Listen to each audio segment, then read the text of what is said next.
You've just been exiled by the Holy Land as a sacrificial pawn, and the 4 division heads are already forcing you to abdicate the very next moment.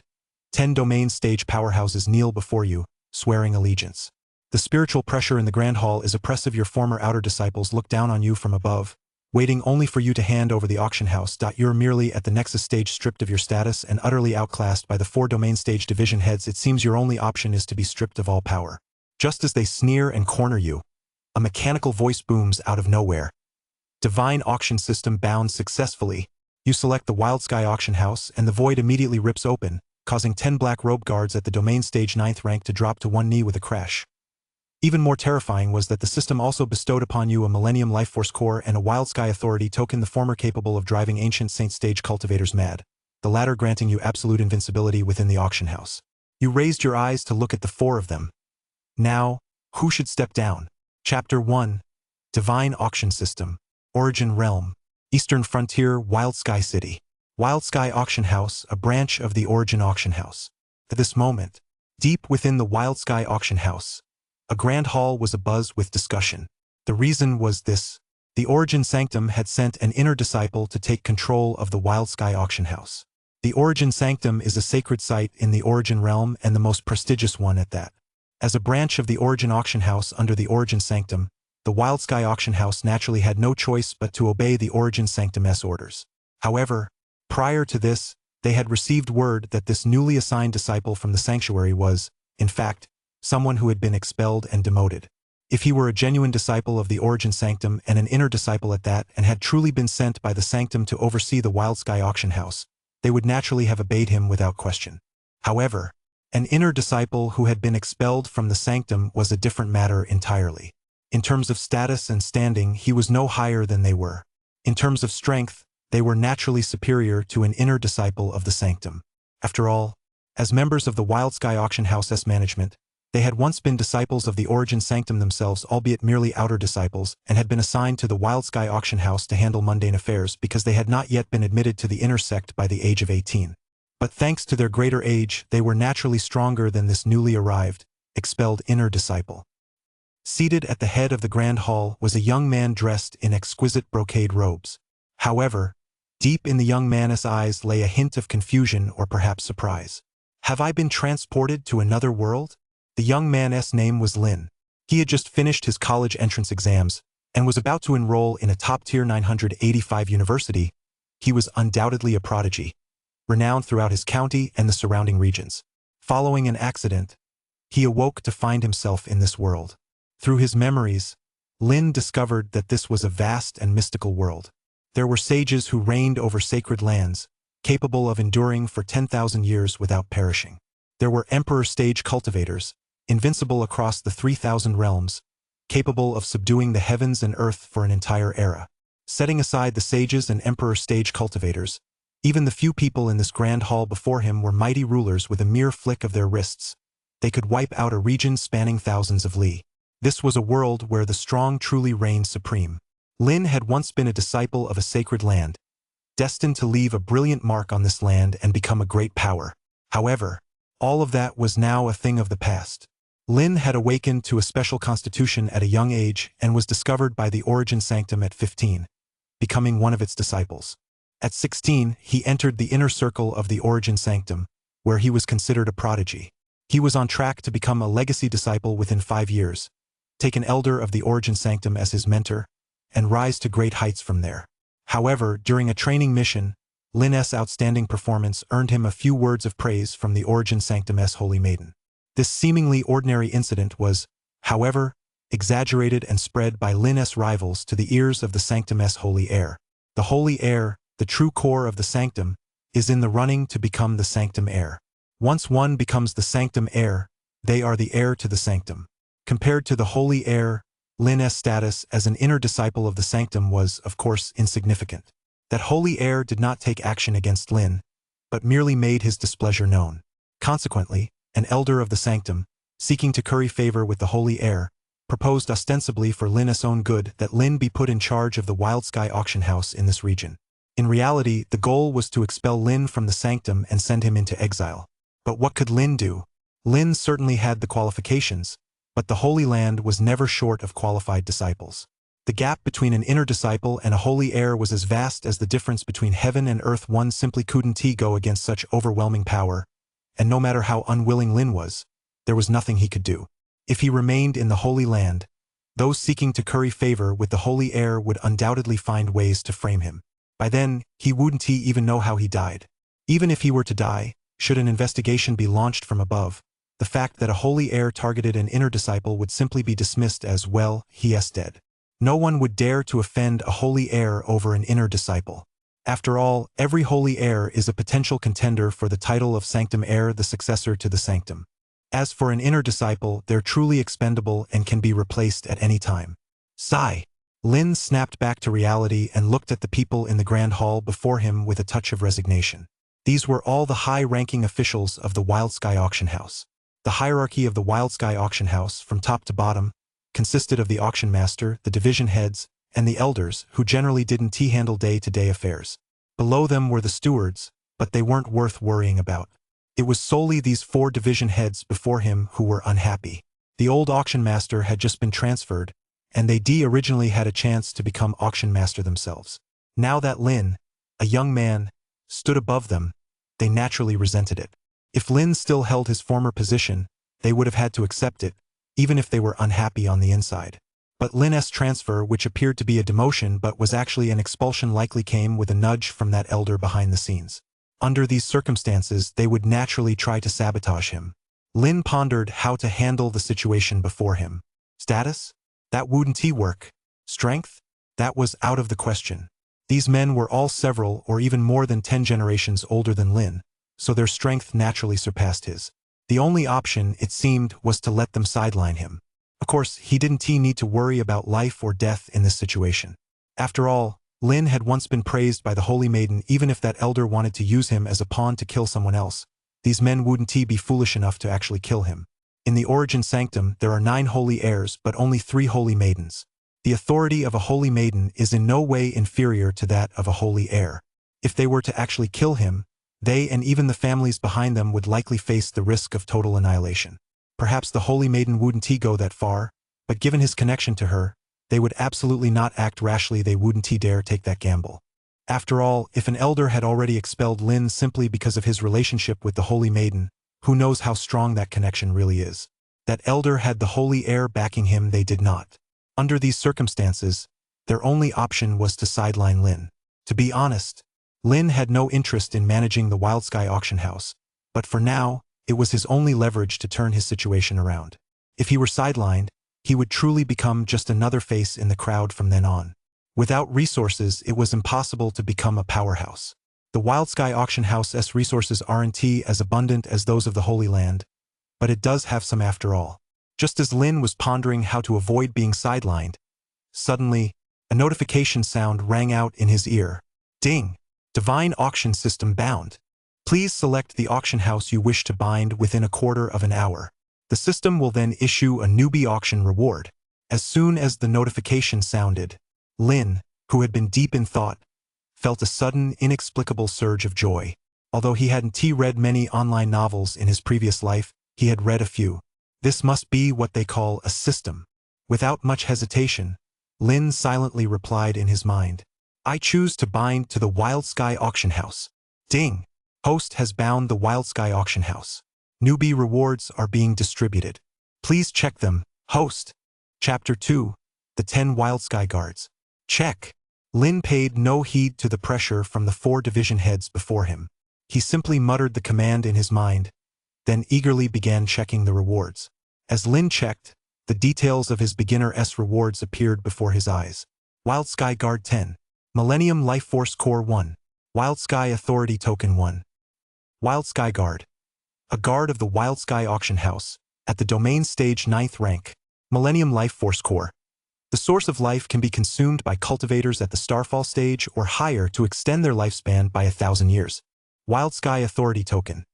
The token of the Wild Sky Auction House's master holding this token grants invincibility within the Wild Sky Auction House. After reviewing the rewards, Lin couldn't help but feel a sense of relief. The system truly lives up to its name. The rewards are incredibly generous. In this world, cultivation realms, from lowest to highest, are Bodyforge stage, Foundation stage, Nexus stage, Spiritform stage, Domain stage, Starfall stage, Moonbound stage, Ancient Saint stage, Emperor. The Domain stage may not be considered particularly powerful across the entire Origin realm, but for the situation at hand, it is more than sufficient. After all, the 4 division heads before him were also merely at the Domain stage. 10 Wildsky guards would be more than enough to subdue them. Strength is always the most powerful tool. As for the next 2 rewards, they did more than simply surprise Lin, they left him utterly stunned. 1,000 years worth of life essence was enough to extend a person's lifespan by 1,000 years. If word of this got out, it would surely send shockwaves throughout the world. In the Origin realm, cultivators who reach the pinnacle of their cultivation do indeed enjoy immense lifespans. It is said that upon reaching the Ancient Saint stage, one's lifespan can exceed 10,000 years, allowing them to survive in this world for 10,000 generations without perishing. But no matter how powerful a person may be, there will come a day when their lifespan runs out. Just imagine an Ancient Saint stage cultivator, nearing the end of their days. If a treasure capable of extending their lifespan by 1,000 years were to appear, what price would they be willing to pay? It's unimaginable. 1,000-year lifespan at the very least, it could allow an Ancient Saint to live another 1,000 years and safeguard a faction for a millennium. At the very most, if an Ancient Saint were to ascend to the Emperor stage within that 1,000 years, reaching the pinnacle of the human path, their lifespan at the Emperor stage could reach 100,000 years. The value of this 1,000-year lifespan is truly beyond imagination. It's safe to say that if this news were to spread, even the old-timers and living fossils of the entire Origin realm would be unable to sit still. Thank goodness, I have the Wildsky Authority token. Naturally, Lin intended to auction off this Millennium Lifeforce core. First, Lin's current cultivation realm was merely at the Nexus stage, still several realms away from the Starfall stage, so he had no use for it. Even if he kept it for future use, it would be pointless. With the Divine Auction system, the initial rewards were already treasures like this, and there would certainly be more and even better ones in the future. Second, the Divine Auction system required auction points. This was information Lin learned after binding the system to himself. The Divine Auction system allows users to participate in prize draws during fixed time periods. However, at other times, obtaining treasures through the Divine Auction system requires the use of auction points. As such, auction points are crucial for Lin's current rise to power. Auction points are, of course, obtained through auctions. The value acquired from an auction is converted into auction points. The Wildsky Auction House is merely a branch of the Origin Auction House. If there were truly exceptional items, they would have been submitted to headquarters. Under these circumstances, how could ordinary auction items attract bidders? But this Millennium Lifeforce core is different. Once word gets out, countless old-timers will flock here.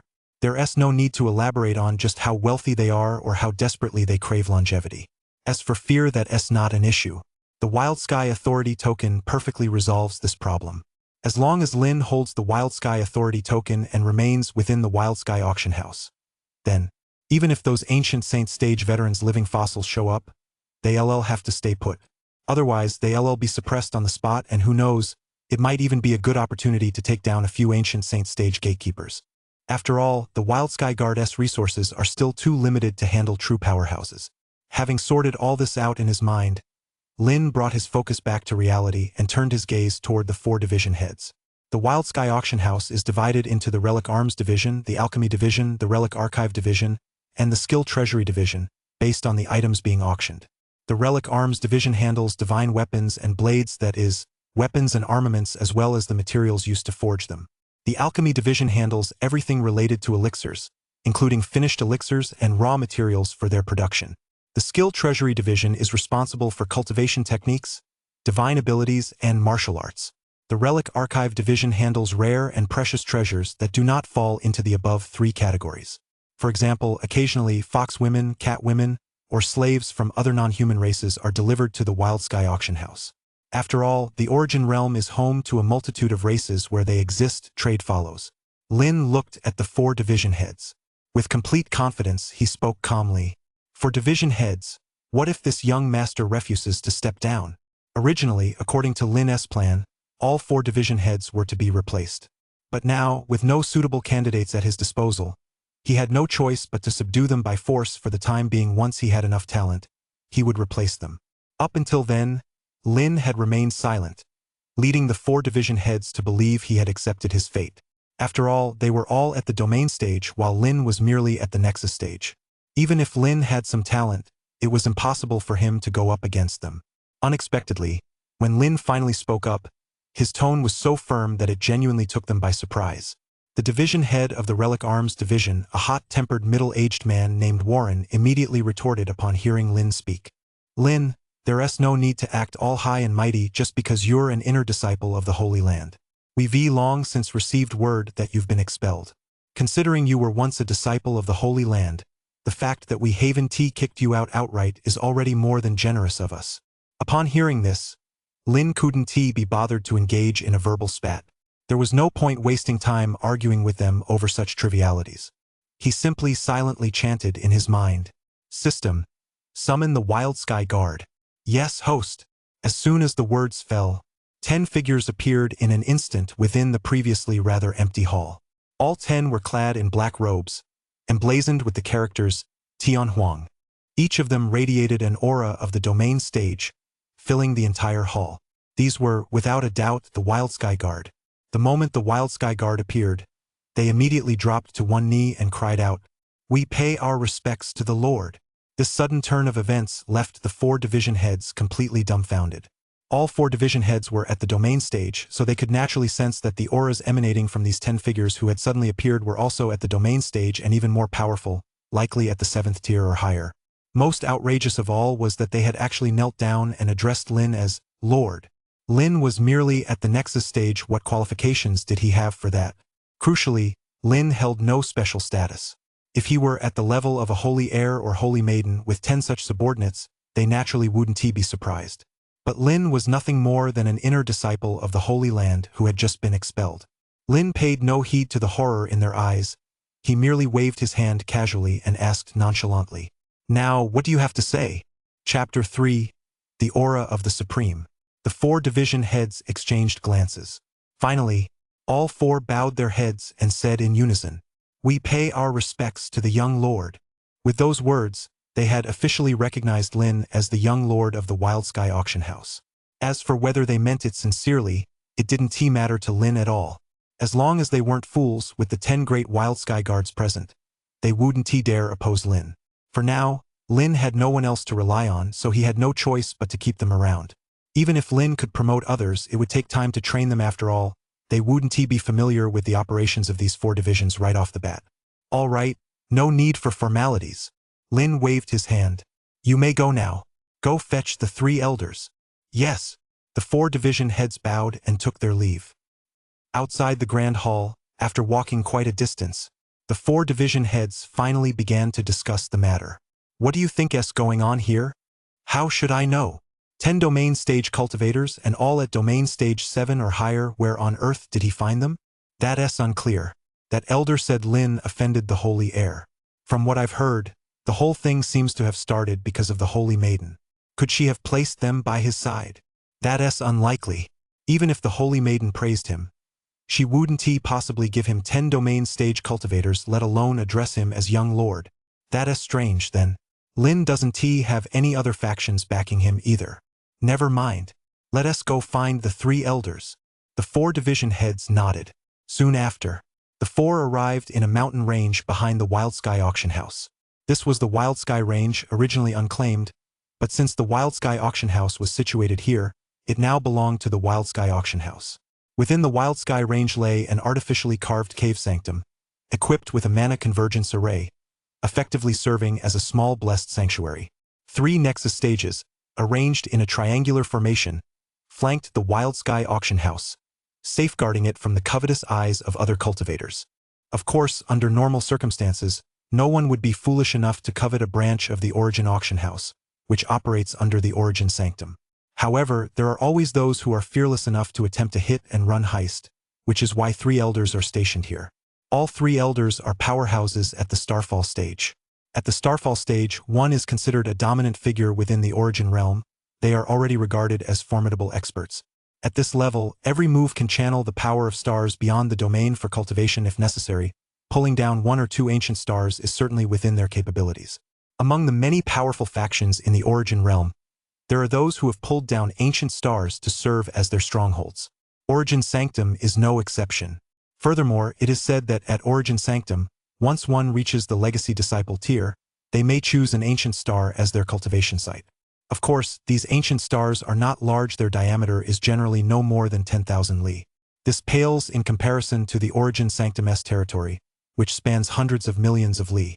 Even the Wild Sky range alone exceeds 100,000 li in length, though the Wild Sky auction house has claimed only a portion of it. Otherwise, given such a vast distance, if something were to happen to the Wild Sky auction house, there wouldn't even be time to send a warning. After all, not everyone at the Wild Sky auction house is a powerhouse capable of traveling such a great distance so quickly at a moment's notice. Although they claim to occupy the Wild Sky range, in reality, they only control the few thousand li adjacent to the Wild Sky auction house. The 4 division heads flew through the air for only a short while before arriving at the location of the 3 elders' cave sanctum. Under normal circumstances, the 3 elders remained in seclusion and did not participate in the auction house's management. They only emerged during special occasions. For example, when facing a crisis, or during major auctions. Only at such times would they appear to oversee the auction house. Before reaching the cave sanctum, the 4 division heads respectfully called out, "We humbly request the elders to emerge from seclusion." However, there was no response for a long time. With no other choice, they spoke again. This time, a voice finally came from within. "What is the matter? The new young lord has arrived. We request that the 3 elders emerge from seclusion." I asked what the matter is. These seemingly casual words sent a shiver through all 4 division heads clearly. This seemingly matter-of-fact tone was brimming with anger. But they had no choice. The moment they thought of those 10 figures, they had no option but to brace themselves against the pressure and speak once more. "The new young lord did not specify, he merely instructed us to come and invite the 3 elders to emerge. Then come back after you've clarified the matter." With that said, waves of energy surged forth from the 3 cave sanctums, instantly hurling the 4 division heads 1,000 li away. Standing 1,000 li away, the 4 division heads were now at a loss as to what to do. Forcing the issue was out of the question. Each of the 3 elders was at the starfall stage, capable of channeling the power of ancient stars with every move. Even the slightest trace of their energy was far beyond what the 4 of them could withstand. The gap between the domain stage and the starfall stage was as vast as an abyss. Perhaps there were those capable of bridging that gap, but they certainly weren't among them. If they could bridge that gap, they would have long since entered the Holy Land as legacy disciples or even holy heirs. What do we do now? The 4 exchanged glances. What else can we do? Let us go back and ask the young lord. That's right. Let us leave this matter to the young lord to handle. You didn't invite them over? In the grand hall, Lin glared at the 4 division heads. The 4 division heads were startled and immediately explained. "Young lord, the 3 elders are all powerhouses of the starfall stage. We lack the strength to force them to come. Never mind. You may withdraw." Lin knew that the 3 elders of the Wild Sky auction house were accustomed to being held in high esteem. As a newcomer, it would be quite difficult for him to get them to come. He couldn't entirely blame them for failing to handle the matter. Since that was the case, Lin's gaze swept past the grand hall and out toward the Wild Sky range. The next moment, Lin activated the Wild Sky Authority token, and at that very moment, an aura of the supreme and exalted sovereign, the most sacred of all, emerged. The 4 division heads who had just retreated hadn't gone far when, overwhelmed by this aura, they were forced to crash to their knees. This aura. Whoa! Could it be that someone at the Ancient Saint stage has descended?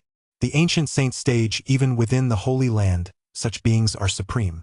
How could one suddenly appear here? The 4 division heads lay prostrate on the ground, trembling uncontrollably. The Wild Sky range.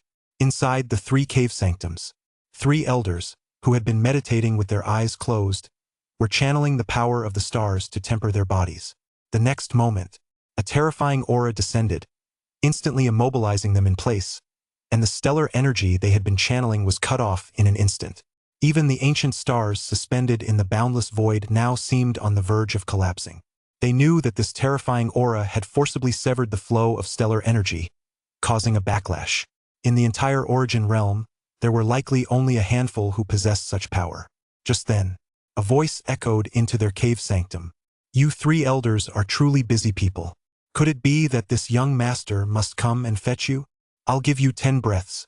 If you haven't arrived at the Tianhuang Hall by then, The consequences are on you.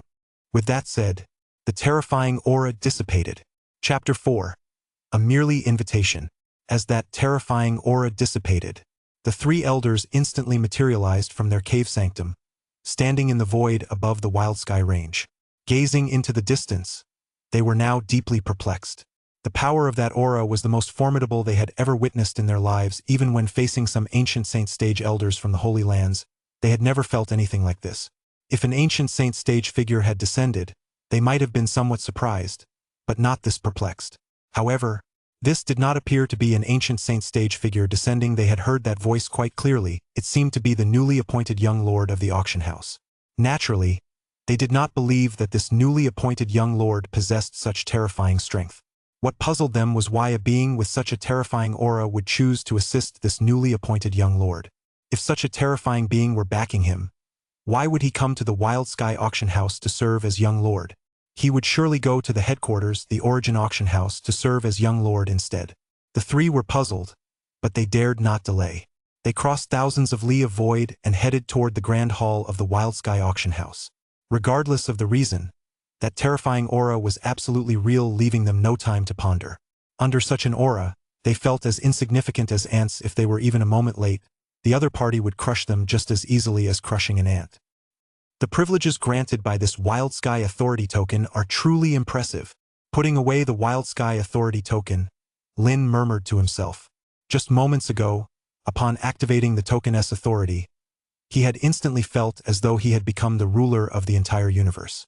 It seemed that, in his eyes, every being had been reduced to an ant. As for those three elders, even at the Starfall stage, he wouldn't need to lift a finger. His aura alone would be enough to crush them. With such power, it was no wonder he was considered invincible within the confines of the Wild Sky auction house.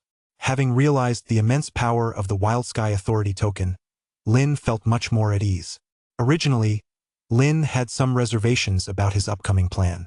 After all, this world was teeming with ancient, immortal beings.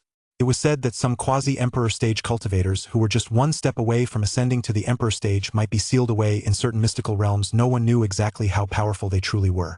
As a former inner disciple of a sacred site, he had only occasionally caught a fleeting glimpse of the site's records.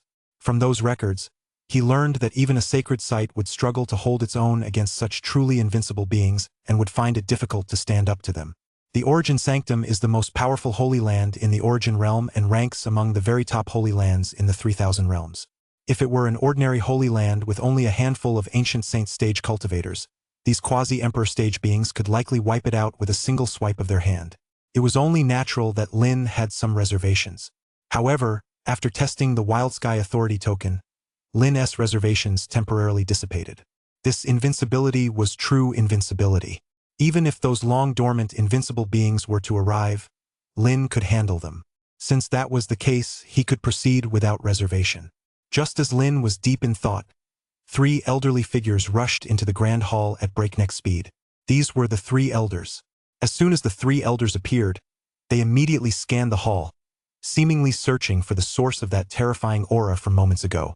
However, apart from Lin sitting alone in the seat of honor, there was no one else in the hall.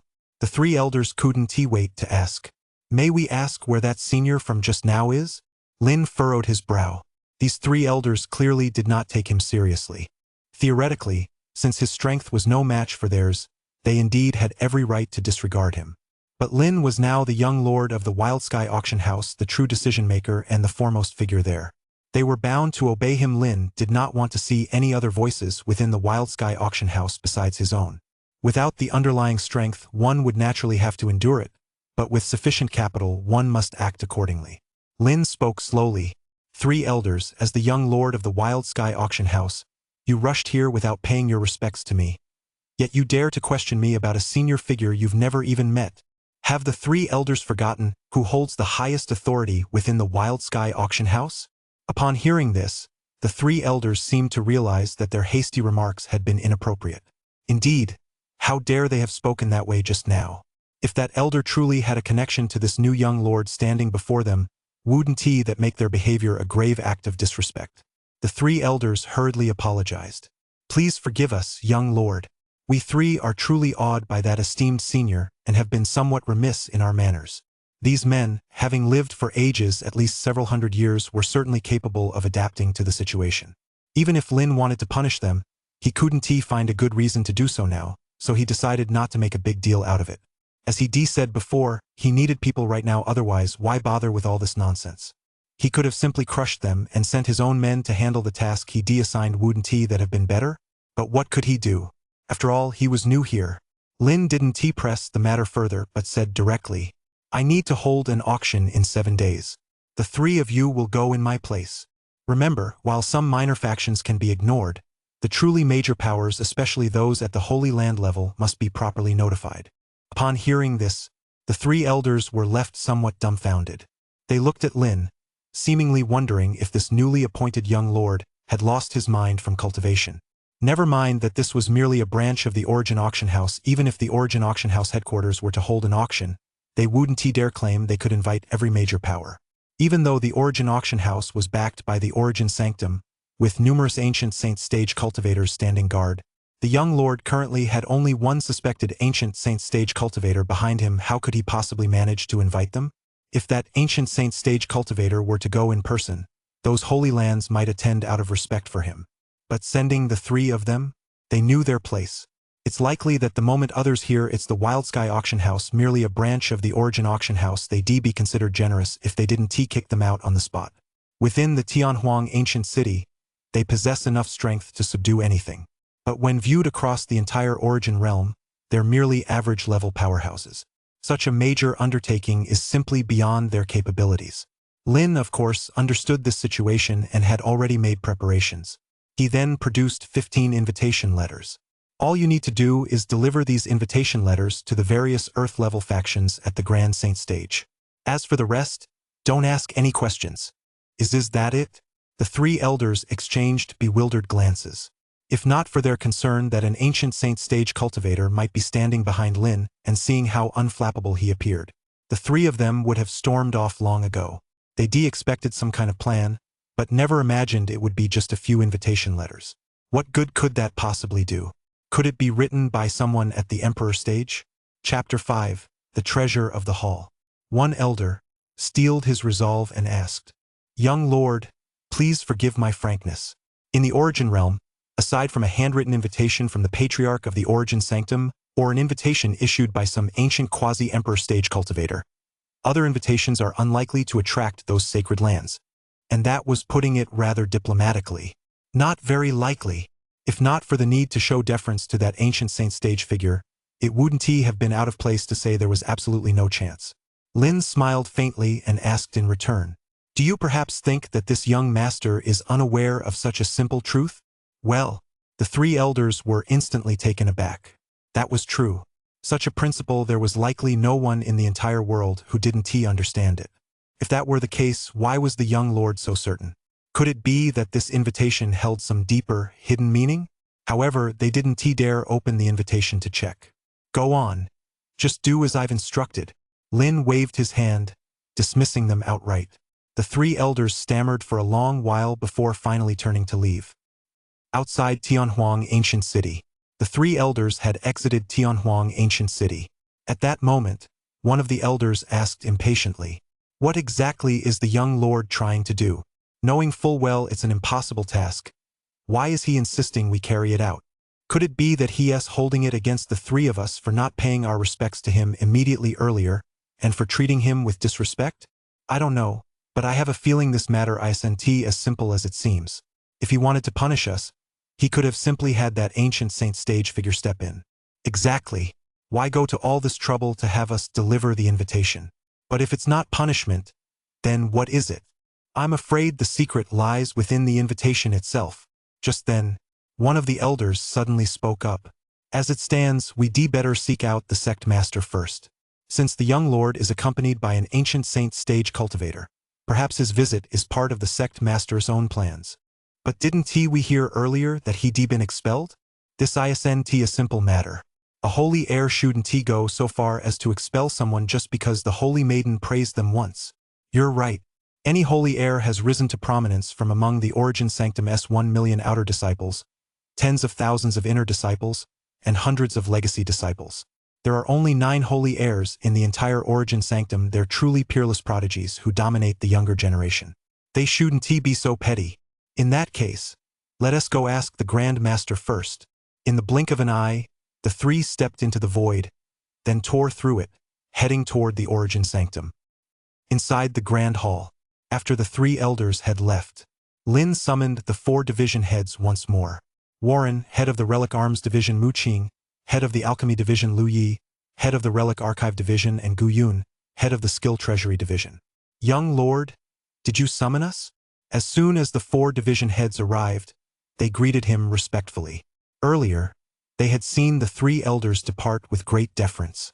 Although they weren't sure why the 3 elders had looked that way, the 3 elders were mighty figures at the Starfall stage. If even they showed such deference to the young lord, then they who were merely at the domain stage naturally had to be even more respectful. Lin looked at the 4 division heads and asked directly, "The 4 of you, tell me about the current inventory of the entire Wild Sky auction house. Select the items you consider most valuable." Yes. Warren, the division head of the Relic Arms Division, was the first to respond. Reporting to the young lord, the most valuable treasures currently held by the Relic Arms Division are the Great Sun Star Core and the Star-Shattering Shuttle. These 2 items are the Relic Arms Division's most prized treasures. The Great Sun Stellar Core was extracted from the Great Sun Flame Star, an ancient star on the verge of extinction. It is a supreme treasure for forging divine artifacts. If multiple cores are fused, one can even craft a sacred artifact. The Star-Shattering Shuttle was once the weapon of a moonbound stage powerhouse. It earned its name after reducing an ancient star beyond the domain to dust with a single strike. Hearing this description, Lin nodded. These 2 items were indeed precious. At the very least, they were absolute top-tier treasures here at the Wild Sky Auction House. Lin hadn't expected the Wild Sky Auction House to actually have such fine items. He assumed the best pieces had long since been transferred to headquarters. However, upon further reflection, he came to understand. After all, an auction house must have a few hidden treasures up its sleeve. Otherwise, what kind of auction house would it be? It was precisely because they were hidden treasures that they hadn't been auctioned off and had been kept in reserve. After Warren, the division head of the Relic Arms Division, finished speaking, Mu Qing, the division head of the Alchemy Division, also spoke up.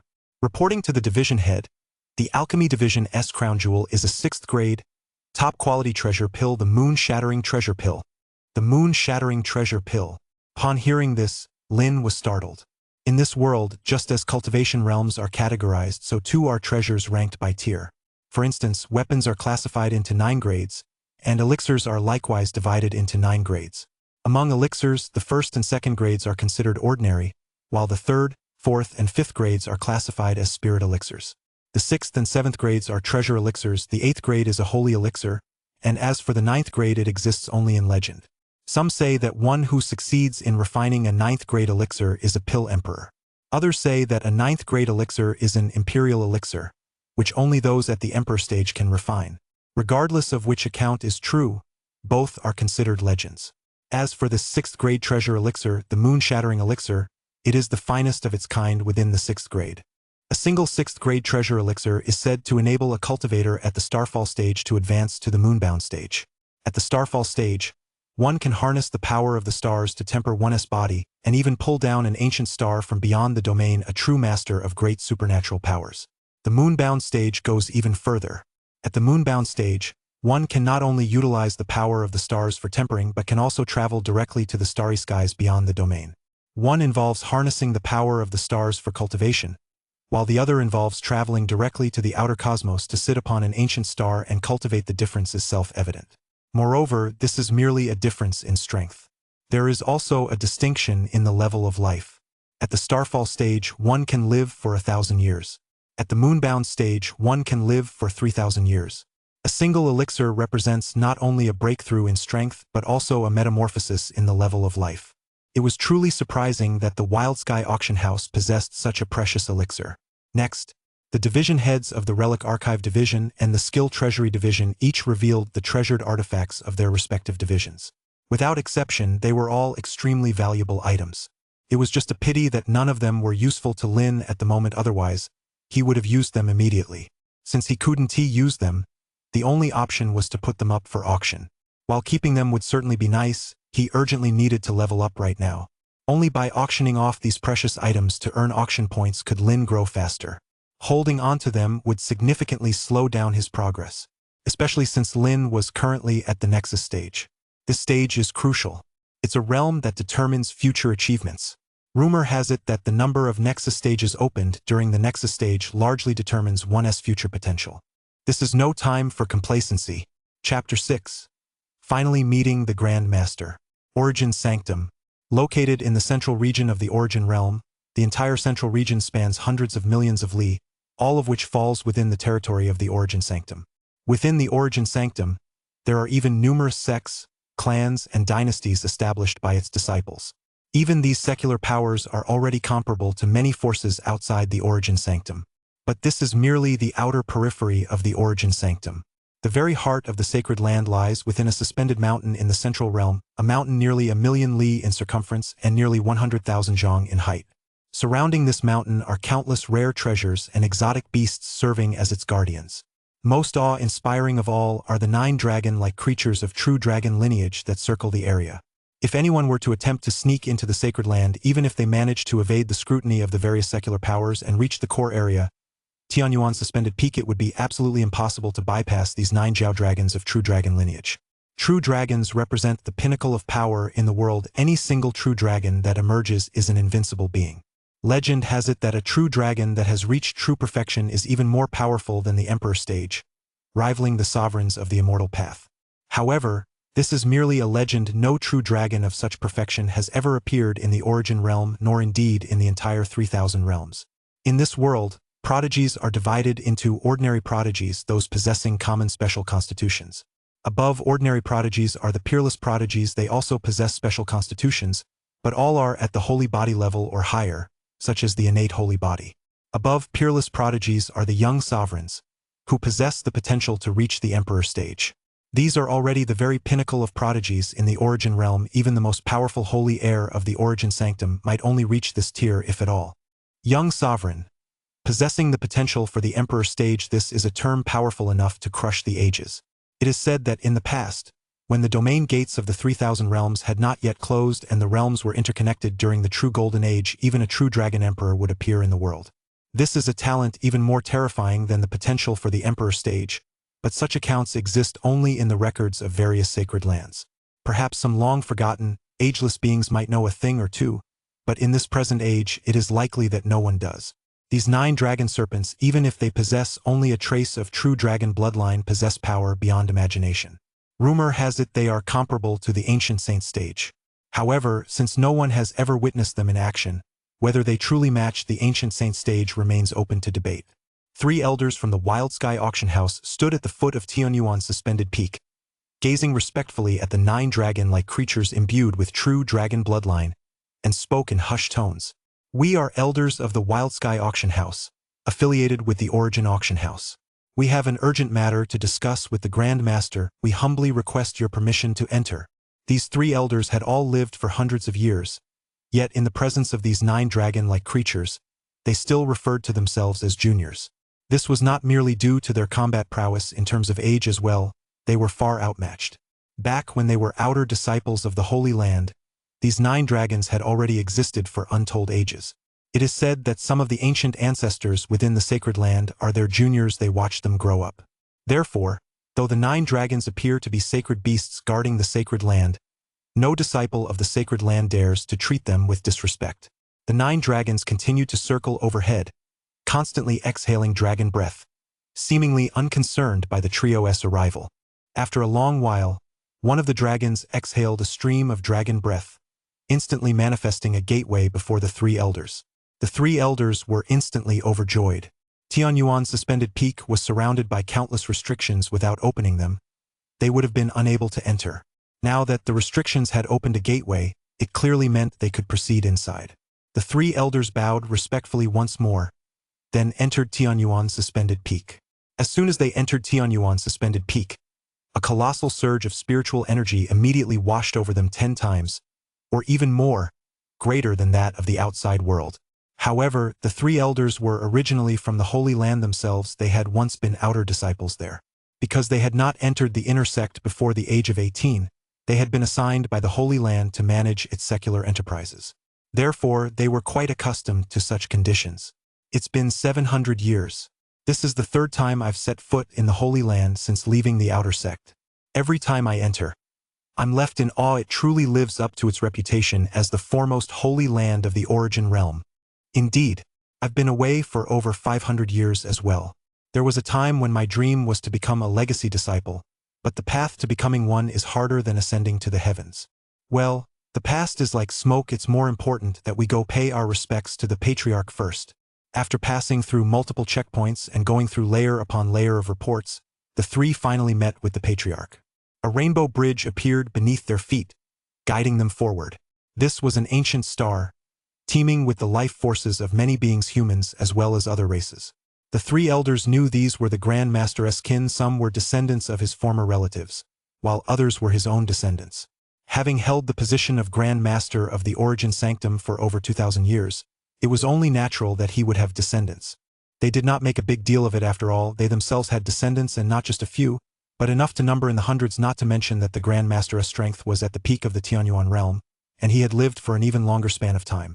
Do not be deceived by the Grand Master's youthful appearance. In fact, though the three of them looked aged, their actual ages were but those of children compared to the Grand Masteress.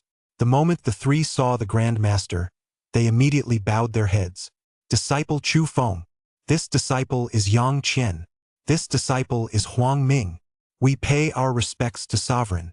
The Grand Master's face was indistinct, as if shrouded in endless haze, and he replied softly, "Rise. You three have toiled tirelessly for the Holy Land's secular affairs. There is no need for such formalities. What brings you here?" The Grand Master's words drifted softly to them, and in an instant, the three elders felt as though they were bathed in a gentle spring breeze. The exhaustion they felt from their journey all the way from Wild Sky Auction House vanished instantly. The three did not dare to delay and immediately recounted the purpose of their visit in full detail, from start to finish. For a moment, the room fell silent. After a long while, the Grand Master finally spoke. "Lin, I know nothing of this man, nor did I arrange any of his affairs. The Eighth Holy Heir would certainly never engage in any conflict with him. However, from what you've said, the fact that someone at the Ancient Saint stage stands behind him suggests he is no ordinary figure. Since that is the case, bring me a copy of the invitation so I may examine it."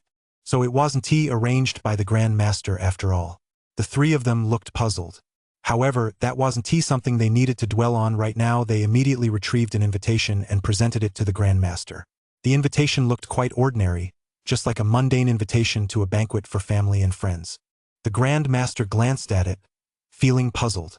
If someone at the Ancient Saint stage were involved, they would certainly not use such a mundane item. After all, every move made by an Ancient Saint stage cultivator carries an aura of transcendence.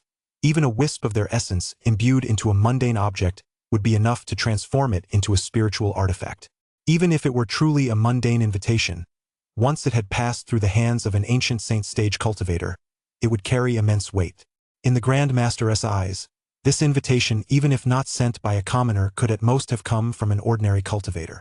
Driven by curiosity, the Grand Master slowly opened the invitation. The very next moment, the entire ancient star began to tremble. Chapter 7. The Shock of Patriarch Tianyuan. The three elders were also taken aback at that moment. This ancient star was one the Patriarch had brought back from beyond the domain before he became Patriarch. No, it should be said, when he had just become a Sanctum heir. After thousands of years of refinement by the Grandmaster, it could be said to rival a sacred artifact ordinary cultivators would find it nearly impossible to shake, even at full strength. Only an attack from an Ancient Saint stage cultivator could potentially affect this ancient star. Even then, with the Grandmaster present, an Ancient Saint stage cultivator, even if capable of causing a disturbance, could be suppressed by the Grandmaster. Why, all of a sudden, did this ancient star erupt into chaos? Especially since, through a veil of haze, they seemed to catch a fleeting glimpse of the astonishment in the Grand Master's eyes. The Grand Master, standing at the pinnacle of the Origin realm, had long since attained a mind as still as water, unshaken through the ages. How could he possibly reveal such an expression? At the same time, the Grand Master of the Origin Sanctum, upon opening the invitation, was immediately drawn to two characters. Tianhuang. In his eyes, these two characters were no longer merely two characters. With his profound cultivation, he could perceive that they contained a supreme and noble aura. This aura gave the impression of a true immortal from the 9 heavens looking down upon the mortal world. The character Tian evokes a sense of boundless vastness and loftiness. The character Huang, on the other hand, conveys a feeling of traversing endless ages. Without a doubt, if these two characters were to be activated, they could subdue even the ancient saint stage. In the origin realm, the emperor stage has long since vanished in this era, the path to emperorhood has yet to open, and the quasi-emperor stage lies dormant. The ancient saint stage is already the absolute pinnacle of the world. Yet, on this invitation, just 2 characters are capable of subduing the ancient saint stage. For thousands of years, Grandmaster Tianyuan had long since viewed all things in the world with the utmost detachment. But today, his heart unchanged throughout the ages finally stirred. And it was not merely a slight stir, but a surge of terrifying waves. So much so that, failing to stabilize the ancient star immediately, the aura emanating from those 2 characters caused the ancient star to erupt in chaos. Grandmaster Tianyuan closed the invitation, and in the next instant, that aura which had even made his heart skip a beat vanished without a trace. Once he had regained his composure, Grandmaster Tianyuan sank into deep contemplation. He pondered what purpose lay behind all of this. The Wild Sky auction house, he knew nothing of it, nor did he need to. After all, even the origin auction house was merely a subsidiary of a sacred land, and Tianhuang ranked even lower than Tianyuan. Such an enterprise wouldn't even catch the eye of an ordinary legacy disciple from a sacred land, let alone him, the sect master. Yet, such a small place actually harbored someone of such high caliber. If there were no emperors in the world, he would have suspected this was written in the emperor stage's own hand. But if it wasn't written by an emperor stage cultivator himself, then what else could it be? Please wait a moment. The patriarch of Tianyuan seemed to have thought of something, then vanished from where he stood. The 3 elders of Wild Sky Auction House exchanged puzzled glances, unsure of what had just happened. Why did the patriarch look so preoccupied and taken aback? Could it be that this invitation truly held some earth-shattering secret? However, when they took out the other invitations to examine them, they were indeed very ordinary, so ordinary that even they wouldn't give them a second glance. Driven by curiosity, they were tempted to open them. But in the end, reason prevailed over their desire. If even the Grand Master treated this invitation with such caution, and they were nowhere near his equal, it would be best not to throw it away carelessly. Grand Master Tianyuan emerged from the ancient star and found himself in the void surrounding the entire sacred land. Shortly after, Grand Master Tianyuan's figure flickered, and he merged directly into the void. Reaching extreme speeds, he set off toward the outer reaches of the origin realm. He was going to seek out an ancestor of the quasi-emperor stage from the origin sanctum. This quasi-emperor stage ancestor lay sealed within an ancient star beyond the domain. Surrounding the ancient star was a vast formation spanning an unknown number of 10,000 li, designed to gather energy from the entire vicinity of the ancient star to sustain the energy consumption of the quasi-emperor stage ancestor during his slumber. Grandmaster Tianyuan, covering 100 million li with a single step, soon reached the depths of the starry void beyond the realm. He then gently slipped into the grand formation and entered the ancient star. There, a golden suspended coffin floated in the void of the ancient star, with energy constantly flowing into it. Viewed from afar, if one did not know someone was inside, it would likely be mistaken for a supreme sacred artifact. Upon arriving, Patriarch Tianyuan called out softly, "This junior Yuan Tianyi pays his respects to the ancestor. I apologize for disturbing you, but I have a question. I humbly ask for your guidance. Speak." After a long silence, a voice extremely aged and sounding as if it might fade away at any moment echoed from within the suspended coffin. Patriarch Tianyuan, Yuan Tianyi, hurriedly replied, "Ancestor, here is an invitation. I humbly ask you to authenticate it and determine who wrote it." As soon as the words left his mouth, the invitation shot out of his hand and vanished into the suspended coffin. In less than a few breaths, the suspended coffin exploded with a thunderous crash. A hunched figure instantly appeared before Grandmaster Yuan Tianyi of the Tianyuan sect. Where did this come from? In response to the ancestor, this was presented by several elders from a secular auction house under the Holy Land's jurisdiction. They said the young lord of this auction house wishes to invite the top powers of the origin realm to attend an auction. Very well. Make preparations, will set out immediately. Grandmaster Yuan Tianyi of the Tianyuan sect was instantly stunned. Even if the person who wrote this invitation was indeed powerful on par with the ancestor, it shouldn't have caused the ancestor to react with such urgency. Should it?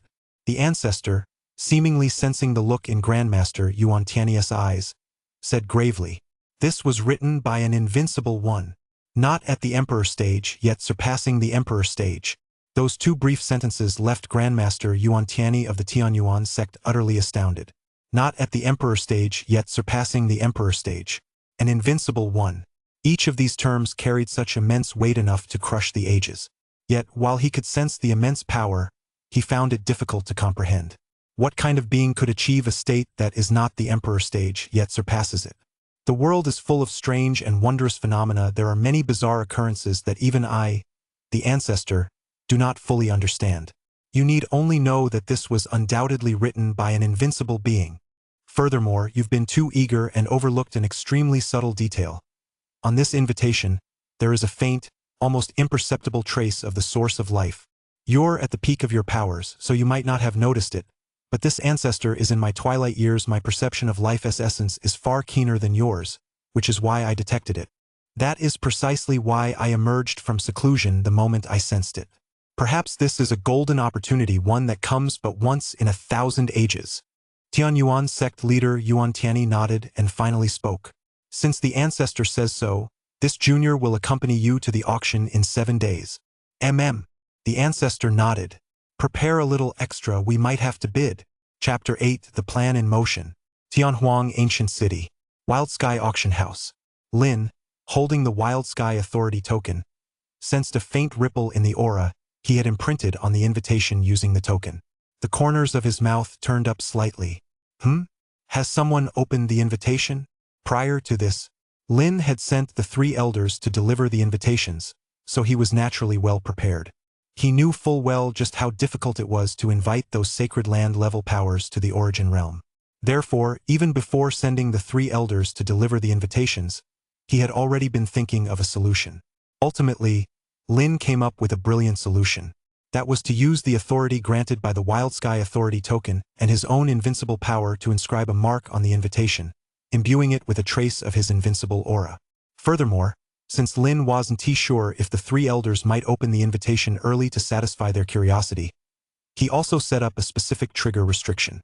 Only someone at the Ancient Saint stage could open the invitation and sense that terrifying, invincible aura within it. Once an Ancient Saint stage being sensed that aura, then an Ancient Saint stage would absolutely know exactly what it represented. It was an aura powerful enough to suppress an Ancient Saint stage. Of course, it was merely a deterrent, not something that could actually suppress them. The authority granted by the Wild Sky Authority token grants Lin invincible power within the Wild Sky auction house. Outside of it, this aura serves merely as a bluff. But even as a bluff, it is an aura of invincibility that no one dares to ignore. At that point, once those at the Ancient Saint stage grasp the significance behind it, Lin believes they will undoubtedly accept the invitation. They would not dare to snub an invincible figure. Now, the aura of invincibility on a single invitation has already been sensed by an Ancient Saint stage cultivator, indicating that the 3 elders have sent out the first invitation. With the first one sent, the second, third, and subsequent invitations will naturally follow one after another. In fact, although the entire origin realm is vast, there are fewer than 15 holy lands or factions comparable to holy lands. Holy lands are so incredibly powerful that even a realm as vast as the origin realm can hardly sustain too many such powers. The reason for preparing 15 invitation letters was simply to have a few extra on hand. As for the factions below the level of holy lands, Lin hadn't even considered inviting them with these letters. There was no need. First, even if he were to invite those factions below the level of a sacred land, they would have no chance of competing with the sacred lands. The depth of a sacred land's heritage goes far beyond the mere title. It is built upon the achievements of generations of powerful figures. Second, even without invitations, if numerous sacred land-level factions received invitations to the ancient capital of Tianhuang, Lin didn't believe the other factions wouldn't rush to the scene upon hearing the news. Therefore, there was little point in preparing invitations for them. The plan is proceeding steadily, unfolding exactly as I envisioned. Now, all that remains is the auction in 7 days. Lin muttered to himself, then immersed himself in cultivation. Naturally, he didn't need to worry about the other preparations leading up to the auction. Leaving these matters to the 4 division heads would suffice. The reason Lin had the 4 division heads reveal Wild Sky Auction House's current crown jewel was simply to make the auction even more impressive. After all, when so many major powers arrive, there can't possibly be just a single item up for auction. While Holy Land level powers might not be interested in Wild Sky Auction House's crown jewel, the other factions attending the auction must be given a sense of involvement. Thus, other auctions are also necessary. Lin has already instructed the 4 division heads to begin preparations. The division heads of the Relic Arms Division, the Alchemy Division, the Relic Archive Division, and the Skill Treasury Division gathered together. What do you think? Should we really bring out our prized treasures? What else can we do? Do we have a better option? With an ancient saint stage standing behind him, what else can we do but follow his orders? Exactly. Even if the Origin Auction House headquarters holds us accountable, the young lord will take the blame. He is the auction house's top executive. True. But I still can't figure out why there's an ancient saint stage backing the young lord. That's right. With an ancient saint stage behind him, not even a holy heir would dare to deliberately target him. After all, a holy heir is merely someone with the potential to become an ancient saint stage in the future until they've fully matured. There's still a gap between them and a true ancient saint stage. That's none of our concern. We're division heads of Wild Sky Auction House, and it's our duty to follow the young lord's orders. The 4 division heads scattered in different directions, each setting out to make preparations as Lin had instructed. They retrieved all 4 of their hall's treasured artifacts to prepare for the auction 7 days hence. Although they didn't understand why Lin was doing this, the pressure of the ancient saint stage left them with no choice but to comply. Origin Sanctum. Within the ancient star forged by Patriarch Tianyuan, the 3 elders were still there, not daring to make the slightest move. Although the Patriarch had left, since he had instructed them to wait here, they had no choice but to wait. Finally, just as they were waiting, the Patriarch returned. Accompanying him was an elderly man. Though his posture was slightly stooped, his eyes seemed to contain endless vicissitudes, as if witnessing the rise and fall of entire eras. This was undoubtedly a powerhouse of the most terrifying caliber, one toward whom even the Grandmaster harbored a faint sense of reverence. Grandmaster Tianyuan was a figure of immense power, looking down upon the entire Origin realm. Even among those at the ancient saint stage, few could compare to him. Now, to see the sect master showing even a hint of deference toward an elderly man, there was no need to guess. Aside from his earth-shattering power, this old man's background must also be extraordinary. If they were not mistaken, this was very likely a figure representing the true depth of the Holy Land, a primordial ancestor who never emerged from seclusion lightly. Only such an existence would warrant the sect master's utmost caution. Just as the 3 elders were speculating, the sect master spoke. I have received the invitation. I will accept it and arrive within 7 days. You may leave now. He accepted the invitation? The 3 elders' hearts sank. The sect master had actually accepted the invitation. How could this be possible? What kind of magical allure could possibly have persuaded the sect master to accept the invitation? Could this humble invitation letter truly possess such power? However, this was not a matter they could probe further. They could only bow respectfully and take their leave. Before departing, the 3 elders couldn't help but ask, Grandmaster, do we still need to deliver invitation letters to other sacred sites? Having learned that this was not the Grandmaster's doing, they made a point of seeking clarification. After all, although Lin is the young lord of Wild Sky Auction House, it is ultimately a branch of Origin Auction House and truly belongs to Origin Sanctum. This matter ultimately had to be referred to the sect master standing before them. Upon hearing this, Sect Master Tianyuan replied, Go ahead. Knowing that this was an invitation from an invincible being, even he dared not alter it on his own. Since that being wished to invite all the sacred lands, there was clearly a reason for it. If he were to withhold these invitations, he would undoubtedly face the wrath of that being directly. Even he could not withstand it. Chapter 9. The Sacred Lands in Motion. After leaving the Origin Sanctum, the 3 elders stepped onto the teleportation array and set off for the other holy lands. The Origin Sanctum was the closest to the ancient city of Tianhuang. However, the other holy lands were a different story. The Origin realm was vast, and the distances between holy lands were immense. Unless one was a peak-level powerhouse such as those at the ancient saint stage or the great sages. Otherwise, anyone wishing to travel from one sacred land to another would need to rely on grand teleportation arrays or the ancient void ships which only sacred land level powers possess. Obviously, they did not have such ancient void ships, so they had no choice but to rely on the teleportation arrays. A few days passed in the blink of an eye. The three elders had already traveled through several sacred lands. In addition to the Origin Sanctum in the Central Realm, they had also visited the Dongyao Sanctum and Xingxing Sanctum in the Eastern Realm, the Beiyan Sanctum and Chili Sanctum in the Northern Realm, and the Nanzhao Sanctum and the reclusive Z-Clan in the Southern Realm. Even with the teleportation arrays, the three elders had spent a great deal of time on their travels. Dongyao Sanctum. The Dongyao Sacred Land, located in the eastern region of the Origin Realm, though not on par with the Origin Sanctum, is a sacred land with a lineage stretching back over 100,000 years. With hundreds of thousands of disciples, it exerts its authority over the entire eastern region and wields immense influence even within the Origin Realm. The story goes back a few days. When the three elders arrived via the teleportation array, the Dongyao Sacred Land initially paid them no mind at all. 3 Starfall stage cultivators, such powerhouses might hold some sway in the eastern frontier, where they could single-handedly dominate the Starfall stage. But to a sacred site like the Eastern Radiance Sanctuary, with a heritage spanning 100,000 years, they were nothing more than ants. Why should they pay any attention to an invitation sent by ants? In fact, they weren't even allowed to set foot inside the sanctuary's gates. Finally, after the three elders revealed their identities, stating they were elders from Wild Sky Auction House, a branch of the Origin Auction House, the Dongyao Sanctum dispatched a moonbound stage elder to welcome them inside. The Origin Auction House is the premier auction house in the Origin Realm and is affiliated with the Origin Sanctum, so the Dongyao Sanctum had to treat them with caution.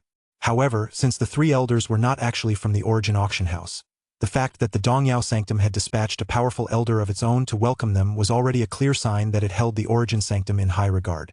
3 elders from Tianhuang have traveled such a long distance. May I ask the purpose of your visit? This elder of the Dongyao Holy Land was an elderly man whose cultivation had reached the moonbound stage. After escorting the 3 elders through the mountain gates, he asked them directly. Following the young lord's instructions, we have come to present your holy land with an invitation to attend the auction at the Wild Sky Auction House in the ancient city of Tianhuang in the Eastern Realm, which will take place 7 days from now. Having said this, one of the 3 elders produced the invitation. The elder of the Dongyao Holy Land couldn't help but narrow his eyes. Have the 3 elders of Tianhuang perhaps grown so weary from their long journey that they've forgotten where they are? If the Origin Auction House were to extend an invitation, the Dongyao Holy Land would naturally accept, but this Wild Sky Auction House. The elder from the Dongyao Sanctum did not continue, but his meaning was quite clear. It essentially boiled down to, what does the Wild Sky Auction House think it is that it has the right to invite the Dongyao Sanctum? The 3 elders from the Wild Sky Auction House were well aware of this contemptuous attitude. After all, they were only human, though they knew they were no match for a sanctum. Being looked down upon still stung. However, despite their anger, they dared not vent it in the presence of the sanctum. The Dongyao Sanctum, though not on par with the Origin Sanctum, could still subdue them with ease. Even the elder of the Dongyao Sanctum standing before them, at the moonbound stage, was already capable of subduing them effortlessly. Since the other party had spoken so bluntly, the 3 elders saw no reason to linger any longer. They had merely been ordered to deliver the invitation. As for whether the invitation was accepted or not, the young lord had made no such demand. He had simply instructed them to deliver it. However, perhaps because of the contempt shown by this elder of the Dongyao Sanctum, they felt a sense of resentment. As they were leaving, they said, for no apparent reason, "Oh, right, I forgot to tell this elder." Grandmaster Tianyuan accepted the invitation after opening the letter. With that, the 3 elders departed. The elder from the Dongyao Holy Land was taken aback, puzzled by their words. What did that mean? Wasn't the Wild Sky Auction House just a branch of the Origin Auction House? If Grandmaster Tianyuan were truly going, he wouldn't need an invitation, so where did this acceptance come from? This elder felt something was amiss. He believed the 3 elders from Tianhuang weren't the type to act without consideration. They'd come here knowing full well that Wild Sky Auction House could never have invited the Holy Land of Dongyao. Now, they were actually claiming that Grandmaster Tianyuan had also accepted the invitation. This wasn't something to be said lightly. No one would dare to lie using Grandmaster Tianyuan's name so casually. This elder from the Dongyao Holy Land sensed something fishy about the situation.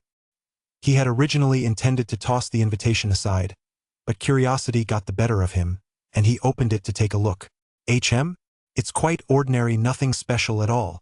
Little did he know, in the void, an ancient saint stage cultivator was closely watching the entire scene. The very moment the elder opened the invitation, that ancient saint stage cultivator instantly sensed a terrifying aura descending. The ancient saint immediately materialized before the elder of the Dongyao Holy Land. "Hand the invitation over to me." The elder, who had been curiously examining the invitation, suddenly looked up upon hearing these words and was immediately startled. "Ancestor Yao Li, how did you get here?" This junior pays his respects to the ancestor. "Enough." The ancient saint stage figure simply waved his hand, took the invitation, and couldn't he help but mutter to himself, How is this possible? How could such a powerful aura exist in this world? This aura isn't ancient, which means it wasn't left behind long ago. In other words, it was left by a supreme being very recently. No, I must find them and study this together. With that, the ancient saint stage figure vanished from where he stood and entered the deepest recesses of the Holy Land. Shortly thereafter, news spread from the Dongyao Holy Land that it would be participating in the auction at the Wild Sky Auction House 7 days later. Immediately after the Dongyao Holy Land's announcement, news from the Xingxing Holy Land followed 1 hour later, identical to that of the Dongyao Holy Land. At this point, the entire eastern region was sent into a frenzy. 2 Grand Saint Stage Holy Lands had actually announced, one after the other, their participation in an auction hosted by a little-known auction house. What could this mean? Over the next few days, news continued to pour in from one Holy Land after another.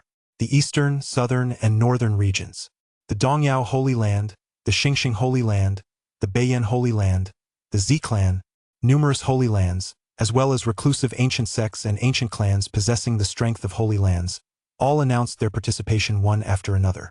During this time, the Origin Realm was instantly thrown into turmoil, with activity surging from all quarters. Some sects had already begun setting out for the ancient city of Tianhuang in the Central Realm. Some independent cultivators also stepped into teleportation arrays, eager to witness the spectacle. So many sacred lands, ancient clans, and ancient sects gathering for a single auction, this was a once-in-a-lifetime event. The 3 elders of the Wild Sky Auction House, who were on their way back to the ancient city of Tianhuang, heard the news and couldn't help but stare in disbelief. "Am I dreaming? Young lord, did you actually manage to invite all these sacred lands with just a single invitation?" Chapter 10. The Spirit True Dragon of the Nexus Stage. Ding! Congratulations, host. Your auction house reputation has reached level 2.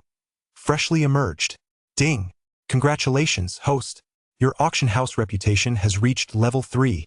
Somewhat famous. Ding! Since your auction house reputation has risen by 2 levels, you've earned 6 prize draws and 300 auction points. On this day, Lin was in seclusion, practicing as usual, intending to open another Nexus stage, when suddenly a system notification sounded in his mind. Unable to help himself, Lin temporarily set aside his practice, emerged from seclusion, and immediately checked the notification. Even before this, Lin already knew that the auction house had a reputation rating system, and reaching each corresponding reputation level would grant specific rewards. For example, a newly created auction house was virtually unknown and ranked at level 0. Previously, although the Wild Sky Auction House was a branch of the Origin Auction House, it had always been lackluster. Even though it had been in operation for over a century. However, in this world, organizations with a history of over 100 years were a dime a dozen. They wouldn't even make a ripple. After all, in this world, with a little cultivation and some achievements, living for a few hundred years wasn't a big deal provided you didn't go looking for trouble by provoking powerful figures everywhere. Even Tianhuang Ancient City, which isn't considered a major city in the Central Realm, is home to quite a few clans with lineages stretching back over 1,000 years. Consequently, the Wild Sky Auction House was previously classified by the system as virtually unknown, likely known only to a handful of people in Tianhuang Ancient City. Now, as the 3 elders set out to deliver the invitations, the auras contained within those invitations have been triggered, and it seems that all the sacred lands are now aware of the Wild Sky Auction House. And that's exactly why. In just a few short days, Wild Sky Auction House's reputation has continued to rise from level 1 virtually unknown to level 2 just starting out, and then to level 3 gaining some recognition. In fact, given Wild Sky Auction House's current standing, calling it gaining some recognition is actually an understatement after all, so many sacred sites are already aware of it. However, according to the system's assessment, the auction house's rise in prominence isn't merely about its growing reputation. There's another factor: the very existence of an auction house is naturally tied to the auctions it holds.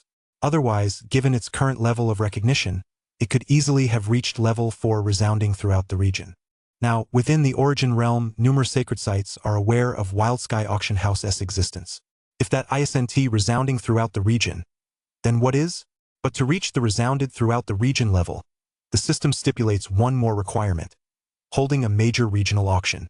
This regional scope doesn't refer to a single ancient city, as many might assume, but rather an auction spanning an entire Dao realm. Thus, only after Lin concludes this auction can the auction house truly reach the resounded throughout the region level.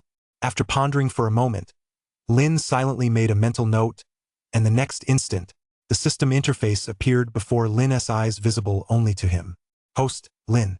Age 19. Cultivation realm. Nexus stage, 7th tier. Cultivation technique. Heavenly Origin Heart Sutra Nexus stage. Divine ability, Heavenly Gang's Sword Art. Constitution, Sword Spirit Constitution. Auction house. LV3 somewhat well known. The auction house's current reputation could reach LV4 renowned throughout the region, but since it has never held a regional auction, it remains at LV3 somewhat well known. Host, please continue your efforts. Reputation levels. Level 1 little known, Level 2 newcomer, Level 3 somewhat famous, Level 4 renowned in the region, Level 5 far-reaching fame, Level 6 widely known, Level 7 fame across the 3,000 realms, Level 8 renowned throughout the heavens, Level 9 immortalized through the ages, Level 10 unrivaled through eternity. Item. Millennium source of life not auctioned. Auction points, 300. Lottery attempts, 6. Quest. Short-term quest. Please have the host hold an auction within 7 days uncompleted. Short-term quest. As a leading auction house, how can it lack a powerful figure to oversee it? Please have the host recruit an ancient saint stage level expert to oversee the house within 1 month uncompleted. Long-term quest reputation boost quest. Next stage. Please have the host raise the auction house's reputation to level 4, resounding throughout the region uncompleted. Looking at the information displayed on the system interface, Lin couldn't help but marvel at how detailed it was. Ever since obtaining the system, Lin hadn't paid it much attention, focusing instead on cultivation. After all, Lin still believed that cultivation was the most important thing. Without it, no matter how powerful the auction house might be, it would ultimately remain an external matter. Now it seemed he had overlooked quite a lot. For example, this reputation level system and the various quests. The reputation system actually had a full 10 levels. He was currently only at level 3. The road ahead was indeed long and arduous. However, Lin didn't let it bother him too much. After all, he only just bound himself to this system. What Lin was really concerned about were the quests. There was no indication of whether completing them would yield rewards, nor was there any mention of penalties for failing to complete them within the specified time. Never mind. I'll just ignore it for now. Anyway, these quests align with my current plans. Lin silently closed the system interface, then murmured, "System, draw a prize." Ding.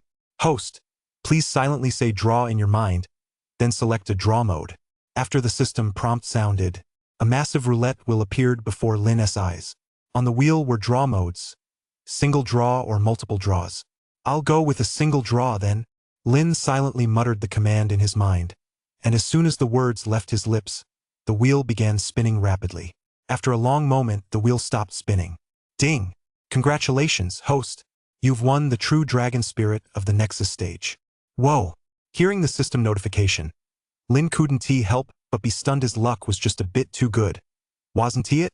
It was practically gambling with his lifespan. Lin even wondered if his current 500-year lifespan in the Nexus stage realm would be enough to pay for this stroke of luck. In the Origin realm, when cultivators reach the Nexus stage realm, they must open Nexus stages within their bodies. The more Nexus stages one opens, the higher their aptitude and potential, and the greater their future achievements are likely to be. Of course, opening more Nexus stages becomes increasingly difficult. For an ordinary person, opening 6 Nexus stages is already quite impressive. In factions outside the Holy Lands, such a person would be considered a local prodigy. Lin, having opened 7 Nexus stages, can already be considered a prodigy renowned throughout the region. Then again, without a certain level of innate talent, one could never set foot in a Holy Land. 7 Nexus stages already mark one as a prodigy. As for 8 Nexus stages, such individuals are few and far between, even within the Holy Lands. As for 9 Nexus stages, that is the realm of a true peerless prodigy, possessing the makings of a sovereign and the potential to reach the Emperor stage. Such beings might not even exist within the origin sanctum. Even if they did, they could likely be counted on one hand. Without exception, such beings are all strong contenders for the title of sanctum heir, destined to rule a sanctum and dominate an era. Theoretically speaking, 9 Nexus stages represent the absolute limit. As for whether anyone has opened even more Nexus stages, Lin simply does not know. Originally, after opening 7 Nexus stages, Lin could have begun advancing to the next realm. However, as a former disciple of a sacred site with lofty ambitions, Lin aspired to open even more Nexus stages, which is why he has not yet advanced to the next realm, the spirit form stage. The essence of the Nexus stage is directly tied to the next realm, the spirit form stage. Chapter 11, Lin's Luck of a Gambler. In the spirit form stage, the most important aspect is nurturing spirits.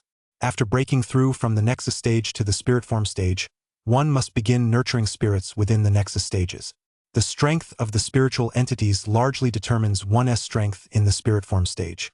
Therefore, true powerhouses and prodigies will all seek out extremely powerful spirit entities to nurture within the Nexus stage.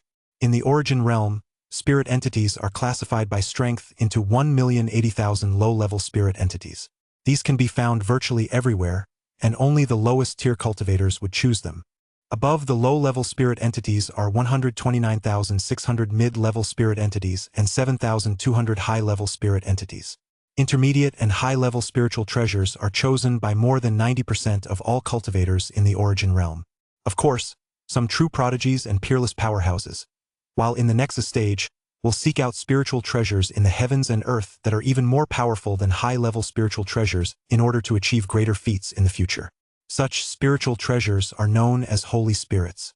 Once a holy spirit is found and successfully incorporated into the Nexus stage for cultivation, as long as the cultivator does not perish, they will have the opportunity in the future to reach the ancient saint stage, overlooking the world for 10,000 years and standing at the pinnacle of the origin realm.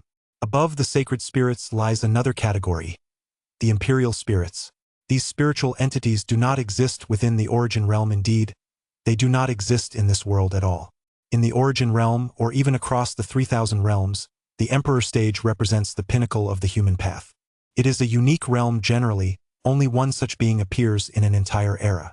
An era is roughly defined as 129,600 years.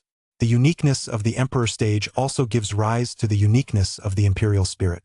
Imperial spirits do not exist in the world. Only when a mortal attains the Emperor stage do the spiritual entities nurtured within the Emperor stage Nexus stage come to be called imperial spirits.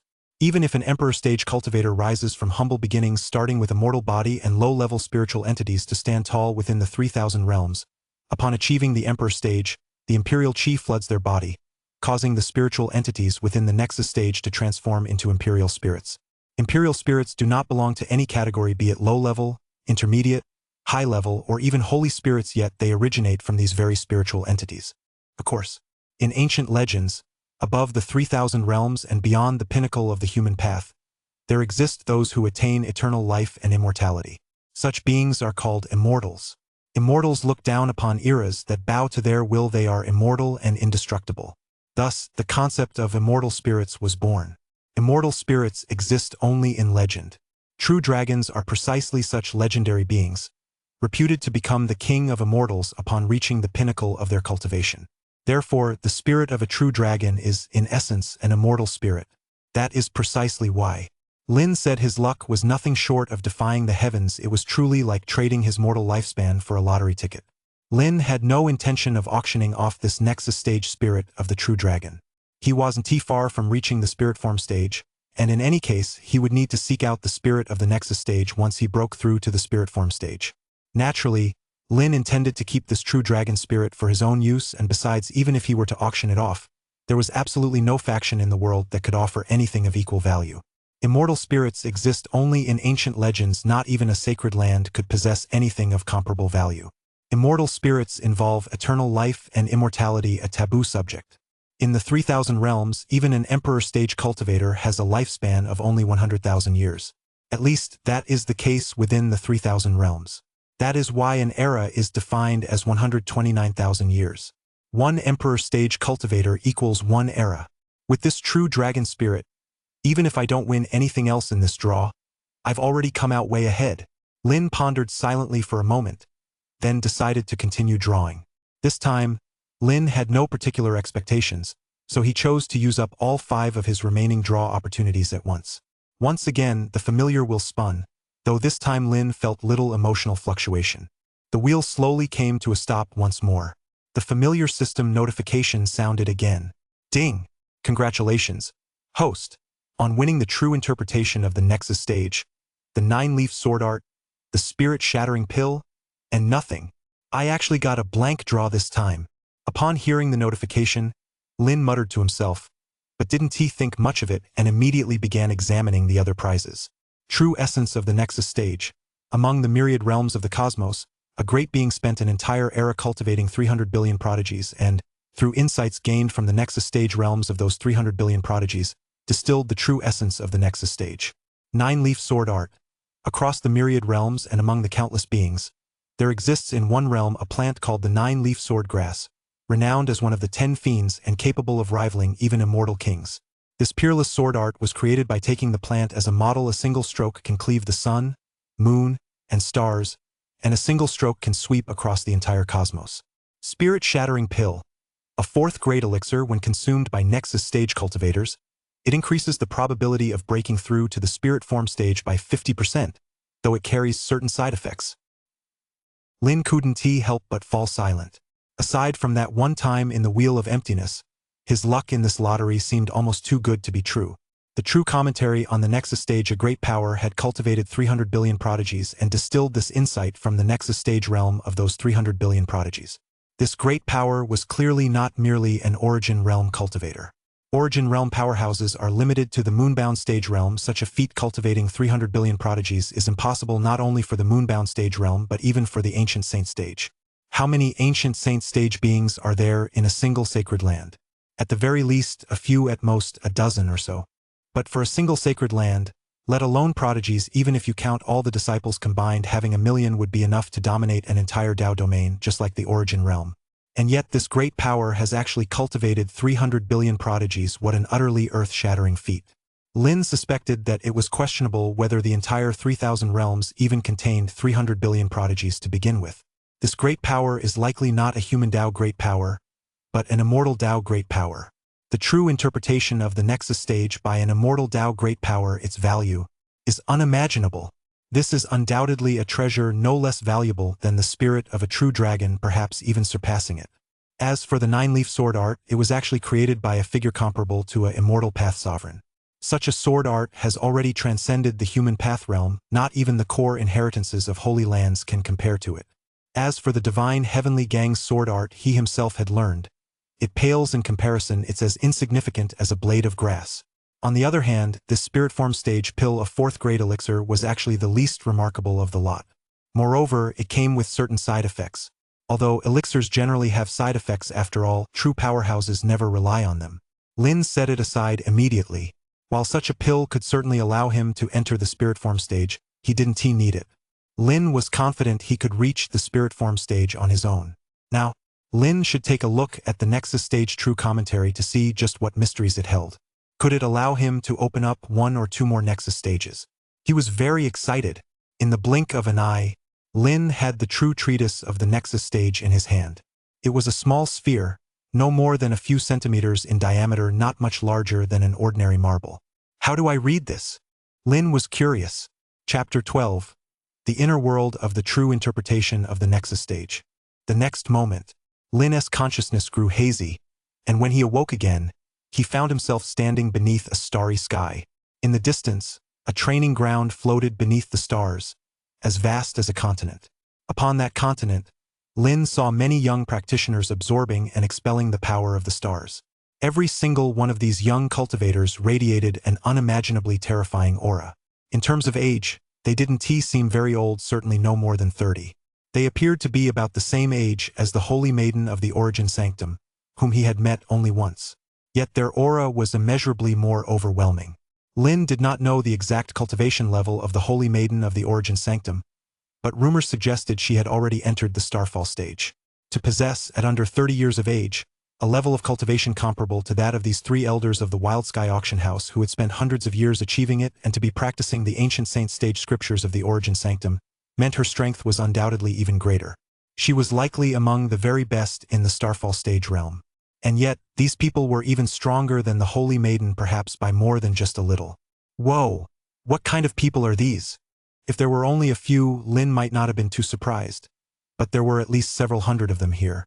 To find hundreds of beings, even offhand, who were even more dazzling than the Holy Maiden made Lin doubt his own eyes. What exactly is this place? Lin was curious, and the scene quickly shifted. At that moment, only a single person appeared before Lin's eyes. This person looked to be no more than a teenager, though their face still bore the youthful innocence of their age. Their eyes were filled with tenacity. In the next instant, the figure activated their Nexus stage, and 9 Nexus stages materialized simultaneously. The potential of a sovereign, the potential of an emperor stage. Lin couldn't help but let out a sigh of admiration. Soon, a sea of chaos engulfed the young man's vision, and from within that chaos, an indistinct figure emerged. It was impossible to tell whether it was male or female. Everything was shrouded in haze. In fact, as Lin gazed at the figure, he felt a sudden pang in his heart, as if the figure were also looking at him and smiling at him for some inexplicable reason. Huh? Can he see me? Up until now, Lin had observed the hundreds of young prodigies on that stage, as well as this youth before him who possessed the potential to reach the Emperor stage by breaking through the 9 Nexus stages, and none of them had noticed him. Yet this figure emerging from the hazy chaos seemed to have spotted him. Lin wanted to ask where he was, but found he couldn't utter a single sound. He could only watch the scene unfold before his eyes. Strangely, though he couldn't make a sound, he could still hear their voices. Have you really thought this through? With your constitution plus 9 Nexus stages, followed by another 9 Nexus stages to achieve unification at that point, stepping onto the Immortal path and becoming an Immortal path sovereign will be merely a matter of time. Are you certain you want to take such a risk? The shadowy figure spoke. The voice seemed processed, and it was impossible to tell whether it belonged to a man or a woman. But Lin knew these words were directed at the young man. This youth was, in fact, a prodigy capable of becoming a sovereign of the Immortal path. Even so, it seemed he was still willing to take a risk and try something. Just as Lin was speculating, the youth spoke up. Master, I'm willing to give it a try. If I didn't have the courage to risk my life, how could I ever be worthy of being your disciple? The shadowy figure said nothing more. He simply reached out his hand toward the starry sky. The next moment, a great sun was instantly drawn toward him. The instant it was drawn in, it rapidly condensed in the palm of his hand, until finally, the great sun had shrunk to the size of a marble. Ha! Lin couldn't help but let out a soft This technique was so similar to the reward he'd just won in the lottery, the true interpretation of the Nexus stage, which was only slightly larger than a marble.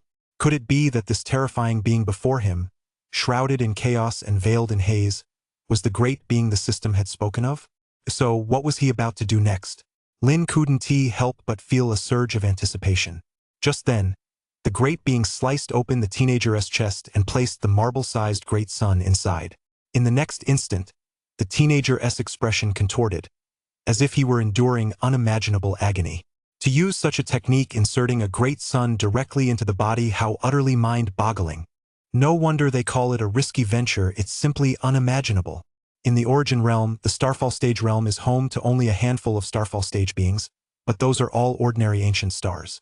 As for great suns, even a typical moonbound stage realm would struggle to shake one. This is because great suns contain intense great sun true fire. Unless one possesses overwhelming power, the moment of contact would result in being scorched dry by this fire. As for swallowing a great sun whole, only those at the ancient saint stage would dare. Yet this youth before them had actually swallowed a great sun with a Nexus stage realm. Though condensed, it was still a great sun. This wasn't just a risk. If this were in the Origin realm, people would likely think he was insane. It was nothing short of courting death. Time flowed slowly. No one knew how long had passed. Suddenly, the youth's expression softened, and at the same moment, a Nexus stage slowly materialized on his body. The 10th Nexus stage had appeared. Is this the method for opening a new Nexus stage after reaching one's limit? Lin seemed to have figured it out at that moment. That pearl, said to be the true interpretation of the Nexus stage, was actually a reenactment of the scene where that great being had once guided those prodigies in opening their Nexus stages. Very good. You are now qualified to be my nominal disciple.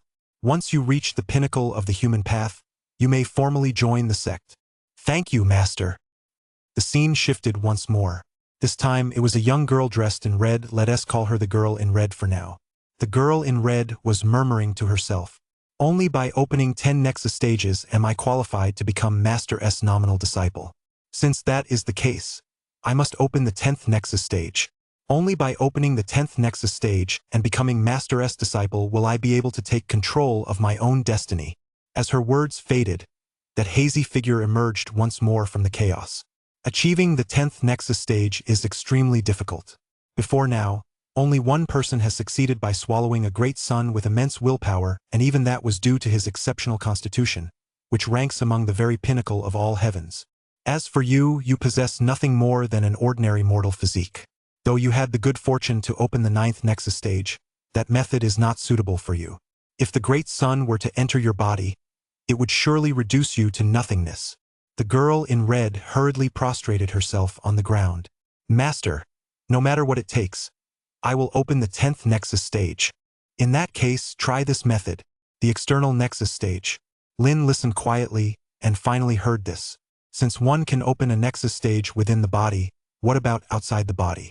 Could one also open a Nexus stage there and connect it to the one inside?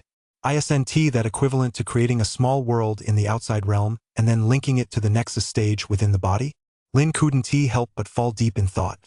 Creating a small world is not an unusual feat. Those who reach the Ancient Saint stage can create realms in the void. The Origin Sanctum itself contained numerous Ancient Saint stage realms created by Ancient Saint stage elders. But how could a Nexus stage realm which was on a completely different level from the Ancient Saint stage possibly be created? Lin couldn't help but ponder this as he continued watching. Time kept passing. Just then, Lin suddenly sensed someone calling his name. Young Lord. Lin snapped back to reality. He realized that 3 days had passed without him even noticing. He hadn't expected that simply watching the reenactment would make time fly by so quickly. In the blink of an eye, the auction was about to begin. Chapter 13.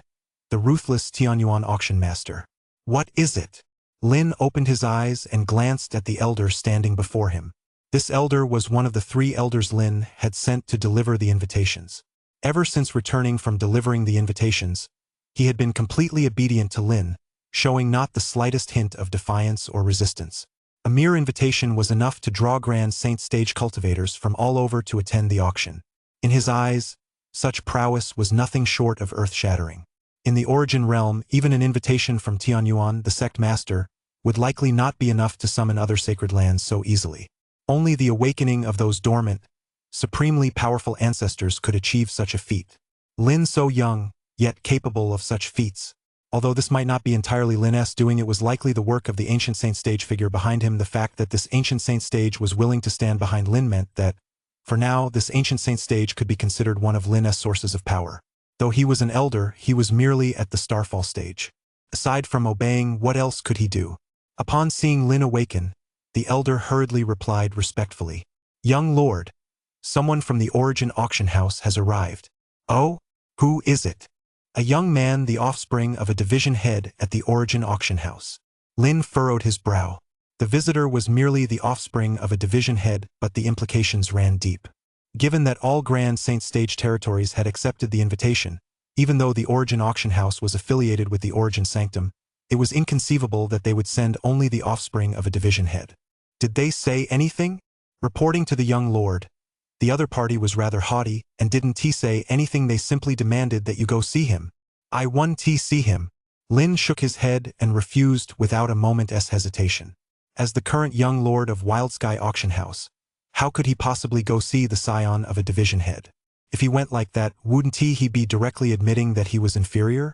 Seeing the young lord's refusal, the elder showed no surprise. It seemed to be exactly as expected. After all, the young lord was backed by the Ancient Saint stage, while that person was merely the scion of a division head. The division head of Origin Auction House was merely at the Moonbound stage and likely only just entered that realm. It would be a miracle if the young lord would even deign to speak to the descendant of someone at the Moonbound stage. In that case, young lord, please wait here. I'll go send him on his way. Go ahead. Where is your young lord? He hasn't come out after all this time. Doesn't he know who I am? A mere branch young lord, and yet he is acting so high and mighty. How dare you block my way? Who gave you the audacity? At that moment, in a grand hall of Wild Sky Auction House, a young man was pointing and gesturing angrily at a group of Wild Sky Auction House stewards, Due to his status, these stewards dared not make a move or say a word. They simply blocked him here, preventing him from proceeding to the Tianhuang Hall. After all, this was the Elder's arrangement. While this young man from the headquarters certainly held a high rank, he had no authority over them. However, the elder of Wildsky Auction House could directly command them. They knew exactly whose orders to follow. Just then, the elder who had met young Lord Lin in the Tianhuang Hall approached once more. Young Lord has said he is currently in seclusion and cannot receive visitors for the time being. Who are you trying to fool? The auction starts tomorrow. How dare he go into seclusion? Tell him to come out. With that, he was about to stride out of the main hall toward the Tianhuang Grand Hall. However, the elder was faster, stepping directly in front of him to block his path. Please return. You old fool. How dare you block my way? I'm the son of the division head of the Relic Arms Division at Origin Auction House. My father, as the division head of the main branch, has reached the moonbound stage. He is a true powerhouse. Old bastard. Upon hearing this, the elder's expression instantly hardened, and he immediately struck out with a palm strike. The arrogant young man was instantly sent flying, one side of his face swelling up alarmingly. Get out! If the man before him hadn't been the scion of a powerhouse, he would have killed him on the spot. In all his years of cultivation, no one had ever dared to call him an old scoundrel. You dare hit me? Just you wait. I'm here on a mission to have your auction house submit this lot to the headquarters for auction. And yet you attacked me without even hearing my side of the story. When that happens, my father, along with several division heads from the headquarters, as well as the auction master and the elders, let you off the hook. As soon as those words were spoken, the elder burst out laughing. Not even the Patriarch of Tianyuan had instructed Wildsky Auction House to submit the auction items directly, yet this Origin Auction House actually dared to do so. How utterly presumptuous! He paid no further attention to the young man and turned to leave.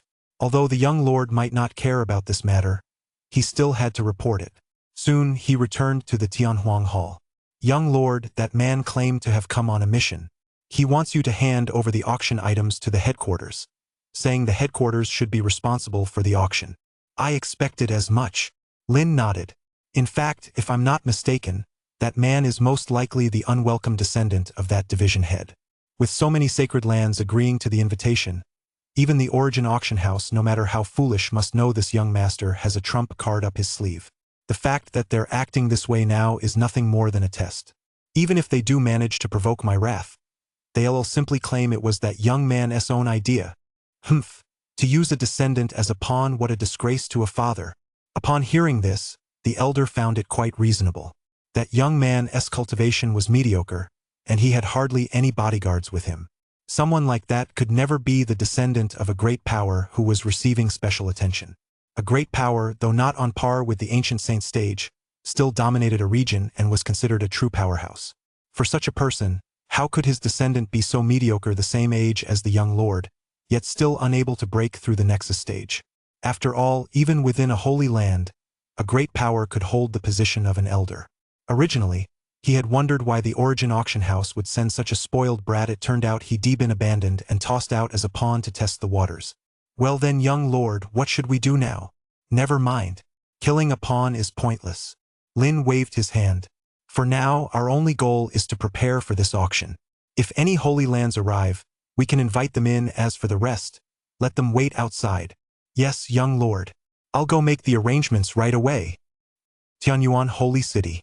This is one of the oldest and most prosperous ancient cities in the Origin realm. Aside from the various Grand Saint Stage territories, as well as some ancient clans and secluded blessed sanctuaries, this place is arguably the most bustling in the Origin realm. Here stands an auction house known as the Origin Auction House. At this moment, inside the Origin Auction House, several people had gathered deep within a grand hall. Auction Master, news has come from Tianhuang. My good-for-nothing son didn't get to meet that Lin. He was thrown out. According to my informant, my good-for-nothing son revealed his intentions, but the other party didn't take him seriously. A middle-aged man, seated upright on an ancient throne, spoke calmly. In the center, at the head of the hall, sat a woman. She appeared quite young, but her voluptuous figure and the sharp gleam in her eyes revealed that she was a woman who had weathered many years. After hearing the words of the Relic Arms Division head, the woman suddenly spoke. I sent your son to probe the situation and he became a pawn. Do you blame me? I don't blame you. My son is nearly an adult and hasn't he even broken through to the Nexus stage. He is a complete good for nothing. Keeping him around would only tarnish my reputation. If a son like that dies, so be it. At worst, I'll just have another. I have plenty of wives and concubines. One more son, one tea make a difference. When the head of the Relic Arms Division saw the woman looking his way, he quickly lowered his head, a hint of fear flickering in his eyes. The world may not know this auction master, but how could he not? Don't let the fact that this auction master is a woman fool you. She is absolutely ruthless. There was once a division head who refused to accept that a woman could hold this position. Then, within less than 3 days, that division head along with the entire clan behind him vanished without a trace. It must be noted that this division head was a moonbound stage powerhouse in his own right. His clan boasted several other moonbound stage experts, and they had even brought several ancient stars from beyond the domain to serve as their ancestral lands, with a clan population of well over 100,000. Yet 3 days later, the ancient stars shattered, and the entire clan vanished clearly. They had been wiped out. He didn't want to send his son either, but losing a spoiled son to preserve himself and his entire clan was still a worthwhile trade-off. Chapter 14. Gathering at the Ancient City. Tianyuan, the auction master, seemed oblivious to the fear in Shenbing's eyes as he continued speaking as if nothing had happened. It seems, then, that this Wild Sky auction house must have something to rely on to be so brazen. Never mind. There's no need for these petty, half-hearted tests.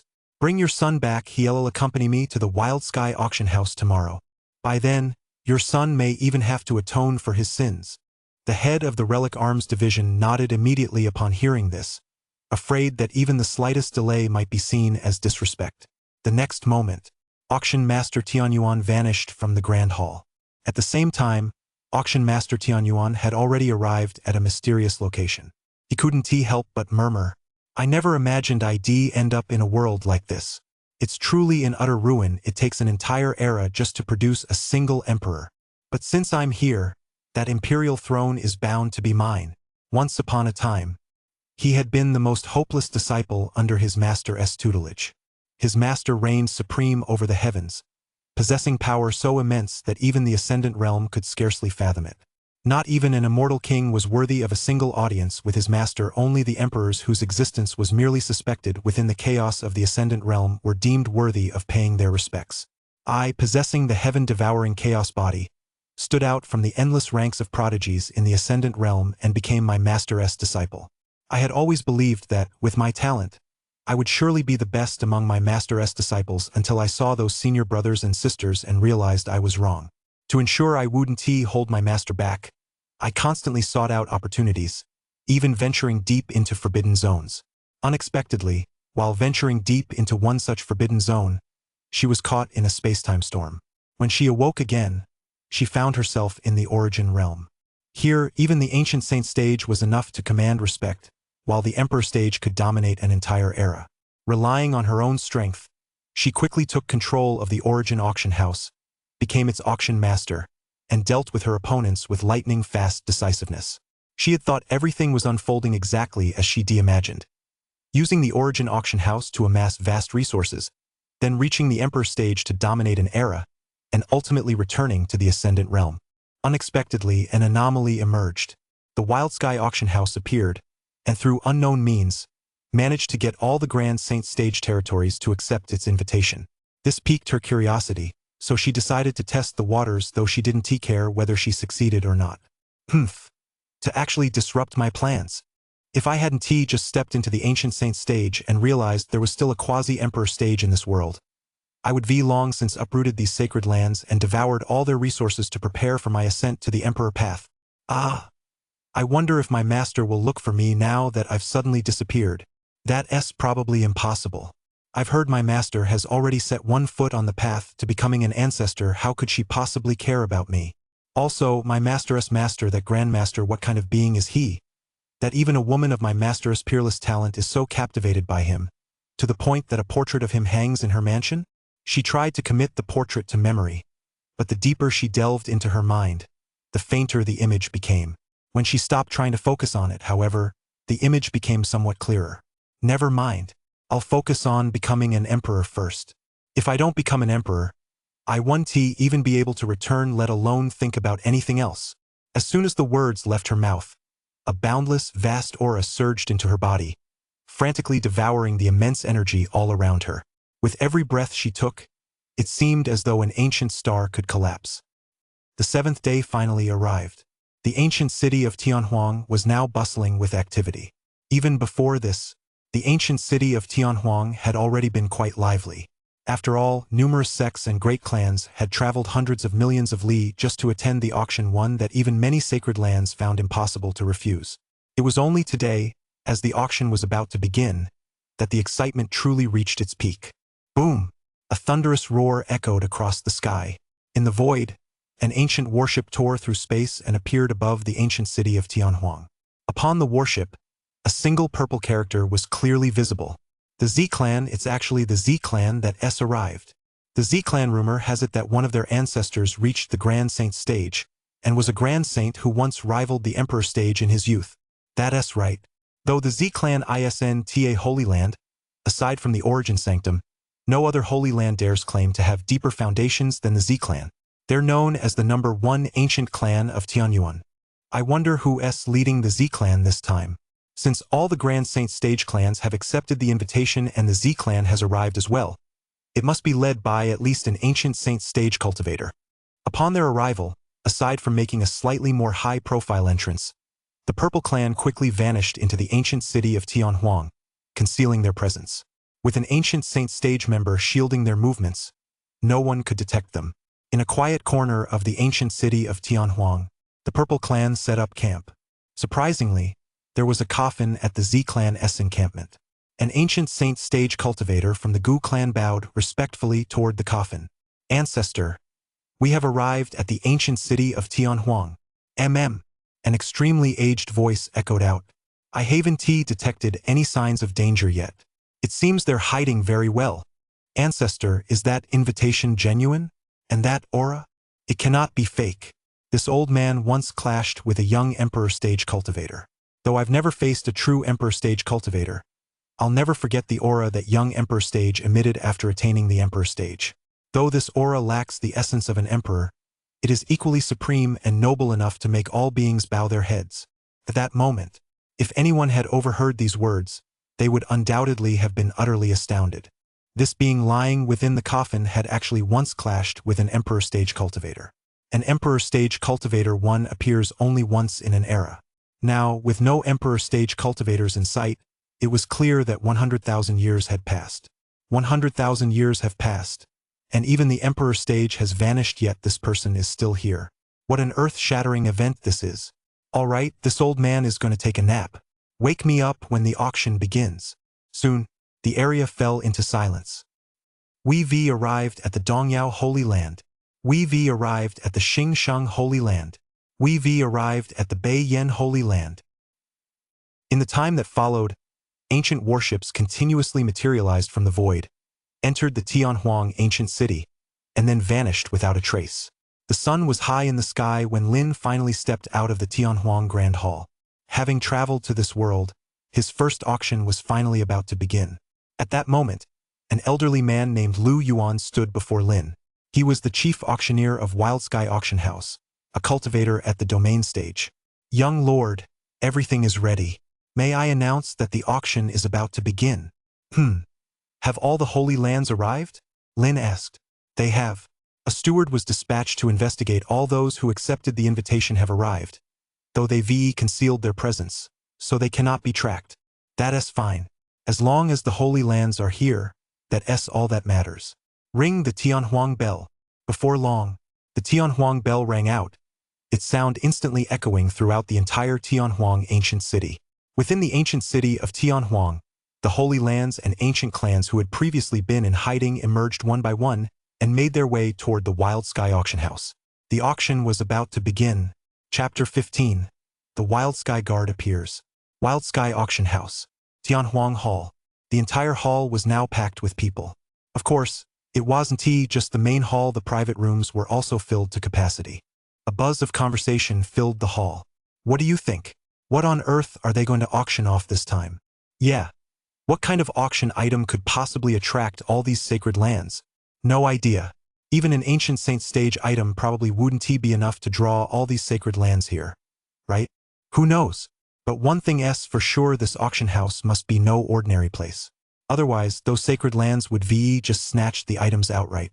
The cultivation world doesn't exactly go by morality or justice. No way can an auction house really compare to these holy lands, ancient clans, and secluded sects. Let us wait and see. Of course, this was just the main hall. In the private rooms, however, it was surprisingly quiet. Finally, an elderly man stepped onto the auction podium. This man was Lu Yuan, the chief auctioneer of Wild Sky Auction House. Lu Yuan, too, was feeling quite unsettled inside. He had spent nearly half a century at Wild Sky Auction House and presided over more than 100 auctions. But never before had he felt so unable to calm his nerves as he did today. After all, even just in the main hall alone, there were a host of powerhouses at the Starfall stage and Moonbound stage. In the private rooms, there were even Ancient Saint stage cultivators hiding among the crowd. In all the hundreds of auctions he had presided over, he had never seen an Ancient Saint stage cultivator participate. Not to mention the Ancient Saint stage even, there were rarely any Moonbound stage cultivators, and Starfall stage cultivators were few and far between. After all, those with even a modicum of power would choose to attend auctions at the Origin Auction House. The quality of items at their auctions far surpasses that of the Wild Sky Auction House. However, having presided over hundreds of auctions, he managed to compose himself as he stepped onto the auction podium and spoke slowly. I am Lu Yuan, an old man, here to preside over this auction by order of the young lord. First, on behalf of the young lord and the Wild Sky Auction House, please allow me to welcome all fellow cultivators and elders who have traveled billions of miles to attend this auction. Next, as instructed by the young lord, I will briefly outline the rules of this auction. First, this auction is divided into divine essence transactions and barter. By divine essence trading, I mean that all bidding at this auction will be conducted using divine essence. Other items, such as source stones and spirit stones, will not be accepted as bids. As soon as these words were spoken, the hall instantly erupted in commotion. What? We actually have to use divine essence for transactions? Divine essence is so precious, how can it be used for bidding? That's right.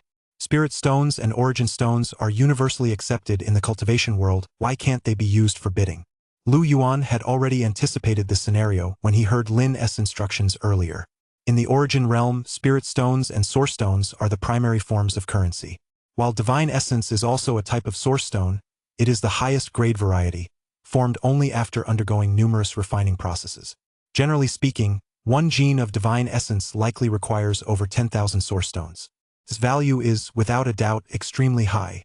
Furthermore, divine essence contains astonishing amounts of source energy and is generally used for cultivation at the Starfall stage and above. In fact, some exceptionally high-quality divine essence such as Saint-grade divine essence can even be used to seal certain supreme beings, keeping them confined within the seal while minimizing the loss of their life force. In many sacred sites, divine essence is the primary substance used to keep the ancient ancestors in slumber.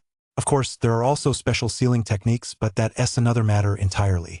In any case, divine essence is not something ordinary cultivators can produce. Even clans and factions with a history spanning thousands of years may not be able to produce much divine essence. It can be said that this bidding process instantly eliminates 90% of the attendees. This is equivalent to Lin S previous life, where ordinary auctions were conducted in RMB even at higher-end events. The restrictions were typically limited to a certain net worth, say 1 million or 10 million. But now, Lin was essentially saying, don't even think about bidding unless you have gold reserves worth 100 million. Under such circumstances, it would be strange if the crowd here didn't go wild. Fortunately, Lu Yuan had Lin backing him up, otherwise, he truly wouldn't have been able to handle this situation. Recalling the young lord's instructions, Lu Yuan immediately spoke up. The young lord said these are his rules. If you don't have divine essence, then please leave on your own. Everyone has traveled tens of millions of li to attend this auction. Time is tight, and we don't have time to waste on you.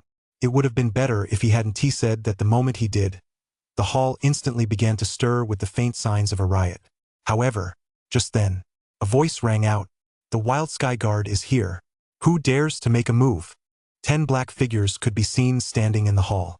They were none other than the 10 Wild Sky Guards Lin had acquired, each having reached the 9th rank of the domain stage. Since Lin had dared to speak so boldly, he had naturally made his preparations. With the appearance of the 10 Wild Sky Guards, the commotion was instantly quelled. As for those at the domain stage and above, including the Starfall stage and Moonbound stage, they generally cultivated using divine essence. While they didn't possess an excessive amount of divine essence, they weren't about to resort to violence over it during the auction. Rule number 2. During the auction, bidding takes absolute priority. No faction may use its influence to intimidate others. Should such behavior be discovered, the offending faction will be permanently added to the Tianhuang blacklist, and all members of that faction present at this event will be detained here. Lin had devised this rule because the participants' strength and influence were not evenly matched. He feared that some might rely on their wealth and deep connections to exert undue pressure on others. A bid that could have reached tens of thousands of divine essence might end at just a few thousand if someone with deep connections or great power used their influence to force the auction to a close. Outside the auction house, Lin would be powerless against them. But within the auction house, Lin feared nothing. No matter who comes, even if they're at the Ancient Saint stage or represent a sacred land, Lin will make sure they stay. Very well. Since no one has any objections, this old man will now declare this auction open. As he made the announcement, a female auctioneer stepped onto the stage, holding the auction item. However, the item was covered by a veil, shielding it from spiritual sense scrutiny. This was to prevent anyone from discovering what was up for auction before the proceedings began. A female attendant gracefully stepped onto the stage, placed the item on the auction table in front of Lu Yuan, then lifted the veil and stood quietly to the side. The first item up for auction, the spirit-shattering pill. This pill is called the spirit-shattering pill. I'm sure you're all well aware that it can increase the chances for your descendants to enter the spirit form stage. Starting bid, 100 gene of divine essence. With the appearance of the first lot, the auction officially began. The auction proceeded in full swing. Chapter 16. Spirit-shattering pill, star-shattering shuttle. The spirit-shattering pill was a prize Lin had won in a raffle. Since it was of no use to Lin, he naturally put it up for auction. The spirit-shattering pill, I never expected the very first item up for auction to be so precious. Indeed, that SA pill capable of allowing a Nexus stage cultivator to enter the spirit form stage is a 4th grade pill. And more than that, if an elderly Nexus stage cultivator nearing the end of their lifespan were to obtain a spirit-shattering pill and enter the spirit form stage, it would be equivalent to instantly extending their lifespan by 300 years. For them, it's a life-saving elixir. Too bad the starting bid of 100 divine essence is way too high. Some thought it was too expensive. Naturally, others didn't think much of it. The bidding began shortly thereafter. The Yunhai sect offers 150 gene of divine essence. The Kanglan sect offers 180 gene of divine essence. The Wang clan bids 200 gene of divine essence. In the end, the spirit-shattering pill was won by a sect with a 1,000-year heritage for 500 gene of divine essence. 500 gene of divine essence is enough to allow a cultivator at the Starfall stage to break through one minor substage or even more. For the spirit-shattering pill to command such a price, it can certainly be said to be well worth it. Ding! Congratulations, host, on auctioning off the first lot, the spirit-shattering pill. You have earned 500 gene of divine essence. Would you like to convert this into auction points? In a private room high above the main hall of the Wild Sky auction house, Lin watched as the auction for the first lot concluded. A notification sounded in his mind, and he couldn't help but smile slightly. The price for this first lot turned out to be quite good. Convert it. As soon as Lin's words fell, the 500 gene of Sourcestone he had received were instantly converted into 5 auction points. Ha! Lin was taken aback. 500 gene of Sourcestone, enough to cultivate a spirit form stage cultivator from scratch. Starting from the very beginning was worth only 5 auction points. Unable to help himself, Lin opened the Divine Auction System S in-game store. Up until now, although Lin had previously obtained 300 auction points, he hadn't given them much thought. After all, 300 points, what could that possibly be used for? Now that he realized 500 gene of Divine Essence had only converted to 5 auction points, Lin began to see auction points in a whole new light. Their value was likely far beyond the ordinary. The next moment, the system store unfolded before Lin's eyes. A dazzling array of items caught his gaze. Naturally, the first items to catch Lin's eye were the cheapest ones. For example, the Bodyforge stage pills. For just 1 auction point, he could actually buy 100 of them. Lin also spotted the spirit-shattering pills. The price was 2 pills per auction point. Holy crap! Suddenly, an idea seemed to strike Lin. Doesn't that mean I could just buy them here, take them out to auction, and resell them? That's a tenfold profit in an instant. However, Lin quickly dismissed the idea.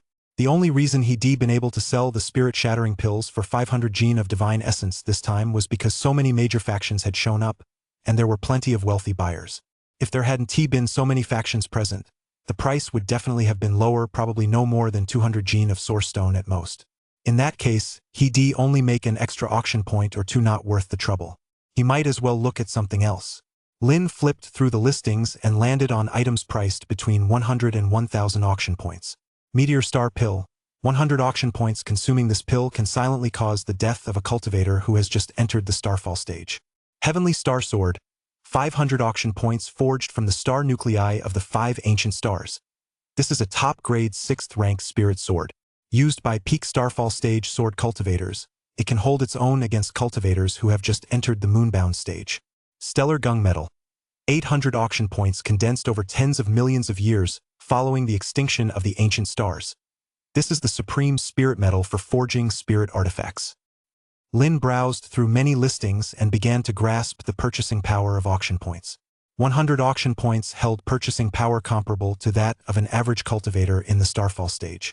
Before this, Lin had thought it wasn't too much, but now he realized that in his Nexus stage realm, 300 auction points were already a massive fortune. If auction points could be converted into divine essence, they would likely be worth tens of thousands of units of divine essence. Such wealth is something even ordinary 1,000-year-old clans might not possess. The total assets of an average Starfall stage cultivator would likely amount to no more than this. It's a pity there's nothing suitable for me right now. Lin glanced at them briefly and then lost interest. What Lin needed right now was a treasure powerful enough to break through to the Nexus stage. But such treasures, not to say they don't exist, but even if they did, they would be incredibly extraordinary and certainly beyond what Lin could afford at his current stage. Didn't he see the scenes depicted in the true commentary on the Nexus stage? Do those peerless young men and women, those with the potential to reach the Emperor stage, or even surpass it, really need such means? Come to think of it, Lin had actually gained some insight from the true interpretation of the Nexus stage. At the very least, he now knew how to proceed on his path within the Nexus stage realm. Having witnessed so many reenacted scenes, it wasn't as if he'd come away empty-handed. Once the auction ended, Lin could begin opening his 8th or even 9th Nexus stage. As for the 10th Nexus stage, he had no clue yet. That's right, ever since seeing the scenes in the true interpretation of the Nexus stage, Lin's goal had been 10 Nexus stages or even. Shaking his head, Lin stopped dwelling on it and turned his gaze back to the auction floor. At that moment, the second lot was being presented on the high platform by a maid. This item is called the Po Xing Shua. It was once wielded by a moonbound stage powerhouse and earned its name by destroying an ancient star beyond the domain with a single strike. Starting bid, 100,000 gene of divine essence. As soon as these words were spoken, the auction hall erupted into a frenzy. A moonbound stage powerhouse that was a being standing at the very pinnacle of this world. No matter where they were, they held a lofty status. Even in a sacred land, they could become an elder. If not in a sacred land, they were powerful enough to found a long-standing imperial dynasty. In the moonbound stage realm, such beings are known as great powers or emperors. An emperor is the ruler of an empire, the sovereign of a territory spanning 1,000,000 li. There are very few such beings even in the origin realm. Wherever they go, they are the center of attention, with others gathering around them like stars surrounding the moon. In the secular world, they can be rulers of empires. In the Holy Lands, they can serve as elders and great powers. The fact that such a being could use a weapon capable of obliterating an ancient star with a single strike is proof enough of their power. An ancient star spans anywhere from 10,000 li in diameter to 100 or even 1,000 times that size. For a moonbound stage great power to take notice, the star must have a diameter of at least 1,000,000 li. Viewed this way, it is equivalent to obliterating a territory spanning 1,000,000 li in a single strike. In an instant, the eyes of countless beings burned with intensity. Even ancient clans and major sects with lineages stretching back thousands of years could no longer sit idly by. Even in the side chambers, the Holy Lands with relatively shallow foundations were now fully focused. If the star-shattering shuttle were brought back to a Holy Land and forged by an ancient saint stage expert, it would likely become another sacred artifact for that Holy Land. The value of a holy artifact goes without saying. It is the very foundation of a Holy Land. Therefore, as soon as Lu Yuan finished speaking, Many people immediately began speaking up, vying to be heard. Chapter 17. Wang Teng of the Wang clan possesses the potential to reach the emperor stage. My Wang clan of the Northern Realm will contribute 110,000 gene of divine essence. In an instant, from within a private room, a rather youthful voice rang out. Upon hearing this voice, the entire Wild Sky auction house was instantly engulfed in a flurry of discussion. The Wang clan of the Northern Realm is actually that clan. Throughout the Origin Realm, the Wang surname is a major one, found in nearly every ancient city. Moreover, in almost every region, whether powerful or modest, there is a Wang family. Some Wang families are merely secular clans, with perhaps only a handful of cultivators among them. Others, however, have been passed down for 1,000 years, holding sway over an entire ancient city. Still others have endured for 10,000 years, enjoying a formidable reputation across a radius of tens of 10,000 li, hundreds of 10,000 li, or even a million li. However, if there is one Wang clan whose very name commands the respect of the entire Origin Realm, then that clan must surely be the Wang clan of the Northern Realm. The reason the Wang clan of the Northern Realm is so powerful is precisely because one of its ancestors once reached the Emperor stage. Consequently, while that Emperor stage was still alive, the Northern Domain Wang clan could be called an imperial clan, having once reigned supreme over an entire era. Now, though the Emperor stage is no longer among the living, the Northern Domain Wang clan remains extraordinarily formidable thanks to its heritage from that era, with strength surpassing even some of the weaker sacred lands. In the Northern Domain, there are more than 5 sacred lands and several ancient clans, that is, families with lineages stretching back over 100,000 years. Among them, the Beiyan Sacred Land and the Wang clan are the strongest, ranking among the top 2. The fact that the Wang clan of the Northern Realm has now directly entered the bidding naturally came as a surprise to some of the auction attendees. A power of this caliber has actually entered the fray so early. Whoa, the Wang clan of the Northern Realm, that SA family with incredibly deep roots. They've joined the auction this quickly. Wait, that voice. That voice sounds young, yet it carries an air of nobility. That must be the current heir of the Northern Realm's Wang clan, young Lord Wang Teng. It's actually him, the peerless prodigy rumored to be on par with, or even surpass, the holy heir of the sacred land. Wang Teng of the Wang clan, the young lord said to possess the potential to reach the emperor stage. For a moment, everyone began to speculate about the origins of the young man in the private room. The Wang clan of the Northern Realm, an ancient clan that had produced an emperor stage cultivator, had never seen its lineage broken, and many of its direct descendants enjoyed immense fame in the outside world. In the past, these direct descendants could rival the holy heirs of the sacred lands in the outside world. But in this generation, a figure named Wang Teng has emerged, said to possess the potential for the emperor stage, dwarfing the entire younger generation of the Wang clan. Throughout the Northern Realm of the Origin Realm, he is truly a peerless prodigy for the ages. Even among the younger generation of the Beiyan Holy Land, no one has yet been able to overshadow him. He is widely regarded as the foremost young talent in the northern region. If it's Wang Teng, I think I understand what's going on. Wang Teng, said to possess the potential to reach the emperor stage, is participating in this auction clearly. He intends to acquire another weapon belonging to a moonbound stage powerhouse, which would make him even more formidable. But what a pity. If it were anything else, I might be willing to step aside, but for a treasure capable of enhancing our sect's foundations, I won't yield an inch. After a brief exchange of remarks, the bidding gradually intensified. Top floor. Inside a private room.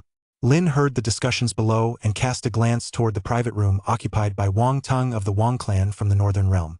Although ancient clans like this possess numerous means of concealment, at the Wild Sky auction house, Lin was king. Nothing could escape his gaze. With a single glance, Lin gained a general understanding of this Wang Teng. Powerful as expected. He is about the same age as those holy heirs I've encountered at the Origin Sanctum, but his strength seems to be slightly superior. I wonder how he compares to the top 3 holy heirs of the Holy Land. Compared to that holy maiden, however, he seems to be lacking something. Lin had once encountered several holy heirs at the Holy Land, though they were among the lower-ranked ones. Their aura alone was enough to intimidate the world. Take, for example, the 8th holy heir, the very one who had caused his demotion to the Wild Sky auction house, who seemed to fall somewhat short compared to this man.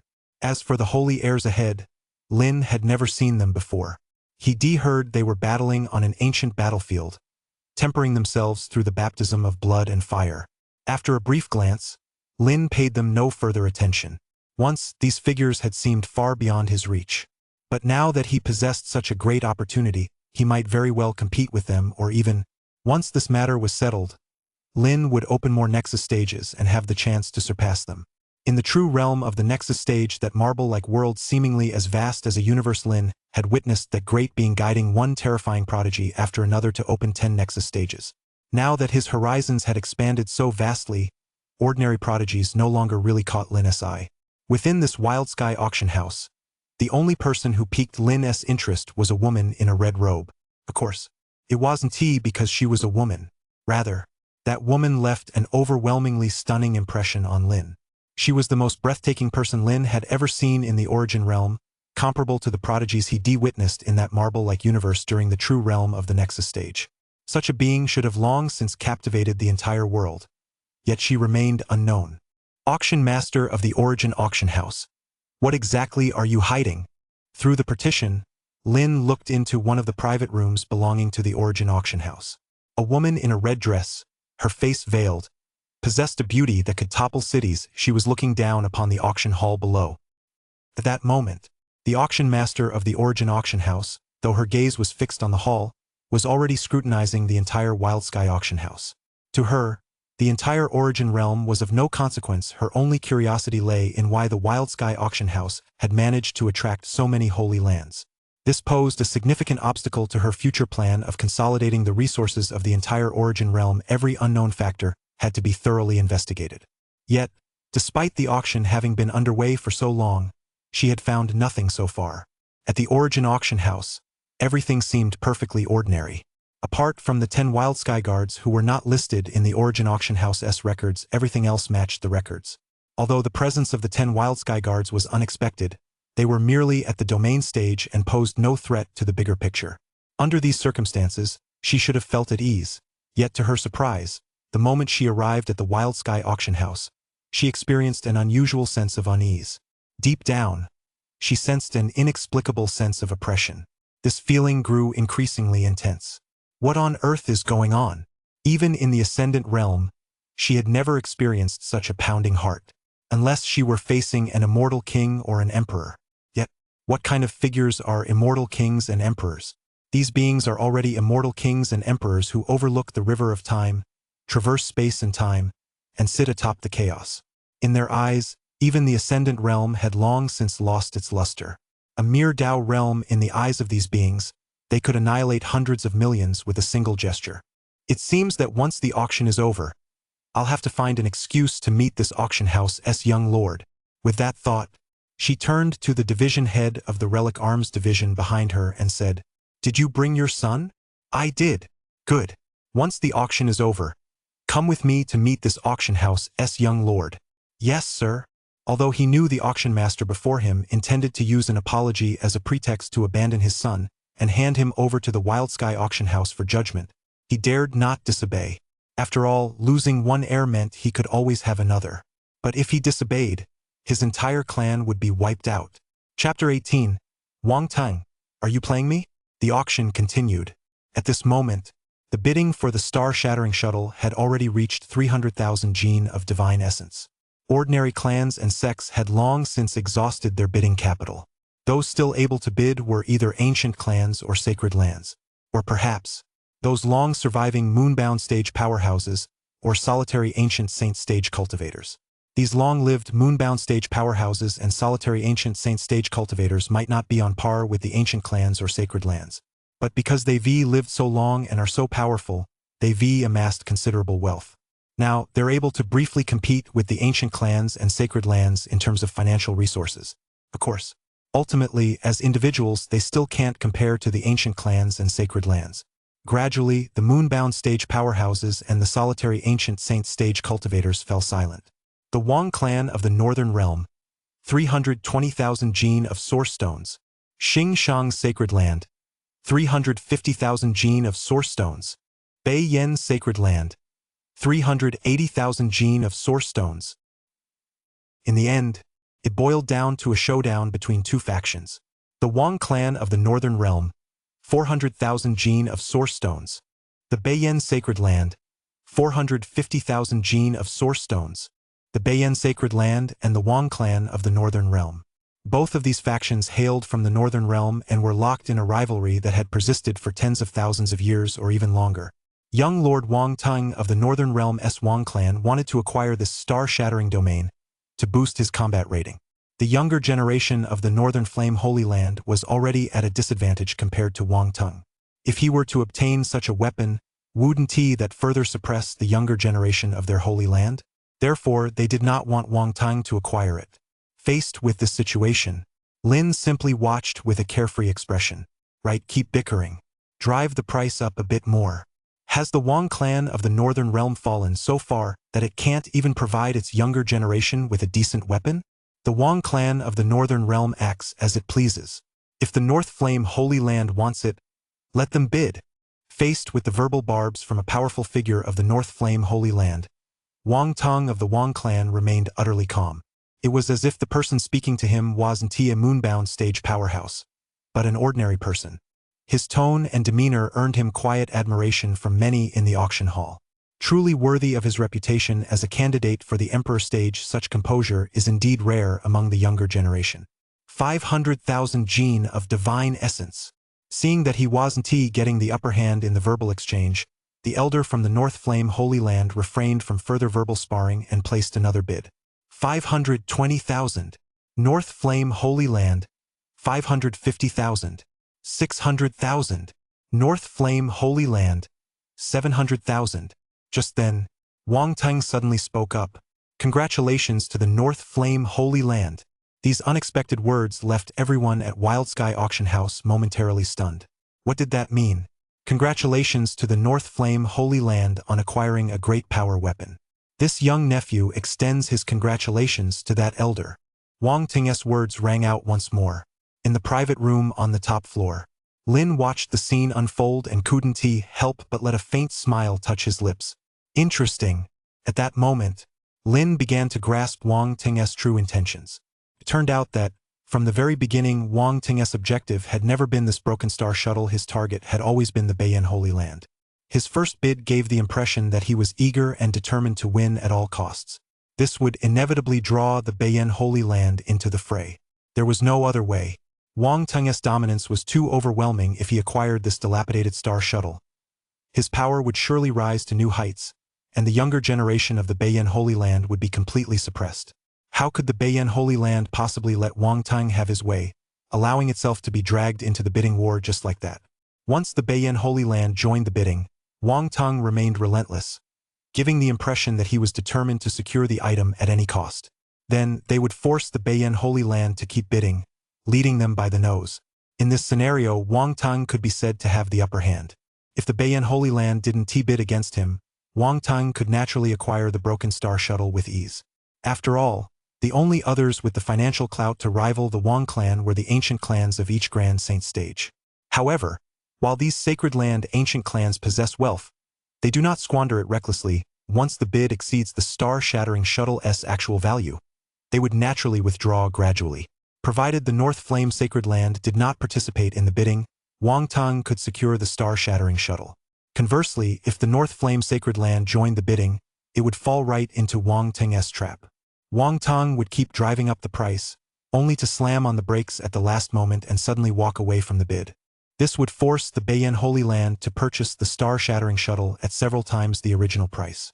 This tactic allowed him to maneuver with complete freedom. Although it wasn't a particularly sophisticated open strategy, as long as Wang Tung's influence was formidable, the Beiyan Holy Land wouldn't dare let the star-shattering shuttle fall into his hands. Given this, even knowing it was a trap, the Beiyan Holy Land had no choice but to fall into it. Perhaps the Beiyan Holy Land wasn't in need of another great power weapon, but they absolutely could not allow the star-shattering shuttle to fall into Wang Tung's hands. The Beiyan Holy Land truly has immense financial resources. I'm deeply impressed. Wang Tung's words rang out once more, causing the Beiyan Holy Land elder's face to turn ashen. But there was nothing he could do about it. After all, Wang Tung was, after all, the young lord of the Wang clan. Though his current cultivation realm might not match his own, his status and standing were still slightly higher than that of a sacred land elder. The second auction thus came to a rather dramatic conclusion. 70,000 gene of divine essence were ultimately secured by the Beiyan Sacred Land. Ding!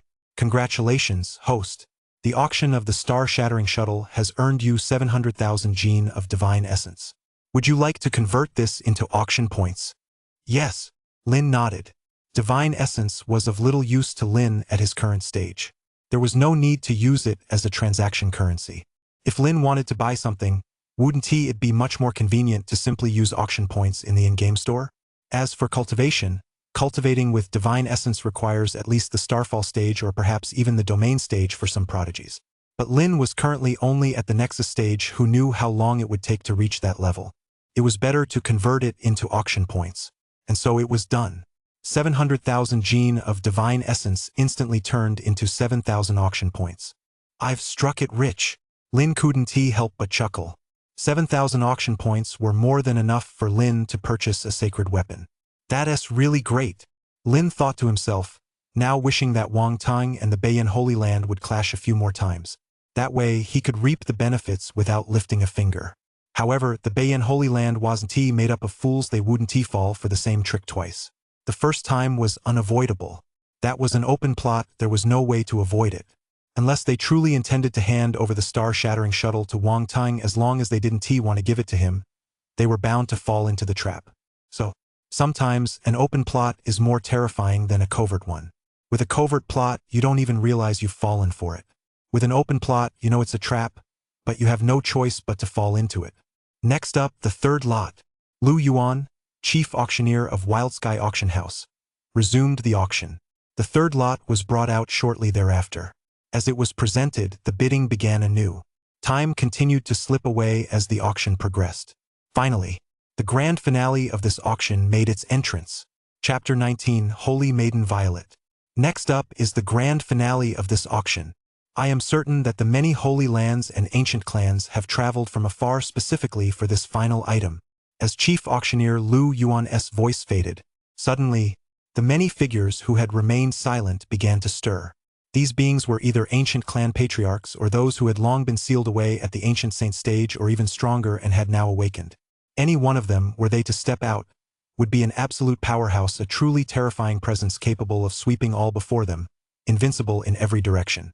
Since arriving at the auction house, these figures had remained in their private rooms, using restrictions to conceal themselves, as if they had never been there at all.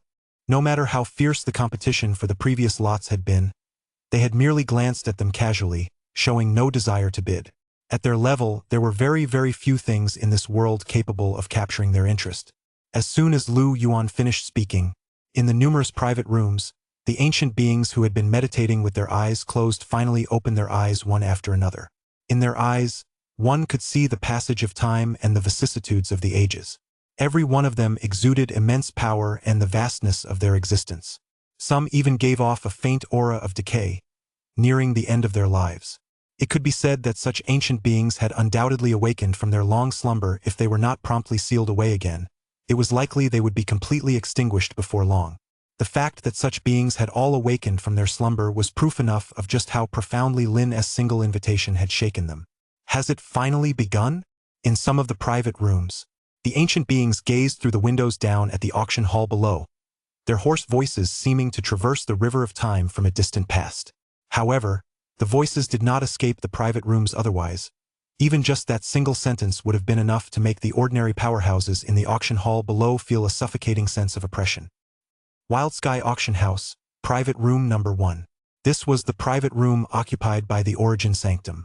At that moment, inside the private room, there were only 3 figures present. The first was a young woman wearing a thin purple veil. She was clad in a light purple gown that shimmered with ethereal light, her entire being seeming to be enveloped in an aura of Taoist grace. Even a fleeting glance was enough to reveal her peerless beauty and graceful figure. Even as she sat there quietly, she seemed to stand apart from the world. This person was the Holy Maiden of the Origin Sanctum. Throughout the Origin Sanctum, there are positions designated as Holy Heir and Holy Maiden. The Origin Sanctum never distinguishes between men and women. To become a Holy Heir or Holy Maiden, the requirements are identical for both genders, with the sole exception of gender. First, candidates must be under 30 years of age and have reached the Starfall stage or higher. Second, they must possess exceptional innate talent, either having opened 8 or more Nexus stages at the Nexus stage, possessing a sacred physique, or having pure sacred blood. Those who meet both of these conditions, regardless of gender, may become the holy heir or holy maiden of the origin sanctum. Currently, there are 9 holy heirs in the origin sanctum. As for the holy maiden, there is only one. That is the woman standing before us, Holy Maiden Violet. Holy Maiden Violet's origins are shrouded in mystery, her physique is formidable, and her background remains untraceable. She once opened 9 Nexus stages within the Nexus stage realm and, following the creation of those 9 Nexus stages, she is believed to have attained an even deeper level of understanding. Of course, this information has been kept hidden by the ancestors of the Origin Sanctum. Otherwise, Violet would have long since become the Origin Sanctum's Sanctum Heir. However, she seems unconcerned with this title, devoting herself entirely to cultivation. For this auction, Grandmaster Tianyuan and a quasi-emperor stage ancestor from the Origin Sanctum have arrived. Whether it is Grandmaster Tianyuan or the quasi-emperor stage ancestor, either of these two possesses unimaginable power and status, both within the Holy Land and throughout the entire Origin realm. Violet, a disciple of the Holy Land, though she is a holy maiden, has been brought here, which is proof enough of her extraordinary nature. At that moment, Grandmaster Tianyuan looked at Violet and said, "Violet, you've met that young lord from the Wild Sky Auction House once before and have even praised him. Do you know anything about his secrets?" Violet shook her head, her voice sweeping over them like a reviving spring breeze, refreshing to the soul. In response to the patriarch, this disciple knows nothing. I merely observed that he performed exceptionally well during a training exercise and possessed an extremely resilient character, so I instinctively offered a word of praise. As for anything else, I know absolutely nothing. Then do you know that it was precisely because of that single compliment from you that he left the Holy Land? Beneath her purple veil, Violet's brows furrowed slightly, as if she had realized something. Are you saying, Grandmaster, that my compliment led certain people to target him? Yes. As you should know, one of the Holy Sanctuary's 8 holy heirs harbors feelings for you, but you've always been rather cold toward him. Now, however, you've praised an inner disciple who seems quite ordinary, while you've never even exchanged a single word with him. This has caused him displeasure.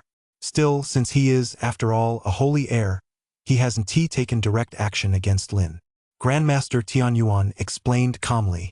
However, while he refrains from acting due to his status, others might not. There is an elder who wishes to follow in his footsteps.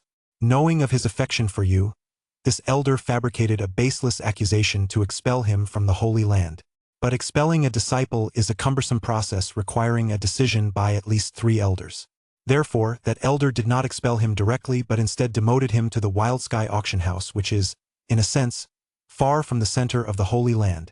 After hearing all this, Violet finally understood the full context of the situation. She then spoke again. Grandmaster, since this all stems from me, how about I take care of resolving it? It's up to you. Originally, I brought you here not only to attend this auction and witness the secrets of the Wild Sky Auction House, but also secondly to have you resolve this matter.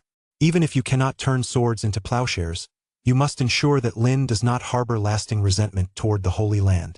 Yes, I know what to do.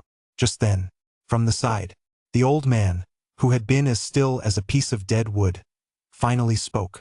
You must resolve this grudge at all costs. The secrets surrounding Lin's death are immense. You must resolve this no matter what the cost. Judging by that invitation, if this grudge remains unresolved, the Origin Sanctum may well face a catastrophe. Upon hearing this, Violet's expression turned alarmed. When she had followed this ancestor out earlier, the sect master had mentioned him. He was the Sanctum's second ancestor, a figure of immense power whose cultivation had reached the quasi-emperor stage, a true, unrivaled being of the Origin realm in this generation. If even he could say such a thing, it seemed that this Lin was indeed no ordinary person. But she clearly remembered that, aside from being a bit more resilient in character, Lin wasn't too much different from the Holy Land's other inner disciples. 7 Nexus stages, an ordinary sword spirit physique. There were plenty of people like that in the Holy Land, if not many, then at least a fair number. If one couldn't break through to the 8th Nexus stage and enter the Starfall stage within the next 5 or 6 years, they wouldn't even qualify to become a holy heir. That such a person could actually strike fear into the hearts of even a quasi-emperor stage ancestor was truly baffling. Chapter 20. The source of life emerges. So that's how it really is. From his private chamber on the top floor, Lin used the authority granted by the Wild Sky Authority token to wield invincible power as he monitored the activities in the various chambers. To his surprise, he uncovered the full story behind the incident involving himself. It turned out that the Elder had acted entirely on his own initiative. Lin did not believe this was a ploy by Patriarch Tianyuan to rid the 8 holy heirs of suspicion, since they had been discussing the matter in his own private chamber, a space protected by numerous restrictions designed to keep their conversation confidential. Such words were undoubtedly the truth. In that case, this young master will see just how you intend to resolve this. Although, Lin no longer cared about the status of a mere inner disciple of a holy sanctuary. But once certain actions had been taken, an explanation and a reasonable resolution were still required. Otherwise, even if Lin wouldn't directly harbor resentment toward the entire Origin Sanctum, he would at the very least no longer feel any gratitude for the teachings and guidance he had once received there. At most, he simply wouldn't go out of his way to target the Origin Sanctum. As for that elder, since he acted this way, eager to curry favor yet expelling Lin certainly wouldn't let him off the hook. Now, it remained to be seen whether they would choose to protect one elder at the expense of an inner disciple, or what course of action they would take. Their decision would also determine Lin's future attitude toward the Origin Sanctum. Lin glanced over, learned what he needed to know, and paid it no further attention. Of course, that brief glance, however, did allow Lin to notice something that was quite pleasing. Origin Sanctum's second ancestor had actually emerged from seclusion. The second ancestor was extremely mysterious. Rumors within the Holy Land claimed he slumbered in a starfield beyond the domain. His origins could be traced back 3 eras. Origin Sanctum has many ancestors, but 3 of them are exceptionally special. They are the first, second, and third ancestors. These 3 ancestors once served under Tianyuan Emperor Stage, the founding patriarch of Origin Sanctum. Moreover, they were all generals under Tianyuan Emperor Stage's command when Emperor Stage reigned over the 3,000 realms. They served as his vanguard. Although they may not have been among Emperor Stage's strongest generals, they were nonetheless extremely formidable. 3 eras ago, they had already reached the quasi-emperor stage. 3 eras, each lasting 129,600 years, make it easy to imagine just how distant that time is from the present. After all, in the Origin realm, the lifespan of an ancient saint stage cultivator is only 10,000 years. For those at the quasi-emperor stage, it may be slightly longer, but not by much. Clearly, throughout such an immense span of time, this ancient ancestor had been in slumber. Now, having suddenly emerged, he must have sensed something from the invitation. With such a being making an appearance, Lin felt certain that his final auction item would fetch a fantastic price. "I'll spare you the unnecessary chatter." Lu Yuan didn't say much, he simply lifted the cover off the presented lot. As the cover was lifted, at that moment, everyone's gaze turned to the final lot on the auction podium. However, some people quickly shook their heads. "What is this? I can't tell, it's sealed. It looks like a mass of fluid inside. What on earth is this? That it could be the grand finale of the auction. 100 years, for people like them, is but the blink of an eye, not much at all, and one might even say it's quite brief. Even within the Origin realm, there are plenty of rare treasures that could grant them such an extension of life. But their bodies are far too decayed. While ordinary rare treasures might extend their lives, they are quickly absorbed by their decaying bodies, ultimately greatly reducing the actual extension of their lifespan. Furthermore, having survived this long, they had long since consumed countless rare life-extending treasures. They had even developed immunity to ordinary life-extending items, which no longer had any effect on them. But there was one exception. The source of life. This peerless treasure surpassed any other life-extending artifact. Even the most decayed body could absorb it. The term source of life represents the very origin of all life between heaven and earth. It is the essence of the universe's creative power, transforming decay into something miraculous. Now, such a peerless treasure has actually appeared. How could this not excite them? At this moment, they were eager for Lu Yuan to explain exactly how many years of life this source of life could extend. If it were 10 years, though modest, it would still be enough to sustain the energy expenditure of a single emergence into the world, making it worth bidding on. If it were 100 years, they would bid for it at any cost. That would be enough to safeguard a sacred land or an ancient clan 10 times over, or even more. If it were several hundred years, the implications would be beyond imagination. Now, the great era is about to dawn. If one were to gain several hundred more years of lifespan, it would open up every possibility. Perhaps, with several hundred more years of lifespan, one could tread the path of the gods and vie for the Emperor Stage title of this era. Or perhaps, with those several hundred years, One could safeguard the path for one's disciples, enabling them to compete for the path of the gods. Whichever path one takes, it would be enough to perpetuate the legacy of a faction, and it would all be worth it. If one had even more, say, 1,000 years, that would be beyond imagination. Not even the most profound sages or ancient beings dared to contemplate such a thing. Lu Yuan, aware of everyone's expectations, bowed slightly toward the heavens. Young Lord, the final lot is about to be auctioned. Please, young Lord, lift its seal. Very well, a calm voice replied. The very next moment, the source of life, which had been in a state of dormant sealing, was instantly unsealed and came to life. That rich, vibrant life force filled the entire auction hall in an instant. Had it not been for Lin's invincible power holding it in check, this source of life would likely have scattered and overflowed by now.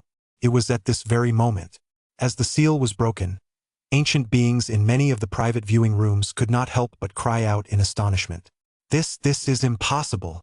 Chapter 21. The auction for the millennia-old source of life begins. As Lin broke the seal, the astonishing aura of the source of life filled the entire auction hall. The aura of the source of life enveloped the numerous private boxes. Some ancient beings, who were naturally quite sensitive to such things, now sensed it most directly. In an instant, they gained an understanding of this source of life. This aura is so dense. I fear it must be at least several hundred years old. Several hundred years. With this, I'll have enough to fight for another lifetime. Even if I can't reach the pinnacle of the human realm, it'll be enough to protect the next generation, step onto the divine path, and compete for supremacy. Several hundred years, sometimes that's a very short time, so short that even the lifespan of a cultivator in a Starfall stage realm is longer. Yet, at a critical moment, those several hundred years feel incredibly long. Long enough for a peerless prodigy, a talent of the ages, to rise from nothing and tread the path to divinity, vie for the celestial mandate which occurs only once in an era, and reach the pinnacle of the human Tao, the Emperor stage. This journey has made it all worthwhile. The founding ancestors of numerous factions and certain ancient beings all sighed deeply within their hearts at that moment. They marveled that coming to attend this auction had been worth it, even if it meant awakening from their slumber just this once. It was still worth it. In a private chamber, a former general of the Tianyuan Emperor stage, now the second founding ancestor of the Origin Sanctum. Sensing this astonishing aura of the source of life, he couldn't help but rise to his feet. His hunched frame, at that moment, seemed to radiate a terrifying aura powerful enough to destroy the world. In that instant, the hunched old man was no longer hunched. He stood like a true god of the 9 heavens, or an immortal banished to the mortal realm. I never imagined the aura of the source of life would be so intense. I fear it has already surpassed 500 years. Enough to extend one's lifespan by 500 years. Truly, fortune has turned in my favor. With this source of life, this old man might just catch a glimpse of that supreme emperor's throne. Beside him, upon hearing these words, Grandmaster Tianyuan hastened to assure him, "Please rest assured, ancestor. This junior will spare no expense to secure it at auction." If the ancestor could catch a glimpse of that imperial throne and set foot on the emperor stage, then the Origin Sanctum would be able to flourish for 100,000 years in this era and reign supreme over the 3,000 realms. It would recreate the supreme might of the time when the founding ancestor, Tianyuan, reincarnated on the emperor stage, commanding all directions as 10,000 sages paid homage. Lu Yuan, after Lin had broken the seal, spoke once more. "Ladies and gentlemen, I'm sure many of you elders already know what this object is. That's right, this is the source of life, a supreme artifact capable of perfectly extending one's lifespan. And this," at this point, Lu Yuan couldn't help but pause for a moment, causing many of the ancient sages present to breathe a bit more rapidly. After a long while, Lu Yuan continued to speak calmly. "This, according to the young lord, is the source of life capable of extending one's lifespan by 1,000 years. Once ingested, as long as your cultivation realm exceeds the Starfall stage, it will perfectly and uniformly extend your lifespan by 1,000 years. As for its value, I'm sure you all understand." Lu Yuan sensed the powerful auras faintly seeping out from within the private chamber, knowing that those beings had grown impatient with the wait. He refrained from elaborating further on its worth. These were all people he owed favors to. As long as he explained the object's function, they would likely understand its value even better than he did. Without further ado, Lu Yuan spoke abruptly. This item is not limited to transactions involving divine essence. According to the young lord, it can be traded for saint-grade divine essence, peerless treasures, or even through various other forms of barter. The auction begins now. Starting bid, 100 million gene of divine essence. Originally, according to Lin S. thinking, a starting bid was optional. After all, such a source of life would inevitably be a coveted prize among countless ancient and decaying beings. Even if the starting bid were 0, it would be enough to drive the price up to an astronomical figure through continuous bidding. However, Lin thought it over and realized this might not be entirely appropriate. What if, yes, just what if, a figure from the very highest tier sacred land won at the quasi-emperor stage, a being unmatched even among the current emperor stage cultivators, were to speak up? What if no one else dared to bid? After all, Lin couldn't very well accuse that quasi-emperor stage cultivator of using their status to intimidate others. Even if a quasi-emperor stage cultivator didn't exert pressure, anyone wishing to compete would still have to think twice. For this reason, Lin set a starting bid even if it were to sell for nothing more than the starting price, he wouldn't lose out. Of course, this was merely Lin's precaution. Quasi-emperor stage cultivators unmatched in this world when no emperor stage cultivators are present. Such figures wouldn't bid lightly, but once they did, their single bid would decisively determine the outcome. Whoa! The starting bid has already reached 100 million gene of divine essence. At this price, it could wipe out an ancient sect that has been passed down for 10,000 or even 100,000 years. Couldn't it? I was originally thinking of taking advantage of the chaos, but now it seems the starting bid has already ruled out all other factions besides the Holy Lands and ancient clans. That's true. But come to think of it, with such a supreme treasure, the ancestors of the various Holy Lands are bound to make a move. Although we can't participate in the auction, we can at least get a glimpse of the Holy Land's astonishing depth of resources. You're right. The Holy Lands stand at the pinnacle of the origin realm, and their depth of resources is common knowledge, but just how deep it really is, no one knows. I'm getting excited. Just as the crowd in the auction hall was brimming with anticipation, a powerful voice rang out. The Wang clan of the Eastern Realm offers 200 million divine essence. That voice, it's Wang Teng's father, the current head of the Wang clan of the ancient clan, a peerless figure whose cultivation has reached the ancient saint stage. Wang Teng's father, could that be the one who claimed my son, Wang Teng, has the potential to reach the emperor stage? That's right. This man has reached the ancient saint stage himself, yet he never boasts about his own achievements. Instead, he constantly boasts about his son. It's a good thing his son isn't the type to let a few words of praise go to his head otherwise. All that boasting would surely turn him into a spoiled brat. That's true. I have to say, Wang Teng really does have a good character. That remark about having the potential for the emperor stage isn't entirely without merit. Yes, his talent is unmatched throughout the entire origin realm, and despite his father's constant boasting, he hasn't let it go to his head. However, although Wang Teng's father holds a high status in this auction house today, there are countless others of even higher status and seniority. When he spoke, aside from some ordinary factions and average powerhouses in the auction hall who took notice, the other sacred lands and ancient clans paid him no mind, all jumping right into the bidding. The Xingshang Sacred Land offers 300 million divine essence. The Beiyan Sacred Land, 400 million divine essence. The Z Clan, 500 million divine essence. One after another, holy lands and ancient clans began to join the bidding. The price quickly. There aren't many factions in the Central Realm, but it can almost be said that every faction ranked among the very top in the region has intricate ties to the Origin Sanctum. Take, for example, the Origin Auction House, the pinnacle of the auction industry, or the most powerful empire, the Tianyun Empire, or the most powerful ancient sect, the Tianming Ancient Sect, or even the other ancient clans. These factions are either directly under the banner of Origin Sanctum, or were founded by powerful figures who once emerged from Origin Sanctum. Take the Tianyun Empire, for example. It was established by a powerful ancient saint stage cultivator known as Tianyun Zi. Rumor has it that during a certain era, this individual was the twin brother of the Grand Master of the Origin Sanctum at that time. The older brother presided over the Origin Sanctum, while he himself founded the Tianyun Imperial Dynasty, which has been passed down to the present day. Another example is the Tianming Ancient Sect, which was founded by an extremely powerful figure from the Origin Sanctum who was hailed as the #1 holy heir of his generation. That holy air had dazzled the origin sanctum of his time. It was virtually a foregone conclusion that he would become the sanctum heir and one day lead the sanctuary. However, another figure suddenly emerged, seizing the title of sanctum heir from him with overwhelming power. Unwilling to serve under another, that first holy heir who had been just a hair's breadth away from becoming the sanctum heir left the sanctuary and founded the ancient sect of heavenly destiny. Today, it too has been passed down to the present day, with a foundation of power no less formidable than that of the other ancient sects. In the central realm, since the origin sanctum had not yet participated in the auction, these individuals naturally refrained from bidding. They all knew that even if they managed to win the bid, they would likely have to pay tribute to the ancient ancestors of origin sanctum. That is, assuming they could even win the bid in the first place. In fact, they were well aware that they simply couldn't compete with those holy lands.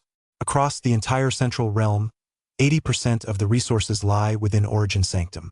In fact, it can be said without hesitation that across the entire origin realm, at least half of the resources reside within origin sanctum. Numerous central realm factions understood that what was happening now was merely a minor skirmish. When the origin sanctum entered the bidding, that would be the true climax. The auction was still in full swing. Finally, just then, an ancient voice, heavy with the weight of time, rang out in the auction hall. This old man bids 100,000 gene of Saint Grade Divine Essence, plus 10 beast cores from 8 star beasts. As soon as these words were spoken, a wave of gasps swept through the auction hall. Whoa, it's actually Saint Grade Divine Essence and 100,000 gene of it all at once. Divine Essence is generally classified into Divine Essence, High-Grade Divine Essence, and Saint Grade Divine Essence. What is commonly referred to as Divine Essence is merely the base form. High-Grade Divine Essence is very rare generally speaking. 1 gene of High-Grade Divine Essence is equivalent to 100 gene of Divine Essence. The same applies to Saint Grade Divine Essence. It is equivalent to 100 gene of High-Grade Divine Essence. In theory, 100,000 gene of Saint Grade Divine Essence is comparable to 1 billion gene of Divine Essence. But Saint Grade Divine Essence is extremely rare and valuable, so its worth goes far beyond that. If we were to actually trade it, the value would certainly be much higher. Who on earth could be so incredibly wealthy? It's not just that they're wealthy, they're downright insanely rich. Not only 100,000 gene of Saint Grade Divine Essence, but they even have 10 beast cores from 8 star beasts. Star beasts. Perhaps lower-level cultivators might not know exactly what they are.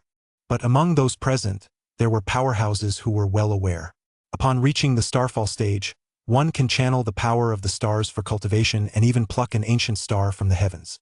Upon reaching the moonbound stage, one is even capable of braving the storms of the outer cosmos to journey into the starry void and sit in meditation on an ancient star. They naturally knew that star beasts existed in the outer cosmos.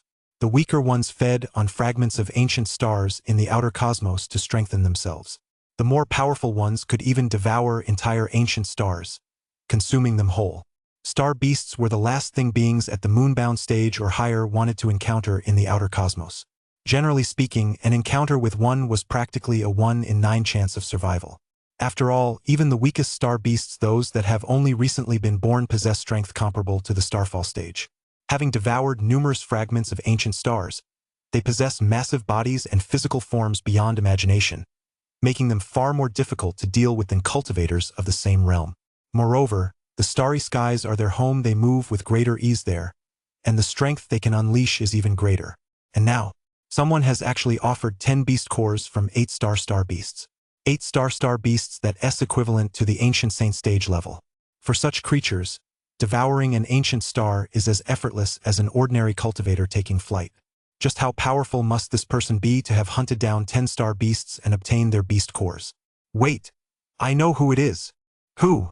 It's that person from the Z clan. You mean? Soon, as someone spoke up, many people guessed the person's identity. The patriarch of the Z clan, the clan's founder Z Chenxing. This was a truly formidable figure. A peerless being who had already reached the 3rd realm of the ancient saint stage. The ancient saint stage is the 8th realm for cultivators, the final realm before the pinnacle of the human path. This realm possesses countless incredible powers. Creating realms within the void is as easy as a snap of the fingers. The ancient saint stage is further divided into 3 sub-realms. The first realm is that of a saint. The second realm is the Saint King stage. The third realm is the Grand Saint stage. A saint is already capable of becoming the ruler of a sacred land. The Saint King stage. The king among saints can reign supreme even within the ancient saint stage, a testament to its immense power.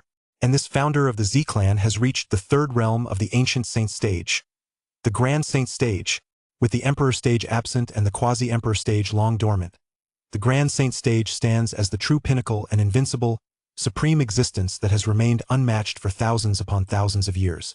Now, as the auction continued, even grand saint stage cultivators began entering the fray to bid. This filled many factions with deep foreboding. Even a sacred land would feel apprehensive in the face of a grand saint stage cultivator. However, no sooner had this grand saint stage figure finished speaking than a voice even more aged, seemingly imbued with the vicissitudes of endless ages, echoed out. Though the voice was not loud, and even somewhat hoarse, everyone who heard it felt their hearts tremble involuntarily, their bodies instinctively bent, as if they were about to kneel to the ground. Even the patriarch of one of the Holy Lands spoke with considerable alarm at that moment. An emperor, the aura of an emperor. This is the quasi-emperor stage. A quasi-emperor stage has intervened. Which Holy Land's quasi-emperor stage has actually awakened from its slumber? It has been nearly 100,000 years since a quasi-emperor stage last appeared in this world. Ever since the last emperor stage vanished, no quasi-emperor stage has ever appeared again. Who would have thought that an auction would actually draw out a quasi-emperor stage? If a grand saint stage can strike fear into a sacred land, then a quasi-emperor stage is far more than just a source of fear for a sacred land. Some sacred lands could even be wiped out with a single palm strike from a quasi-emperor stage. The quasi-emperor stage bears the character emperor in its name, signifying that one has already taken half a step beyond the pinnacle of the human path. If one can emerge victorious in the contest for the imperial path and be bestowed the celestial mandate, that is a truly flawless emperor. Chapter 23. The years are like a blade that cuts down the proud. 200,000 gene of saint grade divine essence. 15 8-star beast cores and 1 quasi-emperor stage star beast core. Plus, this old man will make 3 bids. The words of the quasi-emperor stage figure sent shockwaves through the entire auction hall. At that moment, no matter who they were, from elders of minor sects to the patriarchs of holy lands, everyone who heard this had only one thought. How is this possible? It's hard to believe.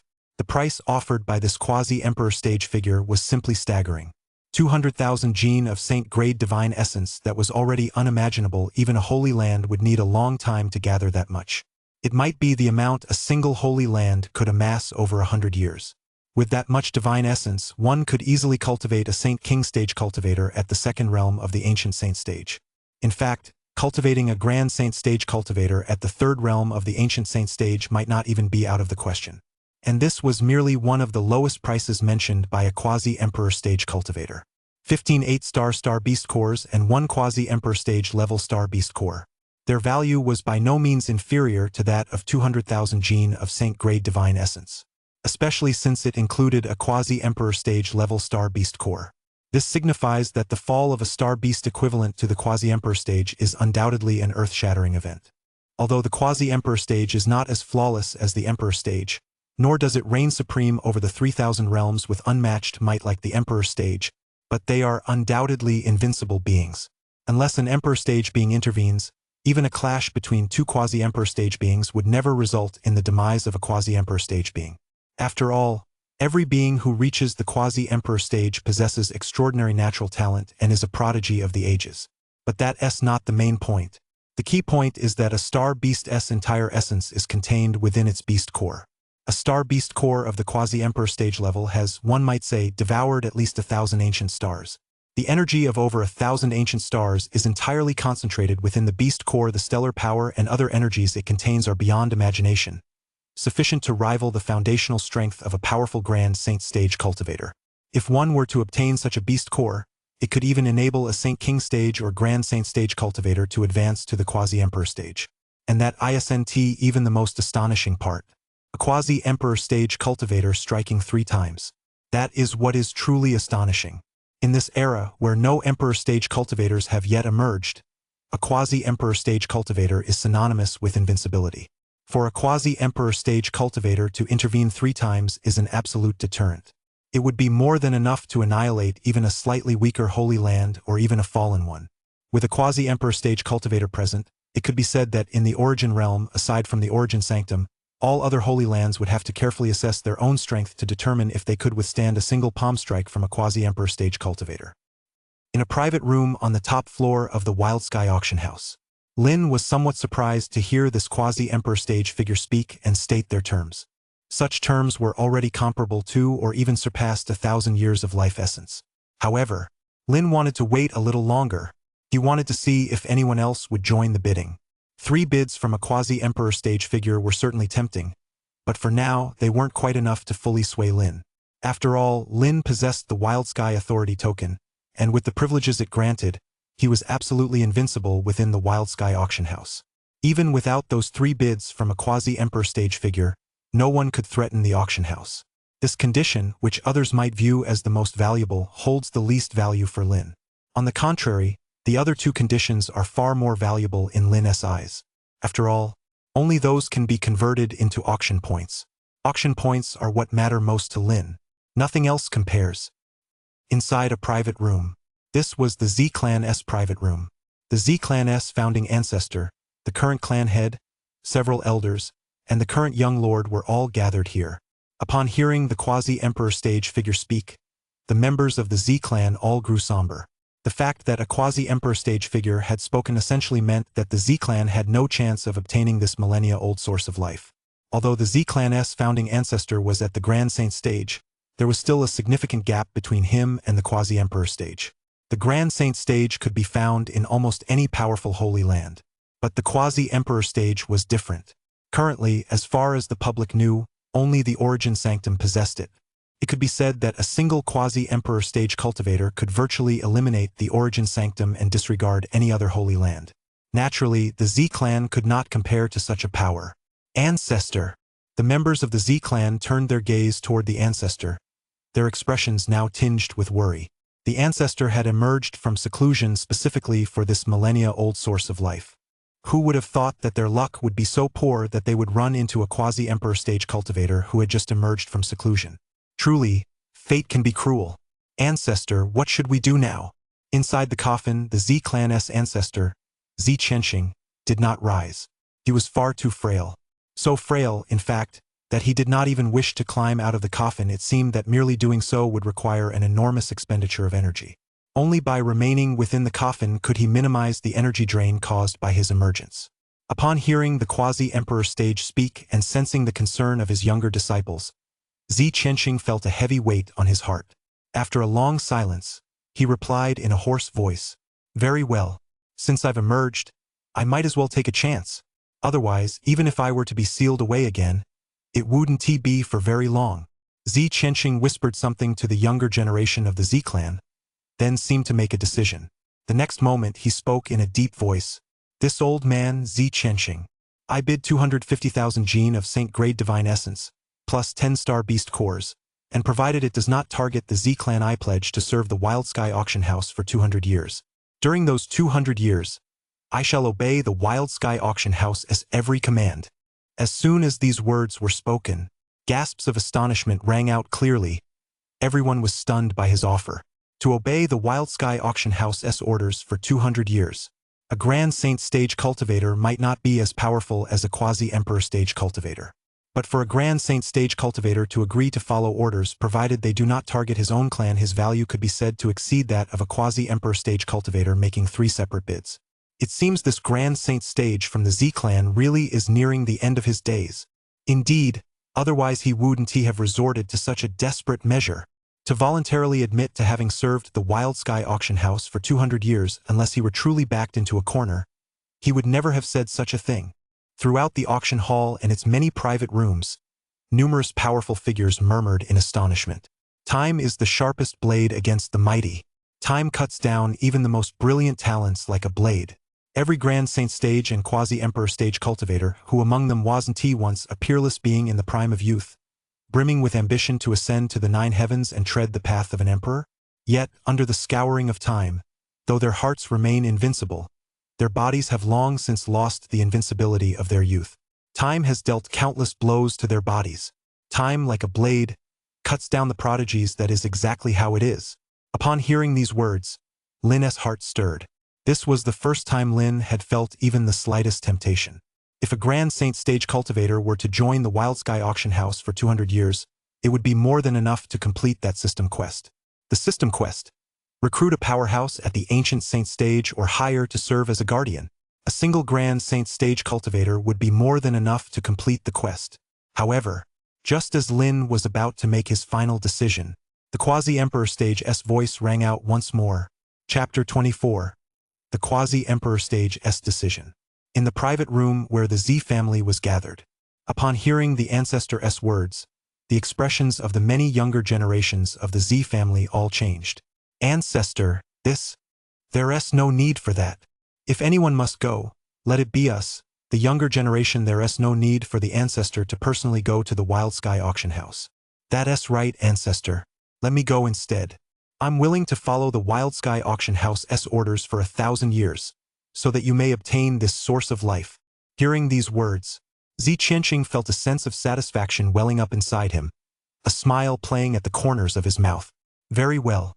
You truly live up to being my descendants. You have not disgraced the name of the Z clan. I have protected you for 100,000 years. It has all been worth it. But this time, there's no need for you to do this. There's a reason I've waited these 200 years. Violet is now the Origin Sanctum Holy Maiden. Her talent surpasses even my own. When I was young, she is destined to be one of the contenders on the path of the Emperor. 200 years from now, she will undoubtedly meet the criteria to step onto the Emperor's path. By then, I will have left the Wild Sky auction house and will use this frail body to safeguard her path, enabling her to step onto the Emperor's path. Upon hearing these words, the members of the Z clan fell silent. Rumors circulating outside claimed that Wang Tong of the Wang clan possessed the potential to reach the Emperor stage. But everyone in the Z clan knew that Violet also possessed the potential to reach the Emperor stage. In fact, her potential might even surpass Wang Ting's.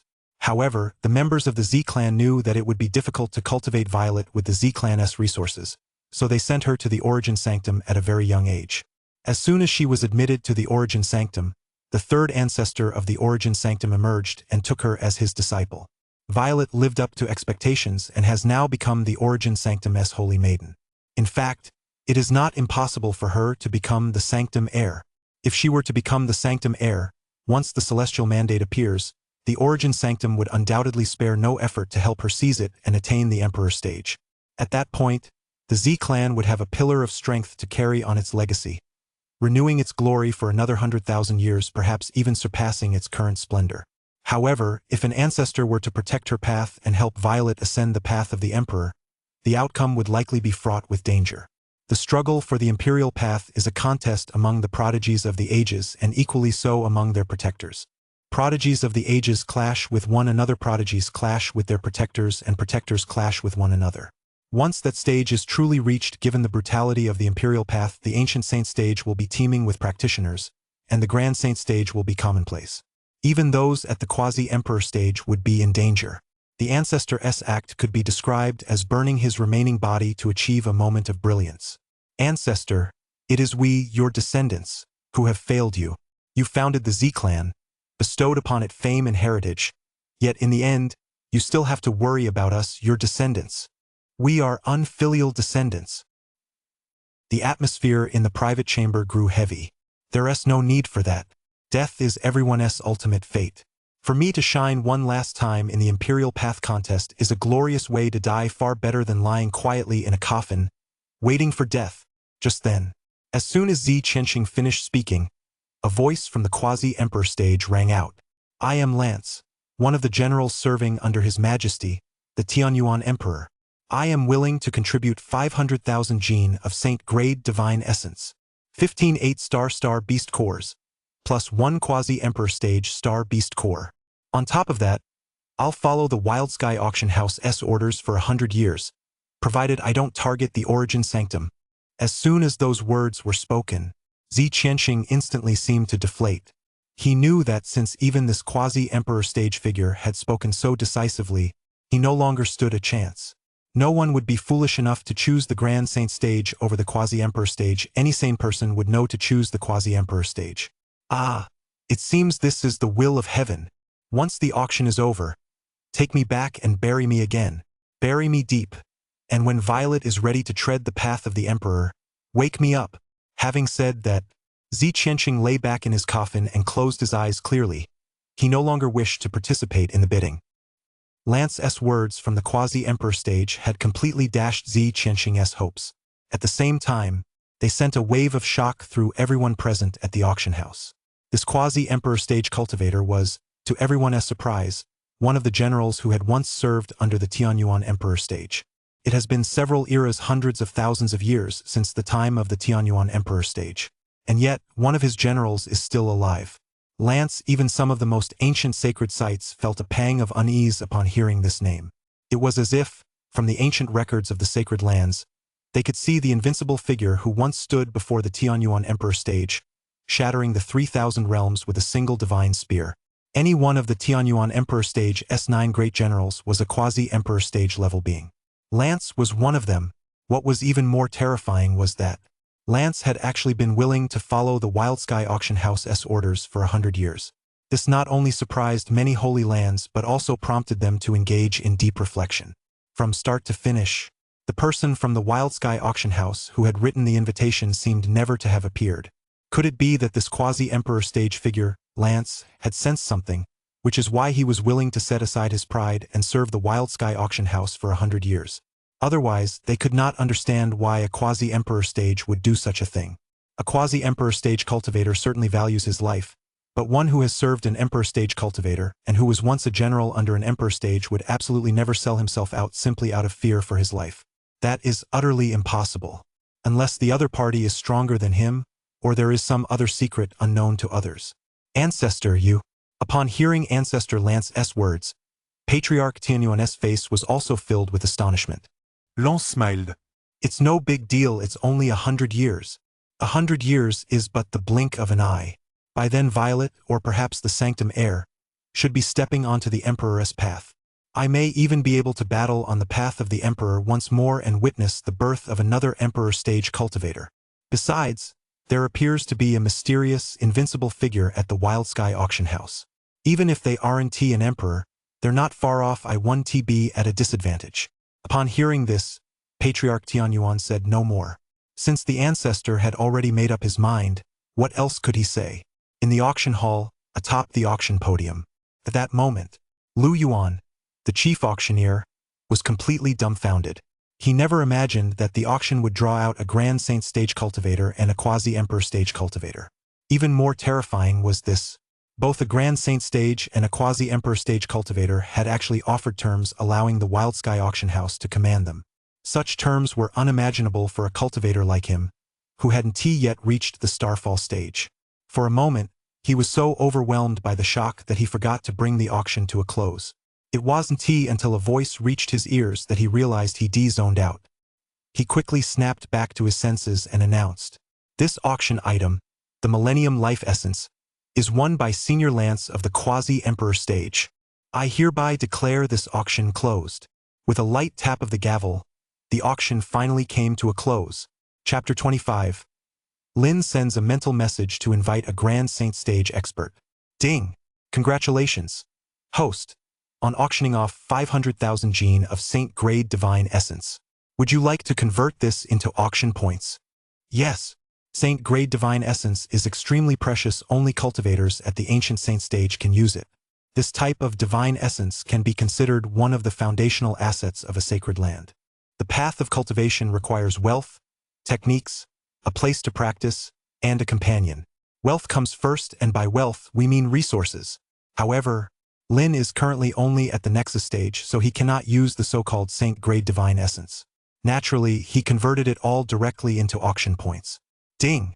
Congratulations, host, on earning 5 million auction points. Ding! The host has acquired 15 8-star beast cores and 1 pseudo 9-star beast core through an auction. We can estimate their value and convert them into auction points. Would the host like to proceed with the conversion? Upon hearing this, Lin hesitated for a moment but eventually nodded. It seemed he had no use for these items at the moment either. Star beast cores contain the most concentrated stellar power, but to use stellar power for cultivation, one must at least reach the Starfall stage in the cultivation realm. Even if Lin were to advance to the 8th Nexus stage or the 9th Nexus stage in the future and perhaps begin using stellar power for cultivation earlier, he would still need to reach at least the domain stage to do so. Rather than worrying about what he'd use for cultivation in the future, it would be better to convert them into auction points first and focus on improving his strength. Yes, keep 1 8-star beast core and 1 quasi 9-star beast core, convert the remaining 14 beast cores into auction points, just to be on the safe side. Lin still kept 2 beast cores, 1 8-star and 1 pseudo 9-star, which was a star beast core at the quasi-emperor stage level. Ding! 14 8-star beast cores, with a total estimated value of 3 million value points, have now been successfully converted. System. Display my system interface. Yes, host. As soon as the words left his mouth, the system interface appeared before Lin's eyes. Host, Lin. Age 19. Cultivation level, Nexus stage, 7th tier. Cultivation technique, Heavenly Origin Heart Sutra Nexus stage volume. Divine abilities, Heavenly Gang's Sword Art, Nineleaf Sword Art. Constitution, Sword Spirit Constitution. Auction House LV. 4. LV. 1. Little known LV. 2. Newcomer LV. 3. Somewhat famous LV. 4. Renowned locally LV. 5. Far-reaching fame LV. 6. Widely known LV. 7. Famous throughout the 3,000 realms LV. 8. Renowned across the heavens LV. 9. Immortalized through the ages LV. 10. Unrivaled through eternity. Items. True interpretation of the Nexus stage. Spirit of the Nexus stage True Dragon. Auction points. 8,025,005. Lottery attempts. 0. Quest. Short-term quest. Please host an auction within 7 days. Completed reward not claimed. Short-term quest. As a leading auction house, how could it not have a powerful figure in charge? Please have the host recruit an Ancient Saint stage-level powerhouse to lead the auction house within 1 month. Completed reward not claimed. Long-term quest reputation boost quest. Next stage, please have the host raise the auction house's reputation to level 4. Resounds throughout the region. Completed reward not claimed. What a huge change! Lin glanced at the information displayed by the system. Numerous details had undergone earth-shattering changes. The auction house's fame, auction points, and quests had all changed. Fame had risen from the previous level 3, somewhat well-known, to the current level 4, renowned throughout the region. Along with this rise in reputation, the reputation quest was automatically completed, and he was eligible for the reward upon completion. However, he hadn't claimed it yet. This was just one of the quests. Another quest recruiting a powerhouse at the Ancient Saint stage or higher to oversee the auction house had also been completed. As for the auction-related quest, with the conclusion of this auction, it was officially marked as completed. Of course, that's not the point. The point is Lin's current auction points. From a few hundred points earlier, they instantly skyrocketed to over 8 million. Such a surge is nothing short of staggering. With such a windfall from a single auction, Lin couldn't wait to start the next one right away. But Lin knew that the next auction could be a long time coming. After all, he currently had no auction items worth showcasing. He had completely drained Wild Sky Auction House's reserves. Those so-called crown jewels had all been auctioned off. Lin glanced at them briefly but paid them no further attention. He hadn't claimed his rewards yet either. Now, Lin had one more thing to do. If he didn't do it now, it might be too late. That's right. Lin had set his sights on that Grand Saint stage cultivator from the Z family. Z Qianxing, the Grand Saint stage cultivator of the Z family, was someone Lin greatly admired. Earlier, in the Z family's private room at the auction house, Lin had overheard every word spoken by Z Qianxing, the Grand Saint stage cultivator of the Z family, to his younger clan members. This was a true man willing to sacrifice himself for others. Even as death approached, his thoughts remained with his clan's younger members, not himself. If Lin could recruit someone like this, it would be a tremendous asset, and he wouldn't have to worry about the man's character in the slightest. Someone capable of such self-sacrifice for others must have impeccable character. As long as he didn't target the Z-clan, this Grand Saint stage member of the Z-clan would very likely serve him wholeheartedly. But if he wanted to recruit this man, he had to do it now. Otherwise, once he returned, he would be sealed away again, and by then it would be impossible for Lin to recruit him. Those younger generations would never be able to awaken him from his seclusion to speak with him. With that in mind, Lin, wielding the invincible power granted by the Wild Sky Authority token, instantly transmitted his voice through the restrictions of the Z-clan's private quarters, reaching the ears of everyone present. Of course, it also reached the ears of the Z-clan's patriarch, Grand Saint Stage Z Chenxing. Grand Saint Stage of the Z Clan and all members of the Z Clan, would you please come upstairs to speak with me? I have something here that Grand Saint Stage Chenxing might find of interest. Hearing these words, the members of the Z Clan were startled. Ancestor, this someone has actually managed to transmit a message through the protective barriers into this place without our permission. Ancestor, should we go take a look? Or should we just head back? Z Chenxing, his gaze weathered and profound as he pondered something, finally said, "Let us go. Let us take a look." That invitation carries a terrifying aura. It's the work of the Wild Sky Auction House. The person behind it has never shown themselves, but as long as that person exists, I cannot refuse their invitation. Upon hearing this, the younger generation of the Z-Clan hoisted the Ancestress coffin and headed toward the top floor. At the same time, top floor, after uttering those words, Lin focused his mind on the Divine Auction System's marketplace. System, list all items that can extend my lifespan. As soon as Lin finished speaking, the system shop interface before his eyes began to shift constantly, as items were continuously sorted and filtered. Finally, what appeared before Lin were the items in the system shop capable of extending his lifespan. Chapter 26. Immortal Peach grants Grand Saint Stage. Vitality Grass. 50 extends lifespan by 5 years. Youth Preserving Pill. 5,000 extends lifespan by 60 years. Immortal Peach matures in 3,000 years. 50,000 extends lifespan by 500 years. Immortal Peach matures in 6,000 years. 1 million extends lifespan by 3,000 years. Immortal Peach matures in 9,000 years. 50 million extends lifespan by 129,600 years, or 1 eon. Fruit of Life matures in 9,000 years. 100 million extends lifespan by 360 years. Just by smelling it, eating one extends lifespan by 47,000 years. 3 Lights Divine Water extends life by 1 Chaos Era, 108,000 billion years. Reincarnation Grass allows one to live another life. Lin was dazzled by the sheer variety. In fact, Lin even recognized quite a few items he had heard of in the myths and legends of his past life. Take the Immortal Peach, for example. In mythology, immortal peaches ripen in 3, 6, or 9,000 years. Among them, the 3,000-year variety allows one to immediately embark on the path of cultivation and transform their mortal body upon consumption. Now, within the system, such an immortal peach can extend one's lifespan by 500 years. As for the immortal peach that ripens in 6,000 years, it grants eternal life. Eternal life that's actually a relative concept. After all, everyone's understanding of eternal life differs. To a mortal, eternal life might mean no more than a few hundred years, while to a successful cultivator, it might mean thousands or tens of thousands of years or even longer. Within the system, an immortal peach that has matured over 6,000 years is sufficient to extend one's lifespan by 3,000 years.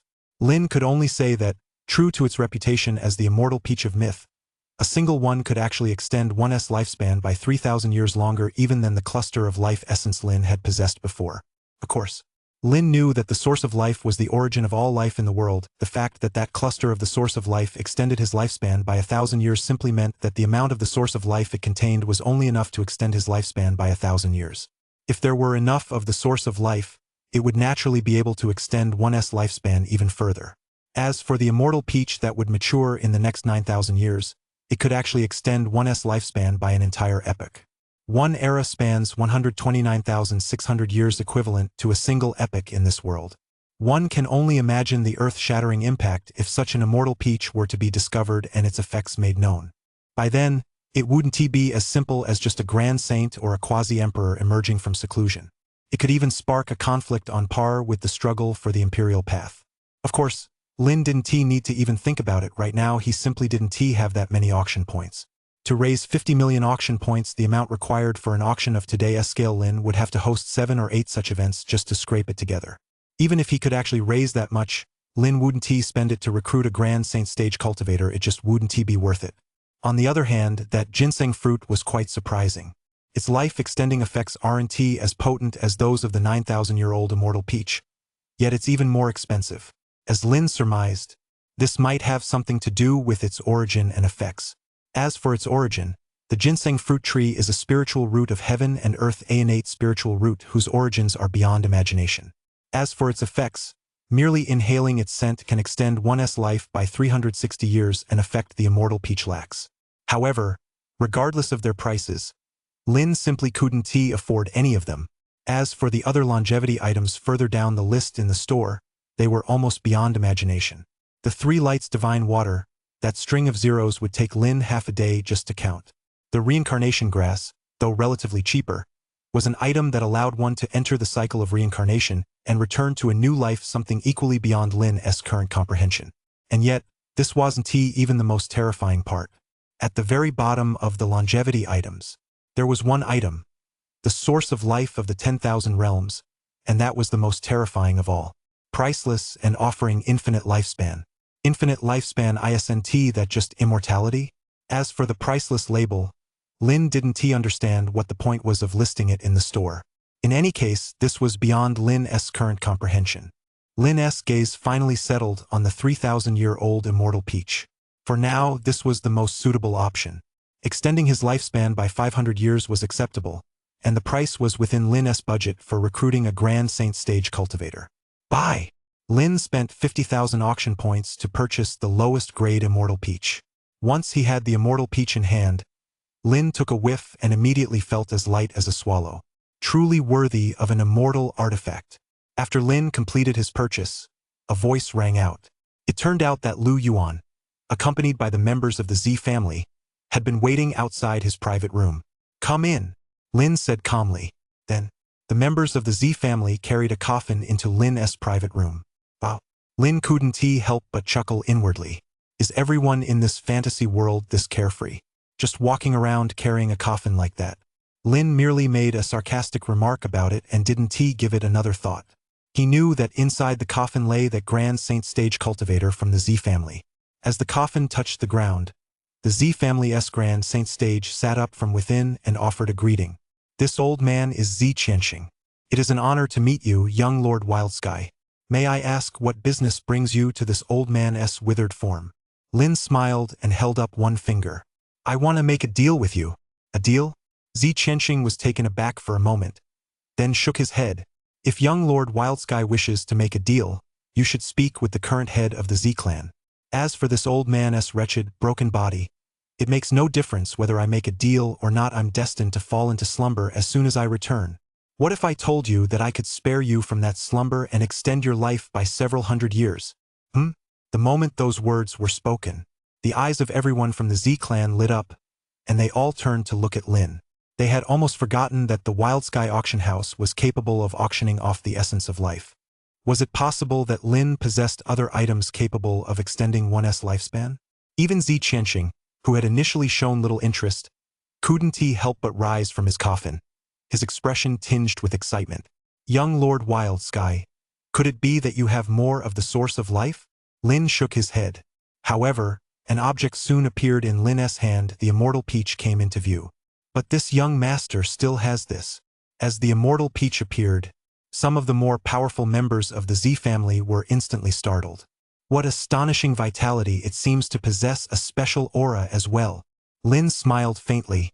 "That's right. This is called the immortal peach. It takes 3,000 years to ripen, and consuming it can extend one's lifespan by 500 years. 500 years.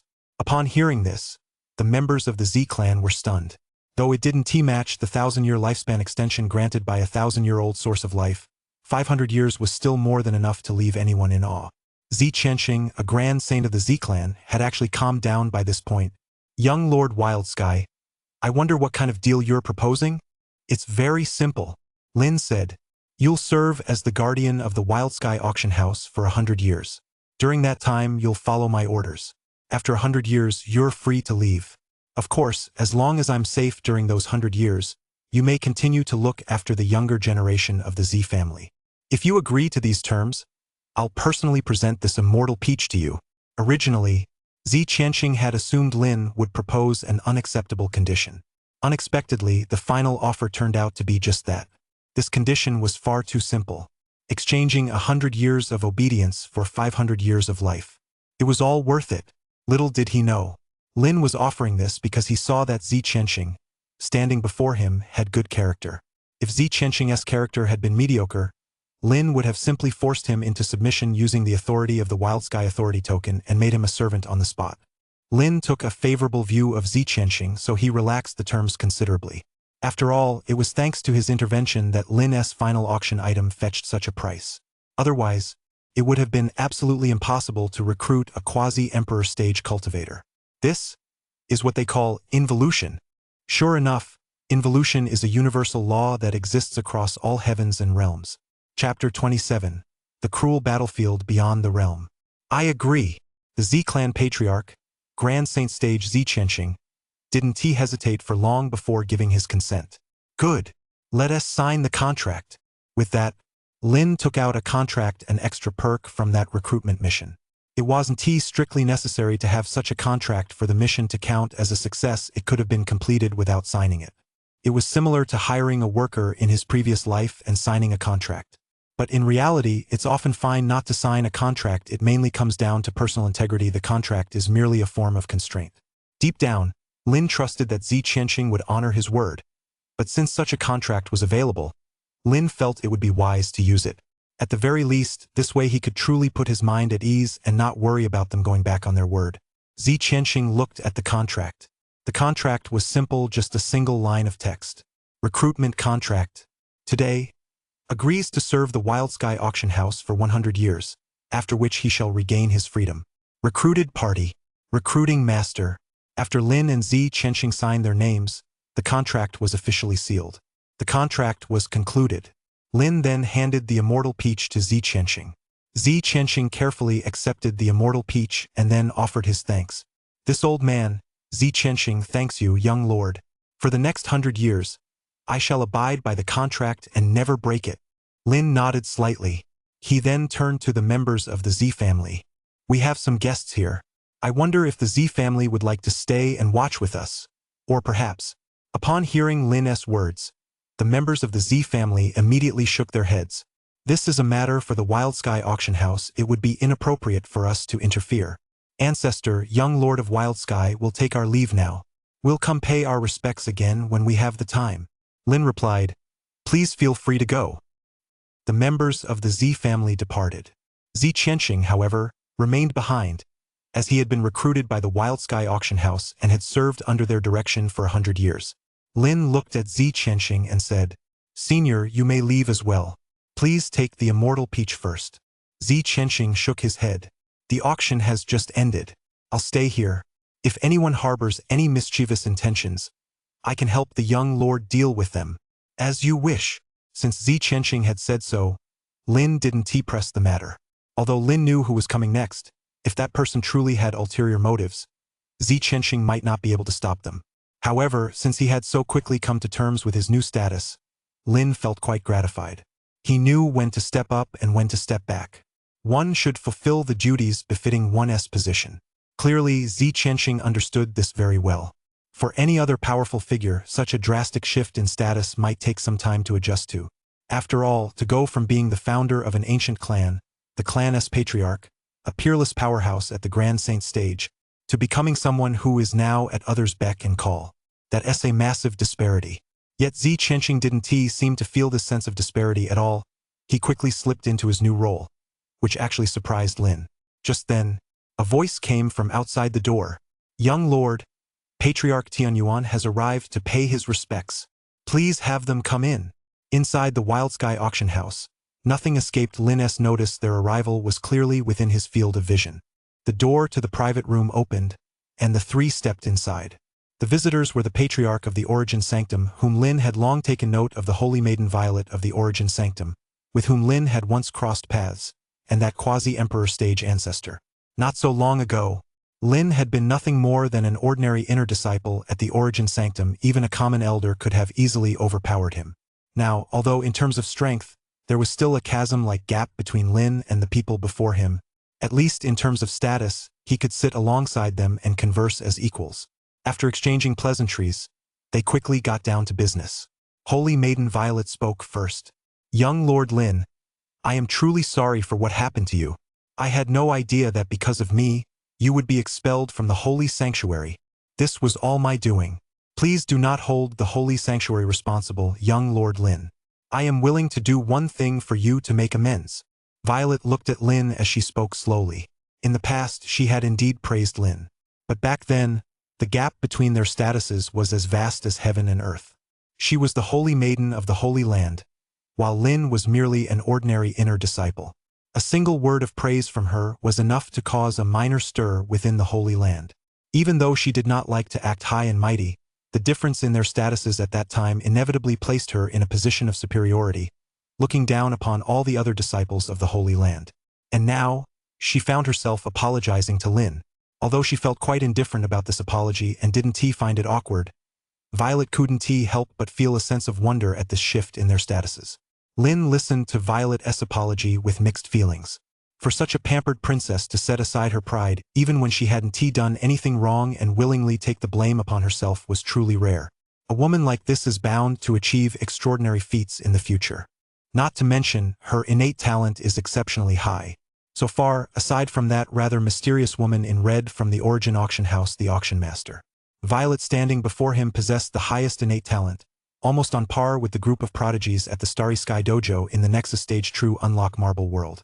Even Wang Ting, who is said to possess the potential of the Emperor Stage, seems to pale in comparison.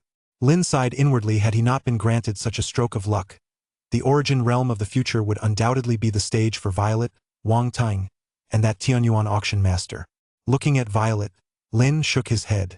This mistake isn't yours, it lies with that elder, who was too eager to curry favor with the 8th holy heir. If anyone is to blame, blame that elder. Beside him, the Tianyuan patriarch spoke up.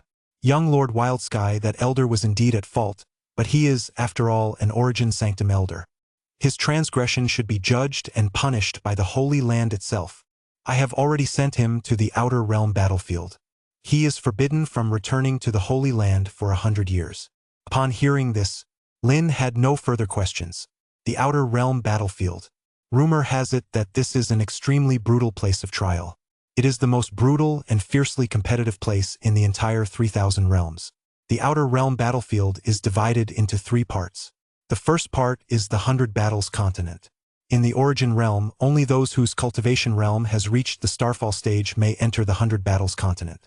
There, one engages in ceaseless combat and competition. Through these trials, one can obtain numerous resources and even opportunities to improve oneself. Rumor has it that those who survive there are, without exception, the cream of the crop or even the unrivaled within their respective cultivation realms. There is no room for luck or evasion there. Anyone who goes regardless of their status elsewhere is treated equally. It is nothing but battle, nothing but battle. Of course, where there is competition among those at the Starfall stage, there is naturally also competition among those at the Moonbound stage. That is a place even more brutal than the Starfall stage. That place is known as the 18 Layers of Hell. Chapter 28. The 18 Layers of Hell, Land of the Fallen Saints. The 18 Layers of Hell. Without going into detail, the name alone is enough to prove just how brutal a place it truly is. The 18-fold hell, of course, is not the actual hell. As recorded in the sacred texts, the 18-fold refers to the 18 barriers of the outer starry skies. Deep within the starry skies, there exist 18 star fields, and within those 18 star fields lie 18 barriers. That is, the 18 star barriers. At the 18 star barriers, there dwell the great powers of the Moonbound stage from the 3,000 realms. Only by shattering the 18-fold stargate and surmounting the 18 layers of hell can one reign supreme within the Moonbound stage realm. Here, too, there is no escape. Even if you do not wish to fight, others will attack you. Because, to pass through the stargates, one must accumulate enough victories. The weaker you appear, the more people will see you as an easy target and bully you even more. That elder, having been exiled to the outer starry skies, has clearly arrived in the 18-fold hell. 100 years, this 100 years will likely be spent in endless combat. In fact, if he is not careful, 100 years from now, perhaps only his bleached bones will remain. The 18-fold stargate is merely a more poetic way of describing it. The 18-fold hell is the true reality of that place. It may not be hell itself, but it is by no means safer than hell. There is also a rumor within the Origin Sanctum. Only by conquering the 18-fold hell do the Holy Heir and Holy Maiden qualify to compete for the title of Sanctum Heir. Those who fail to conquer the 18-fold hell can only remain as Holy Heir or Holy Maiden. Those who conquer the 18-fold hell gain the right to be nominated as Sanctum Heir if no other Holy Heir has conquered the 18-fold hell. then the one who does so becomes the sanctum heir. In the future, they will be able to lead the origin sanctum. That is precisely why. In the origin sanctum, every generation's grandmaster is almost invariably the unrivaled champion within their realm. With such a powerful grandmaster, the origin sanctum has always stood at the pinnacle of the origin realm, never once falling from its position.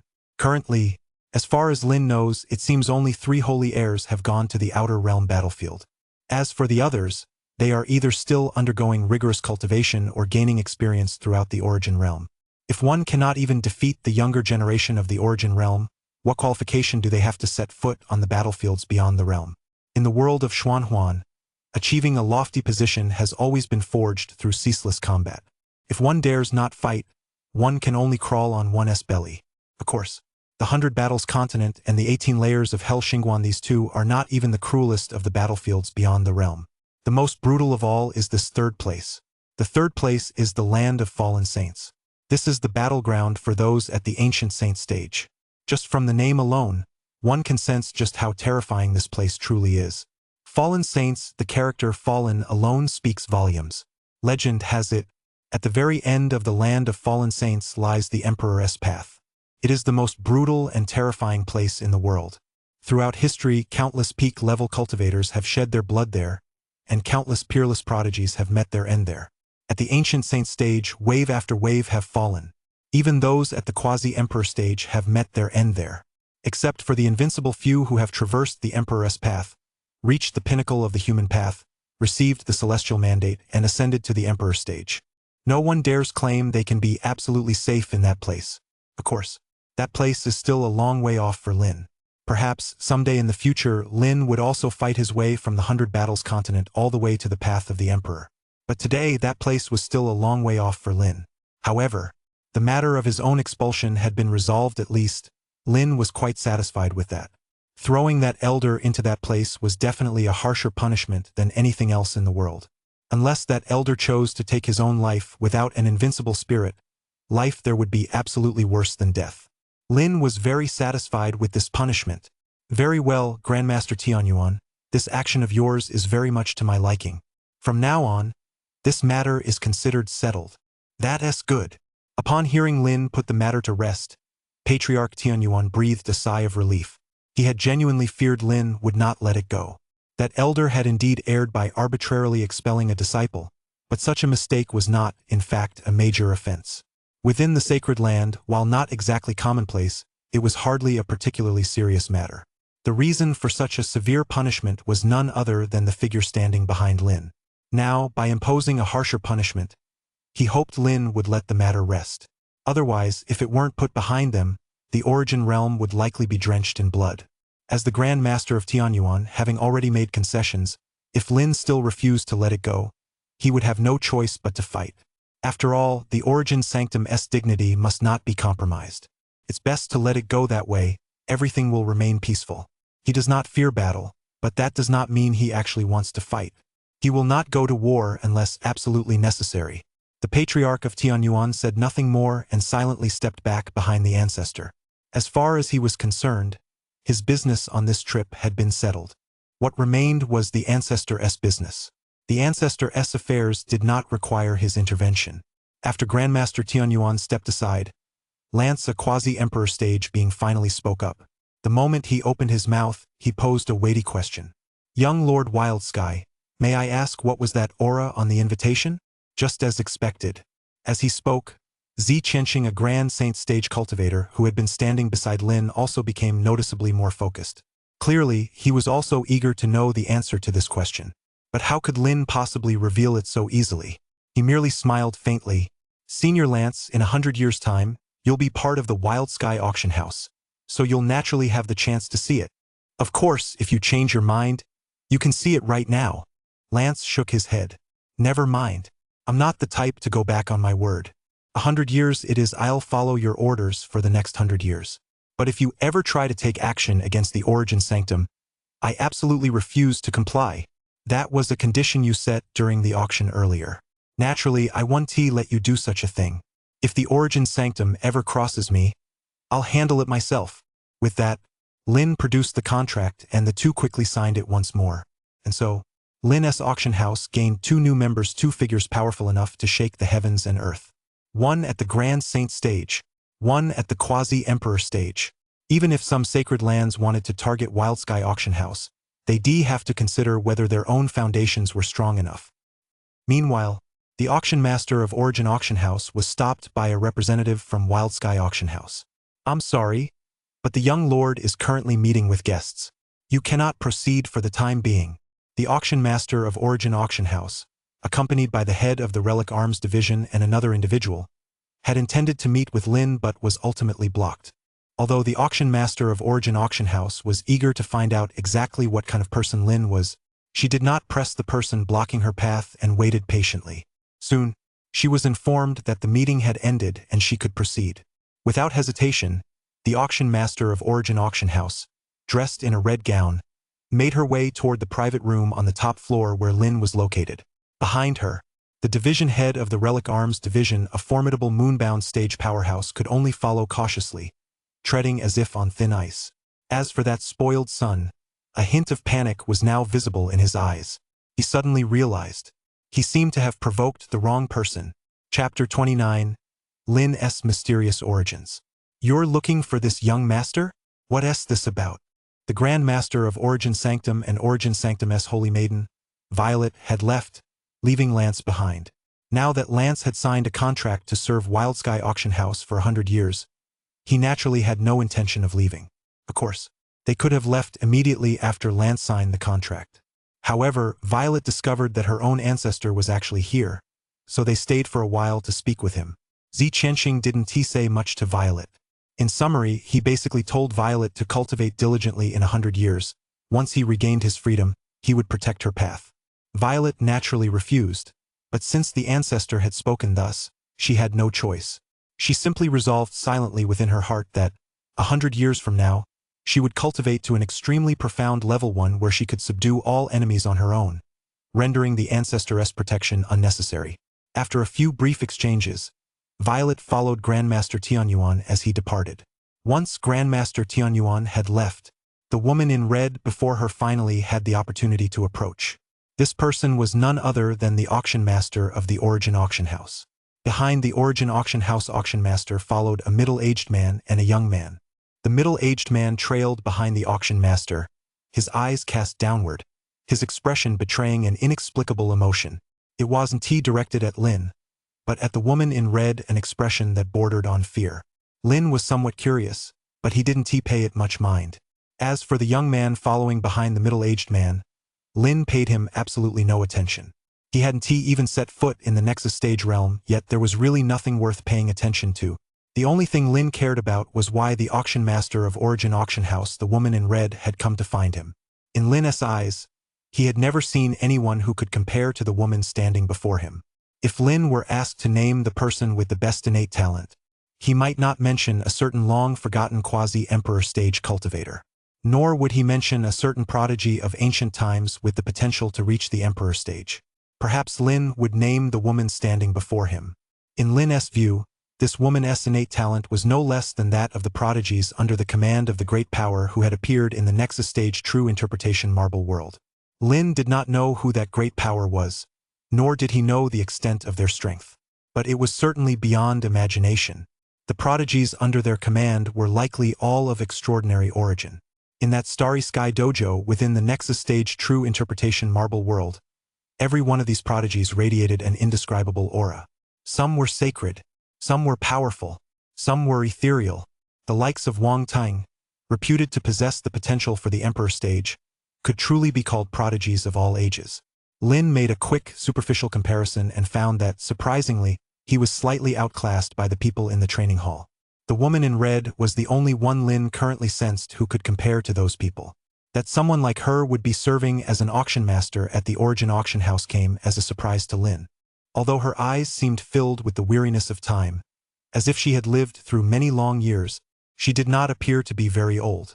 Despite her youth, her cultivation realm was extraordinarily high. She had actually reached the Ancient Saint stage. For someone of her caliber to serve as an auction master at an auction house was truly a waste. Without hesitation, one could say that if she were willing to join the Origin Sanctum, the title of Sanctum Heir would likely be within her grasp. As for Violet, Though she was mysterious and seemed to have a background beyond simply being a member of the Z family, she was currently only at the Starfall stage, unable to break through to the Moonbound stage, let alone the Ancient Saint stage. As for the other holy heirs of the Origin Sanctum, even those who had been training on the battlefields beyond the domain likely weren't much stronger than the Holy Maiden. If that were truly the case, they would surely have returned long ago to vie for the title of Sanctum Heir. The woman in red, a Sanctum Heir whose status was practically a foregone conclusion, was now content to remain at the Origin auction house. How could Lin not find this strange? After Lin spoke up first to ask a question, the woman in red, who had just entered the room and was about to respond, casually glanced in Lin's direction. The next moment, her pupils suddenly contracted. Her body was enveloped by an inexplicable chill. At that moment, the woman in red was overcome with disbelief. Had it not been for her strong self-control, she would likely have blurted out her shock long ago. How is this possible? After taking another look, the woman in red kept murmuring to herself. She was certain that this was the very first time she had ever seen the person standing before her. She had never seen him before. In fact, she had only learned the name Lin a few days ago from her own division heads at Origin Auction House. As far as Lin was concerned, she was a complete stranger to him. Yet, at first glance, this stranger gave her an inexplicable sense of familiarity. Moreover, in her mind, Lin not only evoked this inexplicable familiarity but also seemed to overlap with a certain figure in her memory. It was this chilling sensation that made her feel a cold shiver run straight from the soles of her feet to the top of her head. Her whole body shuddered. This can't be. Why is it that figure? That figure is supposed to be extremely vague in my mind, so vague that I don't even want to feel the slightest hint of it. The more I think about it, the more my mind goes blank. Why does that figure now seem so incredibly clear? She couldn't fathom it and instinctively lowered her head, as if unable to withstand Lin's gaze. Lin observed the woman in red's expression. Though she concealed it well, he still detected a fleeting flicker of panic. "Do you know me?" Lin furrowed his brow slightly and asked. "I don't know you." This time, the woman in red answered with absolute certainty. Then, seemingly unwilling to linger on the subject, she went straight to the point. "I've come here today solely to apologize to Wildsky, young lord. Previously, the son of a division head from my firm had a conflict with your auction house, and his attitude was quite abhorrent. Now that I've brought him here, it's up to young Lord Wildsky to decide how to punish him." Lin was certain that the woman in red before him was hiding something. There was definitely something off about the look in her eyes. But since she didn't want to say more, there was nothing Lin could do. As for the so-called son of the division head she brought with her, Lin did recall something yesterday, or perhaps the day before. A young man had indeed been provocative, claiming to be the son of the division head of the Origin Auction House's Relic Arms division. But Lin hadn't paid him any mind at the time. This must be the same person standing before her now. Lin looked at her and said offhandedly, "Keep him here. He had a run-in with one of this auction house's elders. If that elder doesn't mind, he'll be allowed to leave in due time, but if that elder does take offense, I'm afraid the person you've brought here won't escape punishment." Lin knew full well that this young man had called that elder an old bastard to his face and had been slapped across the face by him on the spot. Lin, of course, couldn't be bothered with such matters. He'd let them handle it themselves. That said, the woman in red was remarkably decisive in abandoning her pawn. Lin hadn't even mentioned that incident yet, but she spoke up first. To be honest, if she hadn't mentioned it, Lin would have forgotten all about it. Who would dwell on such a trivial matter? Right now, Lin was concerned with only one thing. Did this woman in red recognize him? Chapter 30. The Red-Clothed Female Demon. Meanwhile, the woman in red was also pondering her next move. Originally, she had merely used an apology as a pretext to come and test Lin's true capabilities. Now, having sensed that presence, she no longer dared to do so. There was no longer any need to test his capabilities. She was certain, even if Lin wasn't the figure in her mind, he was undoubtedly connected to it in countless ways. When it came to that figure, she absolutely dared not probe any further. There were some people, especially that figure, whom even she could never afford to provoke. At this moment, she began to understand why Lin, who had previously seemed so ordinary, was suddenly able to summon all the sacred sites of the Origin realm to attend the auction house. Why he was able to produce the source of life containing 1,000 years of lifespan. She already had her suspicions about all of it. But for now, These suspicions could only remain in her heart, she dared not speak them aloud. She feared that voicing them would bring disaster upon herself. Now a thought crossed her mind. Should she pretend she'd never been here at all, apologize and leave immediately? Or perhaps, finally, the woman in red seemed to have made up her mind. After pondering for a long time, she uttered a statement that astonished everyone present. Young Lord Wildsky, I wish to merge the Origin Auction House into the Wildsky Auction House. I wonder if young Lord Wildsky would be willing to accept us. These words not only left the division head of the Tianyuan Relic Arms Division, who had accompanied the woman in red, stunned for a moment. Even within this private room, Lin, as well as the two people behind him, Zi Qianxing and Lance, were all somewhat taken aback. Of course, Zi Qianxing and Lance's astonishment stemmed largely from the woman in red's strength. After all, they had never encountered such a young ancient saint stage cultivator before. It was truly unexpected for someone of her caliber to propose merging the Origin Auction House into the Wildsky Auction House. In their view, within a few decades, this woman would undoubtedly become a supreme power capable of threatening even the Holy Lands. There was simply no need for her to do this. Lin shared this same line of thinking. He was well aware of the red-clad woman's innate talent and strength. In this world, Lin wouldn't be surprised if anyone else, no matter who, wanted to join the Wildsky Auction House. After all, the Wildsky Auction House currently enjoyed immense prestige, and a quasi-emperor stage cultivator had recently announced their joining in front of a large audience at an auction, even if it was only for 100 years. All of this was already enough. It was enough to attract certain people. But among them, the auction master of the Origin Auction House, the woman in red standing before him, was definitely not included. Lin didn't think she had any reason to join the Wildsky Auction House. For the sake of a quasi-emperor stage cultivator? This woman possessed such exceptional talent and had reached the ancient saint stage at such a young age. It must have required a tremendous amount of resources. What kind of resources would allow someone of her age to already be at the ancient saint stage? Lin couldn't believe she wasn't backed by some major power. How could a mere quasi-emperor stage possibly attract her? There must be a reason behind this. The only possible reason was that the red-clad woman's expression when she looked at him just now had been somewhat peculiar. Lin pondered for a long time before finally asking, Tianyuan Auction Master, do you know this young master? Or do you know someone who resembles me? As far as I recall, we never crossed paths. There is no way I know you. In that case, you must know someone who bears a resemblance to me. If that's truly the case, there is no need for you to merge the Origin Auction House into the Wildsky Auction House. After all, the Origin Auction House isn't entirely yours, it's actually a faction under the Origin Sanctum. Little did he know.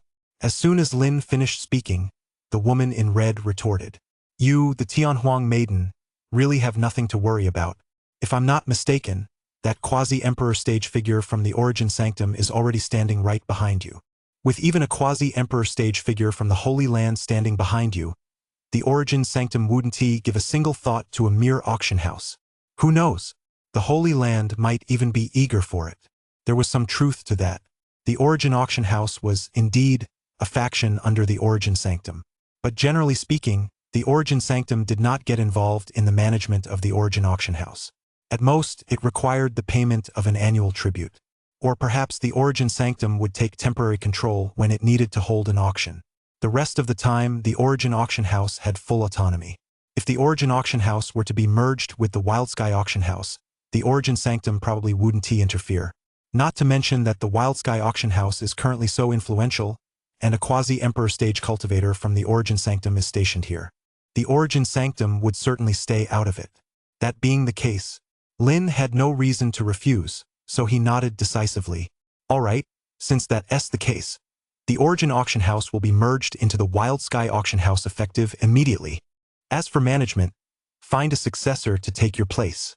And as for you, starting today, you'll be living at the Wildsky Auction House.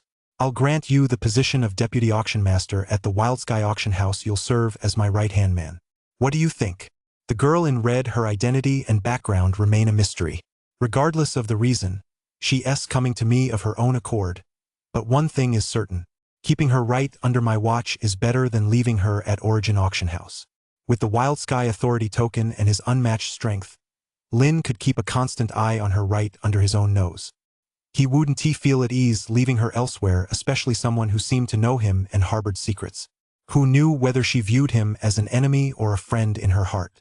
Even if she were truly an enemy, keeping her right under his nose and monitoring her every move meant he wouldn't fear an enemy whose intentions were clear to him. If anything unusual were to happen, Lin could simply crush her. In fact, Lin could crush her right now. But this person possessed exceptional talent barring any unforeseen circumstances. Reaching the pinnacle of the human realm would be no problem at all. Until it was absolutely clear whether she was friend or foe, Lin didn't want to waste such a promising prospect. In short, it would be best to make her work for him. If not, as long as she remained at the Wild Sky auction house, Lin had the power to subdue her at any time. Upon hearing Lin's words, the woman in red showed no resistance. Instead, she smiled. Since the young lord says so, I shall comply. After all, this position as auction master is merely a whim of mine. With that said, the young woman in red turned to the division head of the relic arms division she had brought with her. You heard what the young lord said, didn't you? I can't be bothered to go back and deal with it myself. The position of auction master at the Origin auction house is now yours. Do your job properly. If there's any trouble, just think back to that incident. Hearing this, the middle-aged man who had been brought along hurriedly nodded, not daring to show the slightest hesitation. Although that incident wasn't explicitly mentioned, he knew it referred to the time a former division head had defied orders and had his entire clan wiped out. Their ancestral lands were reduced to ashes, their ancient star shattered, and all 100,000 clan members vanished without a trace. Therefore, within the Origin auction house, some secretly referred to her as the red-clothed female demon. With a beauty that could captivate the world, she harbored the heart of a supreme demon lord. Chapter 31. A conversation across eternity. So decisive? Lin was a little surprised. However, since she had chosen to stay by his side, everything would be manageable. Whether or not there really was a conspiracy, as long as she remained at the Wild Sky auction house, he could keep her under his control at any time. This matter could be considered settled for now. The auction master of Origin auction house settled in at Wild Sky auction house and became Lin's deputy. As for the middle-aged man, he returned alone. Although she didn't understand why the auction master had acted this way, he had no choice but to comply. He certainly didn't want his clan's territory to be destroyed. Meanwhile, Lin also returned to the Tianhuang Grand Hall, intending to sort through her gains from this trip. System. As Lin summoned the system, the interface appeared. Host, Lin. Age 19. Cultivation level, Nexus stage, 7th tier. Cultivation technique, Heavenly Origin Heart Sutra Nexus stage. Divine abilities, Heavenly Gang's Sword Art, Nineleaf Sword Art. Constitution, Sword Spirit Constitution. Auction House, LV, for LV. 1. Little known LV. 2. Newcomer LV. 3. Somewhat famous LV. 4. Renowned locally LV. 5. Far-reaching fame LV. 6. Widely known LV. 7. Famous throughout the 3,000 realms LV. 8. Renowned across the heavens LV. 9. Immortalized through the ages LV. 10. Unrivaled through eternity. Items. Nexus Stage True Commentary. Spirit of the Nexus Stage True Dragon. Auction points. 7,975,005. Lottery attempts. 0. Quests. Short-term quest. Please host an auction within 7 days. Completed reward pending. Short-term quest. As a leading auction house, how could it not be led by a powerful figure? Please recruit an Ancient Saint stage level expert to lead the house within 1 month. Exceeded expectations. Reward pending. Long-term quest. Reputation boost quest. Next stage. Please raise the auction house's reputation to level 4. Resounded throughout the region. Completed reward pending. Let us claim the auction rewards first. Lin clicked to claim them. As Lin clicked to claim them, the auction house rewards appeared. Ding! Congratulations, host, on claiming your rewards. 5 lottery chances and the item Heavenly Wasteland Sword. Heavenly Wasteland Sword? Lin paid no attention to the 5 lottery chances and instead looked at the Heavenly Wasteland Sword. The sword was extremely ordinary. It even looked somewhat rusty. If it weren't for the fact that it was a system reward, Lin would have thought it was just a rusty iron sword. Lin picked it up. The next moment, Lin's hand suddenly felt heavy, and the sword dropped straight onto the floor of the Grand Hall, smashing a crater right into it. It's so heavy. That was Lin's first thought. This Heavenly Wasteland Sword was unbelievably heavy. Even at the 7th tier of the Nexus stage, he couldn't lift it. After all, at the 7th tier of the Nexus stage, Lin was strong enough to move a small mountain. Yet he couldn't lift this Wild Sky Authority token. Its weight was simply unimaginable. What kind of sword is this, exactly? Driven by curiosity, Lin checked the description of the Tianhuang sword. Heavenly Wasteland Sword.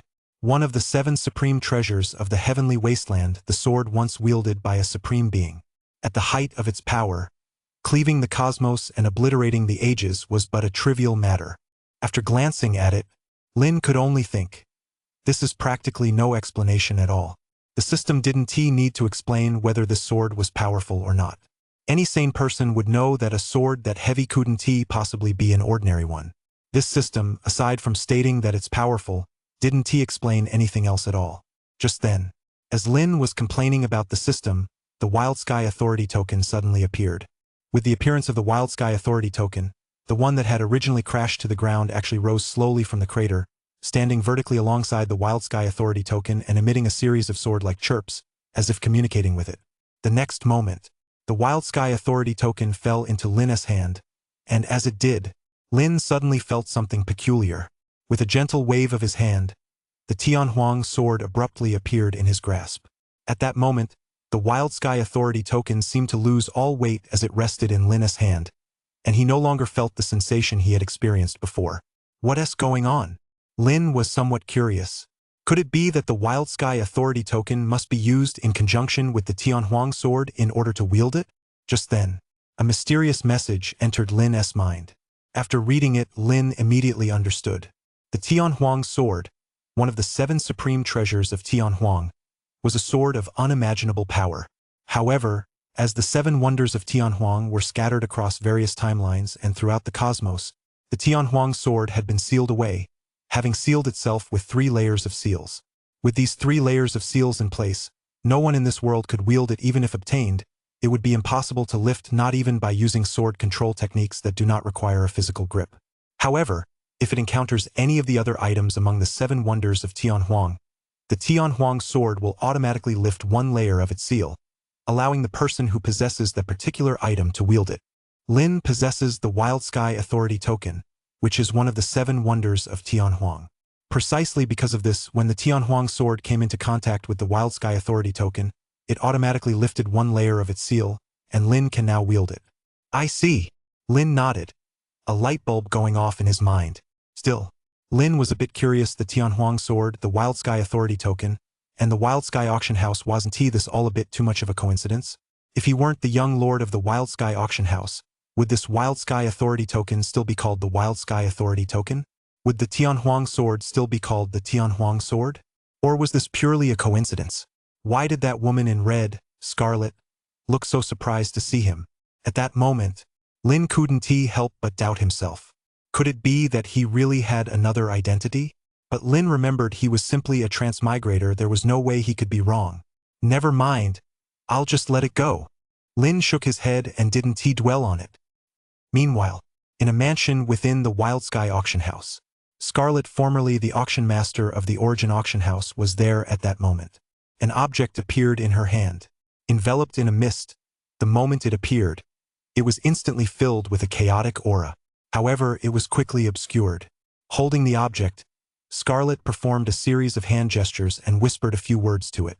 As she whispered, the mist-shrouded object in her hand instantly sliced through the void, then seemed to traverse time and space before vanishing.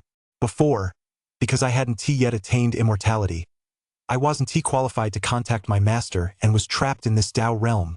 Now that I've made this earth-shattering discovery, even if my master were to cross realms or even traverse the ages to punish me, I must still spread this earth-shattering news, she murmured a few times. Soon after, the misty object, mingled with the aura of chaos, returned once more. Upon its return, it seemed to carry lingering traces of an unknown realm. Scarlet's face lit up with joy. She knew this was her master's reply. She hurriedly and cautiously made a few hand gestures, and in the next moment, a voice echoed in her mind. Follow your heart. Just 2 words, but upon hearing them, Scarlet already knew exactly what to do. Chapter 32. An unlucky quasi-emperor stage who could go head-to-head with an emperor stage. It seems my guess was correct. Scarlet murmured to herself. Follow your heart, though only 2 words. They were enough for her to confirm the identity. If not for that, what had returned this time would not have been a mere communication device. It would likely have been a palm strike delivered across unknown time and space. The fact that her master hadn't intervened spoke volumes. It seems I'll have to prove myself. Only then, when I return to my master's side, will I have what it takes to compete with my senior brothers and sisters. With that said, Scarlet began her cultivation. At that moment, she made no move to disturb Lin. Lin had said that unless she sent a message, no one was allowed to approach the Grand Hall during this time. Outside the Grand Hall, a Grand Saint stage cultivator and a quasi-emperor stage cultivator were standing guard. No one could get in. Inside the Grand Hall, Lin began to claim his second reward. The second was the recruitment reward. For this recruitment mission, Lin had not only recruited a Grand Saint stage cultivator but also a quasi-emperor stage cultivator, exceeding the mission requirements. Ding! Congratulations, host, on earning 10 lottery chances and 2 Wild Sky Guards. Wild Sky Guard 2. The host has 2 chances to summon a Wild Sky Guard. Huh? Aren't these characters summoning cards? After reading the description, Lin immediately understood their function. I just don't know how this summoning works, but never mind, I'll give it a try. Lin took out the Wild Sky Guard card and selected it to use. Soon after, the Wild Sky Guard card shot straight through the void and vanished into the Wild Sky auction house. At that moment, in an unknown time and space within an unknown realm, here a figure sat cross-legged. Traces of imperial aura swirled around the figure. The intensity of this imperial aura was such that it could only be attained by someone at the peak of the quasi-emperor stage. Clearly, this was a quasi-emperor stage cultivator and a powerhouse within that stage at that. The imperial aura nearly enveloped his entire body. It seemed he was on the verge of ascending to the emperor stage. However, just then, a card suddenly sliced through the void, landing atop his head before swiftly sinking into his mind. The figure, who had been in seclusion, abruptly awoke from his cultivation. The next moment, his eyes flashed with intensity, his gaze seeming to pierce through the boundless void as he scanned his surroundings. Who dares to launch a sneak attack while I am in seclusion? No one. However, soon the figure roared. How is this possible? When did this object enter my mind? He was, after all, at the quasi-emperor stage. Even while in seclusion, his vigilance was exceptionally high. Even if a powerful being were 10,000 li away, he would instantly sense their presence. Yet now, a card had actually slipped silently into his mind while he was in seclusion. This was beyond his imagination and impossible for him to accept. Just as he was about to investigate the matter, a rift opened in the void, and he vanished from where he stood.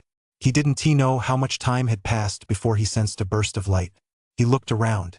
He found himself in a grand hall. To him, the hall appeared utterly ordinary. Even a random servant in his entourage would look down on a hall like this.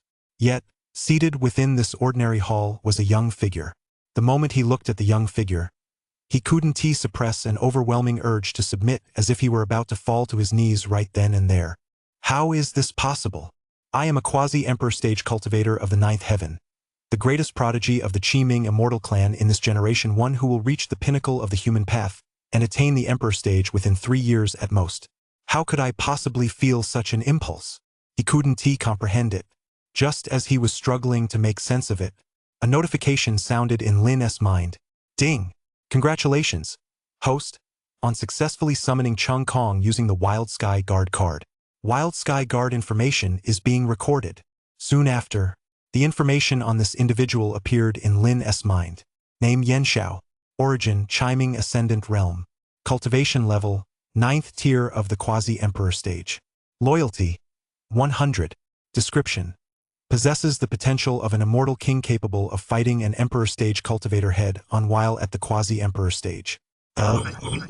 After reading this person's information, Lin was taken aback. This was actually a quasi-emperor stage at the 9th heaven. Of course, Lin didn't know what the 9th heaven level of the quasi-emperor stage entailed. He assumed it simply meant the quasi-emperor stage. However, in the origin realm, the quasi-emperor stage had no specific sublevels, so for now, let us just consider Yen Shao to be a quasi-emperor stage cultivator. According to the profile, this Yen Shao was actually capable of taking on an emperor stage opponent at the quasi-emperor stage, and possessed the potential to become an immortal king. Lin could only think that this Wild Sky Guard card was far too powerful it could summon someone like this, and with 100% guaranteed loyalty to boot. After learning all this, Lin looked at Yen Xiao and declared, "Yen Xiao, starting today, you are the leader of the Wild Sky Guard at the Wild Sky Auction House. I, this young master, order you to secretly form the Wild Sky Guard to covertly safeguard the Wild Sky Auction House."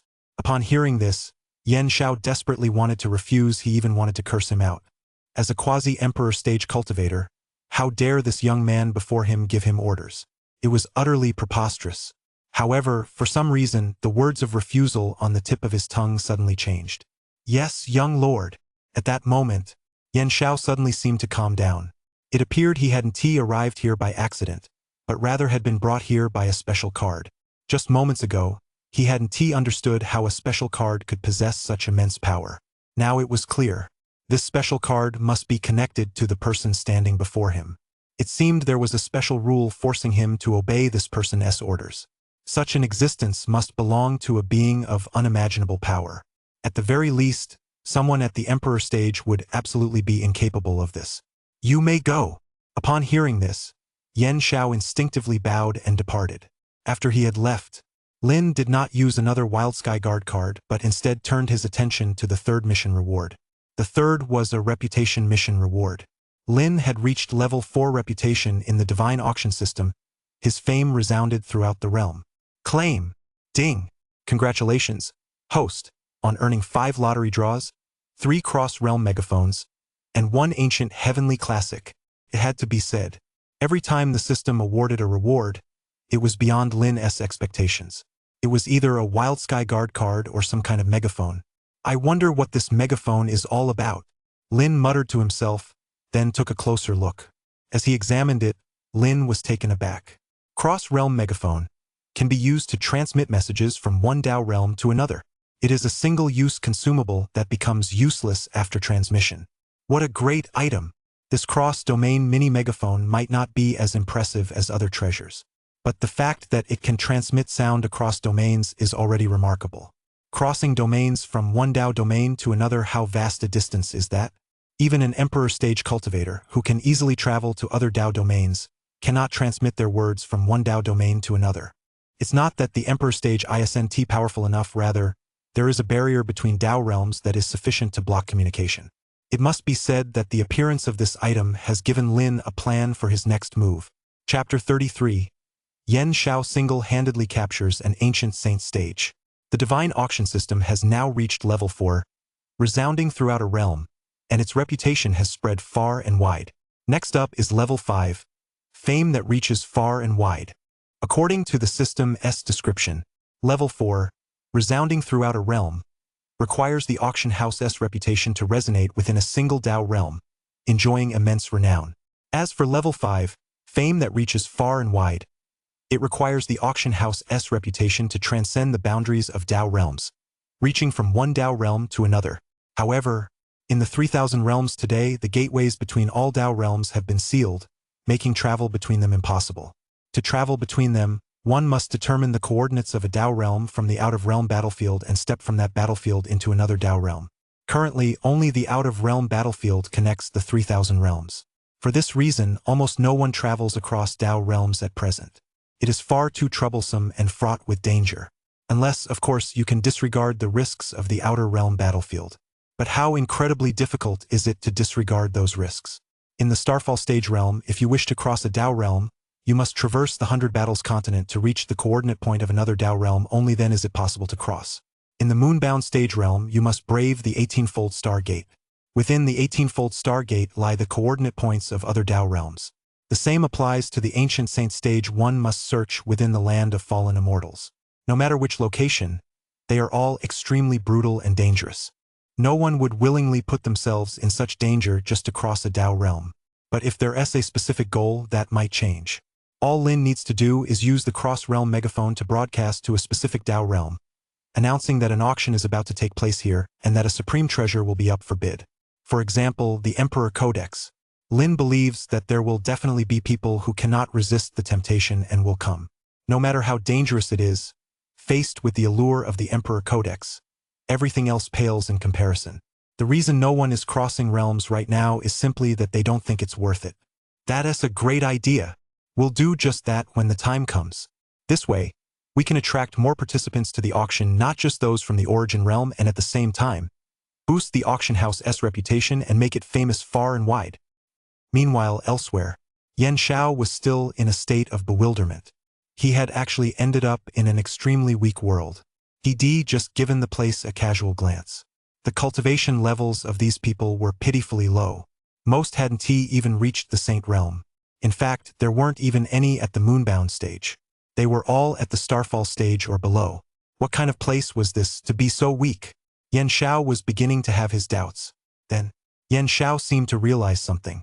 Rumor has it that although the Ascendant realm is vast, beneath it exist small worlds, minor planes, or Dao realms. Within these small worlds, minor planes, and Dao realms, Emperor stage cultivators are unimaginably powerful, strong enough to dominate an entire era. Could it be that I've arrived in such a small world? Yan Xiao scanned the area once more, this time extending his range even further.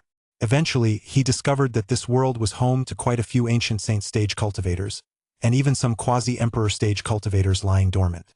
It seems this is indeed a minor realm beneath the Ascendant realm. There isn't even a single emperor stage cultivator here, Yan Xiao surmised. In a world like this, the young lord actually ordered the creation of the Wild Sky Guard? With me here, who could possibly challenge it? However, despite his thoughts, Yan Xiao dutifully set to work. He knew he couldn't refuse. That mysterious card had been threatening him all along, and an unknown force compelled him to act. Just like a moment ago, he clearly intended to say no, but the words that came out were yes. After sighing at this realization, Yan Xiao had no choice but to spring into action. With a flash, he vanished from the Wild Sky auction house, reappearing 10 million li away. He felt that establishing the Wild Sky Guard and emulating the young lord wasn't such a bad idea. If the young lord could force himself, then he, too, could force others to join the Wild Sky Guard. It was a sacred site, though it couldn't compare to the Origin Sanctum. But it was home to quite a few ancient saint stage cultivators, and even a grand saint stage cultivator presided over it. However, this grand saint stage cultivator was currently in seclusion. A figure entered his seclusion chamber directly, sealed him away, and carried him off. That figure was none other than Yan Xiao. Incidents like this were occurring in numerous sacred sites. Before long, Yan Xiao had already captured about 10 ancient saint stage cultivators, including 2 grand saint stage and 8 saint king stage cultivators. With these 10 or so ancient saint stage cultivators in tow, Yan Xiao arrived at the summit of a 10,000 zhang high peak. Yan Xiao looked at the 10 or so ancient saint stage cultivators and cut straight to the chase. I am Yan Xiao. I need to establish a faction called the Wild Sky Guard. The 10 of you are now members of the Wild Sky Guard. Defeat me, and you may fail to do so, and you'll follow me and dutifully serve the young lord. I'll take pity on you since it's no easy task to cultivate in such a backwater. Don't provoke me otherwise. I won't hesitate to slaughter you all and replace you with 10 more. The dozen or so ancient saint stage cultivators, who had been seething with rage, fell instantly silent upon hearing these words. The man before them, though unreasonable, possessed power that was truly beyond measure. In his hands, they were utterly powerless to resist. This led them to wonder if an emperor stage cultivator had emerged. But with the celestial mandate yet to be issued, it was impossible for an emperor stage cultivator to have appeared. Wait a minute, this backwater? Suddenly, someone noticed what Yan Xiao had said, and immediately formed a startling conjecture. Could it be that the person before them wasn't from the origin realm at all, but from an even more powerful and vast world? But why would someone like that come to the origin realm? At that moment, if Yan Xiao had known what they were thinking, he would surely have smacked each of them on the head. Do you think I wanted to come here? I was forced to. Seeing that they remained silent, Yan Xiao calmed down and lifted their seals. Then he said casually, if anyone tries to slip away, I will wipe out every last member of their faction, leaving not a single one alive. As the top-ranked peer in the Qiming Ascendant realm, he was no saint. He had committed countless acts of slaughter in the pursuit of resources and opportunities. In the Qiming Ascendant realm, there were still forces to keep him in check, and with Emperor stage cultivators and true immortals looming above him, he dared not act too recklessly. But here, if these people disobeyed him, Yan Xiao wouldn't bother with any notions of righteousness. At the 9th tier of the quasi-emperor stage, Aside from a handful of factions he vaguely sensed posed a threat, the rest were no more than a single palm strike or a few at most away from annihilation. The moment those words were spoken, the ancient Saint Stage cultivators, who had been planning to slip away, immediately abandoned that notion. All right, now follow me to meet the young lord. Seeing that he had intimidated them, Yen Xiao said no more and led them away. Meanwhile, Lin had already begun his seclusion. The opening of the Nexus stage was finally about to begin. Lin had wanted to start this some time ago, but the auction had delayed him, so he had to postpone it until now. In a secret chamber, Lin instructed Lance and Zi Chenxing to hide nearby and keep watch, while he himself sank into his cultivation. Chapter 34. Opening the 8th and 9th Nexus stages. Great Sun Star Core. Inside the secret chamber, Lin took out an object none other than the Relic Arms Division's most prized treasure. He had originally intended to auction it off, but after studying the true interpretation of the Nexus stage, Lin learned several methods for opening Nexus stages. As a result, the Great Sun Star Core was kept. In the marbles world of the true treatise on the Nexus stage, there was a prodigy who had been refined by that great being using the Great Sun within his body, thereby opening the 10th Nexus stage. It was impossible for Lin to refine the Great Sun within his own body, of course. Even if it were possible, he would be unable to obtain a Great Sun. The Great Sun was even more massive than an ancient star, and the Great Sun's flames it contained were powerful enough to make the Starfall stage realm retreat. That prodigy was able to refine the Great Sun within his body and open the 10th Nexus stage not only because he had already opened the 9th Nexus stage and possessed a unique constitution, but also and most importantly because of the Great Being's suppression of the Great Sun. Lin, who currently possesses nothing, need not even dream of the Great Sun. In any case, the Great Sun Star Core is more than enough to open the 8th Nexus stage. The Great Sun's stellar core is the most essential substance condensed after the extinction of a great sun, containing its purest energy. Held in his hand, though not even the size of a palm, it was as heavy as a mountain. Even with Lin's strength, he could barely lift it. Without hesitation, Lin swallowed the Great Sun Star Core whole. At the same time, Lin retrieved an item from the Divine Auction System's store, something he had purchased to neutralize the Great Sun flame lingering within the Great Sun Star Core. A flame powerful enough to incinerate all things. The Great Sun's flame was incredibly destructive. Even those at the Starfall stage found it difficult to come into contact with it. Lin wasn't foolish enough to think he could withstand it on his own. He feared the Great Sun's flame could instantly reduce him to ashes, but with this special item to neutralize it, the flame posed no threat to Lin. However, even with the Great Sun's flame neutralized, the Great Sun Star Core still contained an immense and ferocious energy.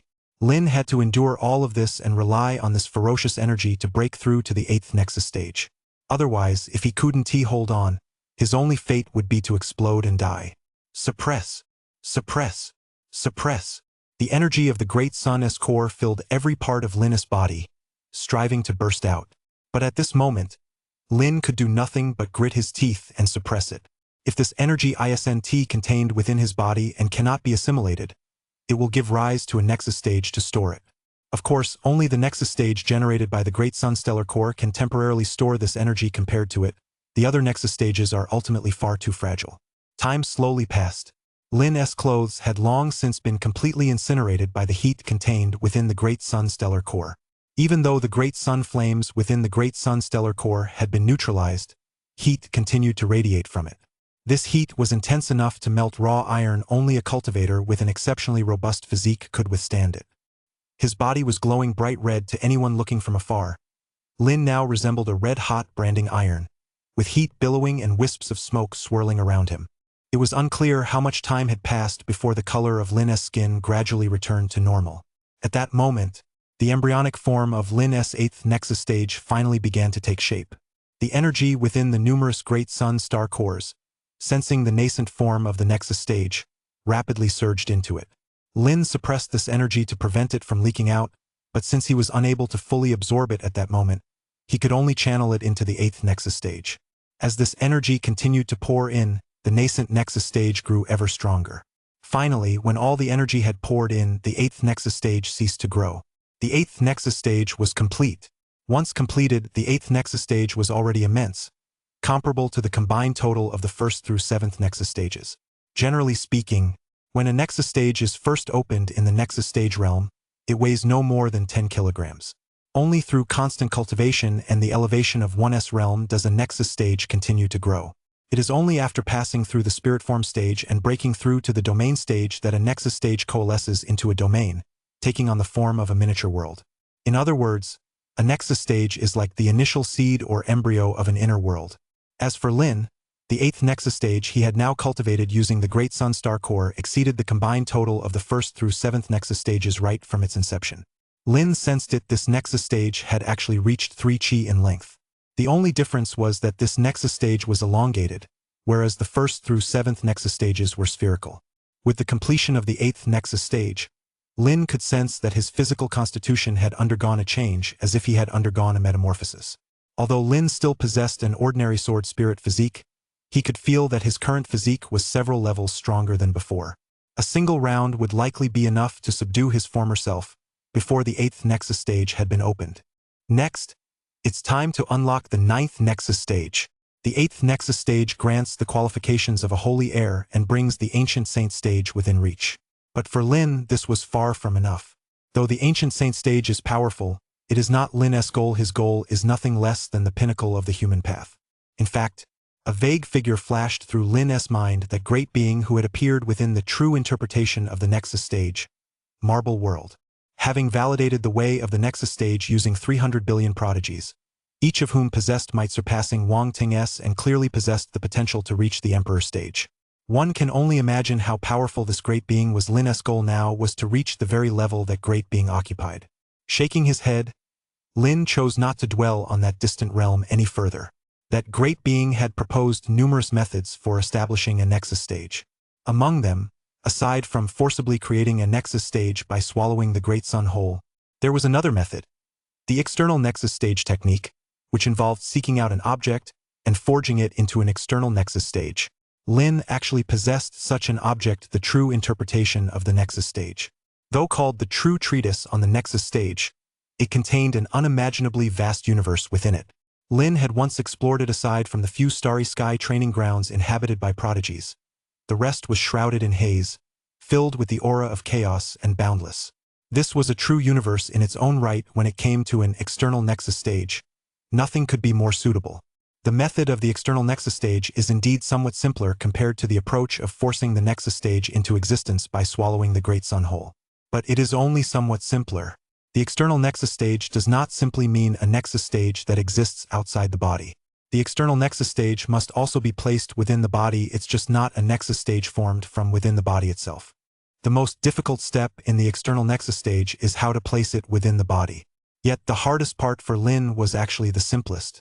This is because when Lin obtained the true interpretation of the nexus stage, he bound it immediately, allowing him to store it within his body or place it in the palm of his hand at will.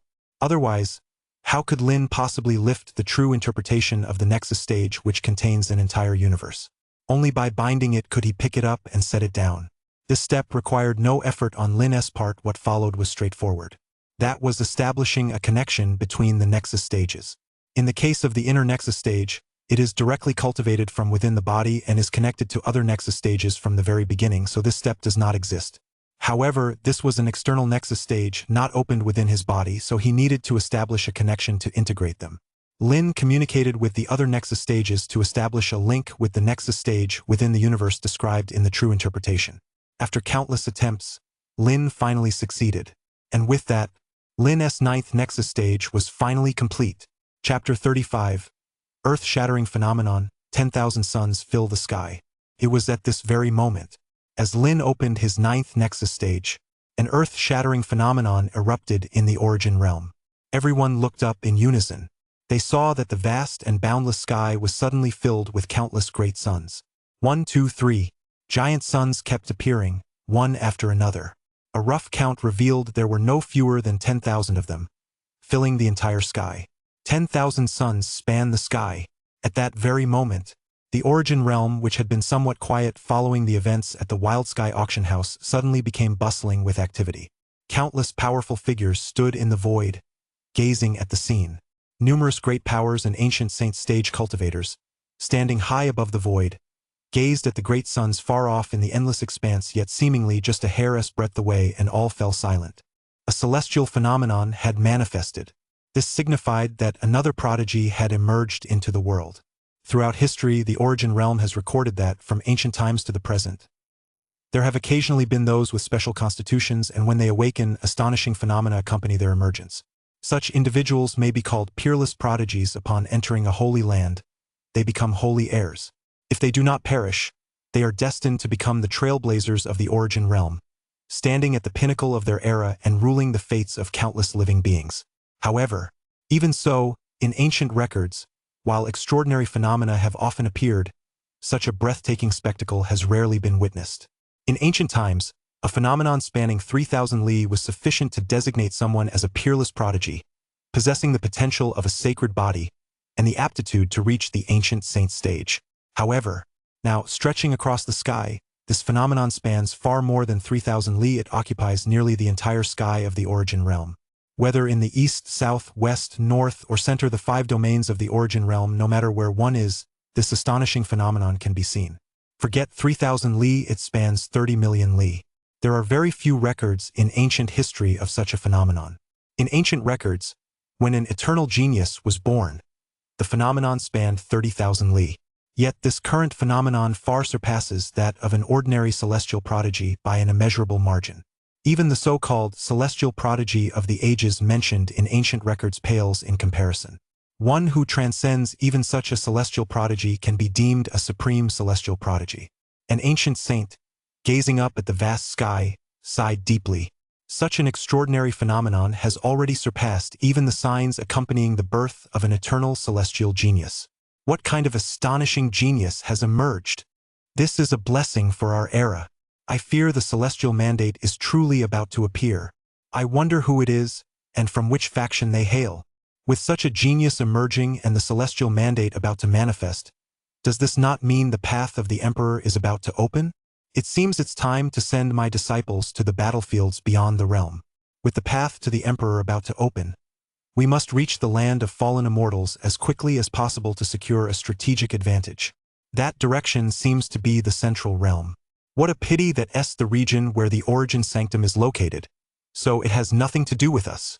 The Origin Sanctum is home to numerous sacred lands and ancient clans. But regardless of which sacred land or which ancient clan it is, they all understand that they can compete for dominance anywhere else. However, if such a figure were to emerge in the central realm, it would be virtually pointless to even try. No sacred land could possibly outcompete the Origin Sanctum. Although a peerless prodigy has now emerged, and they would very much like to recruit and cultivate him, it is simply unrealistic to expect to secure such a talent in the central realm on the Origin Sanctum's turf. The fact that the Origin Sanctum could effortlessly produce a quasi-emperor stage cultivator at the last auction was proof enough of its might. Even if other sacred lands truly possessed quasi-emperor stage cultivators, they could never bring them forth so easily. Origin Sanctum. Grandmaster Tianyuan had originally been in seclusion. At that moment, he awoke from his seclusion and gazed at the sky, lost in thought. 10,000 suns span the heavens. A celestial phenomenon descends. This is the omen of an ancient prodigy's emergence. No, a phenomenon of this magnitude must signify a supreme prodigy, but that direction it seems to be toward the ancient capital of Tianhuang. Never mind, the ancient capital of Tianhuang is where the Wild Sky Auction House is located. If it were anywhere else, as the Patriarch of Origin Sanctum, he could have made a bid for them. The emergence of a supreme prodigy, if he could be recruited into Origin Sanctum, would mean the sect would gain another powerful contender for the Emperor stage.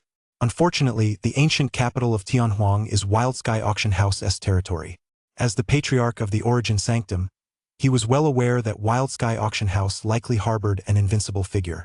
Even if not at the Emperor stage, that figure would likely be no less formidable than an Emperor stage cultivator. After all, this was a presence that even quasi-Emperor stage ancestors feared greatly. Now, even the quasi-Emperor stage ancestor had been drafted by the Wild Sky Auction House to guard its premises. He decided it was best not to get involved in the commotion. If there was a chance to win, he would certainly fight for it.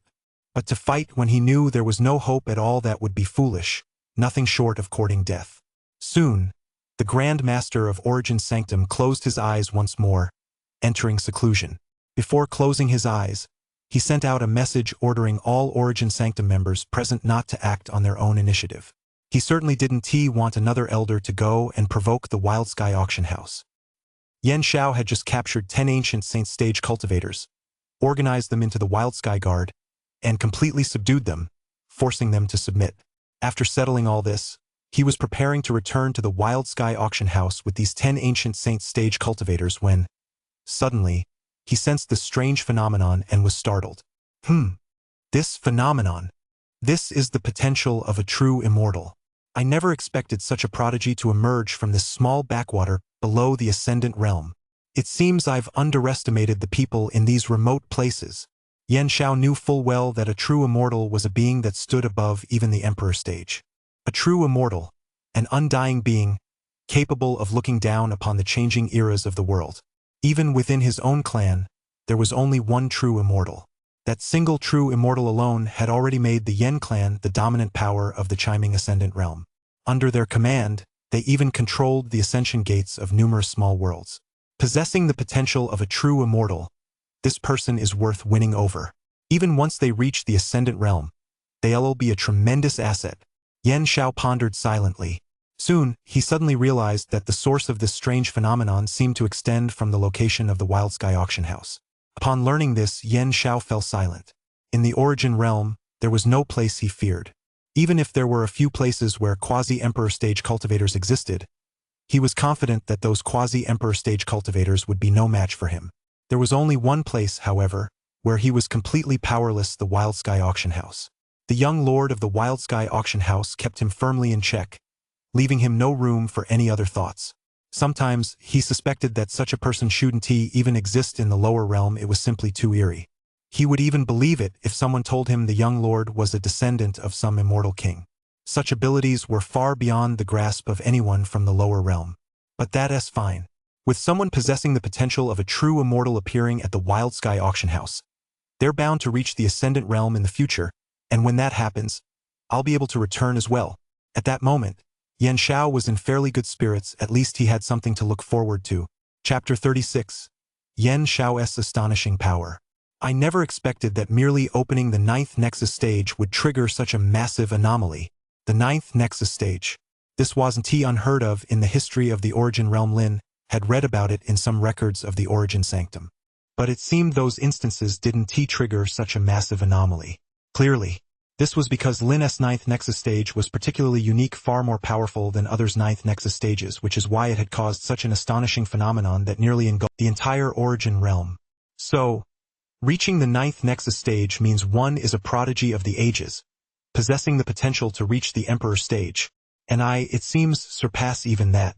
Doesn't that mean my potential is even greater than that of the Emperor stage? Lin tried cultivating for a moment. Sure enough, his cultivation speed was countless times faster than before. In the past, his 7 Nexus stages would absorb energy, which flowed endlessly into his body to enhance himself. Now, all 9 Nexus stages were absorbing energy. The 8th Nexus stage alone was comparable to 7 of others, while the 9th Nexus stage was like a bottomless pit, a microcosm unto itself. The speed at which he absorbed energy had increased by hundreds of times, if not more. Whoa! Even Lin couldn't help but gasp in astonishment. He was genuinely startled by his own power.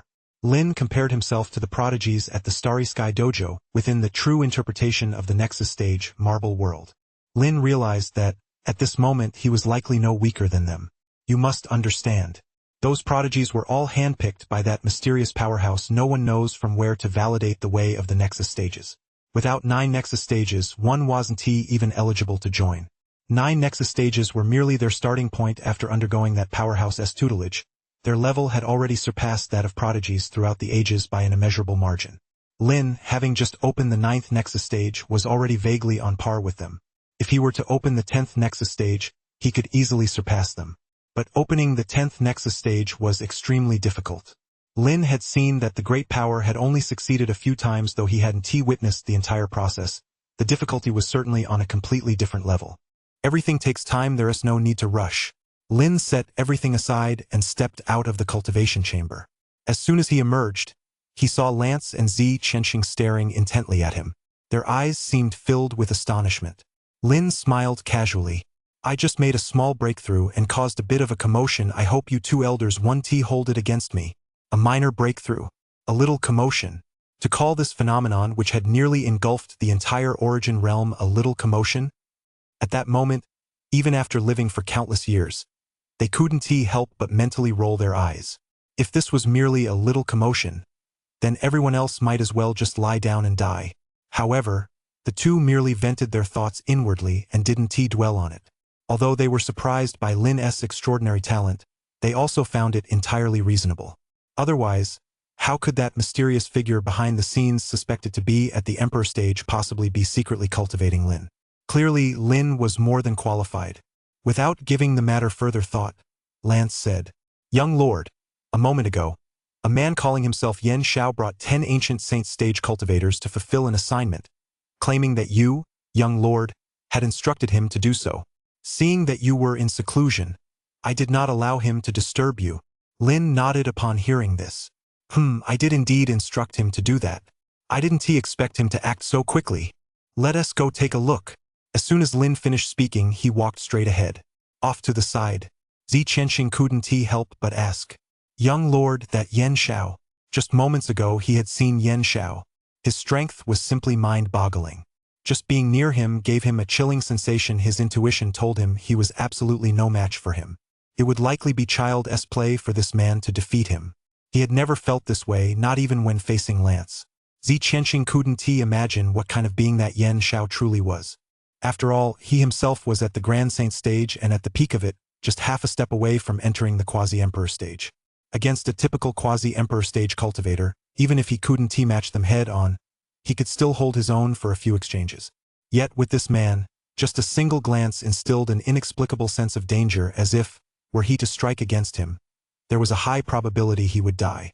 However, above the Grand Saint stage lies the Quasi-Emperor stage, and above the Quasi-Emperor stage lies only the Emperor stage. Could it be that this man is actually at the Emperor stage?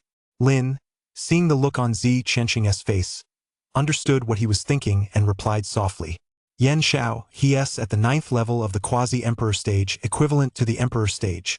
At that moment, it wasn't just Zi Qianxing who was stunned. Lance was equally dumbfounded.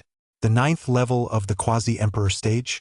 Zi Qianxing had no idea what the 9th level of the Quasi-Emperor stage entailed. He only heard that it was comparable to the Emperor stage, which was enough to send shockwaves through him. But Lance, he had once followed an Emperor stage cultivator deep into the innermost reaches of the Imperial Path. He knew some of its secrets. At the pinnacle of the human path, that is, just below the Emperor stage, there is a half-step realm known as the Quasi-Emperor stage. The Quasi-Emperor stage is divided into 9 tiers. The 9th tier of the Quasi-Emperor stage is also known as the Heir to the Emperor, or the Reserve Emperor stage. Once such a person obtains the celestial mandate, they become an emperor. Therefore, such an heir to the emperor can go head-to-head with an emperor. Even if the emperor does not use the celestial mandate, it would still take some time to defeat them. Of course, if they were to use the celestial mandate, they could subdue them instantly. Lance found it hard to imagine that Yen Xiao could actually be such an heir to the emperor. Such an existence. Heading to the outer realm battlefield now, he could practically sweep through everything all the way to the deepest depths of the Emperor's path. All that remains is for the celestial mandate to appear and validate his ascension to the Emperor stage. Lance didn't understand why even an Emperor stage cultivator would show him a certain degree of deference. Why, then, did he seem to obey Lin's every word and follow his orders? It seems the secrets involved run far too deep. Lance pondered silently to himself. At that moment, a thought suddenly struck him. His decision to join the Wild Sky auction house because of that millennia-old source of life seemed to be a stroke of luck. Soon, Lin and his 2 companions arrived at the location where Yen Xiao was waiting. Upon seeing Lin approach, Yen Xiao, who had been maintaining his Quasi-Emperor stage appearance in front of those 10 ancient saint stage cultivators, instantly dropped that facade. He stepped beside Lin and said, "Young lord, I've taken care of the task you asked me to handle. These are the 10 ancient saint stage cultivators I've invited. Though their strength is somewhat lacking, they should be sufficient here." Invited? Lin looked into the eyes of these 10 ancient saint stage cultivators and sensed that they seemed to be hiding something. He realized that this invitation was likely just a fabrication. It was very possible that they had been forced into it. However, Lin didn't call them out on it. As long as Yen Xiao had gotten the job done, how he went about it was none of Lin's business. As long as the result is there, the process doesn't matter. Lin pondered for a moment, then spoke. "I'm sure Yen Xiao has already explained the situation to you. I won't repeat it. I'll just say this. If you do your best, Who knows, I might grant you an opportunity in the future. No need for long speeches, let us dangle the carrot first. Chapter 37. Lin wishes to found the Tao sect. Of course, this kind of empty promise is only appealing to ordinary cultivators. Everyone here was at the ancient saint stage. Upon hearing Lin's words, they didn't show any reaction, but they didn't pay it much mind either. If they weren't being suppressed by that Yen Xiao, there's no way they'd be staying here quietly. As for that opportunity, what kind of opportunity could a young man possibly offer them? Lin could naturally tell they weren't interested, but he didn't say anything. As long as even one of them took his words to heart and worked diligently, Lin would have reason to cultivate him. An ancient saint stage cultivator is certainly worth cultivating. As for opportunities, Lin truly wasn't lacking in them. With the system, even if he was unlucky and failed to draw good items, he could still use auction points to purchase treasures. Among them were items even ancient saint stage cultivators needed. Although auction points were precious, if an ancient saint stage truly dedicated themselves to their duties and met Lin's standards for cultivation, Lin wouldn't mind using auction points to purchase useful items to nurture them and provide them with opportunities. However, these ancient saint stage practitioners didn't take it to heart, but Lance, Ziqianxing, and Yen Xiao did. Those at the ancient saint stage didn't know Lin's true background, but they were aware of some details. They pondered in their hearts what they should do to get Lin to grant them some opportunities. Lance reasoned that there might be a figure behind Lin who appeared to be at the emperor stage. If Lin could help introduce him, engaging in a philosophical exchange with such a figure would undoubtedly be a tremendous opportunity. As for the suspected emperor stage figure behind Lin, he hadn't been entirely certain before, but now that he saw Yen Xiao, a quasi-emperor stage 9th rank imperial heir, acting on Lin's behalf, he was almost 100% certain. If such a being didn't exist, how could Lin possibly keep Yen Xiao in check?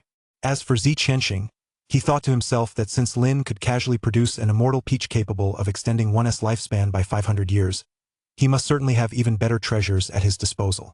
If he could seize the opportunity Lin had mentioned, he might have a chance to reach the quasi-emperor stage within the next 100 years. As for Yen Xiao, he had the deepest appreciation for Lin's abilities and knew of Lin's extraordinary talent enough to qualify as a true immortal. The fact that he could effortlessly transport him from the ascendant realm to such a small, lower realm likely meant that an immortal king had intervened. Lin must be someone whom even an immortal king holds in the highest regard, otherwise, the immortal king would not have acted this way. In the eyes of that immortal king, he had likely become Lin's guardian in the lower realms. Lin, who was held in such high regard by an immortal king, if he were to return to the ascendant realm one day and speak a few kind words on Yen Xiao's behalf, and the immortal king were to offer him even a passing word of guidance, that would undoubtedly be a supreme stroke of luck. With this in mind, Yen Xiao no longer felt quite so averse to his sudden arrival here. Perhaps this was, in fact, a stroke of luck.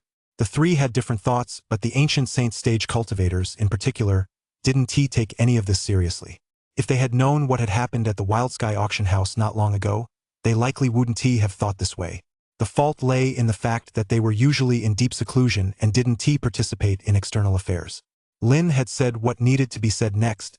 He needed to prepare for the second auction. As for cultivation, it simply couldn't be rushed. The 9th Nexus stage had already been opened. Next was the 10th Nexus stage. Although Lin already had some ideas, this step was by no means simple. One need only look at the prodigies within the true interpretation of the Nexus stage marble world to understand this. Had that great power not intervened, few would have succeeded. Lin certainly didn't think he could compare himself to those prodigies right now.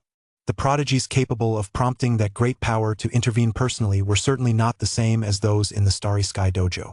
Lin suspected that, in the eyes of those prodigies, the Emperor stage was likely never taken seriously at all. That was precisely why he was determined to open the 10th Nexus stage. Without it, it would be difficult to compete with them in the future, even with the divine auction system at his disposal. Since there was no rush to open the 10th Nexus stage for now, he could only focus on planning the second auction. Lin looked at Yen Xiao and asked, "Yen Xiao, this realm is known as the 3,000 realms. Of course, 3,000 is merely a figurative number, it's not precise. In fact, no one knows exactly how many Tao realms there are. The origin realm is just one of these 3,000 realms. You're so powerful, can you sense the surrounding Tao realms?"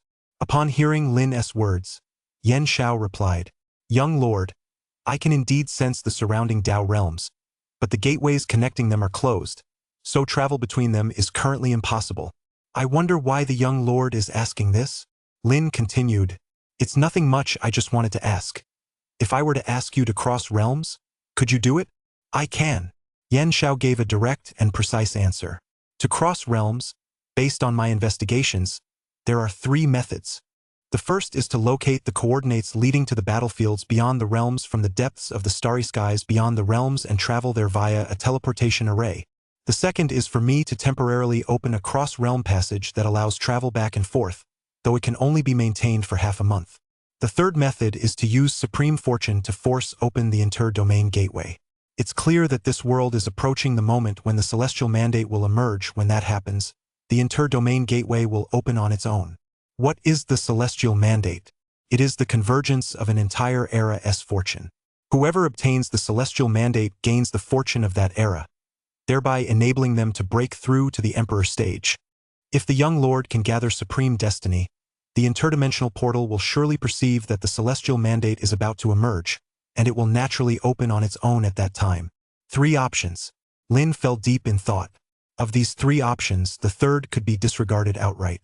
Gathering supreme destiny was simply impossible. Perhaps the great being who had appeared briefly in the marble world during the Nexus stage could achieve it. But that was him, not Lin. As for the first method, it was one Lin had considered before. But now, compared to the second method, it seemed somewhat lacking. Since Yan Xiao was capable of opening a passage that would last 15 days, Lin naturally set aside the other options. Holding an auction 15 days would be more than enough. All right, then let us go with the second method. Lin pondered for a moment before finally making a decision.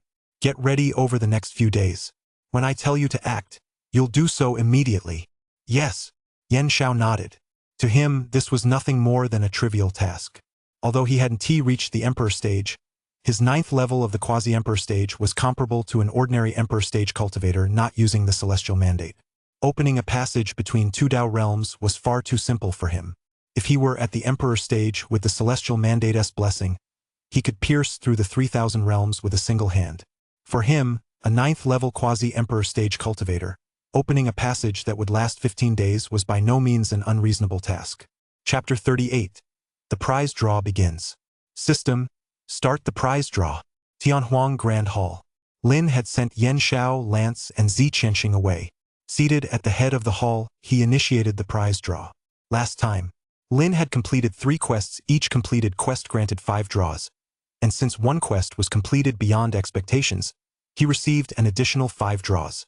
All in all, Lin currently had a total of 20 draws. Ding! Please select the number of draws. Host. Let us go with a 5-draw streak. Lin replied casually. The prize wheel immediately began to spin. As the wheel spun and came to a stop, the first round of draws came to a close. A familiar system notification sounded in Lin's mind. Ding! Congratulations, host. You've won 1 auction house building card. Ding! Congratulations, host. You've won the 10-headed dragon of the Nexus stage. Unfortunately, there were only 2 rewards. This meant that out of Lin's 5 consecutive draws, 3 had come up empty. It was safe to say his luck was truly not great. With bad luck, he could only rely on the quality of the rewards to make up for it. However, at first glance, the quality seemed rather average, leading Lin to wonder if his once lucky streak had turned into a losing streak. Although it seemed like a dry spell, he still needed to check the rewards. Lin quickly began examining this round's rewards. Auction house building card. Use this card to conjure an auction house out of thin air, covering a radius of 1,000 li. It can overlay existing structures or be placed on barren land. Huh? Lin was taken aback. There's actually something this good? It really felt like getting a pillow just when he was starting to doze off.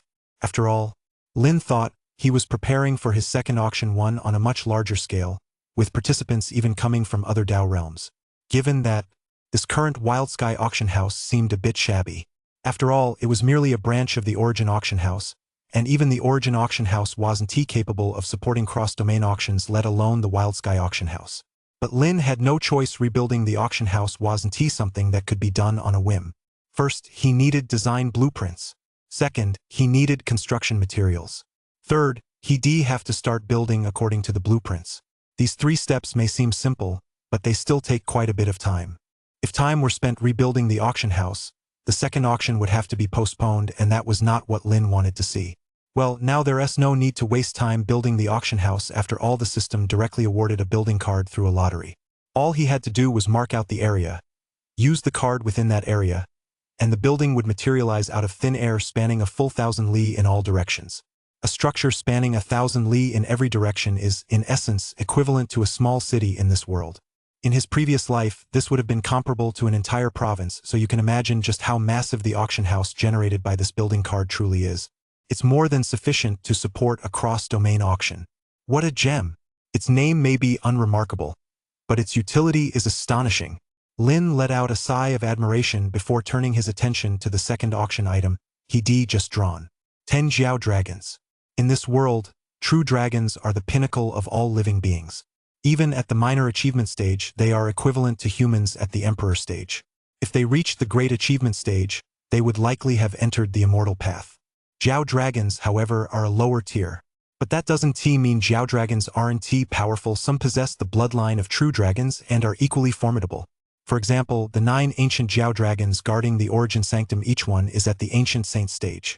In the Origin realm, they can practically walk all over the place, while also protecting the Origin Sanctum from intruders. Lin had never heard of these 10-headed dragon serpents before. As he investigated further, Lin finally learned their origin. The 10-headed dragon serpents are the offspring born from the mating of a true dragon and a 10-headed blazing sun snake. They contain a trace of true dragon's essence within their bodies, while also retaining the 10-headed trait of the 10-headed blazing sun snake. By 10-headed, it means 10 heads. 10 heads mean 10 lives. As long as even one head remains, it cannot die. In terms of vitality, the 10-headed blazing sun snake is as tenacious as the 9-tailed celestial cat. The 9-tailed cat has 9 tails. As long as all 9 remain intact, it cannot die. Theoretically, the 9-tailed cat has 1 fewer life than the 10-headed blazing sun serpent, but the 9-tailed cat's tails can be concealed, whereas the 10-headed blazing sun serpent's 10 heads cannot be hidden. Therefore, since beheading the 10-headed blazing sun serpent is somewhat easier than beheading the 9-tailed cat, their vitality is often compared on equal terms. Now, the Nexus stage spirit that Lin has drawn, the 10-headed blazing sun serpent, is the offspring of a true dragon and a 10-headed blazing sun snake, inheriting the power of the true dragon and the tenacious vitality of the 10-headed blazing sun snake. Although it is not as powerful as a pure true dragon, it is undoubtedly an extremely powerful and ferocious beast. Such a ferocious Nexus stage spirit is classified as a sovereign spirit in the system's description. As is well known, after breaking through the spirit form stage in the Nexus stage realm, one must cultivate spirit objects within the Nexus stage. Spirit objects cultivated in the Nexus stage are also classified by rank. The higher the rank, the greater their future potential. These spirit objects are divided into 1,080,000 low-level spirit objects, 129,600 mid-level spirit objects, and 7,200 high-level spirit objects. Above high-level spiritual entities lie holy spirits and imperial spirits. There are a total of 360 types of holy spirits. As for imperial spirits, they are exceptionally rare and tied to the emperor stage. They do not typically exist in the world. Only when one ascends to the emperor stage do the spiritual entities originally cultivated transform into imperial spirits. However, this sovereign spirit does not fall into any of these categories. In terms of grade, sovereign spirits are comparable to imperial spirits. However, they are slightly inferior to imperial spirits. According to the system's description, in the Ascendant realm, the Sovereign and Emperor stages are of equal rank. However, since the Emperor stage fuses with the Celestial Mandate, it is marginally stronger than the Sovereign stage, and thus Imperial spirits are slightly superior to Sovereign spirits. Nevertheless, Sovereign spirits surpass Holy spirits. As such, the spirit of this 10-headed blazing sun dragon at the Nexus stage is considered an exceptionally top-tier spiritual object. This could definitely be put up for auction, Lin mused to himself. He had previously drawn a Nexus stage true dragon spirit, which was even stronger than this one. Even if Lin were to keep one for future spirit cultivation, he would choose the true dragon spirit over this one. Moreover, Lin was confident that such spiritual treasures would fetch a good price at auction. After putting them away, Lin continued with the draws. System, let us do a 15-draw streak. With 2 exceptionally good rewards already in hand, Lin couldn't be bothered to draw slowly anymore. Therefore, he chose to use all 15 remaining draws at once. As soon as Lin finished speaking, the prize wheel began spinning continuously, as usual. Ding! Congratulations! Host, you've triggered a critical hit. Each reward will be doubled. Lin couldn't help but pause in surprise. These draws really can go any which way. You can get nothing or you can land a critical hit. This system is truly user-friendly. Ding! Congratulations to Host on winning the Ancient Saint Stage Heart of the Saint Internal Art in the lottery. Due to a lottery critical hit, Host will receive an additional Ancient Saint Stage Body of the Saint Internal Art. Ding! Congratulations, Host. You've won a wisp of Chaos Breath from the draw. Due to a critical hit, you'll receive 2 wisps of Chaos Breath. Ding! Congratulations, Host.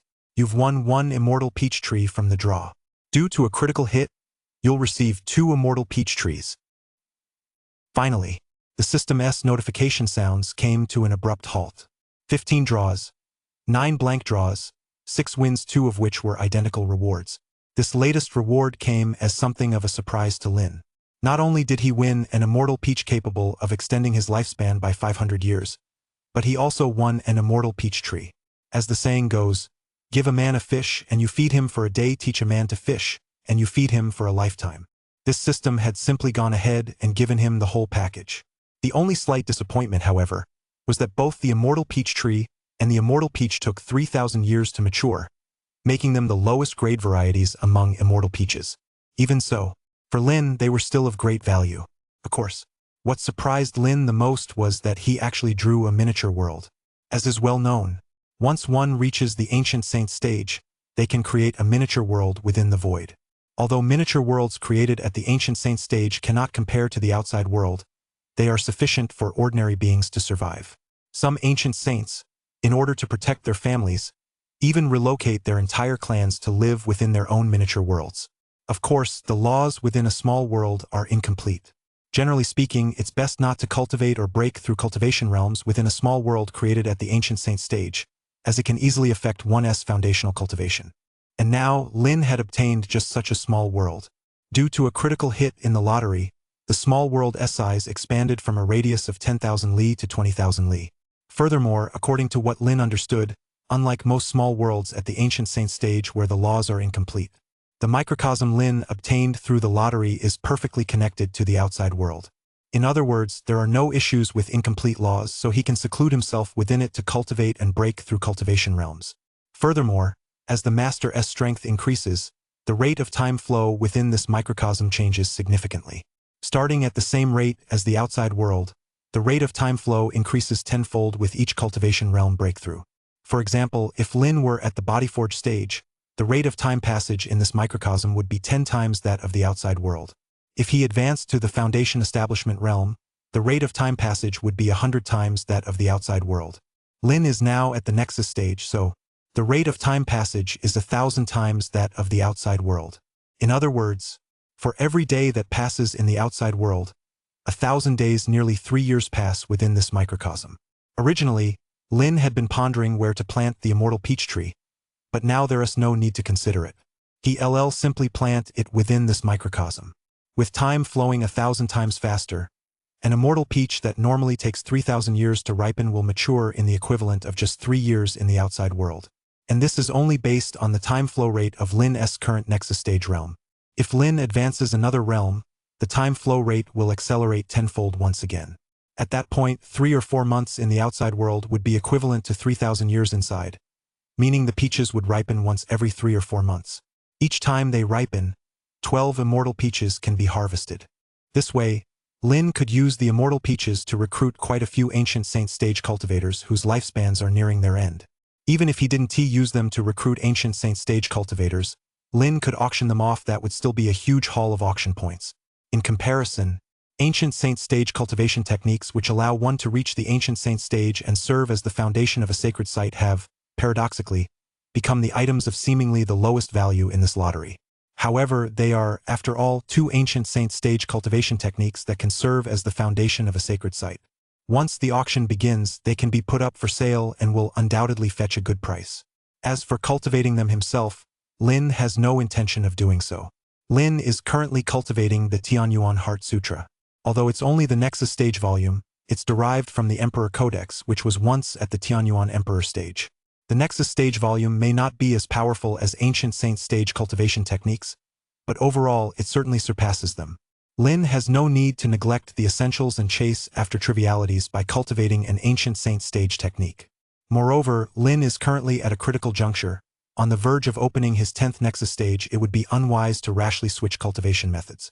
Otherwise, when Lin completed his last quest, he was rewarded with a copy of the ancient heaven art. That ancient heaven art is a true celestial art nothing an ancient saint stage technique can compare to. If he were to cultivate it, that ancient heaven art would be of a much higher tier. The reason he hasn't cultivated it yet is that he wants to break through to the spirit form stage first. Changing it now, right at the moment of opening the 10th Nexus stage, could easily have adverse effects. As for the final reward item, Chaos Breath, the system warns that unless one has reached the ancient saint stage, it's best not to touch it. Chaos Breath, a wisp of energy from the chaos, even a single wisp is enough to annihilate all things. It can be used for cultivation or against enemies. For now, Lin set this aside. Since the system had issued a warning, Lin wasn't about to test whether it was truly that dangerous just yet. Annihilating all things that's no joke. I've used up all 20 draws. Although I skipped over most of them, my luck was actually pretty good. The rewards I did win are all extremely useful. After finishing the draws and reviewing the rewards, Lin let out a sigh of relief. Next, it was time to start preparing for the second auction. For this second auction, Lin wanted to invite people from other Dao realms outside the Origin realm to attend. So, Lin used the Wild Sky Guard summoning card to contact Yan Xiao. Yan Xiao, come to the Tianhuang Grand Hall. Yan Xiao had been in seclusion, practicing quite leisurely as he prepared to break through to the sovereign stage. After arriving in the Origin realm, he realized it was impossible for him to reach the Emperor stage. With Lin present here, even if the celestial mandate were to appear, he would ultimately be unable to obtain it. Rather than deluding himself into thinking he could seize the celestial mandate and reach the Emperor stage when it appeared, it would be better to break through to the sovereign stage now. After all, the sovereign stage is on par with the Emperor stage. A sovereign at a profound level is no less powerful than an Emperor stage cultivator who has fused with the celestial mandate. Just then, he heard Lin's summons, which interrupted his cultivation, and he hurried to the Tianhuang Grand Hall. Upon arriving at the Tianhuang Grand Hall, Yan Xiao spoke directly. Young lord, you summoned me? Yes. I've already prepared the date for the second auction and the items to be auctioned. Lin nodded and said, from here on out, it's up to you. The items up for auction this time are quite astonishing. I wonder how many passages between Dao realms you'll be able to open. Upon hearing this, Yan Xiao pondered for a moment before speaking slowly. Young lord, my current limit is 10 Dao realms. I could open more, but I wouldn't be able to sustain it for half a month. Alright, then 10 it is. 10 Dao realms were more than enough for Lin. Chapter 40. Desolate Lands, Forbidden Zones, and Prohibited Territories. Yan Xiao left. Watching Yan Xiao depart, Lin pondered how to make use of the cross-domain megaphone. Originally, without Yan Xiao's presence, Lin could only use the cross-domain megaphone to broadcast news of his auction to other Dao realms. Now that Yan Xiao could connect to other Dao realms, the cross-realm megaphone was naturally no longer needed. But keeping it around was pointless. Using it for such a simple purpose seemed to fall short of its true potential. Suddenly, Lin seemed to have an idea. Rumor had it that within the 3,000 realms, there existed ancient lands and forbidden territories. These places are known as Forbidden Zones, Forbidden Lands, and Desolate Lands. The so-called Desolate Lands. These are places within the 3,000 realms where any living being that enters will die or, to put it another way, will never be able to leave. This any living being includes not only ordinary cultivators but also those at the Emperor stage. In some places, even the celestial mandate cannot extend its influence. Those at the Emperor stage who enter will never return. These are the true, Forbidden Lands, places that inspire utter despair. Within the Origin Sanctum, Lin learned that there are 3 major Forbidden Lands in the 3,000 realms. The first is the Qimong Ghost Land. Legend has it that the Qimong Ghost Land is a realm of the underworld, the final resting place of the dead. Only the dead may set foot there. For any other living being who enters, there is no path other than death. Of course, in all things, there is a glimmer of hope. Even in a place of utter despair, there is a glimmer of hope. It is said that if a living person enters the Qimong Ghost Realm and has the chance to board a ghost coffin, they may drift across the river of the underworld in that coffin, emerge from an unknown land, and be granted a second life. This is not a legend, it is reality. There are historical records of the Chimong ghost realm opening, with numerous ghost coffins spewing forth from within. Among these ghost coffins are longevity coffins that extend one's lifespan, and reincarnation coffins that grant a second life. If you're lucky enough to enter a longevity coffin, you can extend your life perhaps by 100 years, 1,000 years, or even several thousand years. The reincarnation coffins grant a second life and with all one's memories intact, which is effectively a rebirth. This Chimong ghost land is nothing short of astonishing. Even with the considerable power Lin now possesses, he would not dare to provoke the Chimong ghost land lightly. Even those at the Emperor stage who enter never return, such is the immense terror it holds. Aside from the Chimong ghost lands, the 3 great forbidden lands also include the Fallen Immortals Lake and the 3 Decays Cave. The Fallen Immortals Lake, as the name suggests, is said to surpass even the pinnacle of the human path. It is rumored that even immortal path cultivators at the Emperor stage would perish within it. For the supreme beings of the 3,000 realms at the Emperor stage, isn't this the very definition of a forbidden land? As for the 3 Decays Cave, the so-called 3 decays refer to the decay of heaven, the decay of man, and the decay of the Tao. Within this cave, even the celestial mandate withers and fades. The same naturally applies to humans. Moreover, even the great Tao itself is said to wither and fade. Lin did not know what level the great Tao referred to, but anything that could be associated with the Tao must certainly be an extremely high level. At the very least, Lin had never heard of anyone reaching the level of the Tao. In Lin's view, of these 3 absolute desolations, the Fallen Immortals Lake, which is said to claim even immortals, was actually the safest of the 3. Of course, Lin was just speaking hypothetically. Lin wanted to use the cross-realm megaphone to broadcast news of the auction inside, but ultimately decided against targeting the 3 great desolations. They were far too mysterious and terrifying. Harboring such immense horror, it was best not to provoke them for now. One involved life, death, and reincarnation, one involved the Tao, and one involved immortals. If he were to truly provoke them, his Wild Sky auction house likely wouldn't be able to hold out. Although the Wild Sky Authority token was enough to make him invincible within the auction house, who knew if it could withstand the terrifying entities inside? After all, invincibility is relative. Without a clear understanding of the exact level of invincibility granted by the Wild Sky Authority token, it's best to err on the side of caution. Since the 3 great forbidden lands are off limits, the only option is to search within the forbidden zones and restricted areas. The concepts of forbidden zones and restricted areas are quite straightforward. If the absolute desolations are naturally formed forbidden zones, then forbidden zones are man-made. According to ancient records, it is said that when certain Emperor stage beings reached the limit of their lifespans, unwilling to leave this world, they severed their celestial mandate and transformed themselves into forbidden zones.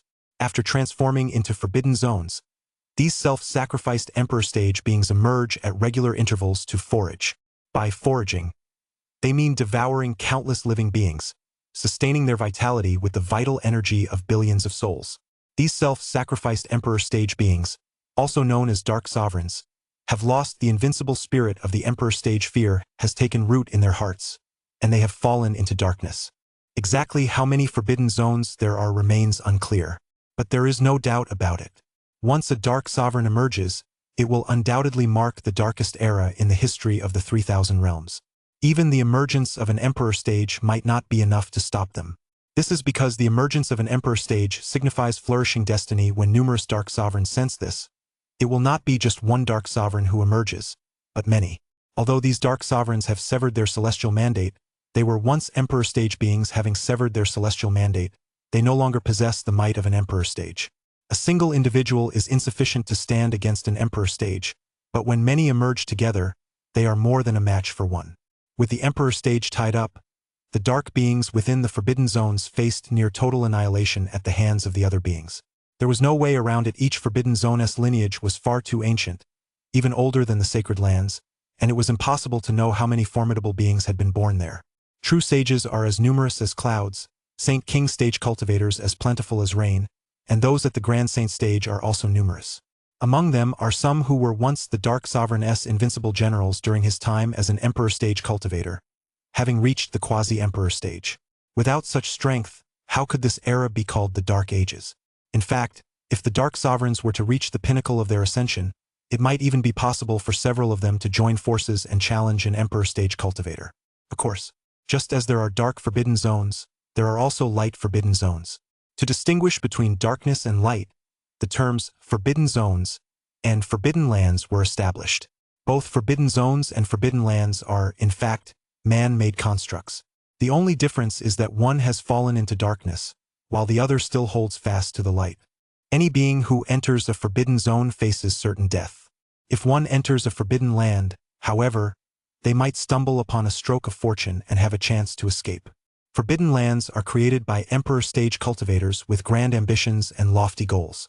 These Emperor Stage cultivators do not wish to remain at the bottom of the Ascendant Realm. Instead, they seek to advance further within the 3,000 realms, sever the celestial mandate, attain a longer lifespan, and thereby explore the path to immortality. They aspire to attain immortality right here in the mortal world. Rumor has it that once one becomes a mortal immortal, they are comparable to a quasi-immortal king at that point. Even upon entering the Ascendant Realm, they would be more than capable of dominating it. Moreover, if one can attain the status of immortal, there are countless incredible benefits.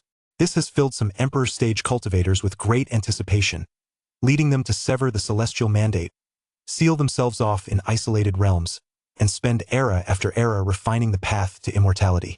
They do not launch attacks on the outside world. In fact, they occasionally open their doors to bestow opportunities upon the outside world. There are many such accounts recorded in ancient histories. In the past, quite a few people obtained the legacies left behind by Emperor Stage cultivators within these forbidden lands, those who sought to attain the status of immortal and went on to dominate the 3,000 realms. Moreover, they also seek out fellow cultivators naturally, those who have attained the Emperor Stage, to jointly explore the path of the mortal. Chapter 41. The Forbidden Lands of Light and Darkness. Lin, since he was going to use the cross-realm megaphone, his first choice would undoubtedly be those forbidden lands whose hearts still yearned for the light. Lin wasn't afraid of the forbidden zones, but if provoked and they were to emerge into the world, it would undoubtedly spell disaster. Lin couldn't possibly allow a single auction of his to plunge the entire world into darkness. He wasn't a saint, but he shouldn't lose his humanity like that.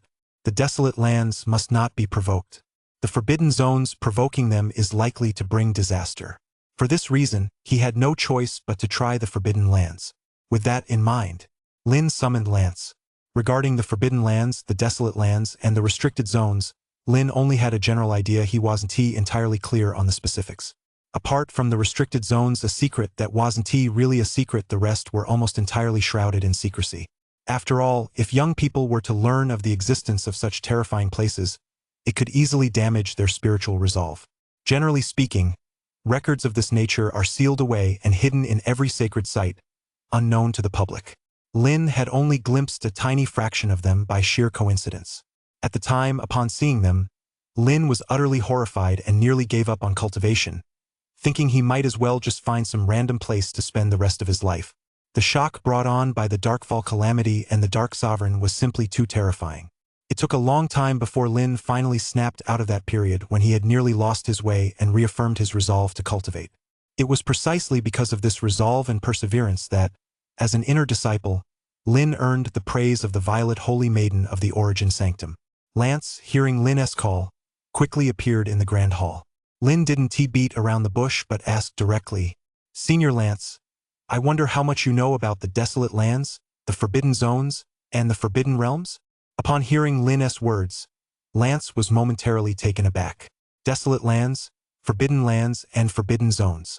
Such places were unknown even to some ancient saint stage cultivators. Only the most ancient and powerful factions possessed scattered records of them. That Lin was actually aware of these places was surprising, but when he considered the invincible being behind Lin, one comparable to the Emperor Stage, it all made sense. Perhaps, it wasn't impossible that the Emperor Stage figure had emerged from one of those places. That was precisely why, even though he knew full well that the celestial mandate had not yet been bestowed in this era and no Emperor Stage had yet emerged, he remained firmly convinced that the person behind Lin was on par with the Emperor Stage. The fact that there was no Emperor Stage in this era did not mean one had not existed in the distant past. He had long suspected that the figure behind Lin might very well have come from one of those places. Now, his suspicions have been confirmed once again. Otherwise, someone as young as Lin would absolutely have no way of knowing such secrets. You must understand. Even the current patriarch of the Origin Sanctum might not be aware of this. He is qualified to know, but no one has told him, and there is nowhere for him to find out. Most of those secrets have been buried in the dust unless one deliberately seeks them out. they're virtually impossible to uncover. Now that Lin has spoken of this so openly, could it be that the mysterious figure behind him is about to emerge? This is major news.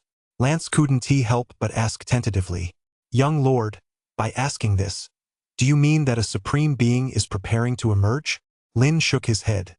He understood why Lance looked so grave. After all, when it came to matters like this, an emergence would mean the arrival of a self-sacrificed Emperor stage being an existence far stronger than the 9th level of the quasi-Emperor stage, second only to an Emperor stage who had received the celestial mandate, or even one who had achieved the ultimate transcendence, rivaling the Emperor stage itself. It was only natural that Lance would be so grave. No, I'm just trying to understand a few things. Senior Lance, you were once a general at the Emperor stage S side. I imagine you have some insight into this matter. Seeing Lin shake his head, Lance let out a sigh of relief, and his gaze eventually grew deep, as if he had fallen into recollection. A long time passed. Only then did Lance speak slowly. Indeed, I do know a thing or two about this. Beyond the Origin Realm, there are countless Tao realms, collectively known as the 3,000 realms. The distances between each of these Tao realms within the 3,000 realms are immense, measured in hundreds of millions of li. For an ordinary ancient saint stage cultivator without a Tao gate, crossing them is nearly impossible. Not only might they get lost in the boundless outer space, but they could also fall prey to star beasts. Of course, the most terrifying thing is that once lost, they're very likely to stumble upon those mysterious places that exist between the 3,000 realms. These mysterious places are either forbidden zones or forbidden lands. No one knows exactly how many forbidden zones and restricted areas there are. After all, the 3,000 realms have a history stretching back an incredibly long time. Who knows how many Emperor stage cultivators chose not to leave but instead severed their connections to lie dormant. Lin interrupted Lance. He was already familiar with this information.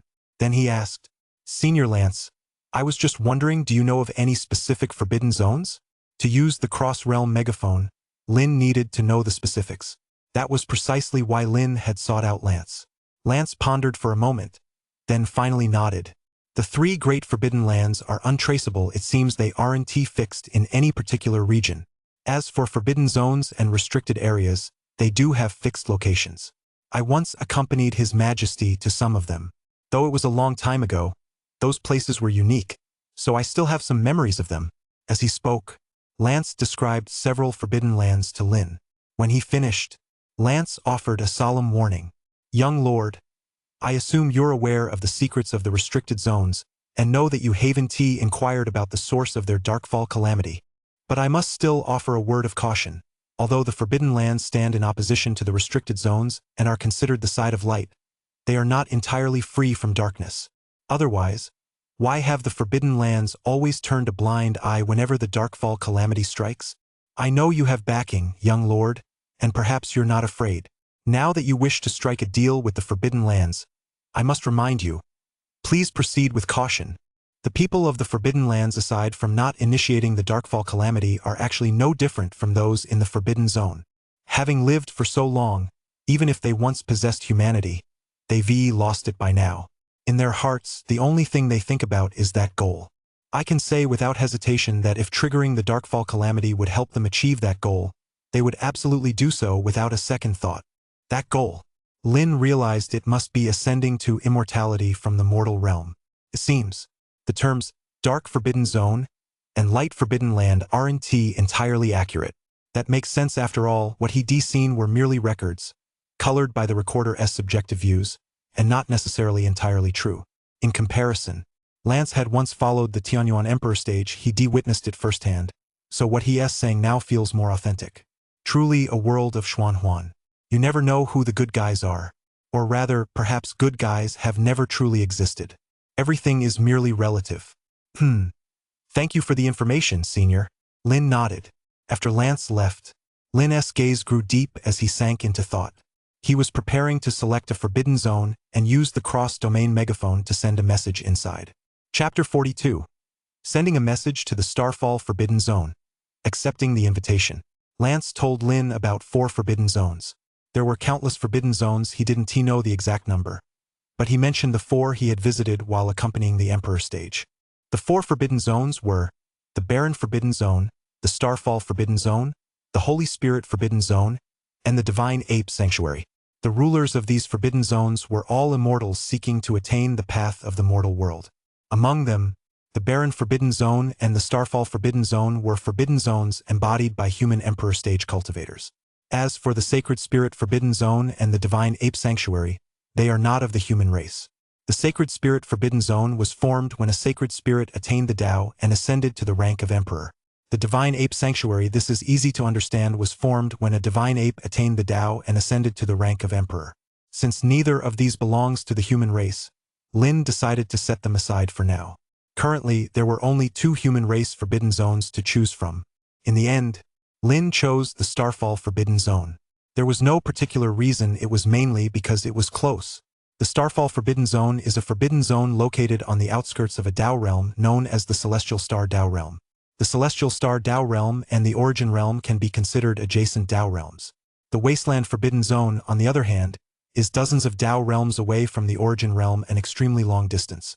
Naturally, it made sense to choose the closer option over the farther one. Who knows if they'll be able to make it all the way here once the message is sent via the cross-realm horn. Whether they'll actually come is a question for later, but whether they can make it here is something that must be considered first. If they hear the message and try to come but don't make it in time, wouldn't that be a waste of the cross-realm horn? Now that the choice was made, Lin began to prepare. The cross-domain megaphone, though called a megaphone, felt just like a bell when held in his hand. It was entirely golden. He didn't know what material it was made of. It was very light yet exceptionally sturdy. Lin tried squeezing it, but it didn't budge at all. Without giving it any further thought, Lin directly recorded the message he wanted to send into it. The process was simple, much like recording a voice memo in his previous life. This made Lin wonder if this cross-domain megaphone had been developed by someone who had also traveled through time. Soon, Lin recorded the message he wanted to send, set the destination to the Starfall Forbidden Zone, and selected it. Starfall Forbidden Zone. Teleport. As soon as Lin finished speaking, the cross-domain megaphone, which resembled a golden bell, instantly vanished from his hand, disappearing in the blink of an eye. Starfall Forbidden Zone. Here, there was no distinction between night and day. There were only endless stars revolving around a grand hall at the center. The endless stars, like a host of guards, flanked the central hall. The hall hadn't been opened in who knows how many years. Faint traces of green rust were still visible, imbued with the wear and tear of endless ages and the passage of time. The entire Forbidden Zone is like a world unto itself. However, unlike ordinary worlds teeming with vitality, this place is utterly silent, so silent that even cultivators here might be driven mad by this stillness. With no distinction between night and day, there is naturally no concept of time. Outside, day after day, year after year, every day, and even every minute and every second brings change. Yet here, for endless ages, nothing has ever changed. It is as if this were a land of the dead. Endless stars circle the area, amidst them stand grand halls, and within them dwell various clans. But despite the presence of these halls and clans on these ancient stars, not a single sound escapes them. If a powerful being were to arrive here, they would surely discover that these ancient stars have all been sealed by supreme means, preventing any sound from escaping. The Starfall Forbidden Zone, if it were a world of its own, then these ancient stars orbiting the central hall would be like the mountain ranges within that world, existing since time immemorial, yet never making a sound, standing quietly there, waiting only to be awakened. Just then, suddenly, a golden bell appeared out of nowhere before the central hall. From within the golden bell, a voice slowly emerged, instantly shattering the age-old silence of the Starfall Forbidden Zone. Wild Sky Auction House invites the Starfall Forbidden Zone to participate in the auction. Time: 15 days from now, at the Wild Sky Auction House in the ancient city of Tianhuang, Origin Realm. Just 2 sentences, yet these 2 sentences alone completely shattered the age-old silence of the entire Starfall Forbidden Zone. Within the ancient stars, which had previously been sealed off, not a single sound had ever been heard. Now, however, sounds began to emerge from the depths of these ancient stars. At the same time, within these ancient stars, numerous ancient beings began to awaken. Each of these ancient beings possessed an aura no less powerful than that of the ancient saint stage. In fact, there were quite a few at the quasi-emperor stage as well. These beings silently stepped out of the ancient stars, stood before the golden bells, and fell into deep contemplation. This was the Starfall Forbidden Zone, the Forbidden Realm, where His Majesty had attained the Emperor stage and then voluntarily severed his celestial mandate to transform himself. It was a self-contained world without His Majesty's permission. No person or thing from the outside world could possibly appear here. And now, a small golden bell had suddenly appeared, accompanied by an invitation message. How could they not be astonished? His Majesty is in a deep slumber, which means this could not possibly have been authorized by him. Given that, the implications behind this invitation are truly staggering. It is likely that an Emperor stage figure has personally intervened to transmit this message. For the Starfall Forbidden Zone, this is undoubtedly a shocking event. An Emperor stage being having fused with the Celestial Mandate, reigning over the 3,000 realms, invincible in battle, and overlooking an entire era. This is a truly invincible being. Even His Majesty, when facing an Emperor stage, could only address them as Tao friend. Such a matter was far beyond their authority to handle, but with His Majesty in a deep slumber, they dared not wake him. They could only stare blankly at the little golden bell in silence. After a long while, an extremely aged quasi-emperor stage spoke up. With His Majesty still asleep, we have no authority to decide on this matter. Let us ignore it. Just as the aged quasi-emperor stage finished speaking, the central hall, which had previously been covered in green rust, suddenly burst into a blinding radiance, and the green rust vanished without a trace in the blink of an eye. Streams of golden light erupted, and the golden radiance instantly illuminated the endless ancient stars surrounding them. In that moment, the numerous ancient beings who had been standing beside the little bell all bowed deeply. "We humbly welcome your Majesty." As these words fell, a voice resounded from the central hall, a voice full of power, as if capable of shaking the 3,000 realms, the vast heavens and earth, and the 9 heavens and 10 earths. Select 3 quasi-emperor stage beings to accept this invitation. As the words faded, silence once again fell upon the hall. The blazing radiance receded, and faint traces of green rust began to form. However, none of the ancient beings paid this scene any mind. Having received their orders, they all returned to their ancient stars, leaving behind only the 3 quasi-emperor stage cultivators. The 3 quasi-emperor stage cultivators bowed deeply toward the silent hall, and then a token materialized in their hands. The Starfall Forbidden Zone, the gateway to the Forbidden Realm that had remained sealed for countless years, was finally opened. The 3 quasi-emperor stage cultivators stepped through the gateway, vanishing in a single stride into the vast starry sky beyond the domain, heading toward the Origin Realm. Chapter 43. The Sun, Moon, and Star Divine Generals. A shocking chaos unleashed by the construction card. Starfall Forbidden Zone. Central Hall. A figure sat cross-legged in the center of the hall. Though it was a hall, it seemed like a world unto itself, with numerous ancient stars standing within it. For this reason, the hall was known as the Celestial Star Hall. Forged by the fusion of numerous ancient stars, it was not merely a hall but also a peerless imperial weapon. Though this supreme imperial weapon had not displayed its divine might for many years, should it ever do so, it would undoubtedly be enough to shake the 3,000 realms and strike terror into the boundless cosmos.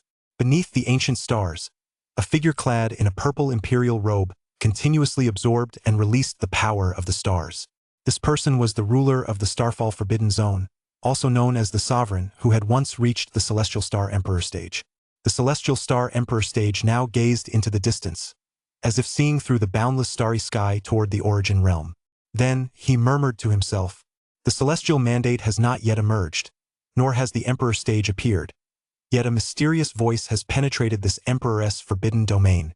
How intriguing! I have not encountered anything this fascinating in over 1,000,000 years.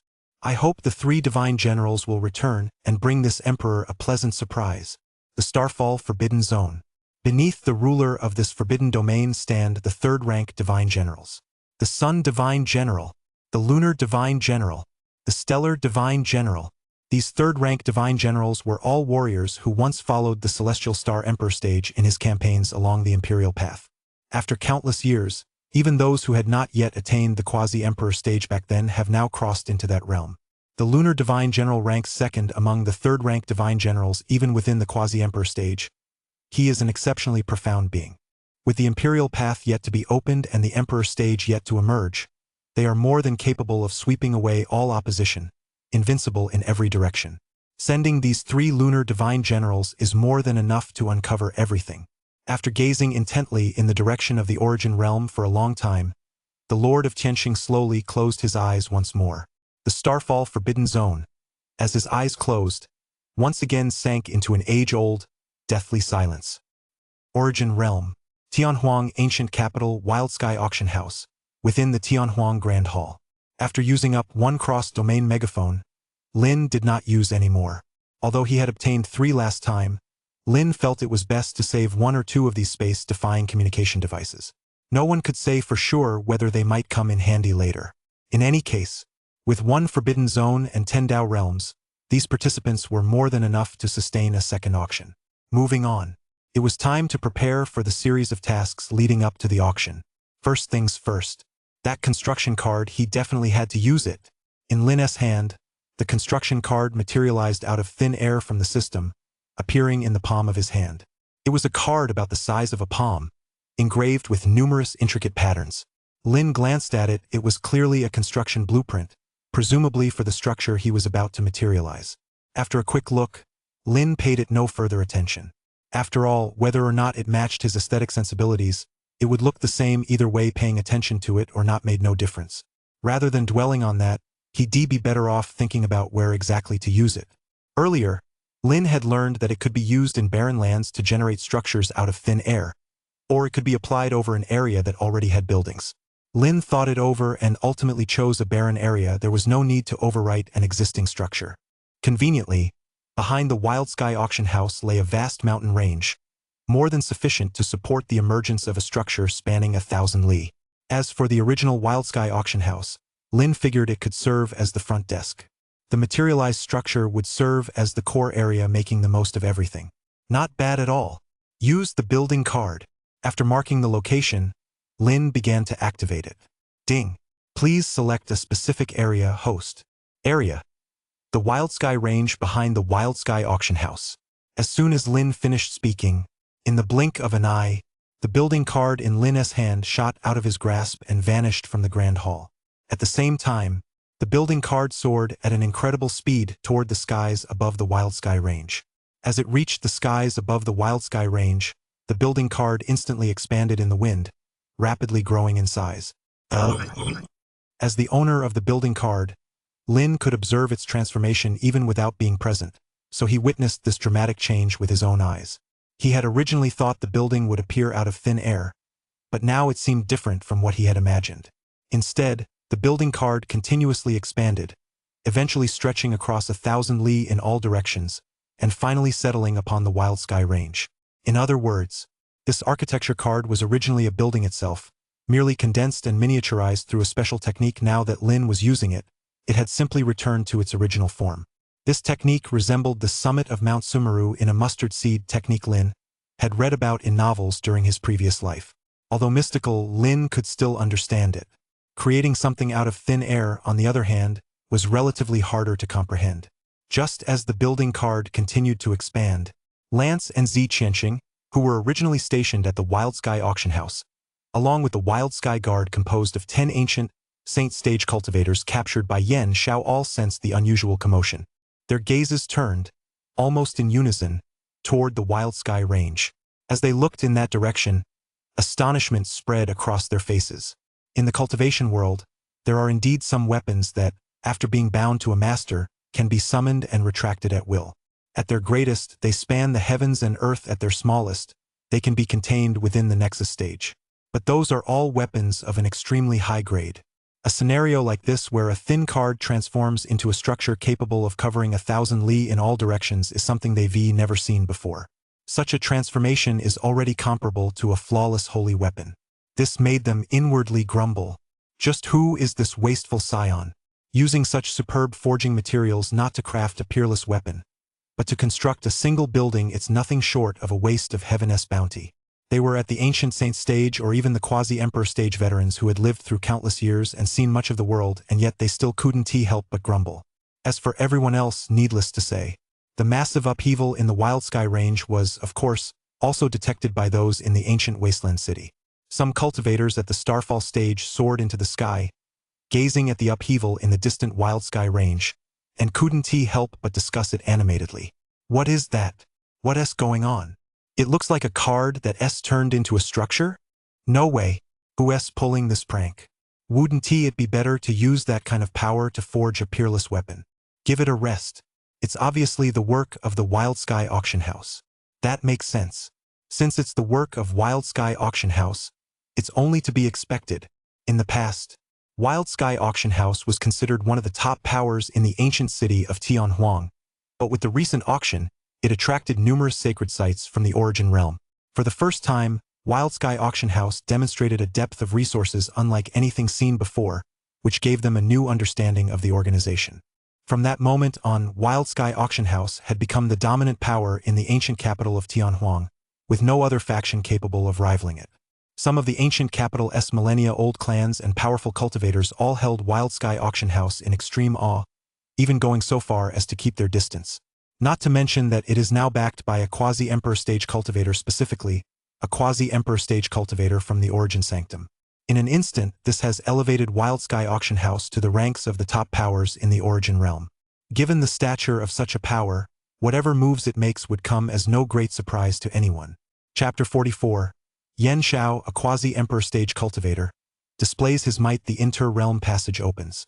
As for the people of the Wild Sky Auction House, they had all become numb by this point. From the elders down to the ordinary maids and guards, the Wild Sky Auction House had endured far too many shocks in recent days.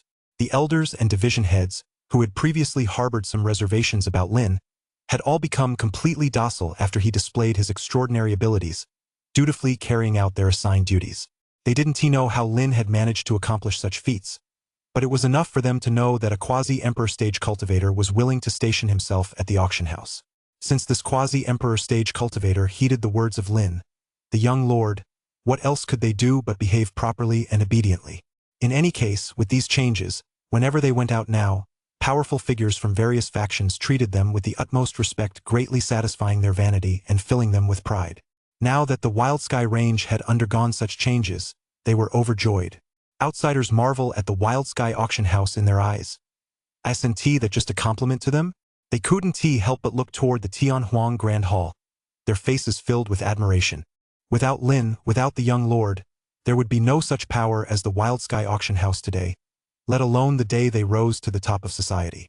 From the bottom of their hearts, they take pride in being part of the Wild Sky Auction House.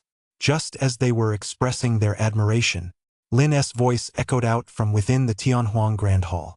From this day forward, the original Wild Sky Auction House shall be renamed the Wild Sky Auction House Outer Hall. The newly constructed buildings deep within the Wild Sky range shall be known as the Wild Sky Auction House Inner Hall. Those who have reached the Starfall stage, or who have made significant contributions, may enter the Wild Sky Auction House Inner Hall. Having said that, Lin stepped out of the Tianhuang Grand Hall and headed toward the newly emerged complex of buildings deep within the Wild Sky range, spanning 1,000 li in all directions. This was an incredibly vast architectural complex. The so-called imperial palaces of his past life paled in comparison. They were mere trifles by contrast, utterly incomparable. Soaring through the air and gazing down at the complex below, Lin couldn't help but marvel at the exquisite craftsmanship and divine artistry of its construction. At the center of the complex, a 9-story palace, approximately 1,000 zhang tall, rose majestically from the ground. This would be Lin's home from now on.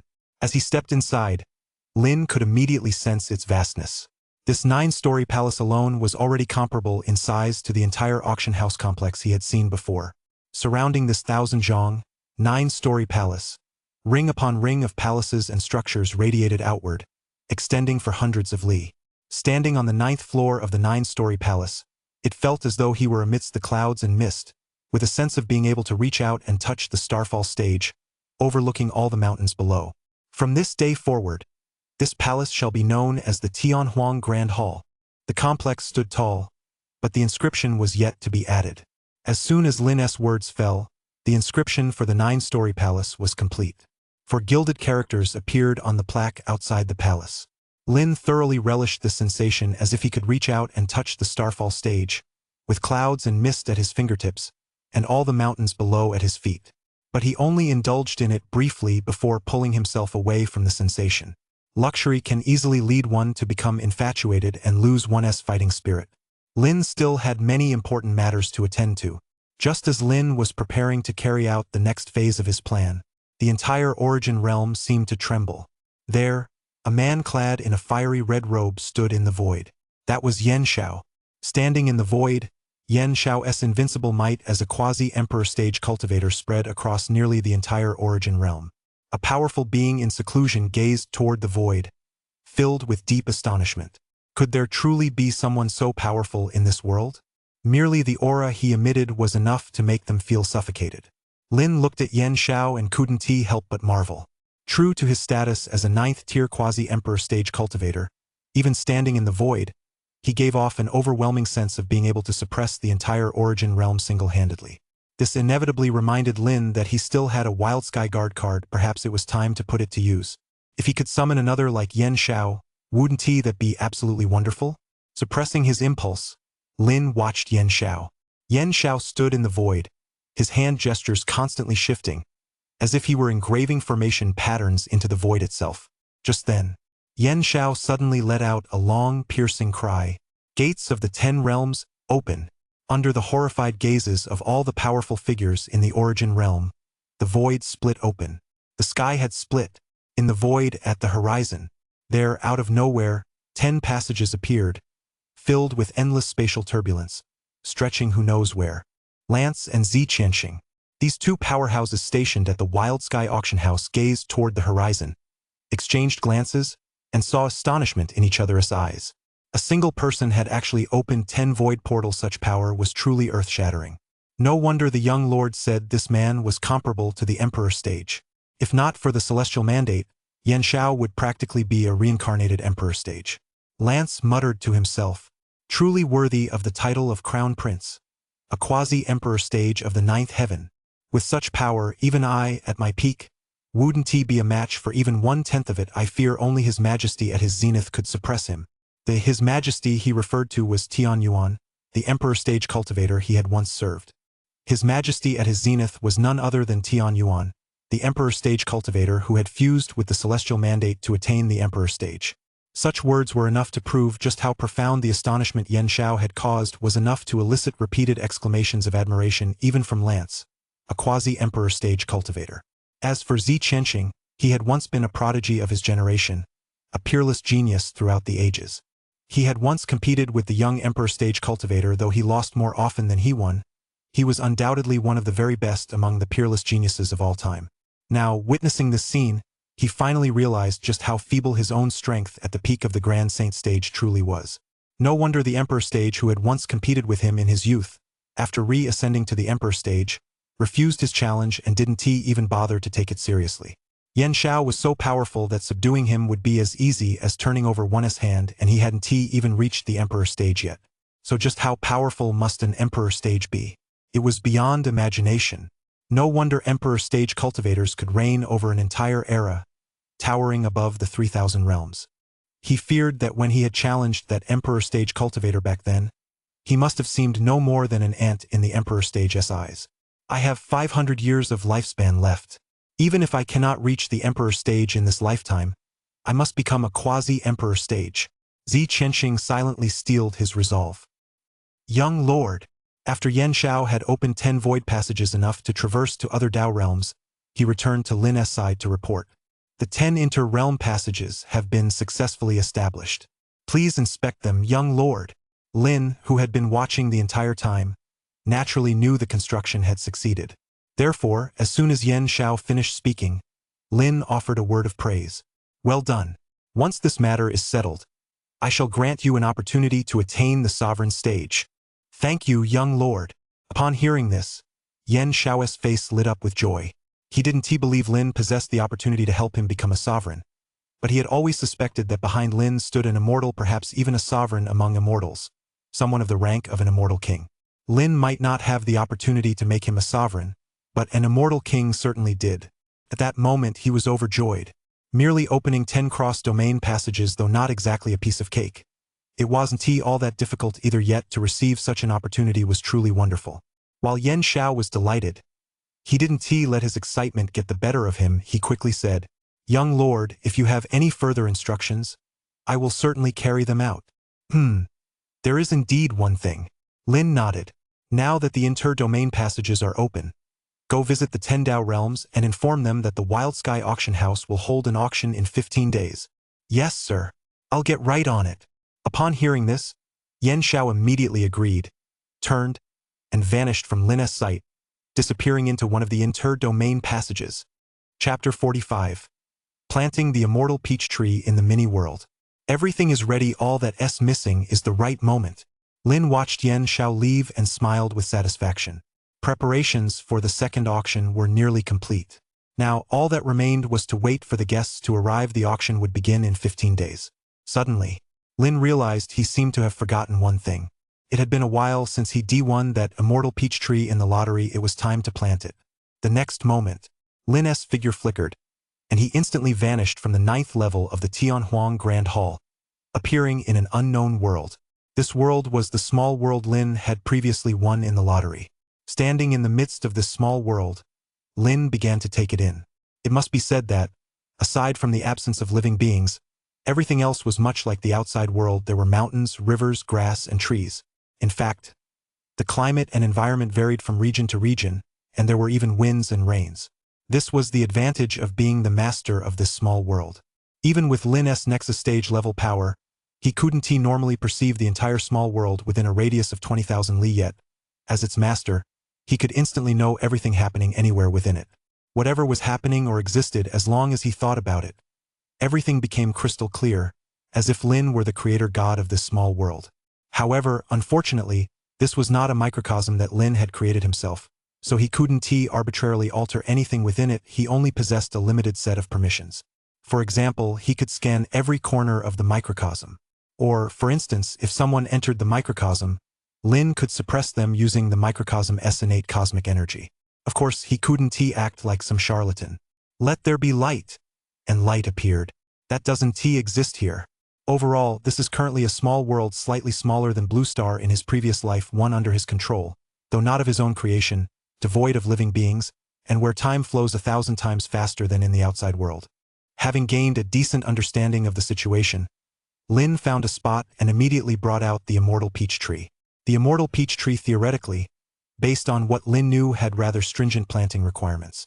After all, as far as he recalled, the Immortal Peach Tree was located in the Immortal Peach Garden, a place that must have had its own unique characteristics. Fortunately, since this was created by the system, the requirements weren't quite that strict. It could be planted anywhere as long as the soil wasn't completely barren. The Immortal Peach Tree was currently nothing more than a sapling. From what he understood, it would take at least 1,000 years for it to mature. In other words, it would take 4,000 years to harvest a ripe immortal peach. Fortunately, time flows faster in this small world. Otherwise, if he really had to wait for 1,000 years, who knows what heights Lin would have reached by then. He might not even bother with such immortal peaches anymore. After planting the 2 immortal peach trees, Lin found a random spot and sat down to cultivate. Ever since he had opened the 9th Nexus stage, Lin's cultivation realm had risen to the 9th level of the Nexus stage. Moving forward, although his goal was to open the 10th Nexus stage, to do so, he first had to cultivate his cultivation to the true perfection of the Nexus stage, that is, the 9th level of the Nexus stage in perfection. Otherwise, if his cultivation level didn't even meet the standard, how could he possibly qualify to open the 10th Nexus stage? With the ultra-fast flow of time equivalent to 1,000 times that of the outside world, Lin wasn't worried that he missed the start of the auction due to his seclusion. After all, 15 days under 1,000-fold acceleration of time equaled more than 40 years in this small world. Over the course of 40 years, it would be impossible for him to remain stuck at the 9th level of the Nexus stage without reaching the perfect realm. After opening 9 Nexus stages, Lin's innate talent surpassed even that of the most prodigious geniuses of all time, and his cultivation speed was naturally no less impressive. As Lin sat down and began circulating his cultivation technique, boundless energy surged into his body. Gradually, Lin became fully immersed in his cultivation. Before he knew it, and without any sense of how much time had passed, Lin finally awoke from his cultivation. At that moment, Lin's cultivation realm had finally reached the 9th tier perfection. Using his authority as the master of this miniature world, he sensed that only 3 days had passed in this realm. 3 days to go from the 9th tier to the 9th tier perfection. This speed truly lives up to a talent that surpasses even the most prodigious geniuses of all time. Looking back, even when Lin was a spirit body, he was considered a young prodigy. He began cultivation at age 12, entered the Nexus stage at 17, and didn't reach the 7th level of the Nexus stage until he was 19. It took him a full 2 years to reach the 7th level now, Advancing from the 9th level to the 9th level at perfection took only 3 days, a clearly visible increase in his cultivation speed.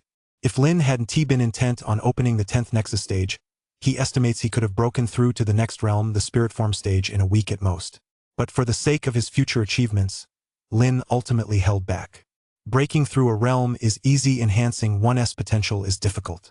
There's no need to sacrifice the potential to break through to even higher levels in the future just to reach the Spirit Form stage half a month earlier. Lin stood up, glanced back at the Immortal peach tree which appeared unchanged, and stepped out of the microcosm. As soon as he emerged from the microcosm, Lin contacted Scarlet. He hadn't forgotten this person, the only one he currently couldn't see through. Since someone like her had now joined the Wild Sky auction house, he had to find her something to do. He certainly wasn't going to keep her idle. Although she did indeed possess peerless beauty, in the cultivation world, those with striking looks were as common as sand on the beach. In a nutshell, as long as a woman had achieved success in her cultivation, there was almost no one who wasn't beautiful. Of course, someone as stunningly beautiful as Scarlet was certainly an exception. Whether she was an exception or not, Lin didn't care. Her background is unknown, and if I don't find her something to do, I'll just be supporting a freeloader for nothing. Come to the Tianhuang Grand Hall. Within the inner quarters of the Wild Sky auction house, Scarlet, having reached the Ancient Saint stage, naturally qualified to reside there. She had settled into a 3-story palace within the inner circle. Since making contact with her master and receiving his reply, Scarlet had all but confirmed Lin's identity. The only thing causing her anxiety now was how to gain Lin's trust. Although Lin seemed to have forgotten who she was, her behavior over the past few days suggested she was holding back quite a few tricks up her sleeve. Approaching her rashly would likely backfire. In the Ancient Saint stage realm, and indeed, anywhere else in the Origin realm, she feared nothing. Even if she encountered a quasi-emperor stage cultivator, she could hold her own for a while by deploying some forbidden trump cards. After all, how could she have been accepted as the Master's disciple without some real ability? But when it came to Lin, she felt a deep sense of unease and dared not resort to underhanded tactics. Come to the Tianhuang Grand Hall. Suddenly, a voice rang out, interrupting Scarlet's deep thought. She immediately rose to her feet and flashed toward the location of the central 9-story palace. With her Ancient Saint stage power, she appeared before Lin in the blink of an eye. Scarlet's heart skipped a beat as she looked at Lin's face, and she quickly bowed her head. Young lord, did you summon me? Compared to their last meeting, she now displayed a noticeable touch of deference, and a faint trace of fear flickered in her eyes. Lin had long known that Scarlet seemed to know something about him. Though he noticed this change in her demeanor, he didn't dwell on it, merely saying, I've assigned you a task. In 15 days, you'll serve as the chief auctioneer to conduct the auction. Yes, young lord. Scarlet nodded, her response crisp and decisive. Young lord, may I ask what you plan to auction? That way, I can make some preparations for promotion. Lin waved his hand and then shook his head. No need. With these 10 inter-realm portals, that's the best promotion there could be. If they were ordinary auction items, how could they possibly do justice to these 10 inter-realm portals? Scarlet turned to glance at the 10 inter-realm portals and said nothing more. The young lord was right, no further promotion was needed. However, as Scarlet looked at the 10 inter-realm portals, she felt a sense of familiarity. It wasn't the portals themselves that felt familiar, but the aura emanating from them that was very familiar. Could it be that another acquaintance has fallen from the Ascendant realm into this world? Scarlet pondered this for a moment but didn't dwell on it. She turned and walked away. Chapter 46. The auction is about to begin. Arriving from beyond the realm. Wild Sky Auction House is set to hold its second auction. This news, originating from the ancient capital of Tianhuang, spread throughout the entire Origin realm in the blink of an eye. Upon hearing this news, numerous sacred lands and ancient clans were thrown into a frenzy and began preparing to travel to the ancient capital of Tianhuang in the central realm to attend the auction. Last time, Lin had to dispatch 3 elders to travel tens of millions of li to deliver invitations to various sacred lands and ancient clans. This time, that was no longer necessary. A single announcement was enough. Such is the current prestige of the Wild Sky Auction House. Though it has held only one auction, it already exudes the aura of a dominant power. And now, with an Origin Sanctum quasi-emperor stage expert presiding over the Wild Sky Auction House, coupled with the uniqueness of the previous auction slots, with the news that Wild Sky Auction House will hold its second auction, which sacred land or ancient clan wouldn't he be eagerly anticipating it? Especially since, not long ago, a mysterious powerhouse from Wild Sky Auction House actually opened 10 cross-domain portals and appeared to have traveled across domains. Given these circumstances, everyone and every faction is convinced that this auction will be even larger in scale, and the items up for auction will surely be even more astonishing. The highlight of the last auction was already a 1,000-year-old source of life. What could it be this time? No one could even begin to imagine. Some sacred lands have even awakened ancestral elders who had been sealed away for countless years, all for the sake of this auction. At a certain sacred land, an ancestral elder, awakened by the younger generation of the sacred land, was about to rebuke them for their reckless behavior. Suddenly, he sensed that the origin realm seemed somewhat different. His gaze pierced through the sacred site's grand formation into the void, and he asked, "Has the domain gate opened? How is that possible? Could the celestial mandate of this era have been bestowed so soon? That's impossible. According to the timeline, there should still be over 100 years left." Muttering to himself, the ancient ancestor soon sensed something was amiss. The number of realm gates is wrong. Although there are 3,000 realms, not every Dao realm has a realm gate connecting to the origin realm.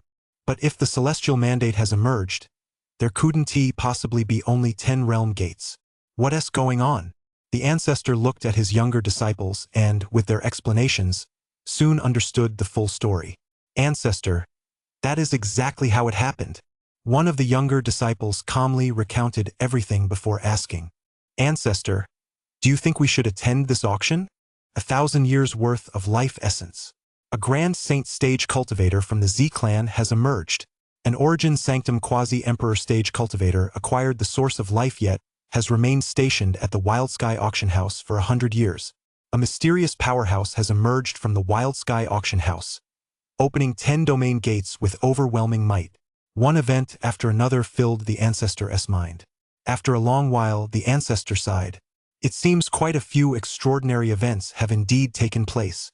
In that case, it might be worth going to check out this auction hosted by the Wild Sky Auction House. This scene was not confined to a single sacred land, it was unfolding in nearly all the ancient clans and sacred lands.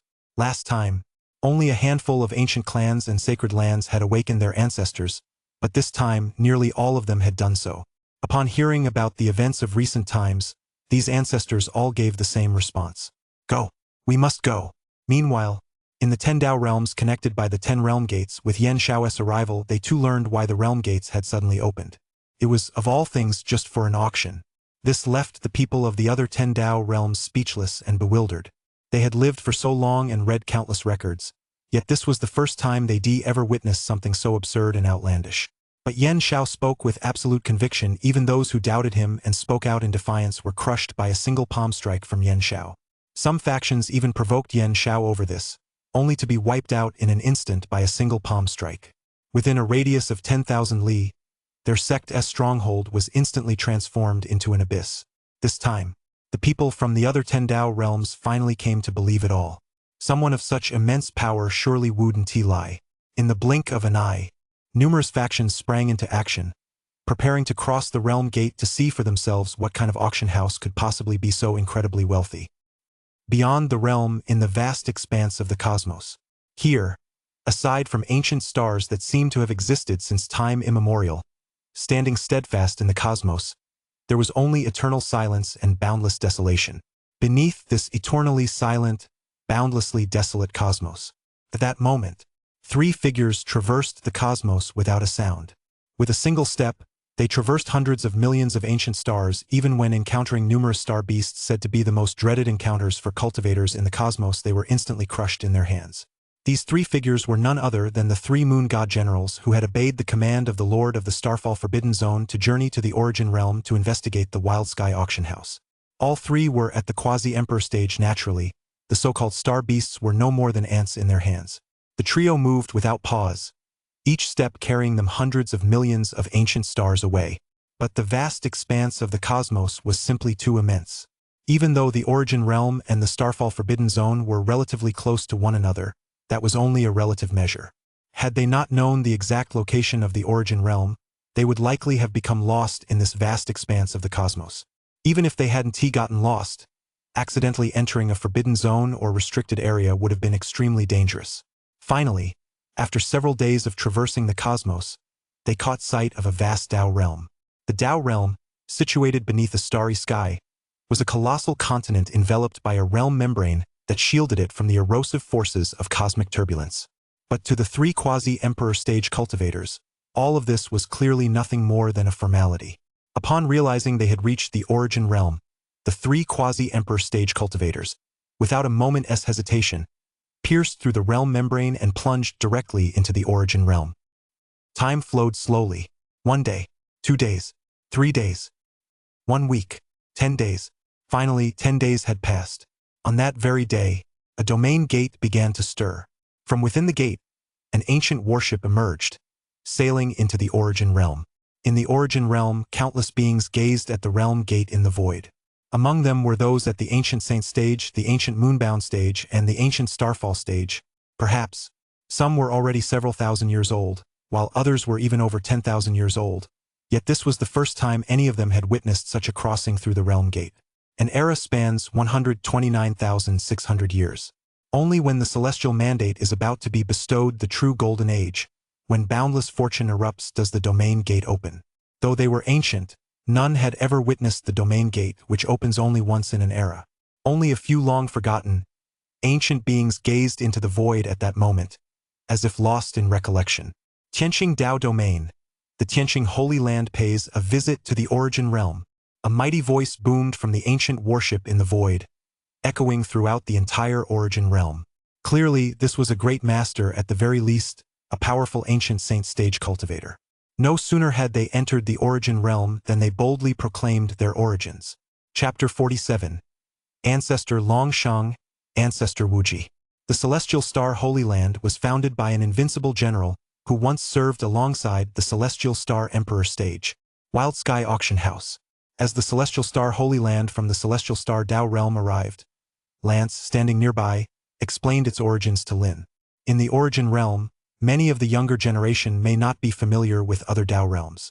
But Lance, who had lived through 3 eras, had not only followed the Tianyuan Emperor stage in campaigns across numerous Tao realms, but also stepped forward to protect the sanctum heir of the origin sanctum whenever the celestial mandate appeared in nearly every era.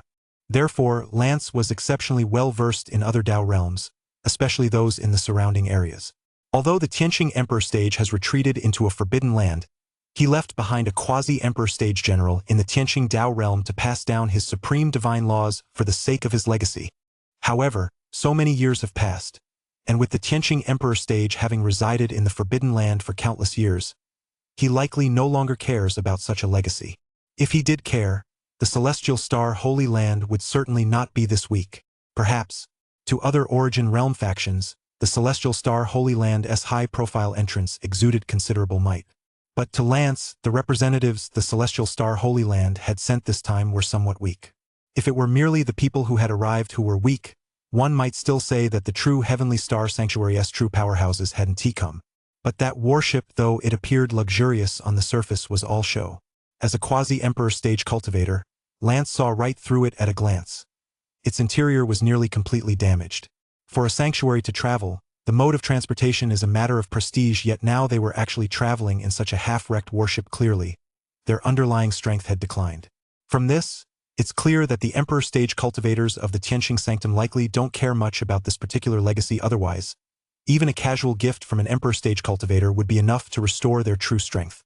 As an ancestor of the Origin Sanctum, Lance knew full well that if the Origin Sanctum were to cross realms, it would never settle for such a meager display. It wouldn't even be worth mentioning. It's one thing not to have a quasi-emperor stage figure leading the expedition, but even the warship is luxurious on the outside yet utterly dilapidated on the inside. A faction like this is simply unworthy of an emperor stage legacy faction. The crux of the matter is this. With such meager resources, having just arrived in the origin realm, they're acting so ostentatiously and condescendingly, standing high above the void as if they intend to trample the entire origin realm underfoot.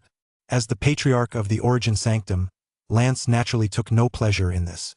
However, he didn't say much. He simply stood quietly beside Lin, offering his introduction. Aside from a hint of disdain in his heart, his expression remained quite impassive from start to finish.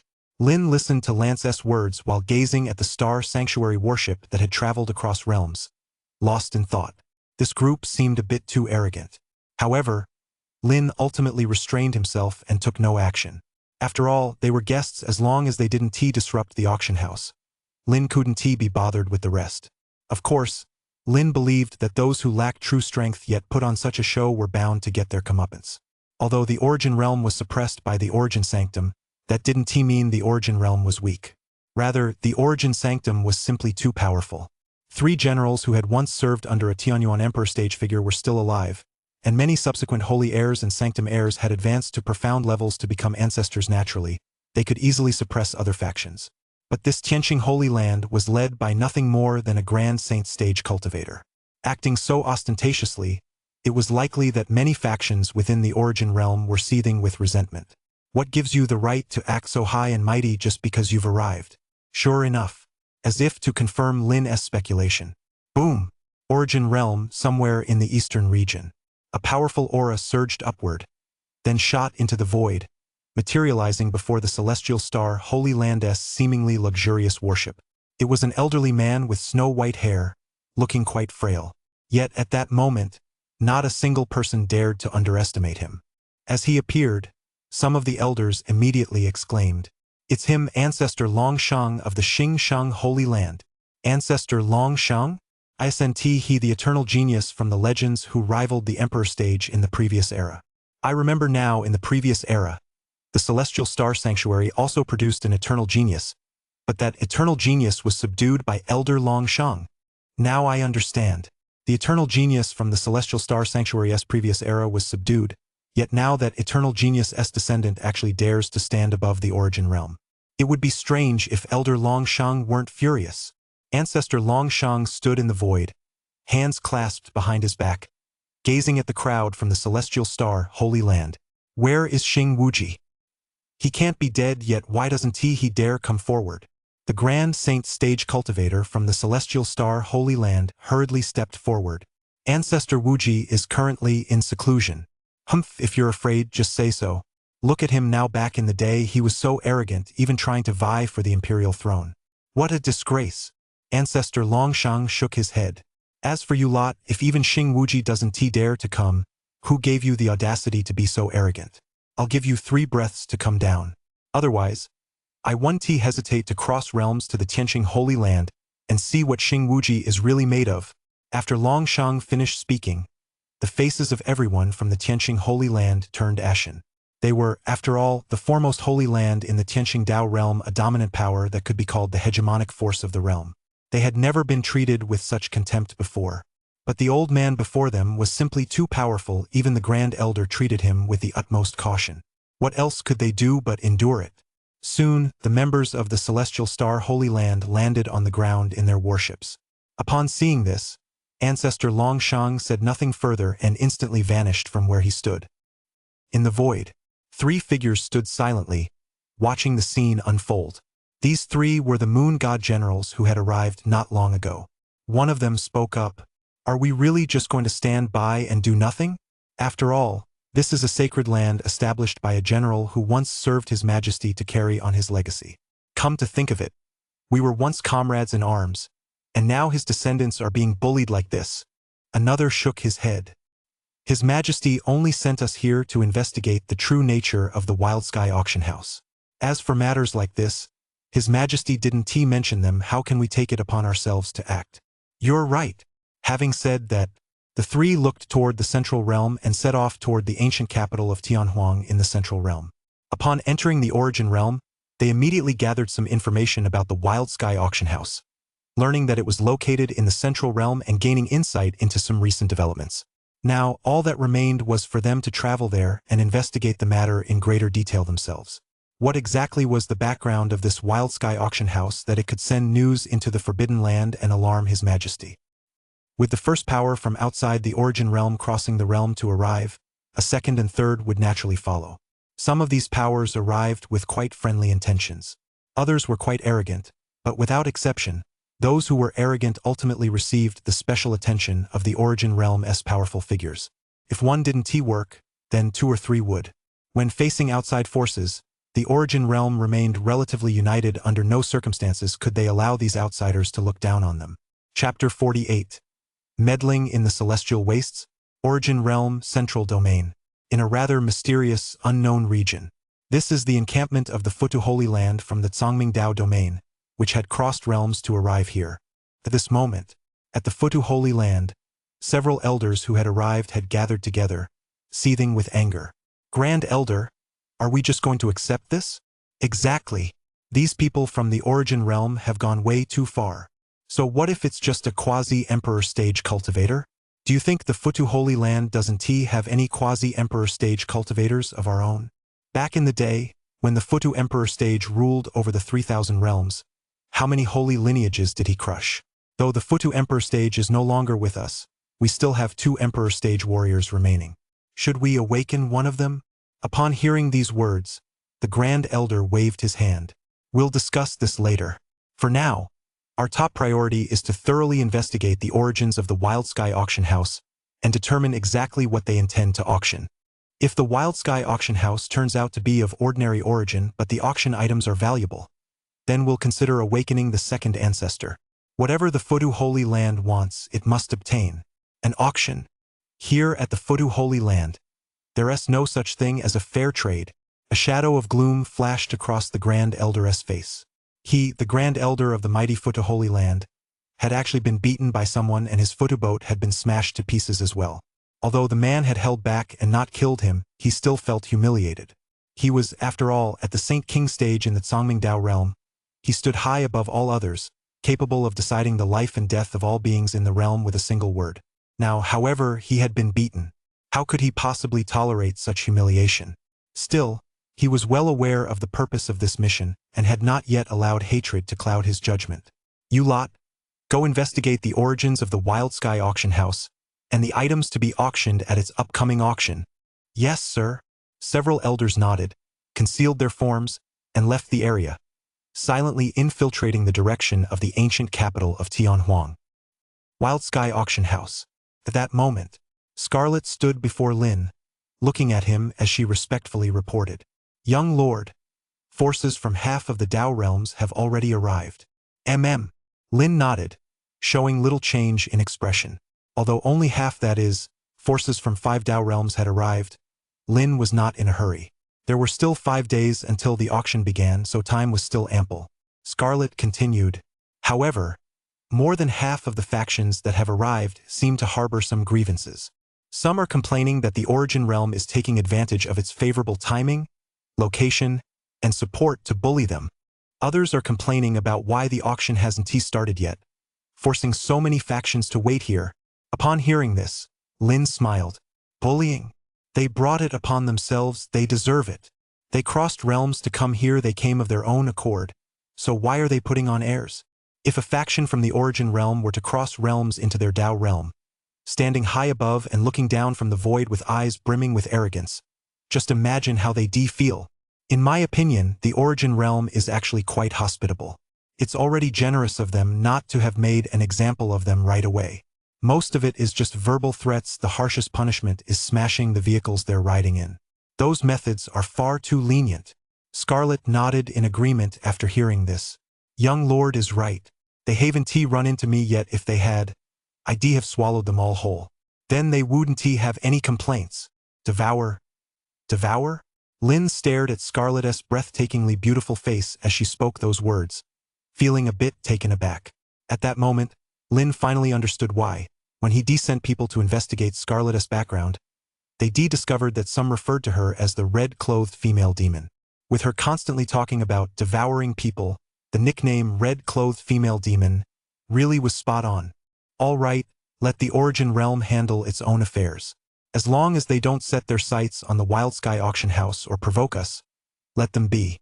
As for complaints that the auction hasn't started yet, you can spread the word that those who can't wait are free to leave right now.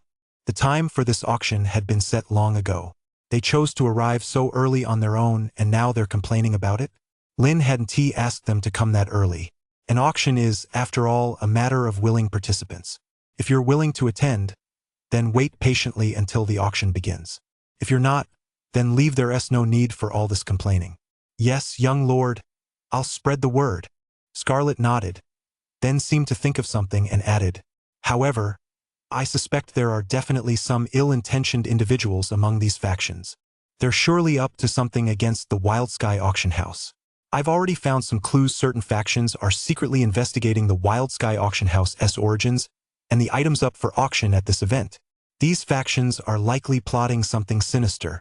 As soon as she said this, a hint of contempt flashed across Lin's lips. Ignore them. If they really have ulterior motives and are trying to take over Wild Sky Auction House by underhanded means, I won't mind showing them why the flower is so red. Yes, sir. Scarlet nodded, bowed, and left. Plotting to take over my auction house? Lin watched Scarlet's retreating figure, her words still ringing in his ears, and smiled indifferently. As long as they dared to come, Lin would ensure they never returned. Inside the Wild Sky Auction House, as long as Lin possessed the Wild Sky Authority token, she was invincible one by one or in droves, she would crush them all. In fact, if they really made Lin angry, he wouldn't mind sending Yen Xiao, Lance, and the others to pay them a visit. 2 quasi-emperor stage cultivators. One of them was even at the 9th level of the quasi-emperor stage. Even if they possessed a genuine emperor stage legacy, even if he couldn't wipe them out completely, he'd at least make them pay dearly. Afterward, Lin contacted Yen Xiao. He instructed the Wild Sky Guard, under Yen Xiao's command, to secretly monitor which factions were plotting against the Wild Sky Auction House. Although Lin wasn't afraid of their schemes, it wouldn't hurt to find out in advance exactly which factions were involved. Young Lord, should I just kill them outright? Yen Xiao's voice came back, brimming with a cold, murderous aura, showing not the slightest concern for the origins of these factions. It seemed that as long as Lin gave the order, he would wipe them out without hesitation. Hold off for now. After all, some of these factions might simply be curious about the origins of the Wild Sky Auction House and have no malicious intent. It wouldn't be good to kill the wrong people. Better to kill by mistake than to let them slip away. Yen Xiao clearly didn't care if it was a mistake. Lin reminded him once more. You and the Wild Sky Guard just keep a low profile for now. When the time comes for you to act, I certainly won't hold you back. With that, Lin cut off the connection with Yen Xiao. Meanwhile, after receiving Lin's orders, Yen Xiao also issued commands, instructing the Wild Sky Authority tokens to fan out and conduct a covert investigation. Chapter 49. The small world emerges, the second auction begins. The time was drawing ever closer. 15 days slipped by quietly and slowly. There was now only 1 day left until the auction began. By now, those who had crossed domains through the domain gates spanned 10 Dao domains. Tianxing Dao domain, Songming Dao domain, Qingtian Dao domain, Xiun Dao domain, Qiang Dao domain. Almost all those capable of crossing domains were Holy Land level powers from these Dao realms. It wasn't that other factions didn't want to come, it was simply too difficult for them to do so. In the cultivation world, only those who have reached the moonbound stage can enter the starry skies beyond the domains.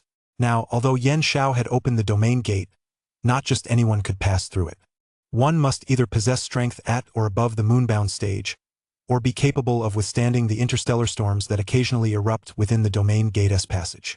Consequently, the only entities that can generally be found here are those at the Grand Saint stage. Only Holy Land level factions can deploy multiple Ancient Saint stage cultivators to command warships capable of traversing the starry skies. Even if they encounter an interstellar storm, they are more than capable of handling it. Perhaps some moonbound stage cultivators might also make their way here, but compared to the Holy Lands of the major Dao realms, their presence is naturally much less noticeable. This is the advantage of having a major power backing you even if your own strength is somewhat lacking.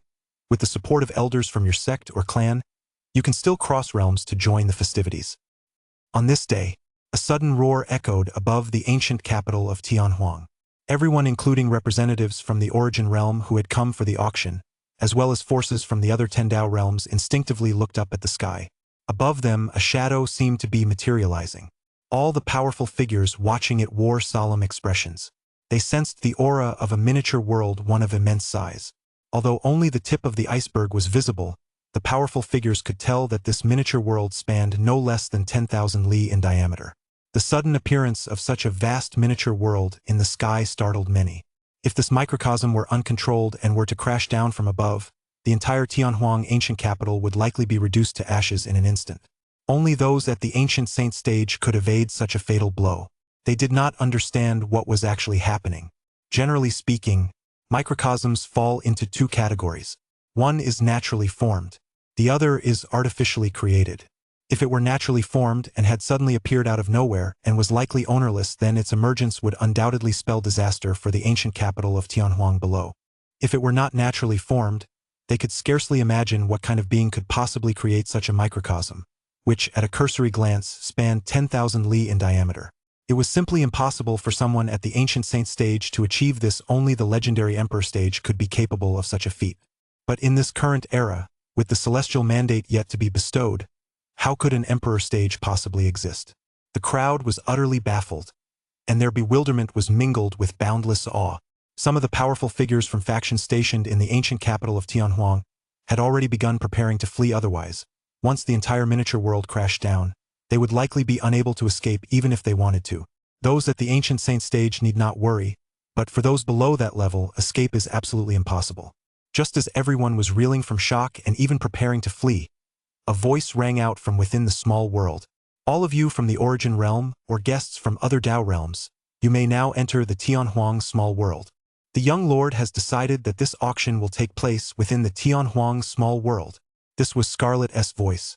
As an ancient saint, her voice was powerful enough to resonate throughout the entire Tianhuang ancient capital. The moment her words were spoken, the factions that had been planning to flee abandoned their plans, their faces now etched with horror. This Wild Sky auction house possessed such formidable resources. It had actually used a microcosm as the venue for the auction, and such a vast one at that.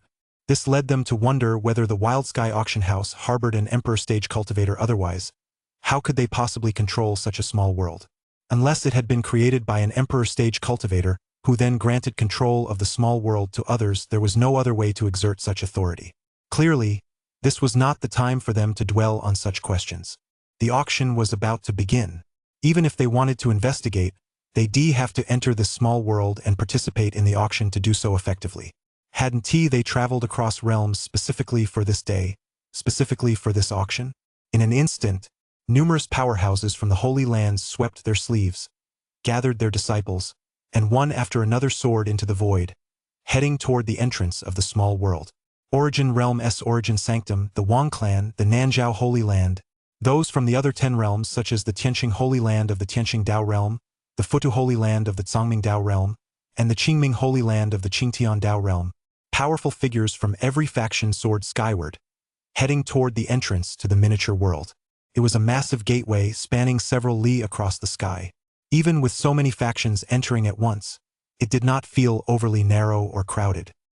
At that moment, inside the miniature world, Lin sat upon a high dais that had been prepared in advance, looking down upon the auction grounds that had been set up. Since the immortal peach tree planted by Lin was within the microcosm, not the entire area had been opened up within a radius of 20,000 li. Only a small section, merely 1,000 li in diameter, had been made accessible. But that was more than enough.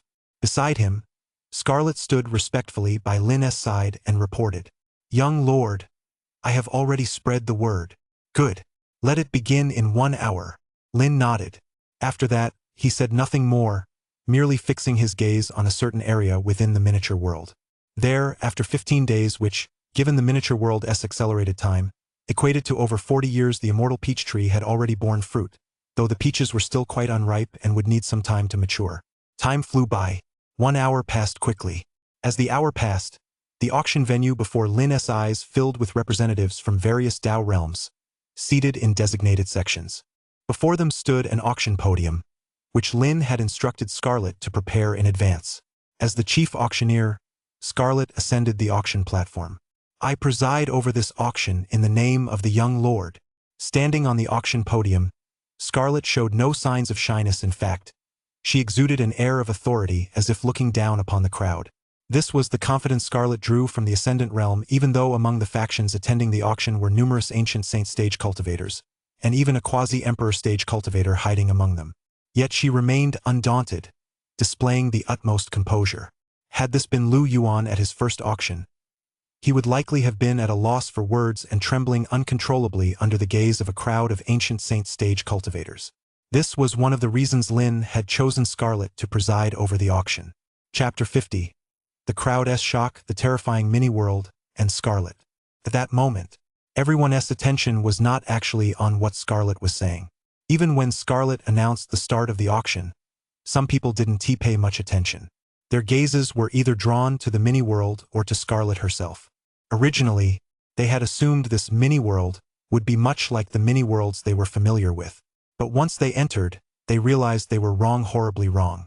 Why is it called a mini-world? The word mini alone implies that this world differs from the real world. It's not a difference in size, but a difference in the laws of the world. The real world has a complete set of laws and is a fully formed world, sufficient to support cultivators in their practice. A small world, on the other hand, has incomplete laws and is fundamentally incapable of supporting cultivators' practice. However, once they entered this small world, all their previous assumptions were completely overturned. Not only is this small world abundant in energy several times that of the outside world, that much could still be understood. The powerful being who created this small world had deliberately channeled vast amounts of energy into it. But why were the laws of this small world so complete? As cultivators, although they had not yet mastered the way of the laws, they could tell from a single session of cultivation that the laws here were extremely sound, sufficient to support others' cultivation, almost exactly like the outside world. Furthermore, those sensitive to time could easily sense that the flow of time here was significantly faster than in the outside world, not just a little faster, but at least 100 times faster. At that moment, they were utterly baffled. A microcosm with complete and sound laws, suitable for secluded cultivation, where time flows over 100 times faster than in the outside world. This was nothing short of defying the heavens.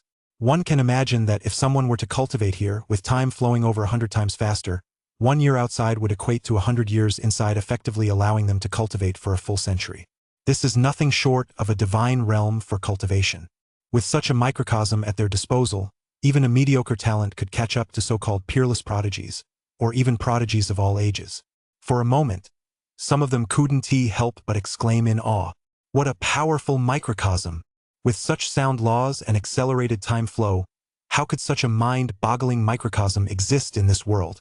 If some prodigies were to go into seclusion for 1,000 years within this microcosm, while only a decade or so would pass in the outside world, what other prodigy could possibly rival them? All of a sudden, I feel like the items up for auction this time don't even matter anymore. If given the chance, I'd much rather secure an opportunity to cultivate here. Of course, these were the thoughts of those with a more righteous disposition. As for those with ulterior motives, they had already begun plotting how to acquire this microcosm. One could imagine that if their sacred land possessed this microcosm, they would have over 100 times more time to develop their sacred land than other sacred lands. At that point, who could possibly rival their own sacred land? Facing other sacred lands, they would hold an overwhelming advantage. At the Futu sacred land, hailing from the Tsangming Dao domain, the Grand Elder and several other elders were currently communicating via telepathy. We must obtain this small world. With it in our possession, the Futu sacred land will be able to completely unify the entire Tsangming Dao domain. The Grand Elder is right.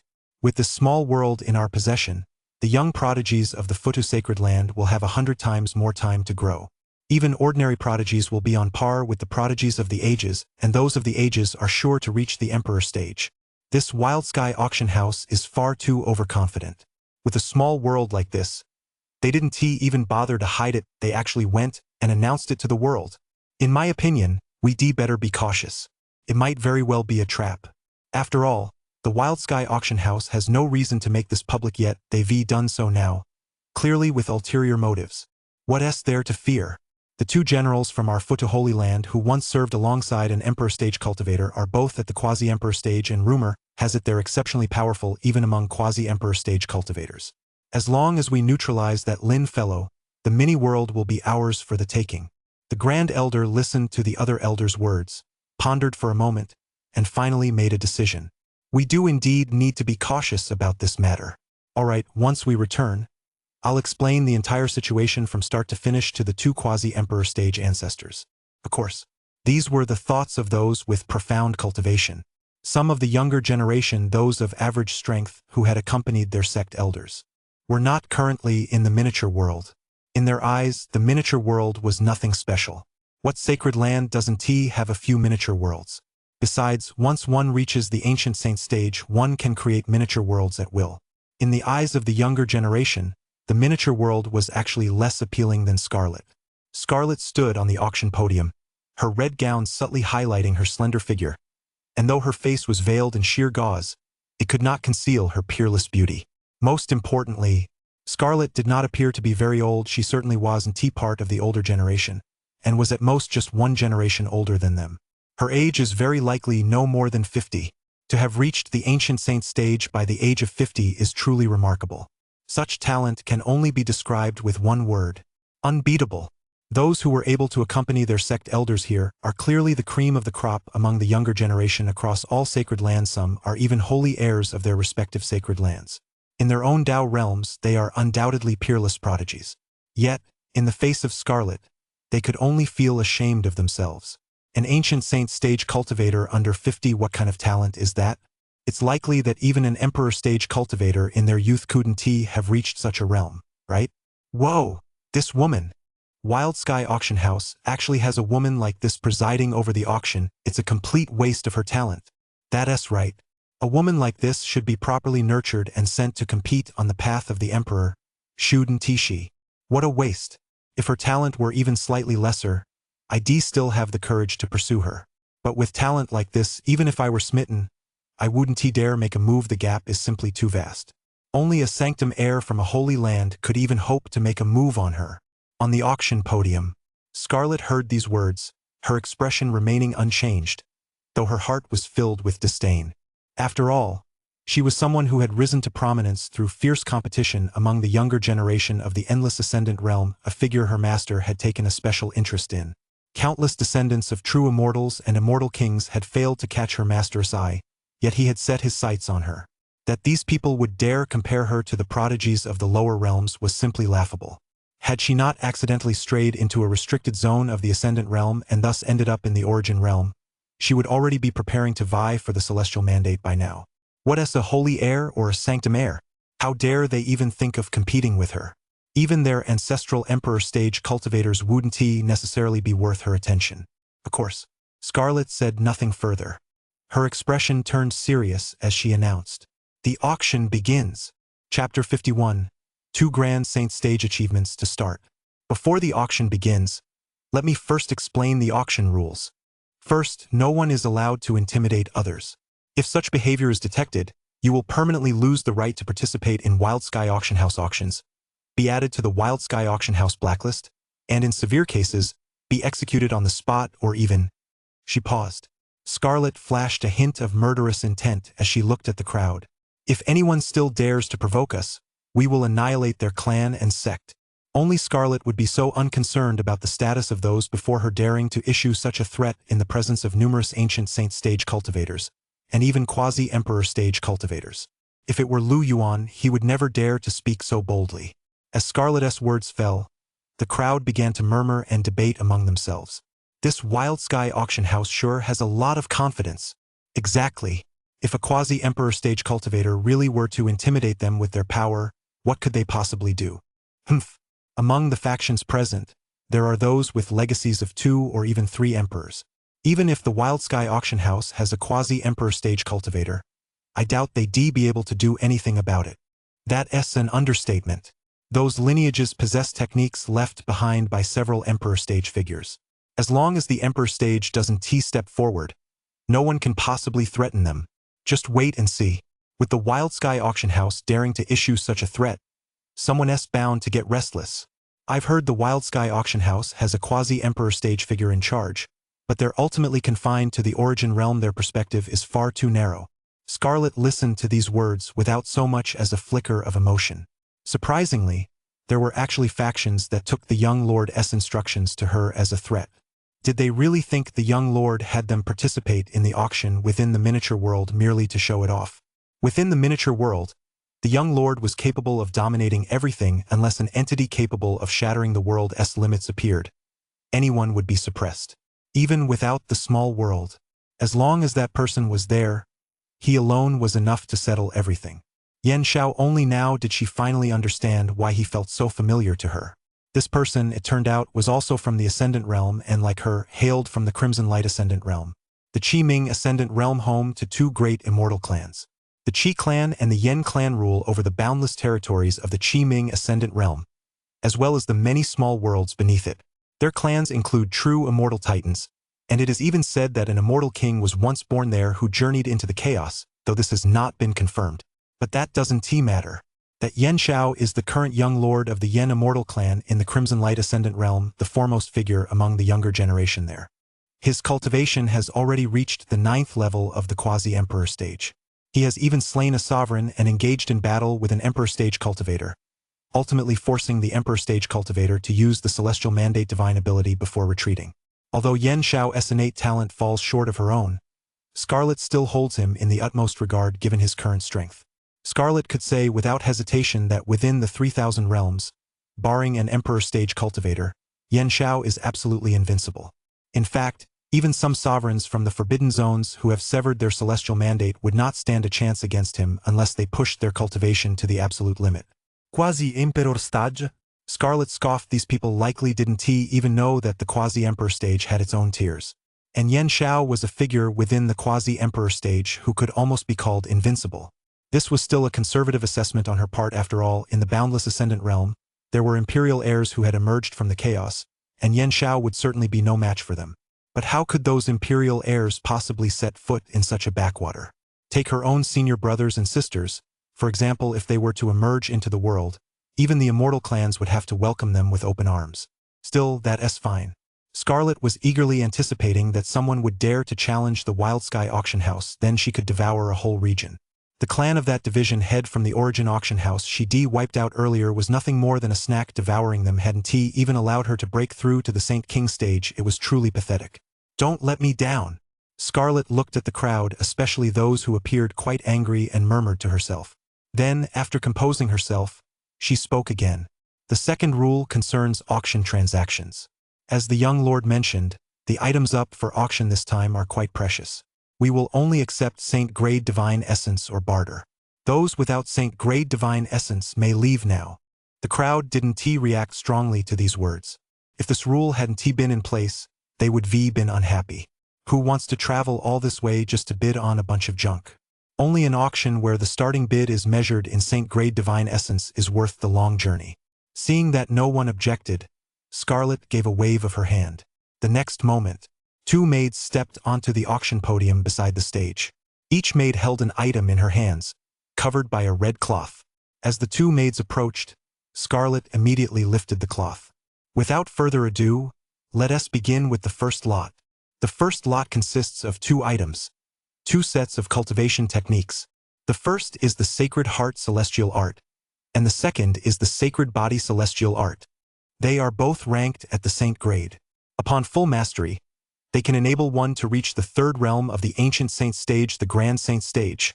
Starting bid, 10,000 gene of Saint Grade Divine Essence.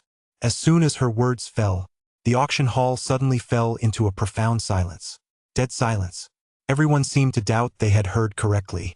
The very first lot up for auction was actually 2 Saint Grade cultivation techniques, and not just any Saint Grade techniques, but the very pinnacle of the category, capable of reaching the Grand Saint stage upon full mastery. How could such cultivation techniques be auctioned off as the very first lot? Could it be that Wild Sky Auction House's first lot was actually the grand finale? Didn't they realize how many holy lands didn't even possess a single holy grade cultivation technique capable of reaching the Grand Saint stage? Such techniques were more than enough to serve as the trump card and ultimate foundation for an ordinary holy land, capable of sustaining its legacy for tens of thousands, or even hundreds of thousands of years. Did I hear that wrong? The Divine Body Heavenly Art and the Divine Heart Heavenly Art, 2 cultivation techniques that can break through to the Grand Saint stage? Is that correct? Ancestor, you heard correctly. That Scarlet did indeed say that. Then what are we waiting for? Start bidding. No matter the cost, we must secure these cultivation techniques at this auction. Yes, Ancestor. After a brief silence, voices began to rise from all sections of the hall, clearly filled with disbelief. Amid another wave of incredulous commotion, someone finally came to their senses and began bidding. The Qingming Holy Land of the Qingtian Dao Domain offers 150,000 gene of Saint Grade Divine Essence. Ha, is the Qingtian Dao Domain that poor? Are they trying to fob off 150,000 gene of Saint Grade Divine Essence on a beggar? Although the Qingming Holy Land had immediately offered 10 times the starting bid, they were still met with ridicule. I, from the Liang Holy Land of the Qiangdao domain, bid 300,000 jin of Saint Grade Divine Essence. I, from the Wang clan of the Origin Realm, bid 500,000 jin of Saint Grade Divine Essence. I, from the Huangshi Dao domain, I will offer 1 million jin of Saint Grade Divine Essence. In less than a quarter of an hour, the bid had skyrocketed from the starting price of 10,000 jin of Saint Grade Divine Essence to 1 million jin, a hundredfold increase. Moreover, the auction was still in full swing, showing no signs of slowing down. Chapter 52. Holy Heir. Ancestor, have you stopped loving me again? 2 Grand Saint Stage Cultivation Techniques. Moreover, these were saint arts sufficient to cultivate one to the Grand Saint Stage for a holy land that had never produced an Emperor Stage cultivator. These were already the highest grade cultivation techniques available. Even if it meant selling everything they owned, they had to secure it at the auction once in hand. No price paid would be a loss. With these cultivation techniques, the Holy Land could produce several Grand Saint Stage cultivators, and whatever divine essence was required could be gradually recouped. Without these techniques, it would be difficult to produce Grand Saint Stage cultivators without power sufficient to intimidate all. No matter how much divine essence they possessed, they would struggle to hold on to it and would ultimately become resources for other factions. This is a supreme cultivation technique capable of defying heaven and altering one's fate, one that can reshape the foundations of a holy land built over 10,000 or even hundreds of thousands of years. How could one not fight for it? Some holy lands and certain ancestors, finding their younger successors too hesitant, stepped forward personally to bid. Move aside. Let this old man bid. One ancestor kicked aside the descendant he cherished most, then bellowed at the top of his lungs. Here, they dared not use holy power to bid. After all, if everyone were to use holy power while bidding with so many ancient saint stage cultivators scrambling to outbid one another, even if the miniature world didn't collapse, it would likely undergo cataclysmic upheaval. At the ancient saint stage, every word and action, even a gentle shout, is powerful enough to cause ancient stars to fall, mountain ranges 10,000 zhang high to collapse, and 1,000 li expanse to fall silent. Therefore, none of them dared to use holy power, they simply shouted like ordinary people. Of course. Even so, the formidable physical bodies of the ancient saint stage practitioners caused the void to tremble violently, even without the use of holy power. Fortunately, everyone present was quite powerful, and some of the relatively weaker members of the younger generation were protected by elders from their sects and clans. Otherwise, with just these words from the ancient saint stage cultivators, it would have been no trouble at all to casually injure or even kill a few holy heirs or prodigies of the younger generation. One holy heir, kicked aside by an ancestor, was now at a loss for words. Back at the Holy Land, even when he made mistakes, the ancestor would only offer a token reprimand. Ancestor, you've changed, I'm no longer your favorite child. Seeming to sense the holy heir's strange gaze, the ancestor shot him a glare, and the holy heir immediately straightened up. I didn't say anything, I wasn't thinking anything. He looked as obedient as could be. At that moment, the ancestor clearly didn't pay the holy heir much mind, even though this holy heir was his most cherished disciple. One he had once declared possessed the potential to reach the Grand Saint Stage and carry on the Holy Land's glory for 10,000 years. But compared to 2 saint arts capable of being cultivated to the Grand Saint Stage, what was 10,000 years of glory? This was a foundation capable of sustaining a legacy for tens of thousands, even hundreds of thousands of years. 1,200,000 jin of Saint Grade Divine Essence. Up ahead, Lin sat upright high in the sky, looking every bit the emperor as he surveyed the scene below. He hadn't expected the very first lot to cause such a stir. As far as Lin was concerned, this lot was nothing more than an appetizer. The 2 Grand Saint Stage techniques were, by far, the most worthless prizes he'd ever won in a lottery. Unconsciously, Lin couldn't help but feel a pang of nostalgia. Not so long ago, he had been demoted by the Saint Realm, essentially expelled. Becoming an inner disciple had been nothing short of a pipe dream for him back when he had just arrived. Now, in less than a month, he had already reached a point where even a saint art was beneath him. In Lin's possession, besides a saint art, there was also an ancient heaven art. This ancient heaven art was even more valuable than a saint art. It was a reward Lin had earned by completing a quest, not something obtained through a lottery. If Lin hadn't already possessed a cultivation technique, he might very well have started cultivating that ancient heaven art. Now, of course, Lin wasn't cultivating it, but seeing such a fierce scramble over these two saint arts, it seems I might as well put this ancient heaven art up for auction too. After all, this young master has no use for it.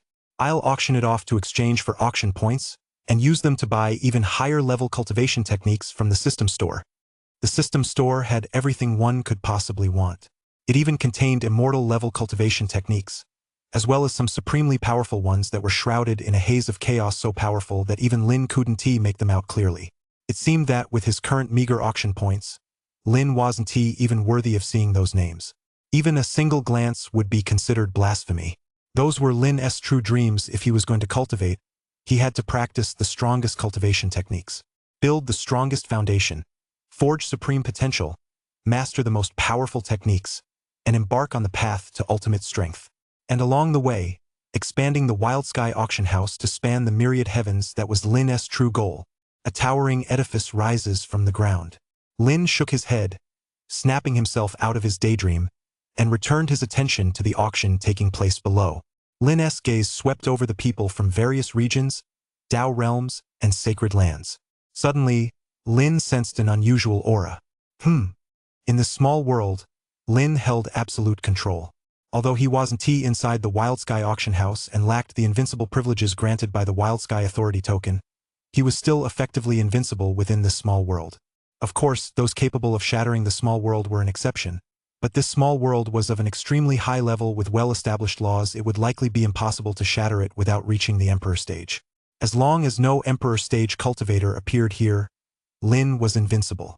Therefore, he could easily discern certain details. In Lin's line of sight, in a relatively sparsely populated area, 3 figures were seated. These 3 kept glancing around. The 2 holy level cultivation techniques on the auction podium seemed to hold no appeal for them whatsoever. 3 quasi-emperor stage cultivators. One of them has actually reached the 6th layer of the quasi-emperor stage, while the other 2 are at the 4th layer. Which Dao realm or faction are they from? They've sent only 3 people, yet their caliber far surpasses that of other sacred lands that have sent dozens or even hundreds. Just one of them is enough to rival an entire faction from any other attending power. Lin pondered thoughtfully. Such depth of strength isn't something just any faction can possess. Even a powerhouse like the Origin Sanctum has only 3 ancestors at the quasi-emperor stage. There might be other ancestors, but none have reached the quasi-emperor stage. In other words, these 3 are almost on par with the Origin Sanctum itself. What's more, the robes they wore were all of the same style. The garments were adorned with a sky full of stars, and among them, a crescent moon stood out. Engraved on the crescent moon were different numbers. 2, 3, 4. For no apparent reason, the name of a faction suddenly popped into Lin's mind. Starfall Forbidden Zone? Could it be that the Starfall Forbidden Zone has really sent people out? Only a forbidden zone like this would pull off such a grand display and give off the impression that it doesn't take the quasi-emperor stage all that seriously. Starfall Forbidden Zone. Huh? I wonder if you lot can give this young master a little extra surprise. Lin glanced at them, understood the situation, then looked away, continuing to scan the area for other interesting things. Chapter 53. 2 Saint Arts return to Futu. February. Did you just sense someone spying on us? The auction area where the Starfall Forbidden Zone was located. March Divine General, seemingly sensing that he was being subtly watched, asked February Divine General standing beside him. February Divine General nodded. I did indeed feel like I was being watched, but I couldn't trace the source. That gaze was extremely subtle. It felt as if it were coming from all directions, making it hard to pinpoint its exact location. Even you can't trace it? Upon hearing this, the April Divine General was inwardly taken aback. The February Divine General was, after all, the second in command among the Moon Divine Generals, one of the 3 great Divine General factions, Sun, Moon, and Star, under His Majesty's command. His cultivation realm had reached the 6th level of the quasi-emperor stage, 2 levels higher than either of the 2 Moon Divine Generals. Most crucially, the February Divine General had been born with a sacred eye. When his sacred eye was opened, he could see across the 9 heavens and 10 earths, probe the vast starry sky, and even peer into the underworld. Relying on this sacred eye, the 2nd-month Divine General had once even vied with His Majesty for the celestial mandate. Although he ultimately lost to His Majesty and was subdued by him, the 2nd-month Divine General was undoubtedly one of the top-tier figures among the Divine Generals. Even the first Moon Divine General may not be as powerful as he, only the mysterious Sun Divine General, whom even they have never seen, might be capable of subduing him. However, the Sun Divine General is at the 9th level of the Quasi-Emperor stage and was once one of the gatekeepers of the Emperor's path, having emerged from it only after being awed by His Majesty's imperial might. The Emperor's path is the ultimate path to the celestial mandate. In the 3,000 realms within the imperial path, there is a saying, you may be able to defeat an Emperor stage or Quasi-Emperor stage cultivator, but you may not be able to defeat a gatekeeper of the imperial path. To be precise, the gatekeepers of the imperial path should not be considered living beings, but rather embodiments of certain laws of destiny. Those who defeat a guardian of the imperial path will be showered with destiny's grace, thereby receiving the celestial mandate and attaining the Emperor stage. Once the Emperor stage is attained, the guardian of the imperial path formed by the condensation of the laws of destiny will naturally dissipate. Only after an entire era has passed will the guardian of the imperial path reform and return to guard the deepest recesses of the imperial path. Because your Majesty severed the celestial mandate, this imperial gate guardian did not dissipate and has remained by your Majesty's side. Aside from this terrifying figure, the Sun General, who is suspected to be the imperial gate guardian, the second month general possesses strength that ranks among the greatest of all divine generals. Yet even he is now unable to detect the source of this intrusion. The third and fourth divine generals also felt a stir within their hearts. Even though they had endured countless eons, sealed away in the starfall forbidden zone, and their minds had long since become unruffled, ripples now stirred within them. The second divine general cast a glance at the two and said quite calmly, the world is vast. Beyond the heavens lie other heavens, and beyond humans lie other humans. Even while residing in the starfall forbidden zone, your Majesty might not be invincible across the 3,000 realms. Now that you're within another minor world, isn't it only natural to be spied upon? In his youth, the former general of the second month had been full of vigor and ambition. One could say he was a peerless titan who could truly sweep through the 3,000 realms. A single holy eye was enough to obliterate countless prodigies and geniuses on the battlefields beyond the realms. Back then, he had believed he was destined to become an emperor and dominate an entire era. But His Majesty burst onto the scene. With a mortal body, he created the heavenly star art and used the vast power of starlight to suppress his sacred eye, forcibly severing his path to becoming an emperor. From that moment on, he understood the truth that there are heavens beyond heavens and people beyond people. In this world, just because one like His Majesty has appeared doesn't mean a second one emerge. This wild sky auction house capable of transmitting information all the way to the Starfall Forbidden Zone, who knows what terrifying entities it might harbor. As someone from the Starfall Forbidden Zone, he didn't share the common belief among the people of the 3,000 realms that the Quasi-Emperor stage represented the pinnacle of power in the world. Perhaps some old-timer from a forbidden land or restricted zone, bored out of his mind, had wandered out to play in the mortal realm. After what had just happened, the second divine general became much more cautious. March and April, you two must not think that the Quasi-Emperor stage grants you free reign. His Majesty only ordered us to investigate, not to stir up trouble. Rest assured, although we were once enemies, we became comrades in arms after following His Majesty. Have you ever seen us act recklessly? The second month divine general nodded. These two had once been prodigies of their generation. If not invincible, they were certainly among the most formidable talents of that era. Countless holy heirs and sanctum heirs had had their Tao hearts shattered by them, causing them to fall from grace. The second month divine general had every reason to trust their words. Just as the three divine generals in the Starfall Forbidden Zone were exchanging quiet remarks, the bidding for the first lot had reached a fever pitch. Ordinary holy lands had already been deterred by the exorbitant bidding price. At this moment, the price had reached 3 million gene of Saint-grade divine essence. Such a vast quantity of Saint-grade divine essence would be more than enough to cultivate a single individual to the Quasi-Emperor stage. Yet numerous holy lands continued to bid with undiminished enthusiasm. While it is true that this amount could cultivate a single Quasi-Emperor stage cultivator, the two cultivation techniques capable of reaching the Grand Saint stage could cultivate numerous Grand Saint stage cultivators. The Quasi-Emperor stage is difficult to attain, whereas the Grand Saint stage is relatively much easier. Generally speaking, the Grand Saint stage already represents the foundational strength of some holy lands, while Quasi-Emperor stage cultivators typically only appear in the world when the celestial mandate manifests. Using resources that could cultivate one to the Quasi-Emperor stage to compete for two cultivation techniques capable of reaching the Grand Saint stage. You could say it's a steal, The Tsangming Dao Domain and the Futu Holy Land are offering 5 million gene of Saint Grade Divine Essence. Just then, a voice rang out from the auction floor. It was none other than the Grand Elder of the Futu Holy Land in the Tsangming Dao Domain. The moment he spoke, he raised the price by another 2 million gene of Saint Grade Divine Essence. At this, the numerous holy lands and ancient clans all fell silent. This price had already exceeded their means. Ordinary holy lands simply did not possess that much divine essence. Only the top-tier holy lands and even those with Emperor Stage legacies possessed such vast quantities of divine essence. Although they were interested in the 2 cultivation techniques that allowed one to reach the Grand Saint Stage, their desire wasn't as intense as that of the ordinary holy lands. As a result, many powerful holy lands withdrew from the bidding one after another. 5 million gene of Saint Grade Divine Essence once. 5 million gene of Saint Grade Divine Essence second bid. 5 million gene of Saint Grade Divine Essence third bid. Very well. Congratulations to the Futu Holy Land from the Tsangming Dao Domain for securing the 2 top-tier Saint Grade cultivation techniques for 5 million gene of Saint Grade Divine Essence. After Scarlet finished speaking, she tapped the auction gavel lightly on the podium, signaling the conclusion of this Lot S auction. I wonder if the representatives from the Futu Holy Land would prefer to settle the transaction now or after the auction concludes? After announcing the end of this Lot S auction, Scarlet turned to the representatives of the Futu Holy Land and asked softly.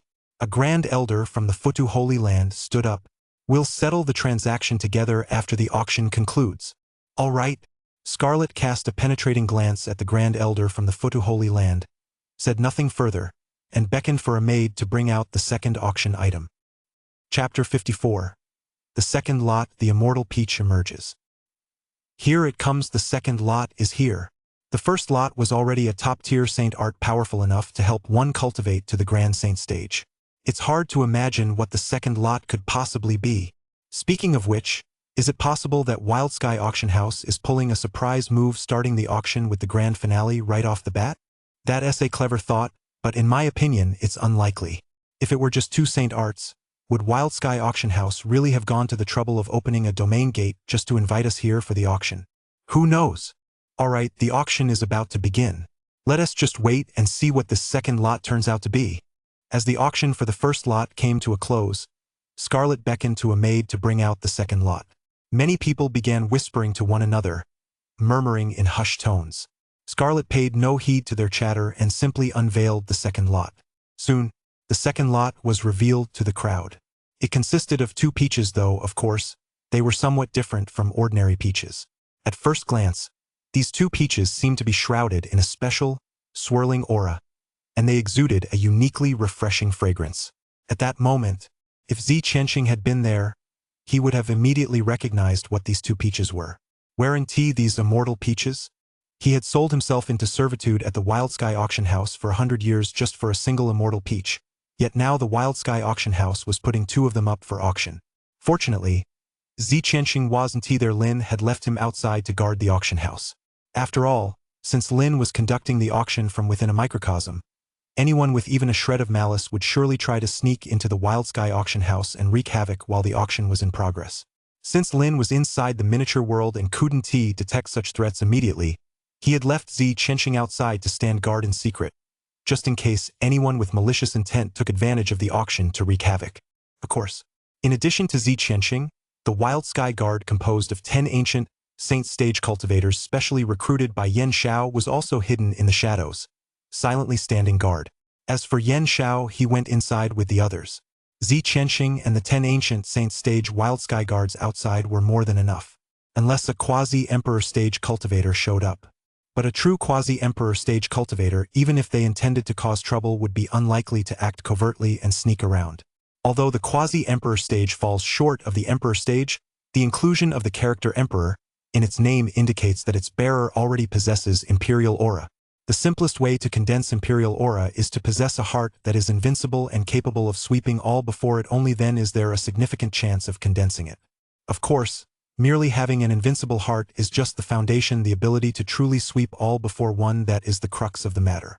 Theoretically speaking, any quasi-Emperor Stage practitioner has the potential to reach the Emperor Stage, but in every era, there is only one celestial mandate, and only the strongest quasi-Emperor Stage practitioner can obtain it.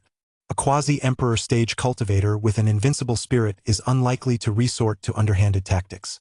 Even if there were an exceptionally eccentric quasi-emperor stage cultivator who enjoyed acting in secret, with Zi Qianxing a grand saint stage cultivator at the peak of his cultivation present, there would be ample time to sound the alarm even if they were unable to defeat the threat. Yan Xiao, there's no need for you to stay outside, it's better for you to follow them into the miniature world. Those attending the auction hail from sacred sites across various Dao realms, and with so many powerful figures present, no one can predict whether they might cause trouble. If they get out of hand, Lin certainly can't just use his authority as the master of the microcosm to intervene over every little thing. If it came to that, what use would the Wild Sky Guard be to Lin? What use would Yan Xiao be? Yan Xiao was brought in by Lin precisely to prevent these people from causing trouble so that, if the time came, there would be someone powerful enough to suppress them all.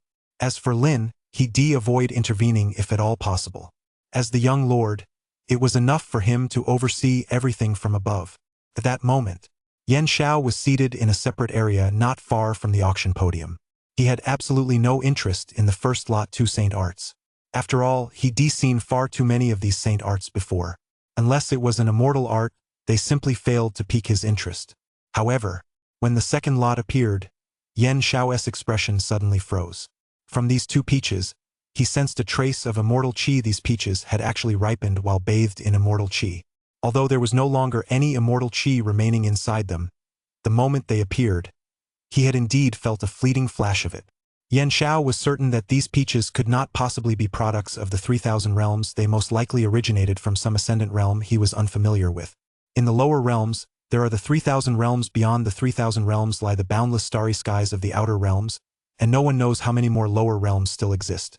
If the lower realms are so vast, the upper realms, the ascendant realms, are naturally just as vast. The Qimin ascendant realm, the realm where he was born, is merely one among countless ascendant realms. In his entire life, he had left the Qiming ascendant realm only a handful of times. A peach like this does not exist in the Qiming ascendant realm, but perhaps it exists in other ascendant realms. This incident once again confirmed to Yan Xiao just how extraordinary Lin's status was. If there were no one from the ascendant realm, how could such a fruit from the ascendant realm possibly exist? He wasn't particularly interested in this immortal peach after all. Although it seemed to have been bathed in immortal energy, its effects appeared rather ordinary for cultivators in the lower realms. Consuming it would merely extend their lifespan by a little. In the 3,000 realms, life-sustaining substances are scarce, so cultivators in the lower realms might flock to such an immortal peach, but he didn't care much about it. In the ascendant realm, life-sustaining substances are abundant, so a fruit that extends one's life by a few hundred years isn't particularly valuable. Unless it were one of those peerless immortal treasures capable of extending one's lifespan by thousands of years, or even an entire era or epoch, or perhaps allowing one to comprehend the cycle of reincarnation, or even return to a past life. Yan Xiao shook his head. Even he had never seen such a thing, and they rarely surfaced in the ascendant realm.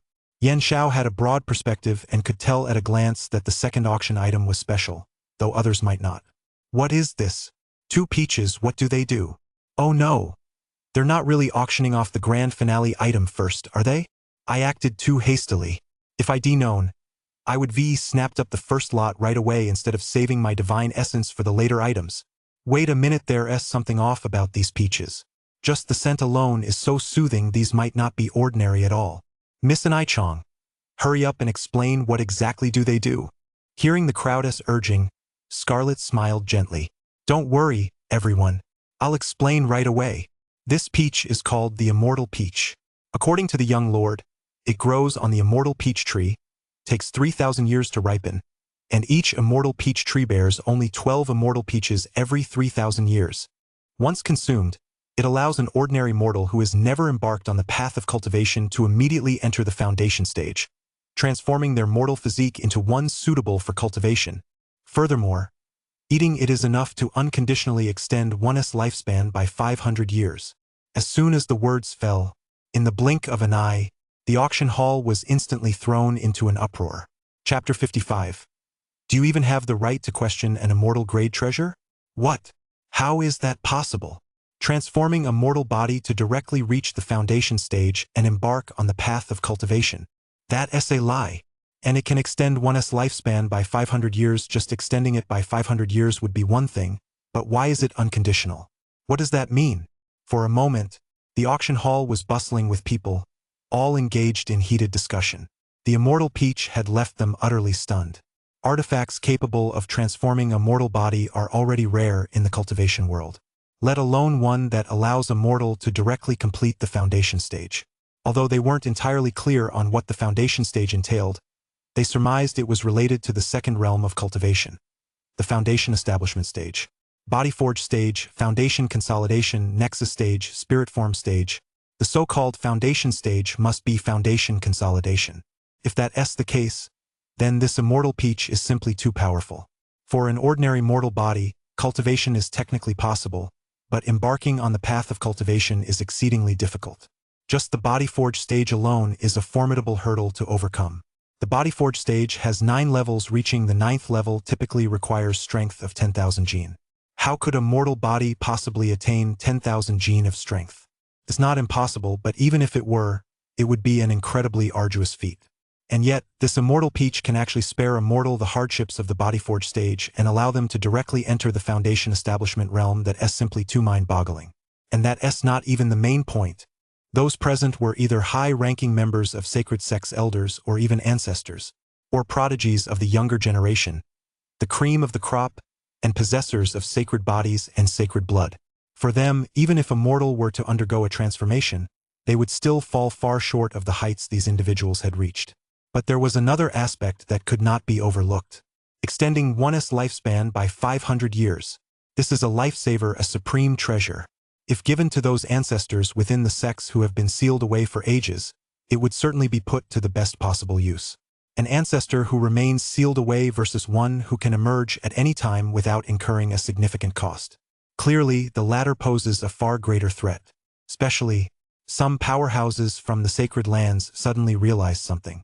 It had been nearly an entire era since the last Emperor Stage cultivator appeared. In other words, the celestial mandate was about to be bestowed, and the time had come once again to vie for the celestial mandate and compete for the path to the Emperor Stage. In the struggle for the path to the Emperor, guardians are indispensable. With this immortal peach, one could easily awaken an invincible ancestor to safeguard the path.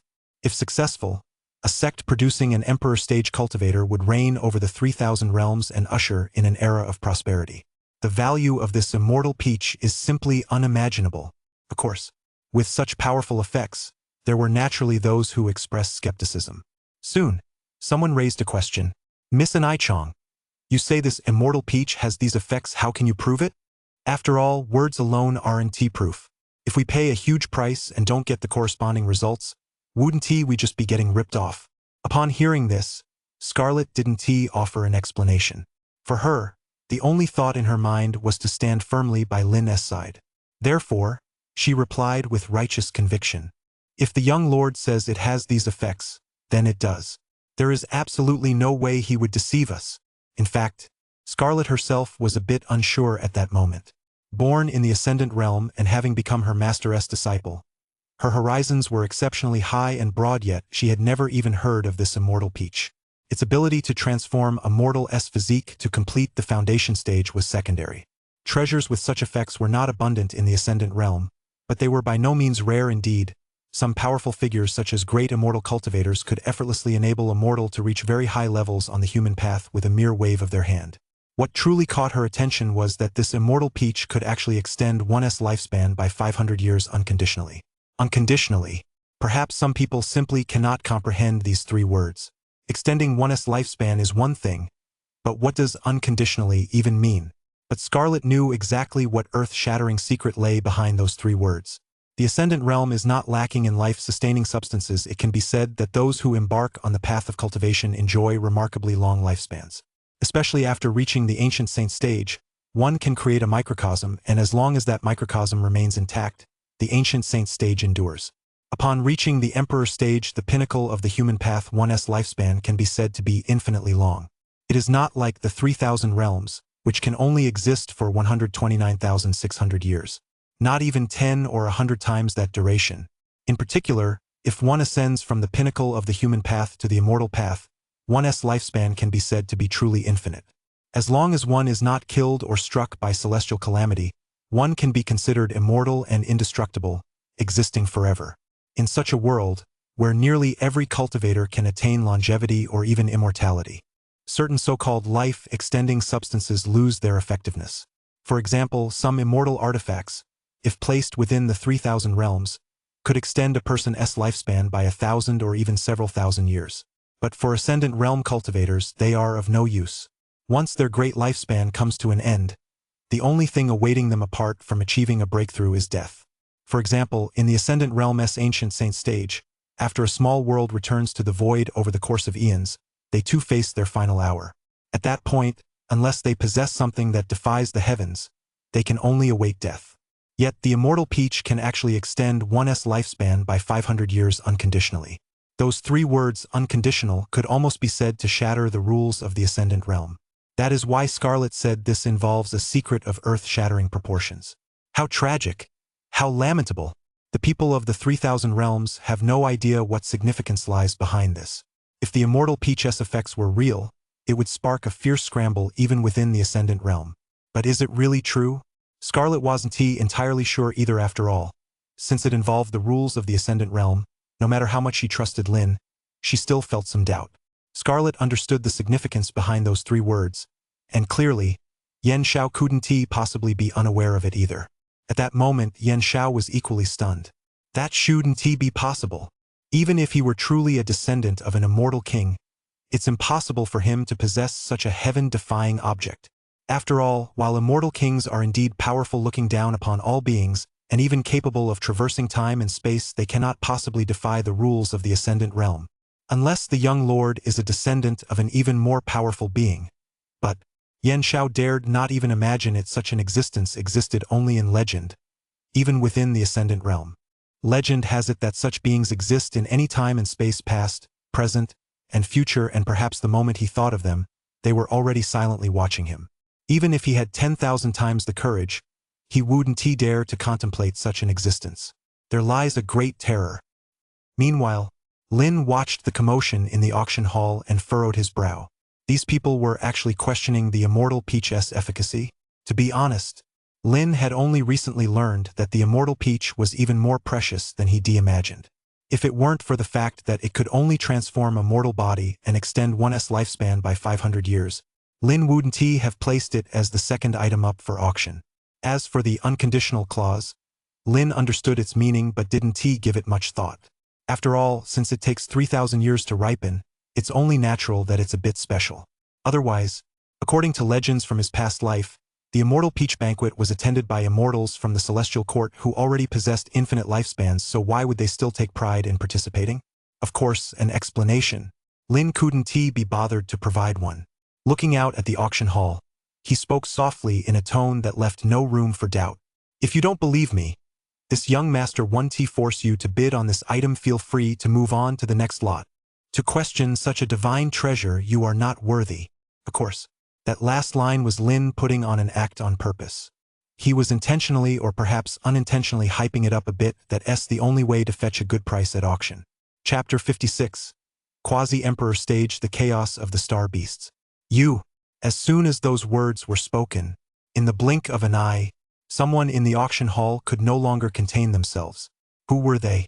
They were the elite from the sacred lands of various Dao realms, the very pinnacle of their respective realms. Within their own Dao realms, they commanded tens or even hundreds of millions of disciples, and these were merely the disciples of the sacred lands. Not to mention ordinary people. To them, ordinary people weren't even considered human. They could be slaughtered at will. They stood high above, with long lifespans, having looked down upon their Dao realms for thousands of years. With just a casual word, there were plenty of people willing to carry out their wishes. And now, they were actually being looked down upon like this by a young man. Although this young man was the young lord of the Wild Sky Auction House, they did not believe that Lin alone truly controlled the Wild Sky Auction House. At most, Lin was merely a figurehead put forward to manage affairs. If it were the true power behind the scenes at the Wild Sky Auction House, they might have been a bit more wary. All along, they had behaved with extreme restraint, not out of fear of Lin, but because they harbored some apprehension toward the figure behind the Wild Sky Auction House. They did not believe that the person behind the Wild Sky Auction House would truly go against them, these sacred lands, for the sake of a frontman manager who was barely 20 years old. Among these sacred lands, even the weaker ones boasted numerous ancient saint stage cultivators. while the more powerful ones even had quasi-emperor stage cultivators sealed away in the ancient lands. Would the Wild Sky Auction House dare to antagonize so many ancient saint stage and even quasi-emperor stage cultivators? Lin's words infuriated them. The previous rules were one thing after all, they were the auction house's regulations, and they couldn't really argue with them. But now, with Lin's remark, "Do you even think you're worthy?" It was like a harsh slap in the face, showing complete disregard for their dignity. One of them couldn't hold back any longer and immediately stood up, saying, "Isn't that a bit too much?" "Exactly.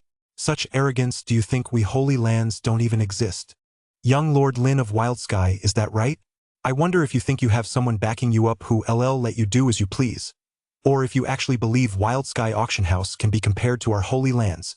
We've already looked into Wild Sky Auction House. It's nothing more than a humble auction house with a history of 200 or 300 years, and it used to be nothing more than a branch office. Never mind that the Wild Sky Auction House was once merely a branch of an auction house under the Origin Sanctum. Even the Origin Sanctum itself wouldn't dare to offend so many of our sacred lands at once. In my opinion, there's no need to continue this auction. Let these two immortal peaches serve as compensation. That's the price you'll pay for insulting us." Exactly, compensation. Even ordinary people have their dignity. We, as ancient saints who overlook an entire Tao realm, must not be disgraced. Once the first voice spoke up, a second followed immediately, then a third. Before long, the entire auction hall was filled with holy sights seething with righteous indignation. Scarlet watched the scene unfold beneath her peerless beauty. Her eyes were filled with icy coldness. These people had actually banded together to target the Wild Sky Auction House. She admitted that the young Lord's words just now were indeed somewhat provocative, but in a sense they were also the truth. If you found it insincere, you could have simply refrained from bidding. No one was forcing you to participate in the auction. The Immortal Peach had, in a sense, even subverted the rules of the Ascendant Realm, yet this group likely didn't even know what the Ascendant Realm was. What right did they have to question it? However, she didn't say much more, merely turning her gaze toward Lin, awaiting the young Lord's decision. She didn't make any decisions on her own. In the small world, high in the sky, Lin sat upon a throne, like an emperor overlooking everything. At that moment, Lin's gaze swept over the people from the sacred lands. He sensed something fishy going on. It seemed someone behind the scenes was deliberately escalating the situation. That remark he made had been seized upon by that person and used as a trigger. Perhaps, even if he hadn't spoken, this situation would still have unfolded. It was merely a matter of time. Just then, a telepathic message from Yen Xiao reached Lin's mind. "Young Lord, I just sensed an eerie mental fluctuation. These people only suddenly became so reckless after that strange mental fluctuation. Is there any way to track it down?" Upon hearing Yen Xiao's telepathic message, Lin asked in return.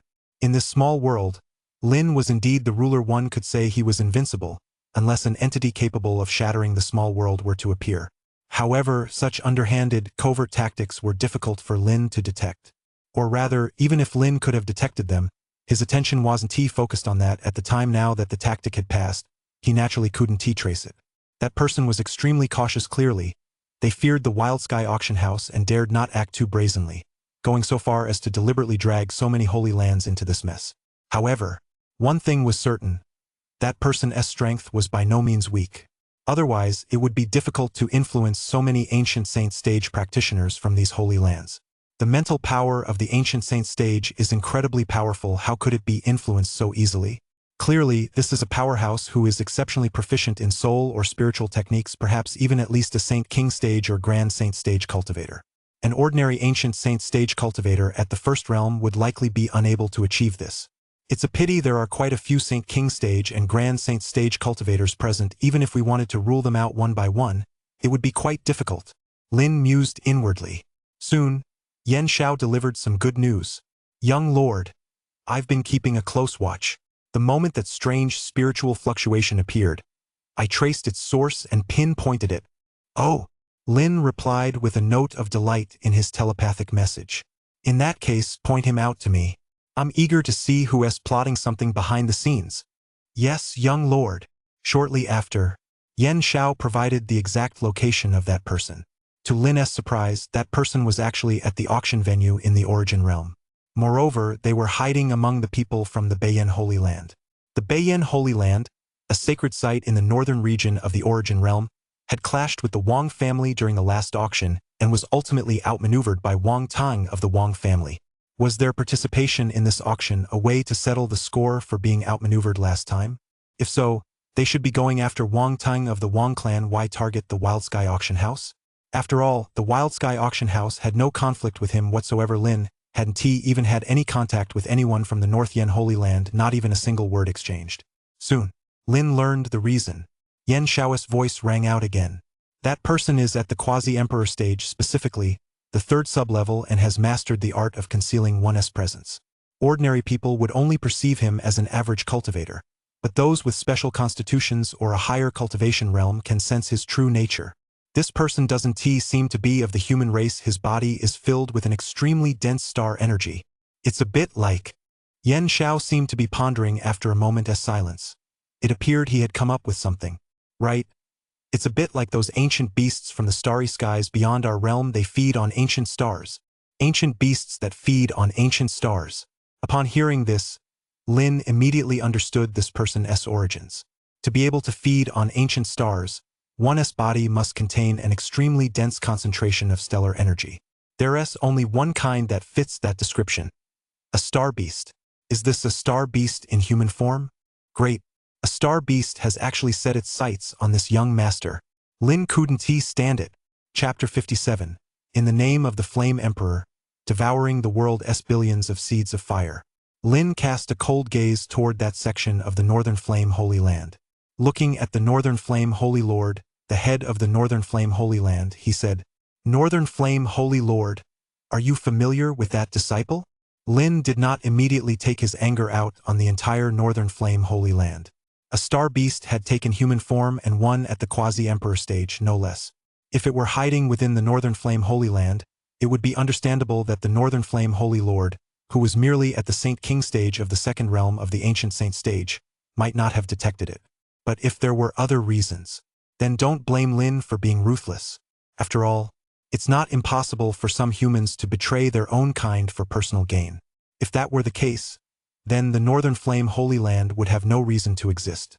At that moment, as the sovereign of the Northern Flame Holy Land felt Lin's gaze turn toward him along with the stares of the many others from the Holy Land, his heart skipped a beat. Could they have figured it out? After all, as a Saint King stage cultivator, he remained unflappable in the face of so many gazes and instead said, "Young Lord Wild Sky, while others question the authenticity of the Immortal Peach, I wonder why you're singling out a mere legacy disciple from our sacred land, even if you're trying to divert attention. Isn't this tactic a bit too crude?" Sure enough, as soon as the North Flame Holy Lord finished speaking, the gazes from the Holy Lands turned once more toward Lin. "Young Lord Wild Sky, we merely seek an explanation from you. There is no need to shift the blame." Exactly. That person is merely at the domain stage, just an ordinary inner disciple of a holy land. Pointing the finger at him to deflect suspicion is simply ridiculous.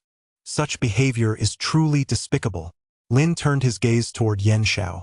Yen Shao immediately understood what Lin meant. An aura of the Quasi-Emperor stage instantly emanated from him, instantly intimidating those who had spoken out. It's none of your business how the young lord conducts his affairs. Just as expected. Intimidated by Yen Shao's presence, those who had spoken out fell silent. This was a Quasi-Emperor stage cultivator after all, with none of their sacred land's leading figures present. It was best not to provoke a Quasi-Emperor stage cultivator.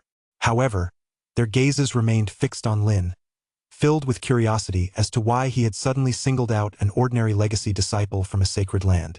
Could there possibly be a connection between these two incidents? Seeing that everyone had fallen silent, Lin looked at the holy ruler of Beiyan and said calmly, "Holy Lord Beiyan, you'd better think this through. I'll ask you one last time. Are you familiar with that disciple or not?"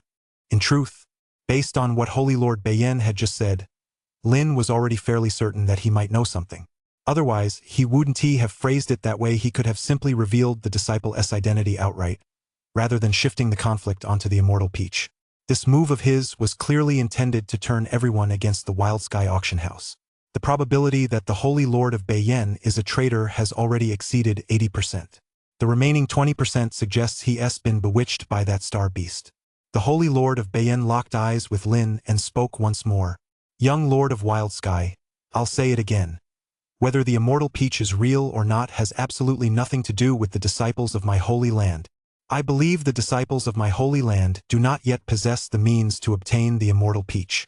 Even if they did, such a treasure could never be put up for auction, let alone at the Wild Sky auction house. Upon hearing this, Lin decided not to press the matter further. The sovereign of Beiyin had once again deliberately steered the conversation back to the immortal peach. The first time, he might have claimed it was to protect the disciples of his holy land. But the second time, especially since Lin had already spoken up, it was clearly about more than just protecting his own disciples. In other words, he must certainly know the identity of this disciple. Sigh, of all the things one could do, why must one be a traitor? Lin sighed, then made a gesture toward Yen Xiao. Yen Xiao immediately understood Lin's meaning and struck directly at that disciple of the Beiyin sacred land. His first move was a great divine power.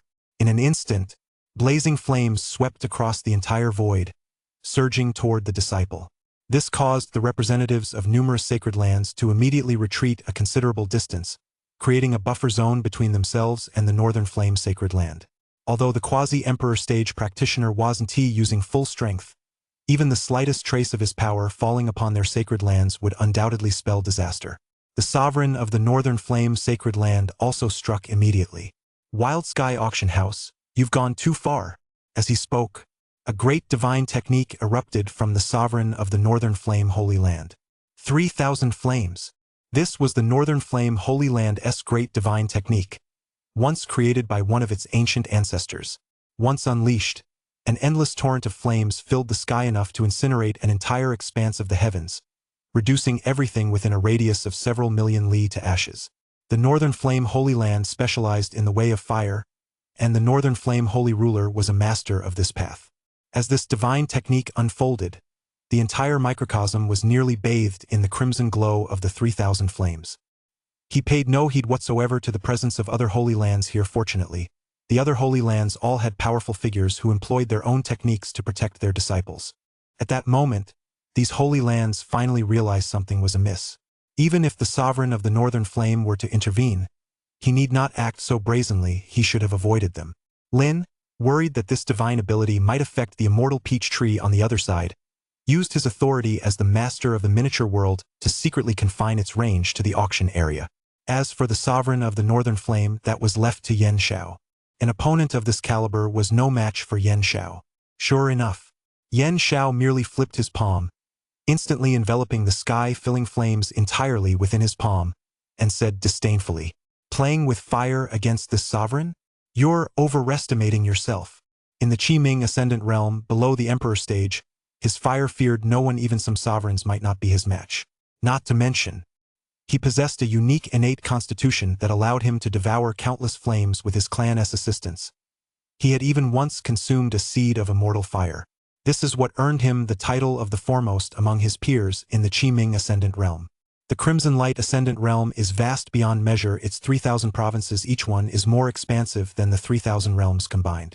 To be ranked first among peers in such a vast realm, his strength is far from ordinary.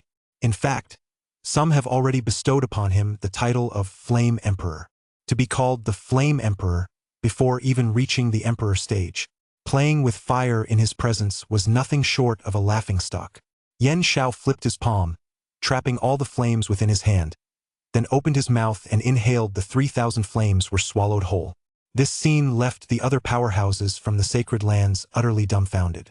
These 3,000 flames, when unleashed by a Saint King stage cultivator, could easily incinerate a territory spanning 1,000,000 li, yet this man from the Wild Sky Auction House had actually swallowed them whole. Such prowess was simply too overwhelming, wasn't it? It was true that Yen Xiao was at the quasi-emperor stage. It was understandable for a quasi-emperor to suppress a Saint King stage cultivator, but his methods were far too shocking. Whoa! This man's physique is simply unimaginable. A physique like that could probably rival the true phoenix of legend. Not just that, I even suspect he is the true phoenix himself. The Crimson Flame Holy Lord, watching as his 3,000 flames were swallowed whole, was taken aback. Though he didn't consider himself invincible, he had never witnessed such a technique before. For a moment, he was so startled that he blurted out, "My lord, save me." Chapter 58. The Star Beast Clan's Plan.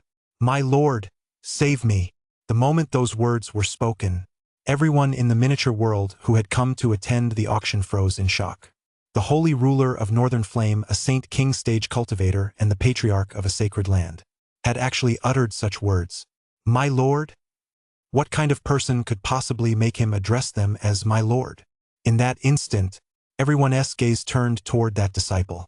If memory served correctly, the holy ruler of Bayern seemed to have come specifically to protect this disciple. For a Saint King stage cultivator to go to such lengths to protect someone, this disciple's status must be far from ordinary. At that moment, even a fool could tell that something was amiss. Something major was happening. Countless beings felt a chill run down their spines.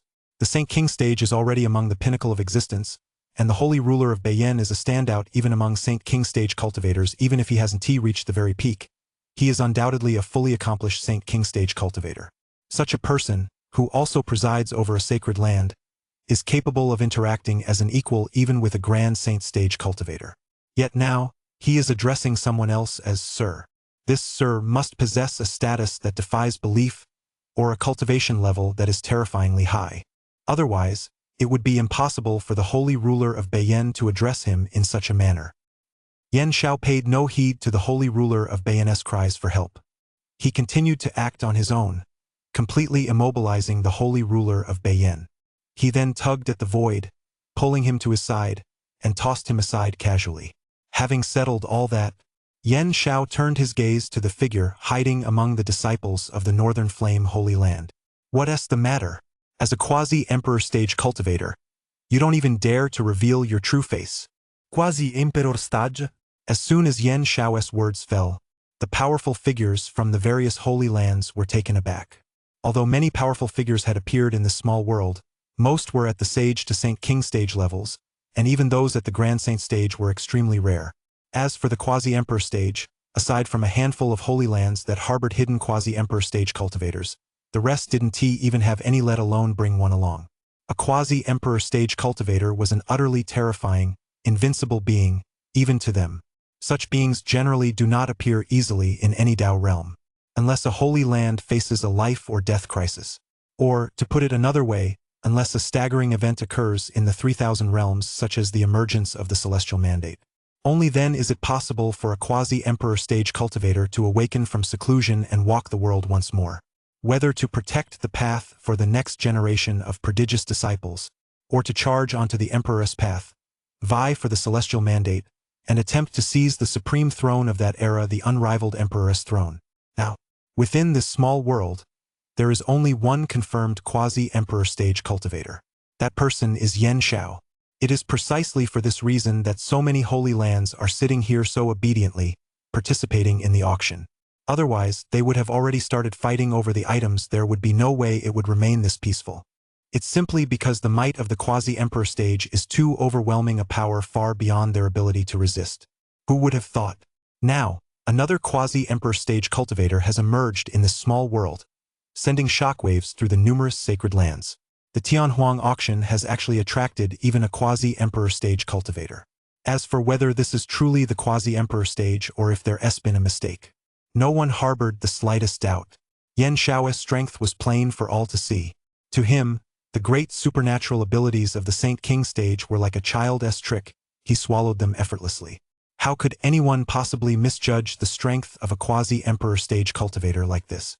In their eyes, this person might seem unremarkable, merely on par with an ordinary legacy disciple from a domain stage sanctuary. But as a quasi-emperor stage cultivator, he wouldn't make such a claim without absolute certainty.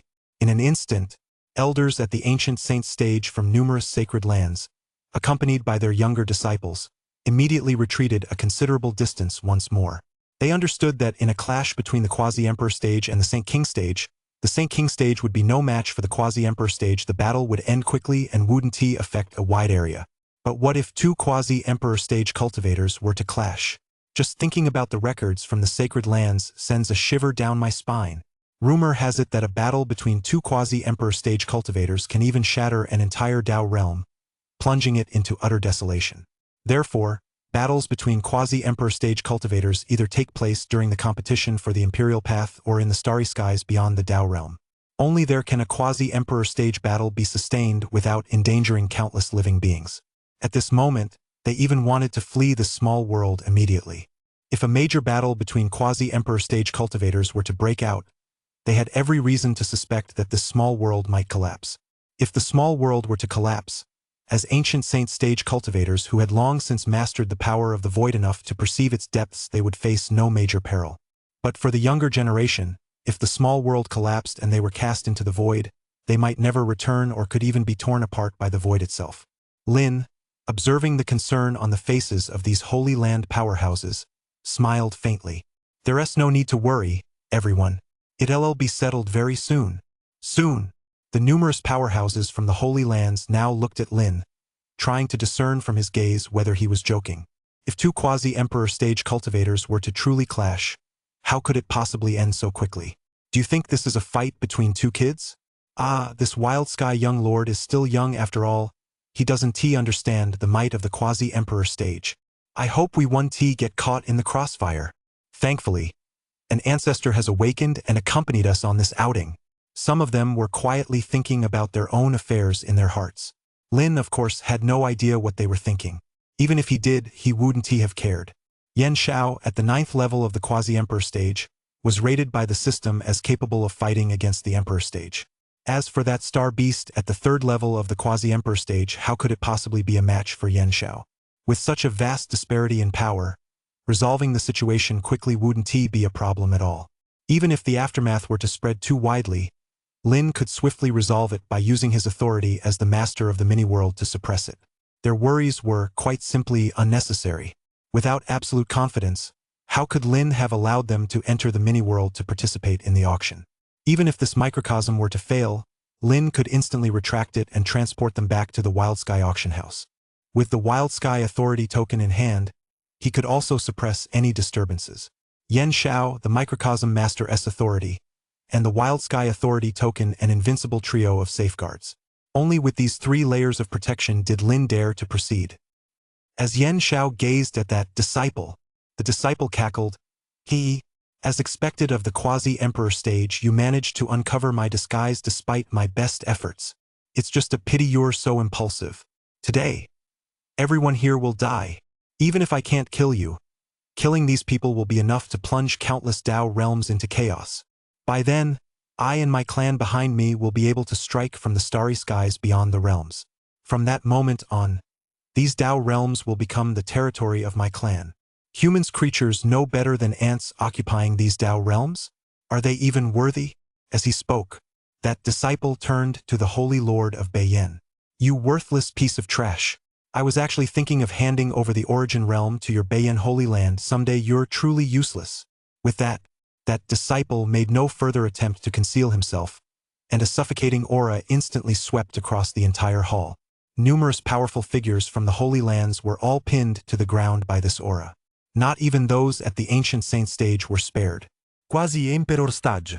It really is the quasi-emperor stage. At that moment, only this single thought filled their minds. The weaker Holy Lands began to regret coming to this auction. If things went wrong, they might truly lose their lives.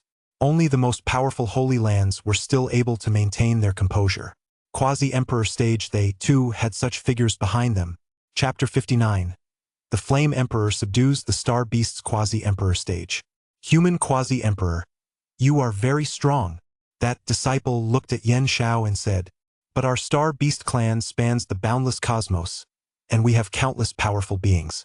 Even I, though considered a strong one within my clan, am not the strongest.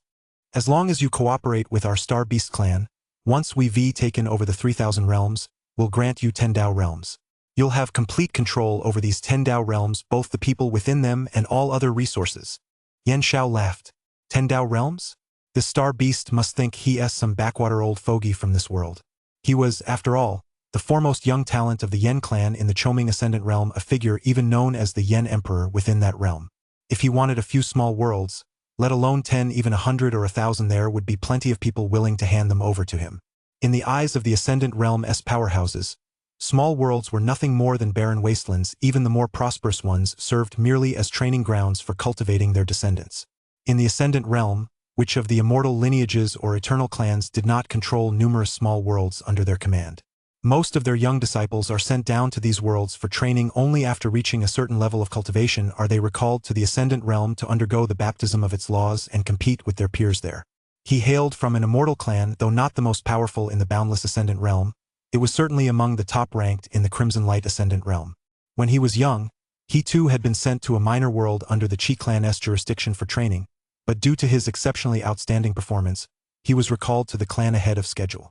In his view, the 3,000 realms might be slightly stronger than the minor world he had previously visited, but they were still far from impressive enough to capture his interest. A Star Beast clan versus a young lord.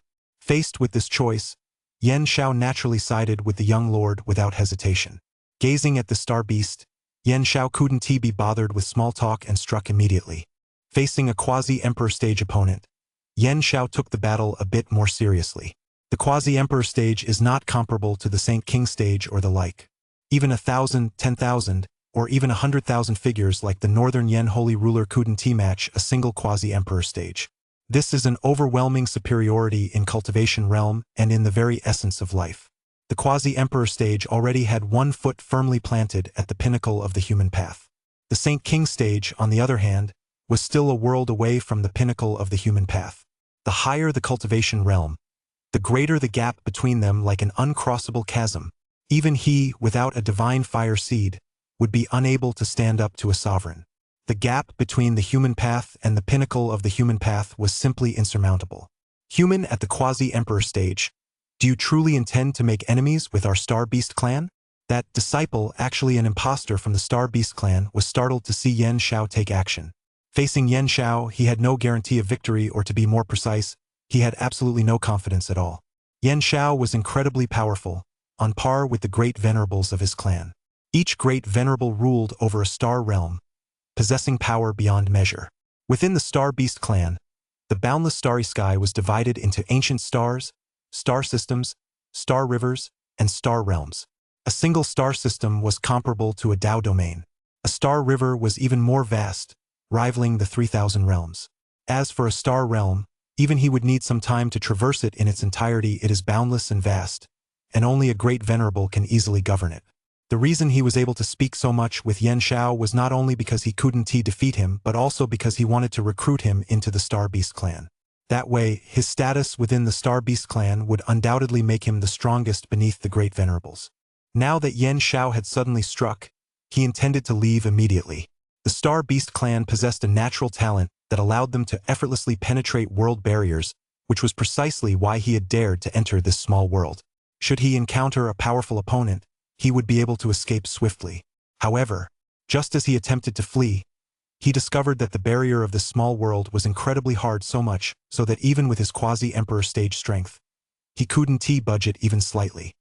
How is this possible? He could hardly believe it. Not even a microcosm forged by the Great Venerable using the endless ancient star was this sturdy. Who was the Great Venerable? He was comparable to a human at the Emperor stage, though only on par with an Emperor stage cultivator. Not utilizing the celestial mandate, he was still incredibly formidable. As far as he knew, the 3,000 realms hadn't produced an Emperor stage cultivator in over 100,000 years, which was precisely why he'd been so confident. No matter how powerful it was, it could only be a miniature world created by a quasi-emperor stage cultivator. Even if it were one created by a quasi-emperor stage cultivator at the 9th level, he'd still have a way to escape. Now, he realized he'd been wrong. This was no small world that a 9th-tier quasi-emperor stage cultivator could create. Even an emperor stage cultivator might not be able to do so. He had once secretly sneaked into some of the forbidden zones within the 3,000 realms. Those forbidden zones were created by emperor stage cultivators who had severed their celestial mandate, a far cry from the worlds forged by great venerables. Lin watched this scene with a remarkably calm expression. For a quasi-emperor stage cultivator to actually think he could slip away from this little world of his, that was a pipe dream. Although this little world was only 20,000 li in circumference, extremely small, it was like comparing a lake to the ocean when compared to a Tao realm. Yet despite its small size, its grade was very high, far surpassing that of a Tao realm. Lin suspected it had been created by a cultivator of the immortal path, though the system hadn't specified this, so it was merely his conjecture. As expected, unable to escape, this quasi-emperor stage being had no choice but to fight Yan Shao. Yan Shao's strength was far beyond that of a quasi-emperor stage, 3rd-tier cultivator. After just a few moves, the enemy was completely subdued. Young Lord, the enemy has been subdued. Yen Shao sealed the creature and tossed it down below Lin. Lin cast a glance at this quasi-emperor stage star beast, then turned to the numerous powerhouses from the sacred lands. Ladies and gentlemen, you were previously deceived by the quasi-emperor stage star beast. I am willing to overlook your rudeness, but I do not wish for this to happen a second time. Otherwise, this star beast at the quasi-emperor stage will serve as an example to you all. As soon as Lin spoke these words, the numerous Holy Land experts hurriedly nodded, and some even rushed to distance themselves from the incident. Well done, young Lord Wildsky. Exactly how dare a mere star beast try to deceive us? No wonder I said those things. It turns out this star beast was secretly meddling. Lin heard these words but chose not to call them out. The fact that the star beast could sway them was only because the dark side within their own hearts harbored such thoughts. Otherwise, without that predisposition, could the star beast really alter their inner thoughts out of thin air? Obviously not. But Lin couldn't be bothered to dwell on it. Making an example of them would suffice. After all, he still needed them to hold the auction. If he suppressed them all, there'd be no one left to run it. Then his auction items would just sit idle in his possession, and he'd earn no auction points. According to the system rules, auction points can only be obtained through the conversion of resources acquired during auctions. They cannot be obtained through any other means. Otherwise, why would Lin go to all this trouble? He could just have Yen Shao lead the Wildsky Guard to raid their homes. No, raid the Holy Land. That would settle everything once and for all. Chapter 60. Lin's means of proof. Continue. Lin suddenly seemed to think of something. Looking in another direction, he called out, "But before that, go to the ancient city of Tianhuang and bring back an elderly man on the verge of death." In the direction Lin was looking, ripples spread through the void of the miniature world, and a white-haired old man stepped out of it. Some powerhouses from the Holy Lands, gazing in that direction, narrowed their eyes with a look of gravity. In that direction, there was actually another powerhouse. Moreover, this powerhouse's cultivation realm did not seem low either. Of course, they had no way of knowing. That old man was none other than Lance from the Origin Sanctum, the one who had chosen to station himself at the Wildsky auction house for 100 years. Compared to Yen Shao, he might not be quite as powerful, but he was still a bona fide quasi-emperor stage cultivator. Moreover, he had not yet revealed his presence to these powerful figures from other sacred lands outside the Dao realms. Unlike Yen Shao, who had traveled to various Dao realms and was already well known to the sacred lands across the board, Lance had remained largely out of the public eye while stationed at the Wildsky auction house. Even the sacred sites of the Origin realm likely assumed that Lance had already returned to Origin Sanctum. At that moment, as some sacred sites of the Origin realm watched the white-haired elder's departing figure, they suddenly realized the Wildsky auction house was not only guarded by Yen Shao, but also by Lance, a quasi-emperor stage powerhouse. What's more, as far as they knew, there was an even more terrifying presence operating behind the scenes, pulling all the strings. However, they kept this to themselves. After all, the sacred sites of the Origin realm were already so arrogant and overbearing. These sacred sites of the Origin realm were actually hoping that sacred sites from other Dao realms would provoke the Wildsky auction house without knowing the truth, so that the Wildsky auction house could teach them a lesson. Soon, Lance returned. However, he did not appear directly before the crowd. Instead, he brought an elderly man on the verge of death, then vanished once more into the void of the small world. The crowd looked at the old man, and at that moment they were left speechless. This old man possessed absolutely no cultivation. He was a true mortal. Although he was only about 70 or 80 years old younger than most of those present, some of the people there were dozens, even hundreds, or perhaps even hundreds of times his age. Such is the tragedy of ordinary mortals. Having never cultivated, their lives are short barely 100 years, or even less, and they meet their end at 70 or 80.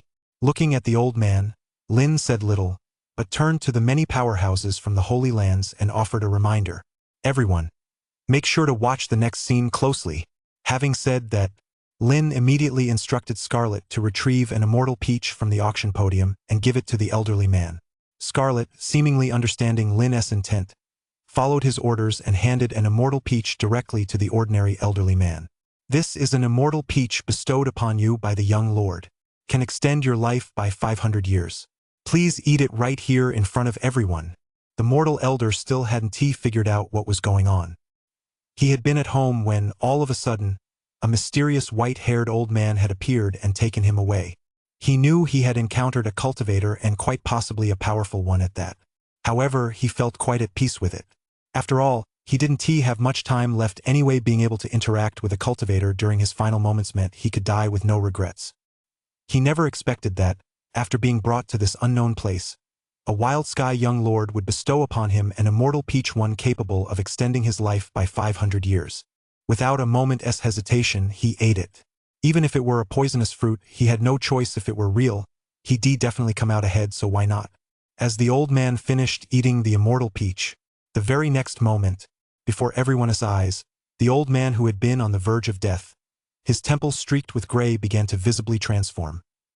His hair gradually turned from white to black, and his face grew progressively younger. Before long, the old man had actually transformed into a middle-aged man. This immortal peach truly can extend one's lifespan. What a waste! Wild Sky Auction House is truly squandering a heavenly treasure, letting some ordinary old man eat it. A treasure like this should have been given to an ancient saint stage cultivator nearing the end of their days, or a long-dormant quasi-emperor stage cultivator. That would have been far better. I think I understand what the Wild Sky young lord meant. The powerful cultivators from the various sacred lands buzzed with discussion. While marveling at the immortal peach's powerful life-extending effects, they couldn't help but feel it was a pity that such a divine treasure had been given to an ordinary, mundane old man. It was truly a waste. Just as they were discussing this, the mortal old man who had transformed into a middle-aged man underwent another physical metamorphosis. Before long, he had actually transformed into a spirit body. Whoa! A complete transformation, truly a complete transformation. This has directly improved his innate constitution. A spirit body, though not uncommon in the cultivation world, to see a dying old man transform into one. The power of this immortal peach is simply astonishing. Wait! It's not over yet. The powerful cultivators from the sacred lands stared intently at the middle-aged man, formerly the ordinary old man, as his aura continued to rise. First level of the body forge stage. Second level of the body forge stage. Third level of the body forge stage. Seventh level of the body forge stage. Eighth level of the body forge stage. Ninth level of the body forge stage. Soon, the middle-aged man's cultivation realm reached the ninth level of the body forge stage and continued to rise. He reached the foundation establishment stage. He actually reached it. This immortal peach has actually extended the life of a mortal old man who wouldn't have lived much longer by 500 years, transformed him into a spirit body, and allowed him to leap directly over the body forge stages to reach the foundation establishment realm. Its effects are exactly as described earlier. Young Lord Wild Sky. This is a massive slap in the face delivered using a mere mortal old man. It's just a shame about that immortal peach. Lin watched as the mortal elder transformed from an old man into a middle-aged man, then from a physically crippled body into a spirit body, and finally leaped from an ordinary person over the body forge stage barrier to reach the foundation establishment realm. There was no trace of regret in his eyes. He simply turned to Scarlet and asked, "And Ichong, what was the starting bid for the previous 2 immortal peaches?" Reporting to young lord, "You previously set the starting bid at 500,000 gene of Saint Grade Divine Essence." "Oh!" Lin gave a soft reply, then casually remarked, "Now that only one remains, the starting bid shall be set at 5 million gene of Saint Grade Divine Essence." As soon as those words were spoken, in an instant, the entire auction hall erupted into a frenzy. 2 immortal peaches, with a starting bid of 500,000 gene of Saint Grade Divine Essence. Now that only one remained, the starting bid had actually increased tenfold. Observing the uproar, Lin spoke in a calm and measured tone. "Didn't you all have your doubts earlier? Now, this young master has proven to you the miraculous efficacy of this immortal peach. But how could this young master's proof come without a price? The starting bid for the immortal peach has risen tenfold, and you have only yourselves to blame. If you waste any more words, this young master won't mind raising it a bit further. With your vast fortunes and estates, you surely won't mind." As soon as these words were spoken, the entire auction hall fell into complete silence. Not a single person dared to utter another word. However, some powerhouses from the Holy Lands glared angrily at those who had previously been swayed into raising doubts, clearly harboring resentment. Why did they have to question it in the first place? Now look what has happened. Of the 2 immortal peaches, only one remains, and the starting bid has been raised tenfold. It's as if they used their Saint Grade Divine Essence to help an ordinary old man undergo a metamorphosis and extend his life. They were furious. Seeing that no one had anything further to say, Scarlet continued with the auction. Ladies and gentlemen, as the starting bid has been announced, you may begin bidding. Chapter 61. Among the countless Buddhist sects under heaven, the ageless monastery holds the lioness share. 5 million gene of Saint Grade Divine Essence. 5,200,000 gene of Saint Grade Divine Essence. 5,500,000 gene of Saint Grade Divine Essence. It was clear. This tenfold increase in the starting bid made bidding somewhat difficult for many sacred lands. Unlike the first lot, the 2 Saint Arts where bidding skyrocketed immediately. If the starting bid had remained at 500,000 kilograms of Saint Grade Divine Essence, Lin had reason to believe the final hammer price wouldn't even have exceeded 5 million gene of Saint Grade Divine Essence. This price was simply too exorbitant, already beyond the means of most sacred lands.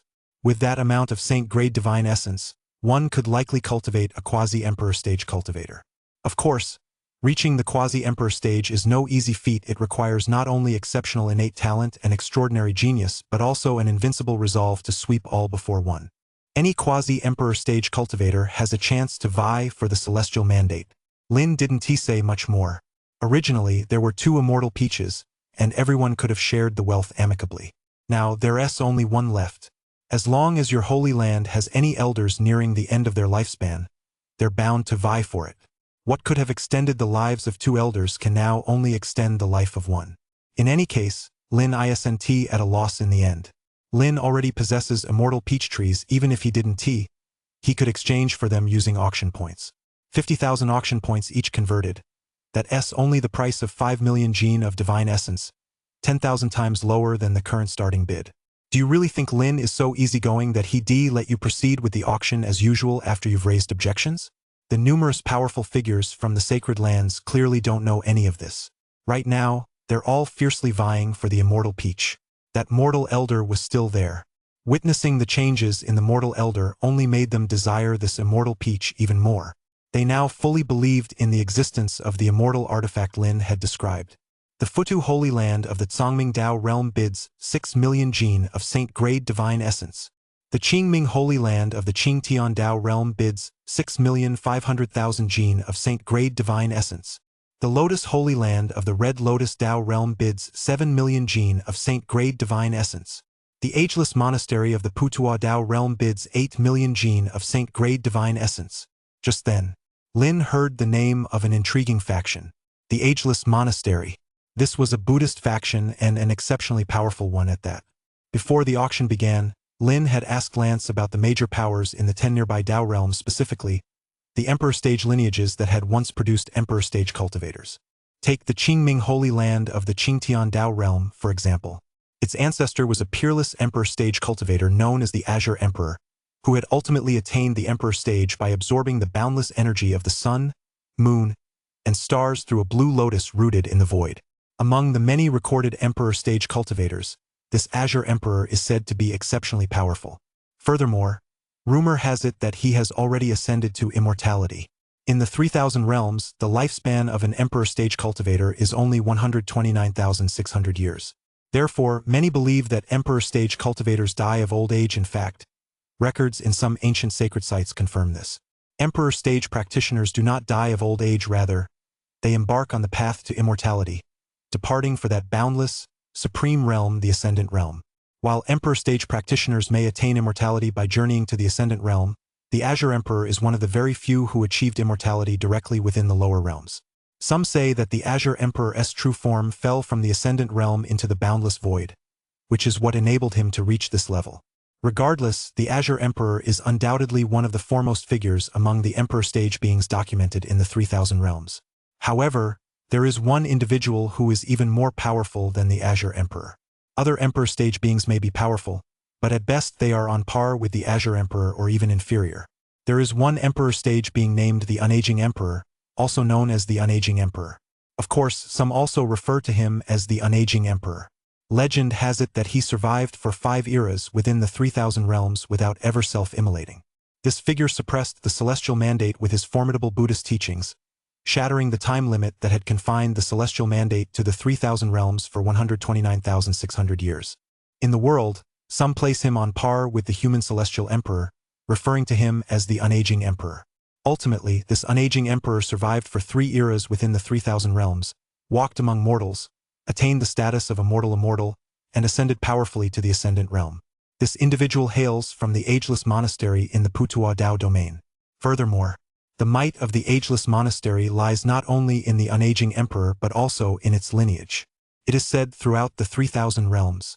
Among the 48,000 Buddhist sects in the world, the ageless monastery stands as the foremost. Records within the ageless monastery show that more than 5 emperor stage cultivators have emerged from its ranks. A lineage producing 5 emperors already surpasses nearly all sacred sites in the world. A lineage with even a single emperor stage cultivator is already considered a top-tier sacred site. Take the Origin Sanctum, for example, which exerts its authority over the entire Origin realm. A lineage with 5 emperors, one can only imagine how formidable it is. With this faction participating in the auction, it was impossible for Lin not to take notice. Lin looked toward the area where the ageless monastery was located. Very few of them had come. Only 1 elderly monk and 1 young monk. The elderly monk radiated a brilliant, sacred glow, a truly peerless Buddhist master. Unlike other Buddhist sects in the world, which might harbor false or impostor Buddhas, the ageless monastery has always been home to genuine Buddhas. Whenever a high-ranking monk of the ageless monastery passes away in meditation, they leave behind sacred relics. False or impostor Buddhas, upon passing away in meditation, will absolutely never leave behind sacred relics. In this world, many people actually dislike Buddhism. But no matter how many people dislike Buddhism, anyone who knows of the ageless monastery's existence will undoubtedly feel a deep sense of reverence. At least 80% of the Buddhist sect's fortune across the 3,000 realms resides within the ageless monastery. Beside that venerable monk stood a young monk, a man who, despite his youth, had already reached the moonbound stage. This is a formidable young monk who is the same age as the holy heir, yet whose cultivation realm is 1 major level higher than the holy heiress. Clearly, this is a monk with the potential to reach the emperor stage. No wonder Lance's expression was so grave when he spoke of the ageless monastery. The ageless monastery truly possesses formidable strength and profound historical foundations. This was evident from the way that venerable monk had bid without hesitation. Without such deep-rooted foundations, 8 million gene of Saint-grade divine essence would not have been offered so casually. Come to think of it, as the inheritors of the 5 emperors' legacy, they hold 80% of the Buddhist sect's destiny, so possessing such foundations makes perfect sense. The floating pagoda Holy Land of the Tsangming Dao domain bids 9 million gene of Saint-grade divine essence. The ageless monastery of the Putuo Dao realm bids 10 million gene of Saint-grade divine essence. In the end, that distinguished monk from the ageless monastery in the Putuo Dao realm bid 18 million gene of Saint-grade divine essence and won the Immortal Peach. Very well. The second Immortal Peach goes to the ageless monastery. May I ask if the ageless monastery wishes to complete the transaction now? Amitba. This humble monk chooses to complete the transaction now. As he spoke, he made a sweeping gesture with his hand, and a begging bowl appeared. Clearly, this was a begging bowl crafted using the Sumeru mustard seed technique, containing a vast inner space. Within the bowl, divine essence flowed, exuding a rich, sacred aura. Lin gave a light wave of his hand. Then, he accessed the communication system. Ding! Congratulations, host. You have earned 18 million gene of Saint-grade divine essence from the auction of the Immortal Peach. Would you like to convert this into auction points? Yes. In the next instant, 18 million gene of Saint-grade divine essence were instantly converted into auction points. The auction continued as before. Scarlet had a maid bring out the 3rd auction item. The 3rd lot, Ancient Heaven Art. Chapter 62. Ancient Heaven Art, Sovereign Art. Ancient Heaven Art? As soon as those words were spoken, the representatives from numerous holy lands were left utterly bewildered. They knew this was likely another cultivation technique, but as far as they were aware, such techniques were generally categorized by cultivation realm. For example, those cultivable up to the spirit form stage were called spirit arts. Those cultivable up to the starfall stage were called starfall stage arts, star formulas, or star techniques. Similarly, the item auctioned earlier, which could be cultivated up to the ancient saint stage, was called a saint art. Of course, there was nothing wrong with calling them sacred halls, sacred formulas, or sacred arts. However, this ancient heaven art, they had never heard of it, nor had they ever seen anything like it. At that moment, Not only were the younger generation who had accompanied their elders completely baffled, but even the older generation looked utterly bewildered. In fact, some ancient saint stage cultivators who had lived for countless ages had never heard of it either. For a moment, numerous powerful figures spoke up one after another. Miss and Ichong, may I ask what level of cultivation technique this ancient heaven art is? Indeed, I've lived for over 8,000 years and have never heard of such a cultivation technique. It seems there's no record of such a cultivation technique in the Holy Land's archives either. Now, a total of 2 items have appeared at the auction: the Saint Art and the Immortal Peach. Of the two, the Immortal Peach fetched a higher price at auction. Clearly, the quality of items at Wildsky Auction House's auctions was steadily improving. Could this ancient heaven art be a cultivation technique even more powerful than the Saint Art? Yet they couldn't fathom it. Above the Saint Art, within the 3,000 realms, there were only the legacies left behind by those at the Emperor stage, also known as the Emperor Codex. Could it be that the ancient heaven art is actually an Emperor Codex? Scarlet, seeing the expectant gazes of the crowd and hearing the urgency in their voices, hesitated no longer and slowly began her introduction. Before I introduce this ancient heaven art, let me first ask you all a question. Have any of you ever heard of a sovereign? Sovereign? As soon as those words were spoken, some of the relatively weaker Holy Lands looked utterly bewildered. Was the sovereign Scarlet referred to a cultivation realm or a title? If it were a title, there were quite a few who called themselves sovereigns. For example, some arrogant individuals, having a bit of power in a certain region, would call themselves sovereigns to claim they were the strongest in that area.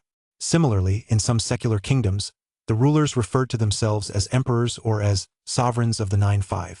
If that were the case, these sovereigns would be nothing more than clowns in their eyes. They wouldn't even bother acknowledging them. The vast majority of sovereigns they encountered were all narrow-minded fools. On the contrary, very few truly powerful individuals actually called themselves sovereign. Suddenly, they seemed to sense that there was some mystery behind all this. Some weaklings, ruling over a remote backwater, dare to call themselves sovereigns. Why, then, do some powerful figures such as those at the Saint King stage, Grand Saint stage, or even the Quasi-Emperor stage refrain from calling themselves sovereigns? Indeed, a hint of alarm also flashed across the faces of representatives from some top-tier sacred lands. Their sacred lands boasted ancient lineages and had even produced Emperor stage cultivators in some cases, more than one. They were privy to certain secrets. According to legend, within the vast expanse of the 3,000 realms, there were Emperor stage cultivators in hiding. They had not embarked on the immortal path to the Ascendant Realm, nor had they, like the unaging Emperor of the Ageless Monastery, spent 3 eras in the mortal world to become mortal immortals. Those Emperor stage cultivators had severed their celestial mandate, transforming themselves into forbidden lands and restricted zones, hiding in the most terrifying places of the 3,000 realms. These Emperor stage cultivators, having severed their celestial mandate, referred to themselves as sovereigns, ancient emperors, or celestial venerables. If the sovereign Scarlet spoke of was of this kind, then the value of this ancient art would be extraordinary. In a small world, at the auction site, there was a relatively quiet area with few people.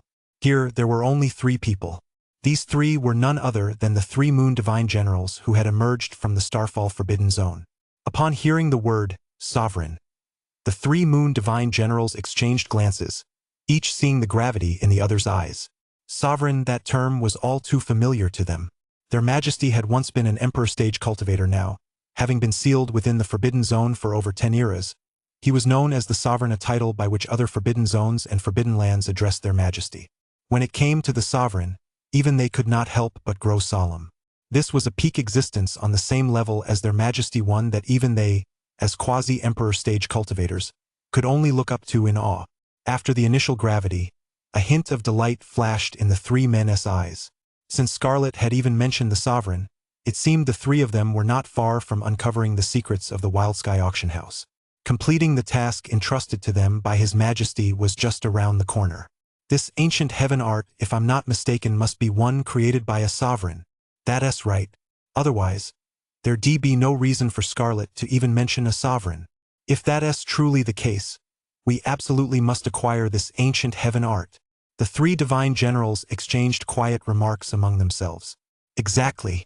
If it's an ancient heaven art created by a sovereign, His Majesty will surely be very interested. That's excellent. It seems we'll have to participate in the auction as well. For His Majesty's sake, we must secure this ancient heaven art. Prior to this, they had shown no interest in the other two auction items. What is a saint art? What is an immortal peach? Such things were of no use to them whatsoever. As for the saint art, a forbidden realm, there were already plenty of them at the quasi-emperor stage. How could there possibly be a shortage of cultivation techniques for the grand saint stage?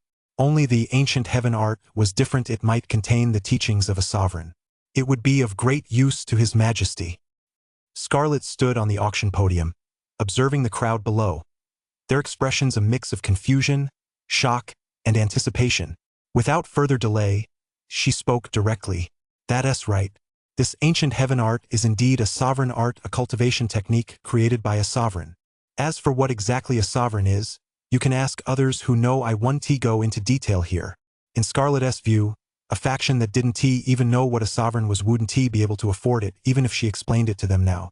The young lord thought the same. As Scarlet finished speaking, representatives from several top-tier sacred lands and emperor stage lineages all wore expressions of shock. Wild Sky Auction House, its audacity is truly staggering. It has actually put the sovereign art up for auction. This is a peerless cultivation technique on par with the Emperor Codex. Other so-called peerless cultivation techniques may just be hype, but this sovereign art is truly peerless. To date, it seems no sovereign art has ever been made public in the 3000 realms. Even if some ancient beings recalled the distant past, when forbidden lands were wide open and some had entered to obtain sovereign legacies. Yet none had ever been passed down. They had only heard rumors. In an instant, these ancient beings perked up, and the decaying aura surrounding them seemed to dissipate considerably at that moment. It was as if a withered willow tree had suddenly been reborn. Standing nearby, the younger generation, seeing how solemn the ancestral forebears were regarding the unearthed artifact, realized the matter was likely no simple affair. The ancient heaven art might very well surpass their wildest imaginations. The more sensible among them refrained from speaking further and sat quietly to the side. The ancient heaven art has a starting bid of 30 million gene of saint-grade divine essence. The young lord, considering that not everyone may possess such a large reserve of divine essence, has decided that this time, barter is permitted. 30 million gene of saint-grade divine essence. As soon as those words were spoken, the auction hall fell into a brief silence. All sounds ceased, save for the sound of gasps. Clearly, some had been directly startled by this starting bid. Chapter 63. Starfall Forbidden Zone finally makes its move. 30 million gene of saint-grade divine essence, indeed. Previously, even two saint arts had ultimately sold for only 5 million gene of saint-grade divine essence. To some holy lands, that price was already considered very high. The second lot, the Immortal Peach, fetched an even higher price than the saint arts, surpassing 10 million gene of saint-grade divine essence in one fell swoop to reach 18 million gene. Yet no one could have imagined that the starting bid for this ancient heaven art would immediately surpass that of the previous two lots. Some who had previously not understood the value of this ancient heaven art now, even if they didn't fully grasp it, could at least surmise that it was a peerless cultivation technique beyond imagination. Unable to help themselves, some elders from ordinary holy lands turned to the patriarchs of nearby top-tier holy lands for clarification. Upon receiving the patriarch's response, they were completely dumbfounded. Sovereign, the so-called sovereign, was, in fact, a supreme being at the emperor stage who had severed their own celestial mandate. In other words, to a certain extent, a sovereign art could be considered an emperor codex. Upon receiving this reply, the powerhouses from these ordinary holy lands fell into stunned silence. This ancient heaven art was simply too high tier. Even if they understood its value, they would never be able to afford it at auction. Such a starting bid effectively ruled them out of the running. All along, they had stood high above others in their own Tao realms, their profound foundations earning the admiration of other factions. It wasn't until today that they realized, compared to those true top-tier sacred lands or even emperor stage legacies, they were practically penniless. 30 million gene of saint-grade divine essence. 32 million gene of saint-grade divine essence. 35 million gene of saint-grade divine essence. While they were still in a daze, numerous top-tier sacred lands had already begun bidding. Every bid increase sent shivers down their spines. Bids were being raised by several million gene of saint-grade divine essence at a time. A single bid increase equaled the entire reserves of an ordinary sacred land like theirs.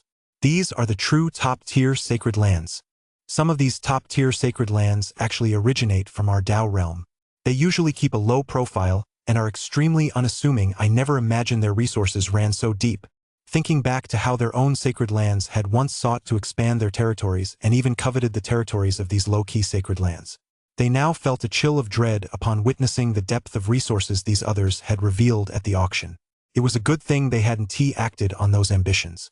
If they had, they would have had no hesitation in wondering whether one of these low-key sacred lands might have sent out a quasi-emperor stage expert to wipe them out. Some elders from various holy lands resolved right then and there to strictly discipline their disciples. Upon returning, they must never provoke these holy lands. It's true they're low-key, but that doesn't mean they're weak. Thank goodness we came to this auction. If we hadn't, who knows when we might have provoked them and been wiped out. The sect masters and elders of these ordinary sacred lands suddenly realized their backs were soaked through with sweat. It wasn't from the heat, it was from fear. On the auction podium, Scarlet suddenly added, "This ancient heaven art can break through the conventional cultivation patterns of the 3,000 realms and allow one to cultivate directly to the sovereign stage." As soon as these words were spoken, the top-tier sacred lands could no longer sit still. In the 3,000 realms, reaching the Emperor stage is extremely difficult in an entire era. Only one celestial mandate appears, meaning only one Emperor stage cultivator emerges. Previously, they had regarded the ancient heaven art as an Emperor stage inheritance. After all, in their eyes it was no different. To become a sovereign in the 3,000 realms, one must first reach the Emperor stage. In fact, they had already come to regard it as the most advanced quasi-Emperor stage technique. Now, upon hearing Scarlet's words, they no longer thought that way. If one could truly cultivate directly to the sovereign stage without needing the celestial mandate as a stepping stone, it would undoubtedly be the first of its kind in the history of the 3,000 realms. In an instant, the top-tier sacred lands went completely wild. It was as if they could already envision the future scene of a sovereign presiding over their sacred lands. In the future, even if a forbidden zone were to unleash the Darkfall calamity, it seemed there would be nothing to fear. With a sovereign present, the Darkfall calamity would hold no terror. As top-tier sacred lands, they were well aware that sovereigns from certain forbidden zones needed to replenish their vital energy and primordial essence at regular intervals, triggering the Darkfall calamity. At its mildest, it would affect a single Dao realm. At its worst, it could engulf dozens of Dao realms. They still vividly remembered. During the darkest period of the past, numerous forbidden zones simultaneously triggered the Darkfall calamity, causing it to engulf the entire 3,000 realms. That era nearly brought about the destruction of the 3,000 realms. However, they had not lived through such an era. Not even their Emperor stage ancestors had experienced it. They had only read about it in the most ancient records. They viewed these accounts with skepticism. After all, within the 3,000 realms, how many sacred lands are there? There are also numerous Emperor stage lineages, and no one can know how many hidden ancient powerhouses or quasi-Emperor stage cultivators exist. No matter how powerful the forbidden zones might be, if the 3,000 realms united, could they really be no match for them? But records are records. No one can prove whether they are false. Rather than assuming they were false, it was better to focus on improving themselves. If they had a sovereign, even if they couldn't save the entire world, protecting a single sacred land would pose no problem at all. With this in mind, the bidding for top-tier sacred lands and Emperor stage legacies grew even more intense. 40 million gene of Saint-grade divine essence. 45 million gene of Saint-grade divine essence. 50 million gene of Saint-grade divine essence. Until a voice rang out, leaving them utterly stunned. 50 million gene of Saint-grade divine essence, plus a Saint-grade divine essence vein. This bid came from the Qingming sacred land in the Qingtian Dao domain, the legacy of that peerless Emperor stage Azure Emperor. Rumor had it that he was an Azure Emperor from the Ascendant realm, whose true form was a blue lotus. Some claimed he was an immortal lotus that had fallen from the Ascendant realm, which was why he was able to attain immortality directly from the 3,000 realms. True to the Qingming Holy Land's reputation, the moment they spoke, they exuded an air of absolute certainty. 50 million gene of Saint-grade divine essence. Even some top-tier holy lands would be quite astonished by this figure, not to mention a Saint-grade divine essence vein on top of that. The top-tier holy lands were now beating their chests in frustration, knowing they were no longer qualified to participate in the bidding. This price had already exceeded their financial resources. A Saint-grade divine essence vein is something only those at the Emperor stage can forge through extraordinary means. Most top-tier sacred lands are at the quasi-Emperor stage or Grand Saint stage. Over the course of eons, they infuse high-grade divine essence into their sacred breath, which then, through the passage of time, matures into Saint-grade divine essence. But how could such a method compare to an Emperor stage cultivator directly refining a Saint-grade divine essence vein? Only with this divine essence vein can divine essence be produced endlessly. The Qingming Holy Land actually possessed such grand ambition they even put a divine essence vein up for auction. However, the shock was far from over. Just then, a voice rang out, though not loud. It felt deafening. 100 million units of Saint-grade divine essence, plus 3 Saint-grade divine essence veins. Numerous sacred lands. No, at that moment, even the Emperor stage lineages turned their gaze toward the person who had just spoken. They were desperate to know what kind of faction could be so incredibly wealthy. When they looked over, they saw 3 people standing somewhat isolated in a corner. What kind of faction is this? Some Emperor stage lineages, especially the ancient ones, immediately had their pupils contract. It's actually them. Chapter 64. Starfall Forbidden Zone Severed Worldly Ties. These 3. At first glance, they seemed unremarkable. However, upon closer inspection, one could see that each bore the marks of time. The wear and tear of time, as if they had lived through countless ages. Even the ancient ancestors within the Holy Lands, who had been sealed away for many years, rarely possessed such a profound sense of age.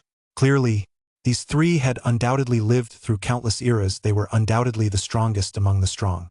This was merely the perspective of ordinary Holy Land cultivators. For those from Emperor stage lineages or top-tier Holy Lands, what they saw went far beyond that. The 3 seemed out of place among the many Holy Land representatives present at the auction. Yet one could sense that it wasn't that they couldn't blend in, it was that they chose not to. Their eyes were filled with indifference, as if nothing in the world held any meaning for them. The expression in their eyes was as though they were looking at ordinary mortals or weak cultivators, just as one might look at ants. But that wasn't the most crucial point. What was most crucial was the aura emanating from them and the clothes they wore. That was what was most surprising, or rather terrifying. Perhaps some ancient saint stage cultivators from ordinary Holy Lands couldn't detect the aura emanating from them. They appeared just like ordinary people. But were they really ordinary people? Clearly not. Rather, they had reached a realm of returning to simplicity and authenticity. Their strength wasn't overwhelmingly powerful, so it was impossible to discern. Only certain top-tier Holy Lands and the very few Emperor stage lineages could perceive it. These 3 could it be? All of them are at the quasi-Emperor stage. 3 quasi-Emperor stage cultivators. What an extraordinary lineup. For an ordinary Holy Land, having even a single Grand Saint stage cultivator is already astonishing. Even for a top-tier Holy Land, there might be only 1 or 2 quasi-Emperor stage cultivators lying dormant, or perhaps none at all. Only an Emperor stage lineage would have several quasi-Emperor stage figures in seclusion. Even so, an Emperor stage lineage would never deploy 3 quasi-Emperor stage figures at once. It's simply isn't worth it. For a single auction, having even 1 quasi-Emperor stage emerge is already incredibly astonishing. After all, the resources, specifically divine essence, required to awaken and then reseal a quasi-Emperor stage cultivator are absolutely colossal.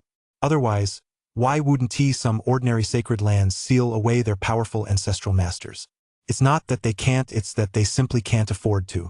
Without staggering reserves and sufficient divine essence, how could they possibly seal them away? If sealing away a figure were as easy as that, wouldn't the entire world be filled with ancient saint stage cultivators? How could any powerful figures ever meet their end? The sense of the passage of time and the vicissitudes of life emanating from these 3 quasi-Emperor stage figures is sufficient proof that they, too, have only just awakened from their sealing. Awakening 3 quasi-Emperor stage figures at once is something even an Emperor stage lineage couldn't accomplish. Unless, that is, they were facing a genuine life or death crisis, such as the destruction of a sacred land. The powerful figures from some top-tier sacred lands and Emperor stage lineages now exchanged glances with one another. Each could see the horror in the other's eyes, for a terrifying suspicion had taken root in their hearts, one that, if confirmed, would likely send shockwaves throughout the 3,000 realms.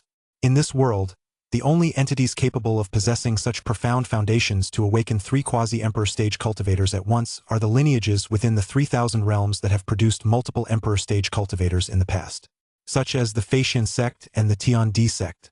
They virtually tower over the entire 3,000 realms, having produced more than 5 Emperor stage cultivators in the past. Apart from these powers, the only other possibilities are the Forbidden Zones and Forbidden Lands. The Forbidden Zones and Forbidden Lands are the most mysterious, most dangerous, and most powerful places in the 3,000 realms. According to records, within these forbidden zones and forbidden lands, there have been emperor stage cultivators who voluntarily severed their celestial mandate to become sovereigns. Therefore, they are capable of cultivating numerous quasi-emperor stage cultivators. Every few eras, these forbidden zones and forbidden lands seek out the era's most outstanding prodigies from the outside world to join them, passing down sovereign arts to help them attain the quasi-emperor stage and continuously enhance their strength. Even some emperor stage lineages pale in comparison to these forbidden zones and forbidden lands, which are guarded by sovereigns. However, it was beyond their imagination that, in this very era, yet another forbidden zone or forbidden land would emerge. The forbidden zone of light, the forbidden zone of darkness. Since these three quasi-emperor stage cultivators have not made any major moves so far, it appears they hail from a forbidden zone. Had they come from a forbidden area, they would surely have slaughtered hundreds of millions of cultivators the moment they emerged. This made them feel slightly better, easing their minds considerably and dispelling that sense of dread. But which forbidden zone is it, exactly? A powerful figure possessing an emperor stage legacy was now racking his brain, staring intently at their attire. Finally, an ancestor suddenly exclaimed, "It's them, the Starfall Forbidden Zone." The Starfall Forbidden Zone? Upon hearing this, the sacred lands of the Tianqing Dao domain were also taken aback. In their Dao domain, a peerless emperor stage cultivator had once emerged. This individual had attained the emperor stage with a mortal physique. In the eyes of many across the 3,000 realms, a mortal physique was considered a worthless body. Even if one could begin cultivation, their ultimate achievement would be limited to a very low realm. Yet the figure from the Starfall Forbidden Zone had actually attained the emperor stage with a mortal physique. How utterly astonishing. At that moment, in the Tianqing Dao realm, the people of the Tianqing Sacred Land were also completely baffled. They had heard this rumor and had even read about it in the ancient histories of the Sacred Land. But as time passed, fewer and fewer people believed it. After all, if their ancestor had truly been close to an emperor stage cultivator, how could the emperor stage have stood by and watched them decline so drastically while he was still alive? Now, they were on the verge of becoming just an ordinary sacred land. In the Starfall Forbidden Zone, an elder approached with a nervous heart. "May I ask, do you three elders know the ancestor Yu Tianqing?" The three quasi-emperor stage cultivators looked at the elder. Yu Tianqing, he was once His Majesty's foremost moon general, whose cultivation reached the 8th level of the quasi-emperor stage. But he was reluctant to leave the 3,000 realms and chose not to follow His Majesty into the Starfall Forbidden Zone. Thus, his ties to the mortal world have been severed. The fact that His Majesty permits the Tianqing Sacred Land to exist is already an extraordinary act of favor toward General Tianqing. Go back. The future of the Tianqing Sacred Land rests entirely on your own shoulders. As soon as these words were spoken, everyone immediately understood. These words effectively told them all that the three of them now belonged to the Starfall Forbidden Zone. At the same time, they severed all ties with the Celestial Star Sanctuary. All worldly ties have been severed. This caused the powerful figures of the Celestial Star Sanctuary to stagger in disbelief. It was hard to accept. A connection clearly existed, and they were on the verge of regaining their former glory. Yet this was the outcome they faced. That quasi-emperor stage cultivator, seemingly unable to bear seeing the Celestial Star Sanctuary, the sanctuary left behind by their former moon god general, fall into such decline, ultimately offered a word of advice. In the cultivation world, true strength lies in one's own power. Back then, Yu Tianqing was such a prodigy, even Your Majesty had to battle him several times before subduing him. His lofty spirit was something the three of us could not even hope to match. Since you have inherited his teachings, how can you lack such self-confidence? Never mind. Yu Tianqing did look out for us quite a bit back then. Whenever Your Majesty reigned over the realm, he always charged ahead of us.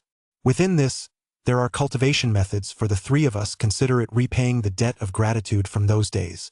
Having said that, this quasi-emperor stage figure gave a light tap with his finger, transmitting a series of teachings into the elder's mind. The elder immediately knelt down to express his gratitude. Although he had failed to secure their protection, receiving teachings from three quasi-emperor stage figures was still a tremendous stroke of good fortune. The numerous holy lands watching this scene could not help but feel a deep sense of envy. The three quasi-emperor stage cultivators clearly did not wish to linger on this matter any longer.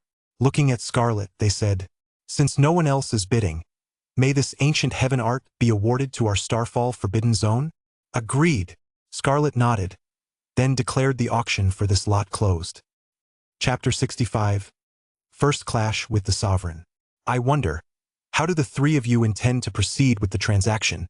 After declaring the auction of the ancient heaven art closed, Scarlet asked. The three quasi-emperor stage cultivators exchanged glances, then replied, "We'll pay 100 million units of Saint-grade divine essence first. As for the remaining divine essence veins, how about we retrieve them for you once we return to the Starfall Forbidden Zone?" Upon hearing this, before Scarlet could speak, Lin interjected, "Agreed, but only one of you may return. Once the divine essence veins are delivered, then all of you may return." It wasn't that Lin didn't trust the Starfall Forbidden Zone, he simply had no choice but to do this. If all three of them left, where would he go to collect the payment later? If only one returned and the other two quasi-emperor stage cultivators stayed behind, even if the remaining divine essence veins weren't fully settled, Lin wouldn't lose out. Exchanging two quasi-emperor stage cultivators for 3 divine essence veins was still a fair deal. Well, the 3 quasi-emperor stage cultivators hesitated. It wasn't that they were unwilling to settle the accounts, but if they went through with this, His Majesty would surely be furious. After all, with 2 quasi-emperor stage cultivators being held hostage, His Majesty, who was, after all, a sovereign, would never tolerate such coercion. "Are the 3 of you unwilling?" Lin looked at the 3 of them and immediately furrowed his brow. If they were unwilling, things would become difficult. Although Lin wasn't afraid of that so-called sovereign, if the Starfall Forbidden Zone were to mobilize its entire force for 3 divine essence veins, Lin, being inside the Wild Sky auction house, wouldn't be afraid, but the entire Origin realm would likely suffer the consequences. Lin, though no saint, did not wish to drag too many innocent people into this. It's not that we're unwilling, it's just that we cannot decide this matter on our own. We need His Majesty's decision. Then contact him right now. I'm sure you must have something on you to reach your sovereign. In that case, please open the portal to your miniature world, Wild Sky young lord, or else the message won't get through. All right. Nodding, Lin opened a small crack in the portal to her microcosm to allow them to communicate. She wasn't worried they'd try to escape outright within her microcosm. Their speed of escape would be no match for her ability to seal it off. Besides, Yan Xiao and Lance, 2 quasi-emperor stage experts, were standing by her side. There was no way they could escape. This scene left the numerous powerhouses from the sacred lands utterly dumbfounded. Who were these 3? 3 quasi-emperor stage cultivators from the Starfall Forbidden Zone? And now they were actually negotiating with Wild Sky young lord? Since when had quasi-emperor stage cultivators become so accommodating? Not to mention, these were quasi-emperor stage cultivators from the Forbidden Zone. Such an attitude had them questioning their very perceptions of reality. Only a few top Holy Lands and Emperor stage lineages turned their gaze toward Yan Xiao. They knew that the reason these 3 quasi-emperor stage cultivators from the Starfall Forbidden Zone were being so accommodating was clearly because of Yan Xiao. Yan Xiao's earlier subjugation of that Star Beast quasi-emperor stage cultivator must have instilled some fear in these 3 quasi-emperor stage cultivators. That was why they dared not act rashly. Perhaps the sovereign of the Forbidden Zone behind them wasn't afraid of Yan Xiao, but with the sovereign currently absent, they still had to maintain a more respectful demeanor. Are quasi-emperor stage cultivators from the Forbidden Zone easy to deal with? That's just a trick to fool ordinary powerhouses. They didn't believe for a moment that the real reason for this behavior was anything other than a lack of confidence in dealing with Yan Xiao. If they were confident, they wouldn't believe for a second that these 3 quasi-emperor stage cultivators would be so docile. These were once the war generals by the Emperor Stage side. When the Emperor Stage reigned over the 3,000 realms, the number of people who died at their hands or the factions they annihilated was likely in the hundreds of millions. Just as they had suspected. At this moment, the 3 quasi-emperor stage cultivators were indeed thinking exactly that. This Yan Xiao gave them a sense of sheer terror. This feeling was nearly on par with what they experienced when facing His Majesty himself. This led them to suspect that Yan Xiao might also be a sovereign otherwise. How could he possess such overwhelming pressure? Faced with such a terrifying presence, how could they dare to be disrespectful? One of the 3 quasi-emperor stage cultivators, under Lin's watchful gaze, began to contact His Majesty behind him. Time ticked away second by second. At that moment, everyone waited with bated breath. They knew that if His Majesty refused, a bloody massacre would likely ensue. Once that sovereign from the Forbidden Land appeared, it was doubtful they would even survive to return to their own Dao realms. They could only hope that His Majesty would agree. After all, this wild sky young lord clearly wasn't he the type to compromise. Finally, amid everyone's anxious anticipation, the quasi-emperor stage figure cut off the connection. He seemed to let out a long sigh of relief, looked at Lin, and nodded. Wild sky young lord, His Majesty has agreed to your request. However, His Majesty has one more request. Might there be an opportunity to sit down and discuss matters with the figure behind Tianhuang? Go back and tell your emperor there will be an opportunity. Lin knew that the sovereign of the Starfall Forbidden Zone must also believe he had an emperor stage or sovereign backing him. But how could Lin possibly tell the truth? Giving an ambiguous answer would lead everyone to believe he truly had an emperor stage or sovereign behind him, which would serve to intimidate them. As for that sovereign, if he ever did come to exchange views in the future, by then, Yan Shao would have successfully become a sovereign himself, more than capable of engaging in a debate with him. Thank you. I will convey this truthfully to His Majesty. After saying that, the man left immediately, clearly returning to the Starfall Forbidden Zone to prepare the Divine Essence Vein. Of course, he took the ancient heaven art with him, leaving behind 2 quasi-emperor stage cultivators and 100 million gene of Saint-grade divine essence. Let us continue. Lin watched the quasi-emperor stage figure depart, then gave an order to Scarlet. Scarlet bowed slightly. Yes, young lord. Then, the auction resumed. Next up, this lot is rather special. Scarlet stood on the auction podium and announced, I'm sure you're all aware of the uniqueness of this small world. As soon as those words were spoken, the attention of the numerous powerhouses from the Holy Lands immediately shifted away from the earlier incident involving the 3 quasi-emperor stage cultivators from the Starfall Forbidden Zone. They suddenly turned to look at Scarlet, seemingly unable to believe their ears. Scarlet had mentioned a mini-world. Could it be that Wild Sky Auction House intended to auction off the entire mini-world? At that moment, they all looked utterly bewildered, while inwardly they were utterly stunned. This can't be possible, can it? Miss and Ichong, is the Wild Sky Auction House planning to auction off the mini-world? No way. If that's the case, what faction could possibly afford it? Exactly. Even a Holy Land couldn't possibly be worth a mini-world with a complete set of laws. Scarlet, standing on the auction podium, raised her hand slightly to signal the crowd to stop discussing the matter. Then, once the auction hall had fallen silent, she finally spoke slowly. Chapter 66. Auctioning the Mini-World. I believe everyone is aware of this small world's uniqueness. Scarlet's voice rang out in everyone's ears. In fact, there are some specific details you may not yet be fully aware of. Apart from having sound laws that can support a person's cultivation, this small world possesses another crucial factor. That is the rate at which time flows within this small world. Of course, I'm sure some of the powerful among you have already sensed this, but your perception might not be entirely accurate. In this microcosm, the rate of time flow is 1,000 times faster. In other words, when you cultivate here, 1 day passes in the outside world while 1,000 days pass within this microcosm, meaning your cultivation speed is 1,000 times faster than others. As Scarlet finished speaking, the entire auction hall was plunged into a state of utter astonishment.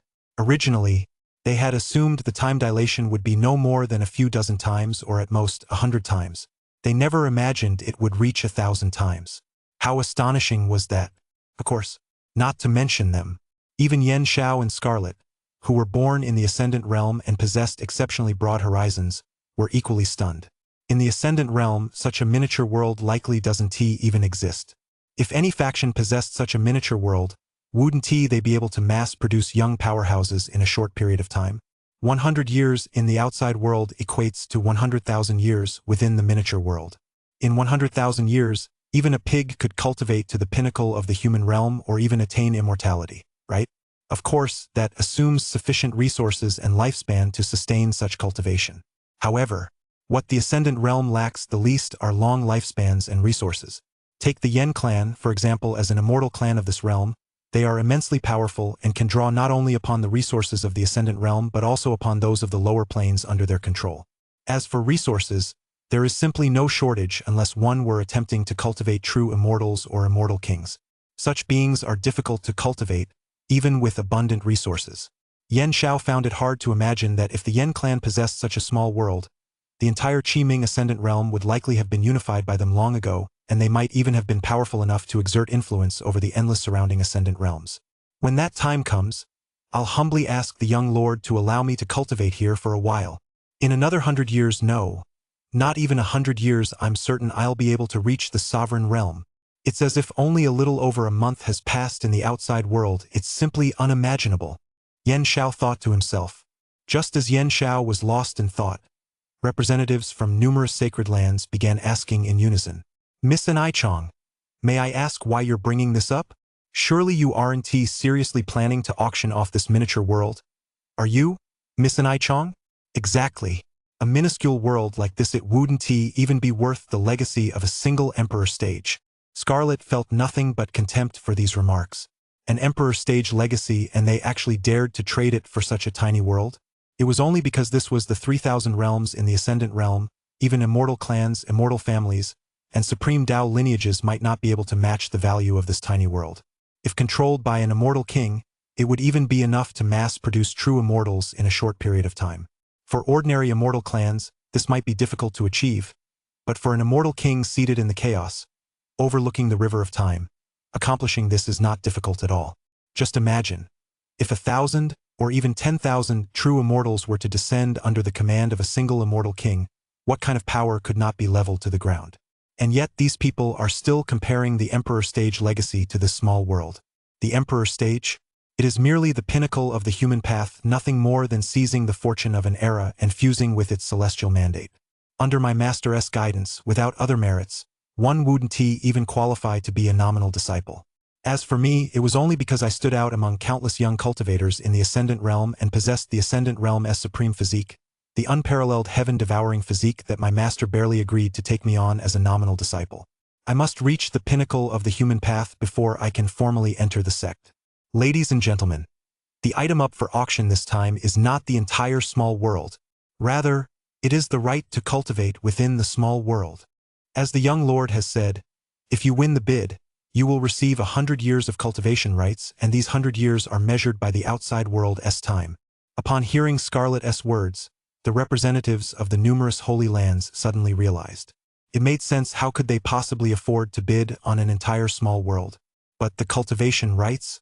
That was something worth competing for.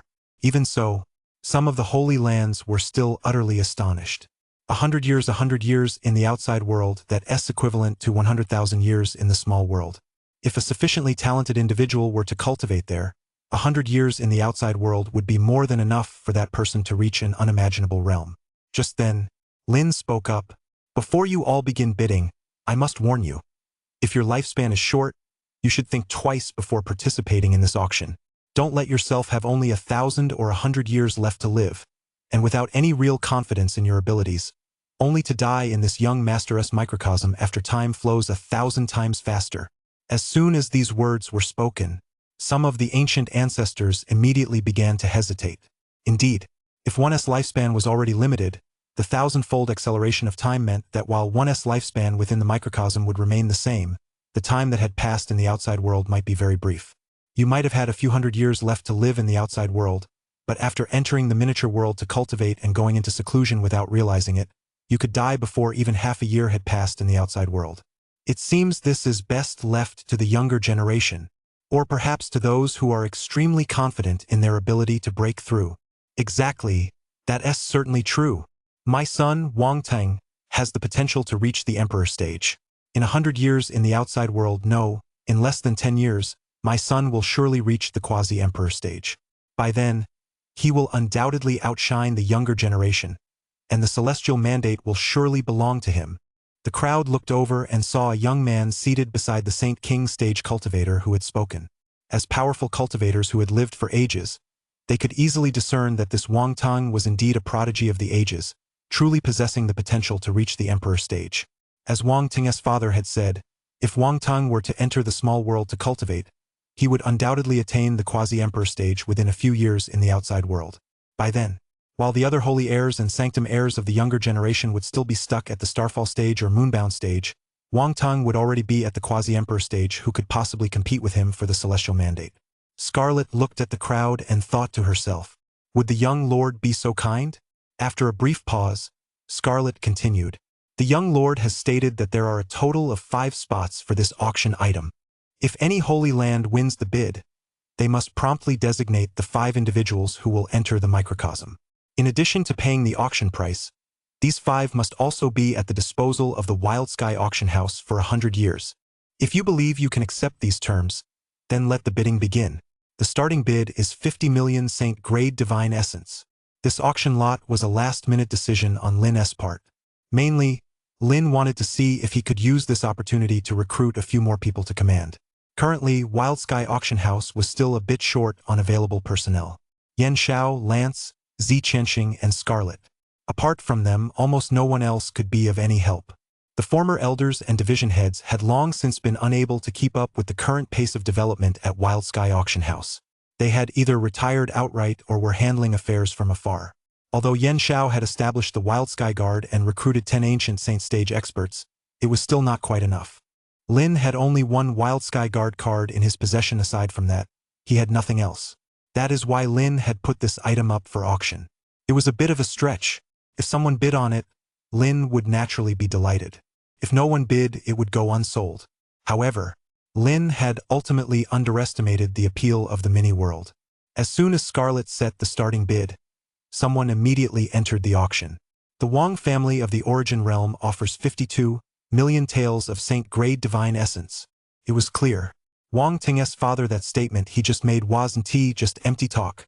With the first bid on the table, the other Holy Lands, or rather, the top-tier Holy Lands, immediately began joining the bidding one after another. Chapter 67. The Tianyuan Holy Lord's Calculations. This was precisely why Lin had set the starting bid at 50 million taels of Saint Grade Divine Essence. It effectively ruled out ordinary Holy Lands. Ordinary Holy Lands had limited power even if they managed to secure these 5 spots. Having 5 more people from such places wouldn't be of much help to Lin. Lin's move was not only to earn auction points but, more importantly, to attract a few more powerful figures. Only the powerhouses from top-tier Holy Lands and Emperor Stage lineages fell within Lin's scope of consideration. Furthermore, Lin had absolutely no concern that, after securing a spot through the auction, those top-tier Holy Lands and Emperor Stage lineages would simply send over a few random people. That was impossible. After all, participating in the auction came at a great cost. They had certainly weighed all the consequences in advance. 100 years in the outside world. For most powerful figures from sacred lands, this was an acceptable time frame. Sacrificing 100 years in the outside world for a chance to advance further was not a difficult sacrifice to make.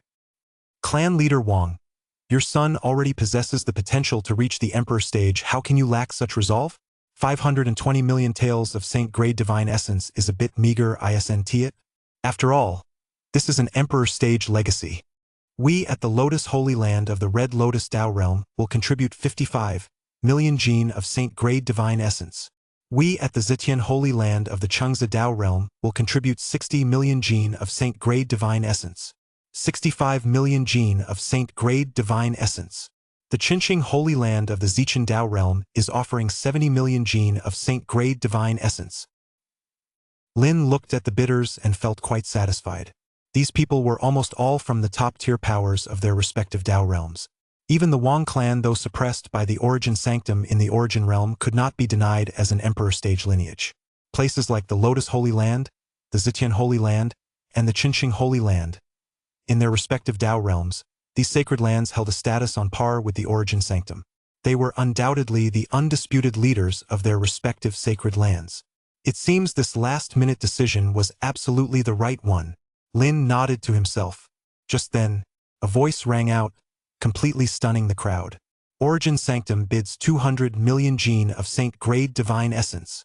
200 million? Jumping straight from 70 million to 200 million, the price had skyrocketed nearly threefold in an instant. This made the numerous sacred lands and Emperor Stage lineages all recognize the Origin Sanctum's resolve. At that moment, Lin was also somewhat taken aback. The speaker was none other than the Tianyuan Sacred Lord, Yuan Tianyi. He was actually using 200 million jin of Saint Grade Divine Essence to bid on these 5 spots. However, Lin couldn't help but feel that there was more to this than met the eye. It seemed the Tianyuan Holy Sovereign had other motives at play. At that moment, in the area where the Origin Sanctum was located, the elders of the Origin Sanctum were also taken aback. Holy Sovereign, This, please reconsider, Holy Sovereign. The Tianyuan sovereign waved his hand, overruling their objections. I have already made my decision on this matter. The Tianyuan sovereign then looked toward the front of the auction hall, gazing at Lin, Scarlet, Yen Xiao, and the second ancestor Lance, who was in an unknown corner. A thought formed in his mind. He felt that the rise of the Wild Sky auction house was now unstoppable. Not to mention that the second ancestor had now joined the Wild Sky auction house, albeit for only 100 years, but he had joined nonetheless. And within the Wild Sky auction house there was also that Grand Saint Stage cultivator from the Z-clan, who had once gone head-to-head with the Emperor Stage in his youth. Given time, breaking through to the Quasi-Emperor Stage would undoubtedly be no problem. Then there was Yen Xiao. His power was earth-shattering, leading him to wonder if he had already reached a very high tier of the Quasi-Emperor Stage. The 7th, 8th, or even 9th tier. Furthermore, there was Scarlet. Her innate talent was even more astonishing. Though he didn't know the specifics of her potential, at such a young age, not much older than the holy heirs of the sacred lands, she had already reached the ancient saint stage. With the aid of her miniature world, she could undoubtedly achieve the quasi-emperor stage in a short time. By then, the sect would have 4 or 5 quasi-emperor stage cultivators, plus one figure hidden deep in the shadows who was suspected to be at the emperor stage. Now, he was virtually certain that the figure in the shadows was none other than a sovereign. Since the celestial mandate had not yet appeared, it was impossible for an emperor stage cultivator to emerge. The only possibility was a sovereign. Coincidentally, the ancient heaven art auctioned off by the Wild Sky auction house is a sovereign art. With 1 sovereign and 4 quasi-emperor stage cultivators in a single sect, such strength will undoubtedly allow them to dominate the entire origin realm in the future.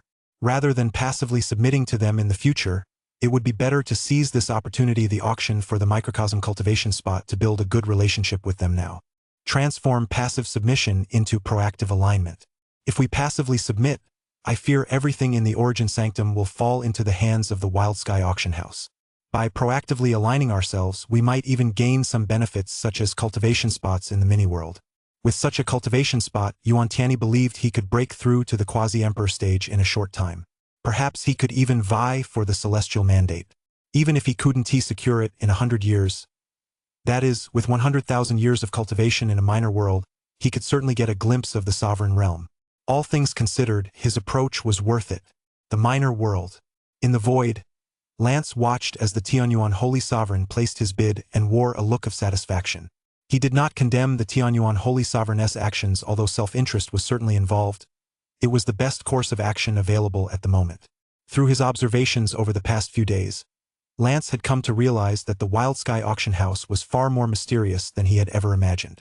Perhaps their ambitions lay beyond the 3,000 realms now that they were showing goodwill, or perhaps even harboring a vague intention to submit voluntarily. The origin sanctum might have a brighter future ahead. Even Yen Xiao, who was so powerful, treated Lin with such deference. This suggests that Lin is backed by more than just a single invincible. Someone merely under the protection of an invincible would not be able to command such deference from a quasi-emperor stage, 9th tier cultivator equivalent to a sovereign. Lin's status might be even greater than imagined. Perhaps, Lance's gaze turned toward the depths of the sky, toward that supreme realm. Perhaps Lin is the descendant left behind in the 3,000 realms by a great figure of the ascendant realm. If that were the case, the origin realm's submission to him would not be unacceptable. Even His Majesty would not hold it against them. Numerous holy lands and emperor stage lineages seemed to sense the origin sanctum's determination to win at all costs. At that moment, none of them spoke up. Seeing this, Scarlet declared the auction closed. Very well, this lot has been won by the origin sanctum. Congratulations! With the final strike of the gavel, another lot came to a close. Next up was the grand finale of the entire auction. Chapter 68. Sovereign Spirit. The 10-headed blazing sun dragon. To be honest, regarding the next item up for auction, even Scarlet was a bit surprised. Such an item was a once-in-a-lifetime treasure. Even within the Ascendant Realm, ordinary immortal clans would never put it up for auction but would instead choose to pass it down to their descendants. Yet the young lord was able to bring it to auction. This showed that the young lord either had something even better in store, or was extremely confident in himself. Either way, it was utterly astonishing. Of course, this had nothing to do with her. She was only responsible for conducting the auction. Next up is the final lot of this auction. Having said that, Scarlet bowed slightly toward Lin. Lin understood the gesture and waved his hand. The final lot appeared from the system space and then slowly settled onto the auction podium. Unlike the other lots, this item was not presented by an attendant. As the final lot appeared, the numerous powerhouses from the Holy Lands sat up straight, intently scrutinizing the grand finale displayed on the auction podium.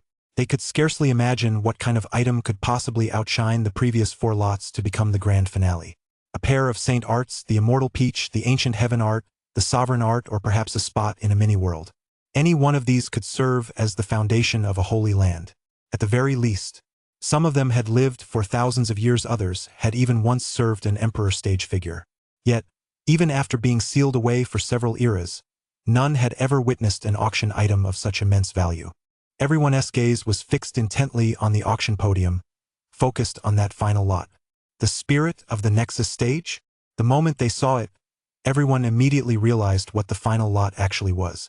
Not a single person present was unfamiliar with the spirit of the Nexus stage.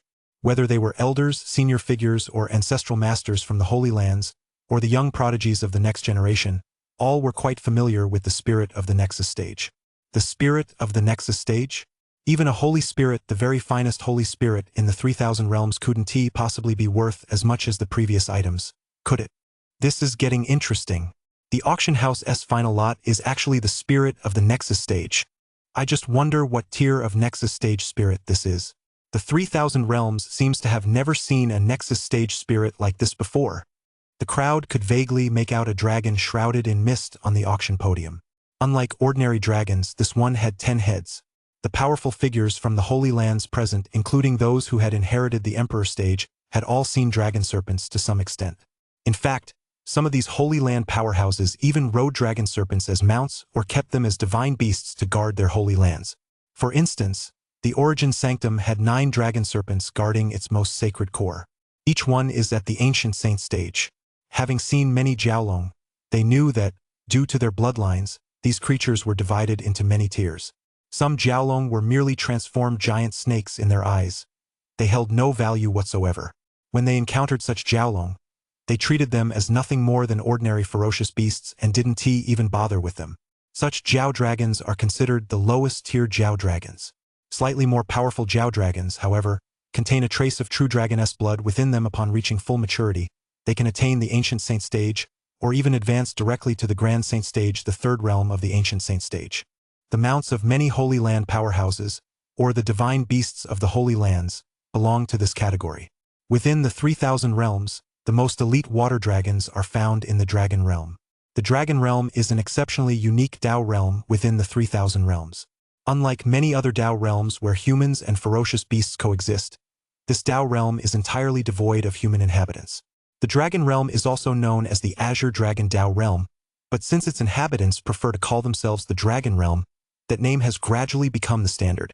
Within the Azure Dragon Dao Realm, there is an imperial clan known as the Azure Dragon Clan. It is said that the Azure Dragon Clan was once a vassal of the True Dragon Clan. Many of its members possess true dragon bloodlines, making them exceptionally noble, even more so than the Jiao dragons. In fact, the Azure Dragon Clan has produced Emperor stage cultivators in more than one era. In the 3,000 realms, many members of the human race must endure countless hardships and rely on serendipity to cultivate to the quasi-emperor stage. The Azure Dragon Clan, however, need only reach the pinnacle of their cultivation to inevitably attain the Grand Saint stage, or even the quasi-emperor stage. Consequently, although the Azure Dragon Clan has few members, a number almost negligible compared to the countless billions of humans in the 3,000 realms. Yet the Azure Dragon Clan ranks 2nd on the list of 10,000 races within the 3,000 realms. First place, of course, belongs to the human race. The many powerhouses from the sacred lands naturally do not believe the human race is inferior to any other race. After all, it holds the top spot among the 10,000 races. However, they must also acknowledge that certain other races possess unique, innate advantages that make it easier for them to attain profound realms and wield formidable power. The Azure Dragon Clan, the Celestial Fox Clan, the Kuei Ox Clan. Each of these races possesses unique innate talents, and even their ordinary members are on par with humans possessing a spirit body. Among humans, a spirit body may not be the strongest constitution, but anyone who possesses one is undoubtedly considered a prodigy. Yet, with such aptitude, one might still only be considered an ordinary member within these races. Numerous powerhouses from the Holy Lands could only marvel at the extraordinary innate talents of the 10,000 races. Were it not for the human race's relentless self-improvement and the emergence of one powerful predecessor after another, such a vast population would likely be overwhelmed by these races. However, within the 3,000 realms there are countless races. Even if they did not know them all, they were at least somewhat familiar with the powerful ones, the 10,000 races. The 10,000 races refer to over 10,000 races capable of reaching the ancient saint stage or even producing emperor stage beings. Among them, there do not seem to be any 10-headed dragon serpents. Miss Anichong, what is this Nexus stage spirit? Please, Miss Anichong, could you enlighten us quickly? Yes. Exactly what tier of Nexus stage spirit is this 10-headed dragon? Hearing the crowd's eager questions, Scarlet spoke slowly. I won't dwell on the rankings of Nexus stage spirits. Instead, I'll focus on Emperor spirits and Sovereign spirits, entities you've never seen before. Emperor spirits do not exist in the 3,000 realms or even in broader realms. Only those who obtain the celestial mandate and attain the Emperor stage can have the Nexus stage spirit within their Emperor stage body transform into an Emperor spirit. This should be quite clear to all of you. As for the Sovereign spirit, it is tied to the Sovereign. In other words, if someone can fuse with a Sovereign spirit, they possess the potential to become a Sovereign. Even without seizing the celestial mandate, they will have the opportunity to attain the Sovereign stage in the future, rising above all quasi-Emperor stage beings. And this Nexus stage spirit is none other than the Sovereign spirit, the 10-headed blazing sun dragon. The 10-headed blazing sun dragon is the offspring born only from the union of the 10-headed blazing sun snake, ranked among the top 5 of the serpent clan and a true dragon. Although it cannot compare to a true dragon, it combines many of the strengths of both the true dragon and the 10-headed blazing sun snake. First, as you've all seen, it has 10 heads, signifying that it possesses 10 lives. It surpasses even the 8-headed serpent and is second only to the legendary Chilio serpent. Second, because it possesses some true dragon bloodline, its physical body is extremely hard, and its strength is immense. A fully matured 10-headed blazing sun serpent is more than capable of effortlessly crushing a quasi-emperor stage cultivator. Advantage 3. As the name Blazing Sun suggests, the 10-headed blazing sun serpent also possesses a formidable innate talent for fire. Even ordinary fire attribute holy bodies can hardly compare to it. Scarlet spoke at length, revealing its origins and every one of its advantages in full. Once Scarlet had finished speaking, the entire auction hall suddenly fell into complete silence. It was simply too shocking. At that moment, silence spoke louder than words. Chapter 69. Demon-S Grave Abyss versus Nether Abyss. After a brief silence, the auction hall instantly erupted into a frenzy. What? It's actually the spirit of a sovereign. The 10-headed blazing sun serpent, it's actually a descendant of the 10-headed blazing sun snake and the true dragon. How terrifying. I fear its bloodline might even surpass that of the Azure Dragon. It may not necessarily be higher, but it's certainly on par with the imperial lineage of the Azure Dragon, that much is certain. It's a good thing those from the Dragon Realm didn't come otherwise. All hell would have broken loose. Shangliu, Yamada no Orochi, and the Swallowing Heaven Python, these are likely the great clans of the Serpent Clan.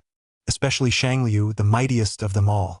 We've only heard of him in ancient legends. It said he can devour 9 mountains in a single gulp. He is a true ancient beast of terror. In the 3,000 realms, even the most ordinary mountain stretches for 1,000 li, doesn't he it? A slightly larger one might stretch for 100,000 li.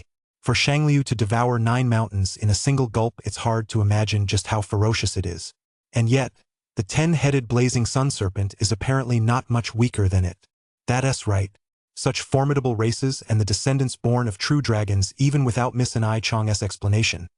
One can easily imagine just how powerful they truly are. By fusing with this Nexus stage spirit, one might one day have the chance to become a sovereign. What an extraordinary, heaven-defying treasure. In the 3,000 realms, no other Nexus stage spirit can compare to it. Now, I finally understand why it was saved as the grand finale. Scarlet listened to these exclamations but remained silent. Shangliu is the strongest? That just shows how limited these people's horizons are. She had an ant master whose true form was the infinite serpent, a symbol of destruction, doomsday, and the end of all things. Once, when she had distinguished herself in the Ascendant Realm and was temporarily taken in as a nominal disciple by her master, she met her master's junior sister, that very ant master. With just a single glance, She was utterly captivated. Before her eyes appeared visions of countless great realms collapsing, and an indescribable, boundless dragon serpent seemed to stretch from the distant past into the infinite future. It was only then that she realized just how laughable the notion of Shangliu being the strongest of the serpent clan truly was. Compared to the infinite dragon serpent, Shangliu was no different from an ordinary snake. Of course, Scarlet would never say such a thing, and even if she did, this crowd wouldn't believe her. Who would believe that a snake could stretch from the past into the future? At the very least, even with her own broad perspective, she wouldn't have believed it had she not witnessed it with her own eyes. Very well, everyone has had a good look. Let the auction for this sovereign spirit officially begin. Starting bid: 500 million Saint Grade Divine Essence. A starting bid of 500 million Saint Grade Divine Essence? This price caused many holy lands to gasp in astonishment. Previously, hadn't the final selling prices of those auction items been this high? Except for that sovereign art, after all, it involved a sovereign. For a moment, the powerful figures from the various holy lands all fell silent. Of course, it wasn't just ordinary holy lands, even the top-tier holy lands were in the same boat at this moment. Compared to ordinary holy lands, top-tier holy lands might possess deeper foundations, but faced with such a starting bid, they could only remain silent and stand on the sidelines. Only a few emperor stage lineages seemed to be discussing the matter in hushed tones. At this price, was it appropriate or not to bid on this sovereign spirit? Finally, one emperor stage lineage reached a consensus and spoke out boldly. The demon-burying abyss of the Putua Dao realm, 510 million gene of Saint Grade Divine Essence. The demon-burying abyss? Upon hearing this, the numerous holy land powerhouses were taken aback. Among the countless Buddhist sects in the world, the Ageless Monastery holds the lion's share. As for the Grave of Demons, it commands 80% of the remaining Tudo. Unlike the Ageless Monastery, whose members are all benevolent-looking high monks, those from the Grave of Demons are, without exception, fierce-eyed Vajras. As the saying goes, better to provoke a high monk from the Ageless Monastery than to cross paths with a Vajra from the abyss of demon burial. In other words, if you're a practitioner of the demon path and encounter a high monk from the Ageless Monastery, you might still have a chance of survival. After all, some high monks have attained a level of Buddhist enlightenment that defies comprehension to them. All sentient beings are truly equal, and in their eyes, there seems to be no distinction between demons and the righteous. Ordinary people may not understand such Buddhists, but that does not detract from their status as eminent monks. However, if a practitioner of the demonic path encounters the abyss of demon burial, there is only one course of action. Run as fast as you can, as far as you possibly can. The fierce-eyed Vajras of the abyss of demon burial do not tolerate the existence of any practitioners of the demonic path in the world. They have reached a state of obsession and madness. If a practitioner of the demonic path were to encounter them, it would mean not only their own death, but likely the complete eradication of their entire lineage by the abyss of demon burial.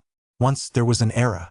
The abyss of demon burial produced a quasi-emperor stage cultivator who shocked the world. He had reached the 9th level of the quasi-emperor stage, needing only the celestial mandate to attain the emperor stage.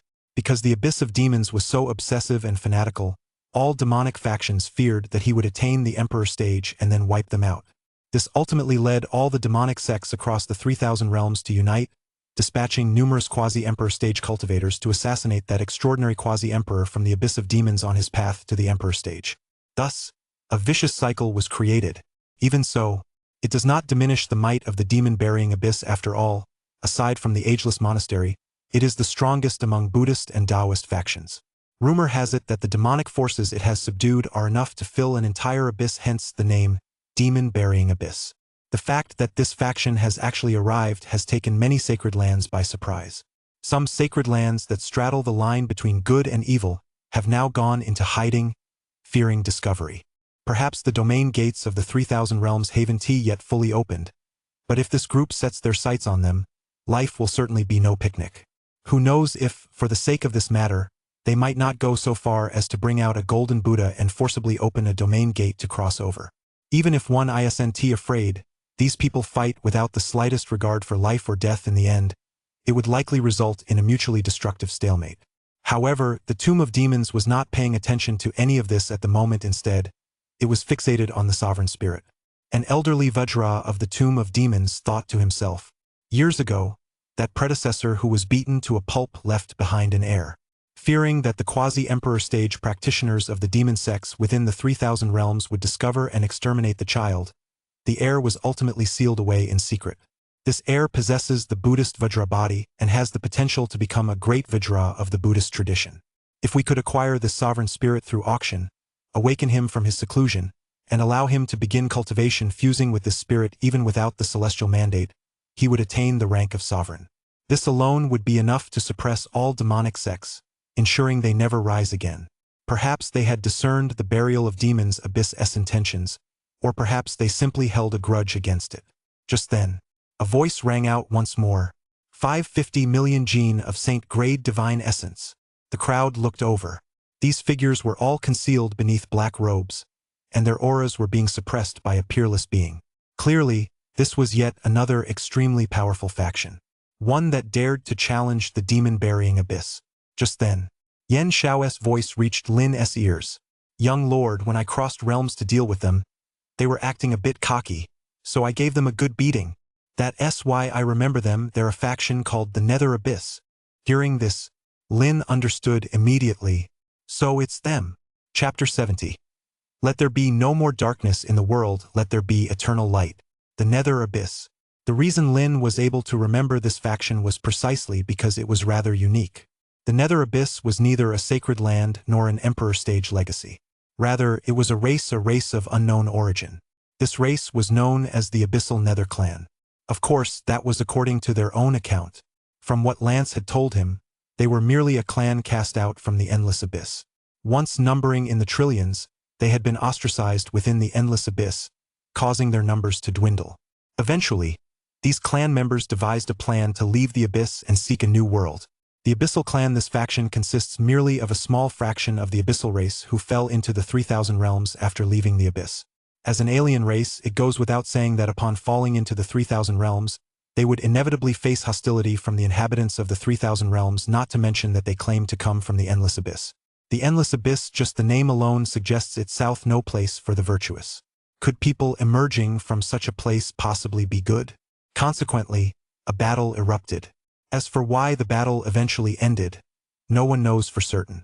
Some say that the Nether Clan, having escaped the abyss, signed some sort of pact with the most powerful faction and the strongest individuals of that era in the 3,000 realms, agreeing never to interfere with one another again. As for whether this is true or not, it cannot be verified. Too much time has passed, and no one knows for certain. However, the Nether Abyss, that small faction of the Nether Clan that emerged from the abyss, has not committed any misdeeds within the 3,000 realms all these years. Gradually, as time went on, they were slowly accepted. Except for one. The Tomb of Demons, a sacred site of Buddhism, remained fixated on their identity. Whenever they caught one, they would strike without hesitation, determined to expel this race. The Tomb of Demons looked down upon even ordinary demonic sects within the 3,000 realms, killing them on sight whenever they encountered them, let alone an alien race like this. Thus, the Tomb of Demons and the Abyss of Darkness were as incompatible as water and fire. Once the celestial mandate appears, the domain gates of the 3,000 realms open, and free travel between the 3,000 realms becomes possible. A battle between the Abyss of Darkness and the Abyss of Demons is inevitable. However, the Abyss of Darkness is, after all, a race. Although only a small fraction of its members are present, it is not a force the Abyss of Demons can simply wipe out.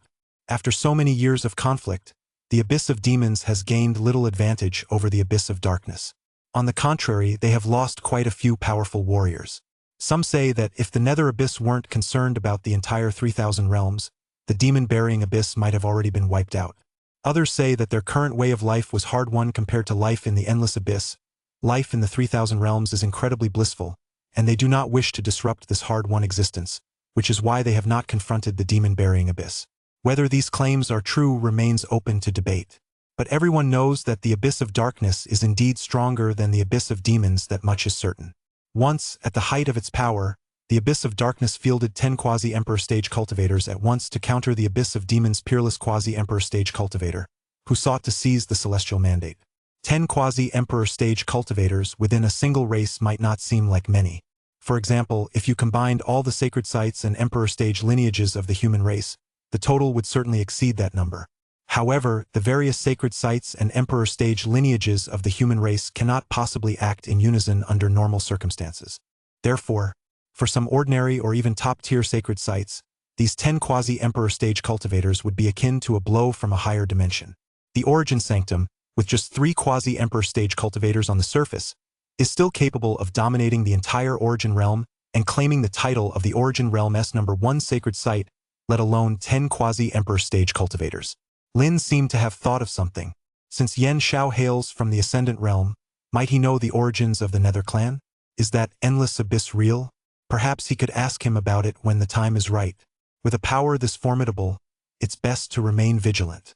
Having read numerous novels in his previous life, Lin knew full well that some extraterrestrial races would send advanced teams to scout a location before launching an attack. Just in case. What if the Nether Abyss was that so-called advanced team? Lin certainly didn't want to be caught off guard when the time came. The Tomb of Demons, having dealt with the Abyss of Darkness on numerous occasions, clearly recognized this force as the Abyss of Darkness. An elder from the Tomb of Demons spoke bluntly. What is this? The Abyss of Darkness is so powerful, yet it doesn't dare show its true face? Why hide itself? As the elder from the Grave of Demons spoke, a group of Holy Lands finally came to understand the true origins of this deeply hidden faction. It's actually the Abyss of Darkness. That explains it. The Abyss of Darkness will certainly not let the Grave of Demons have their way with the Sovereign's spirit. By the way, are you from the 3000 Realms? Why does it seem like you're speaking up for the Abyss of Darkness? Exactly. The Abyss of Darkness is, after all, an alien race. We still need to be on guard. What if they genuinely need this Sovereign's spirit? You're right. This faction has a peculiar background. If, by any chance, they manage to cultivate a sovereign, who knows if they bear their fangs. As soon as these words were spoken, several top-tier holy emperors and even powerhouses from emperor stage lineages cast sidelong glances at the Abyss of Darkness, seemingly deep in thought. As powerhouses from top-tier factions, they naturally wouldn't trust an outsider faction so easily, even if that faction had never shown any interest in the 3000 Realms over the years. In the blink of an eye, representatives from several emperor stage lineages also joined the auction bidding. 600 million gene of Saint Grade Divine Essence. 630 million gene of Saint Grade Divine Essence. 650 million gene of Saint Grade Divine Essence. 700 million gene of Saint Grade Divine Essence. The price continued to rise as these emperor stage lineages joined the bidding. That damned Abyss of Burial, if it weren't for their bidding, how could the price have suddenly skyrocketed so much? The powerful figure from the Abyss of Burial's face darkened, seething with anger. In his view, he had originally stood a very good chance of acquiring a sovereign spirit, which would have given him the opportunity to cultivate a sovereign and completely eradicate the demonic sects within the 3000 Realms. Now, he knew that with all these emperor stage legacies entering the bidding, the Tomb of Demons certainly had no chance left. They were merely the second largest faction within the Buddhist sect, and their foundations paled in comparison to those of the Ageless Monastery, the sect's leading power, by a factor of 10 or more. If it were the Ageless Monastery, they might have a chance to win the bid, but for the Tomb of Demons, their hopes were slim. But that's fine as long as the Nether Abyss doesn't get it. The ancestral edict of the Tomb of Demons. Let there be no more darkness in the world, let there be eternal light. If Lin had known all this at that moment, he would have definitely blurted out, "Holy shit! These people have been brainwashed way too deeply. How could there ever be a world without darkness, let alone eternal light? Where there is light, there must be darkness. Without darkness, how can light be highlighted?" Just then, in the Starfall Forbidden Zone, a moon general suddenly spoke up. 1 billion gene of Saint Grade Divine Essence. As soon as those words were uttered, countless top-tier sacred lands gasped in unison. That price instantly plunged many of them into despair. Is this the true depth of a Forbidden Zone's resources? Chapter 71. The Sudden Emergence of the Barren Forbidden Zone. March. Why did you suddenly bid? At the auction venue where the Starfall Forbidden Zone was located, the April Divine General asked the March Divine General. The March Divine General replied, "Just now, I contacted February and explained the matter of the Sovereign's spirit to him. February informed His Majesty, who ordered us to acquire it at all costs as long as the other party requires divine essence, no matter the price." Divine General April was somewhat puzzled. "March, as far as I know, there don't seem to be any young disciples within the Forbidden Zone below the Spirit Form stage who possess the potential to reach the Emperor stage or Sovereign stage. Do there?"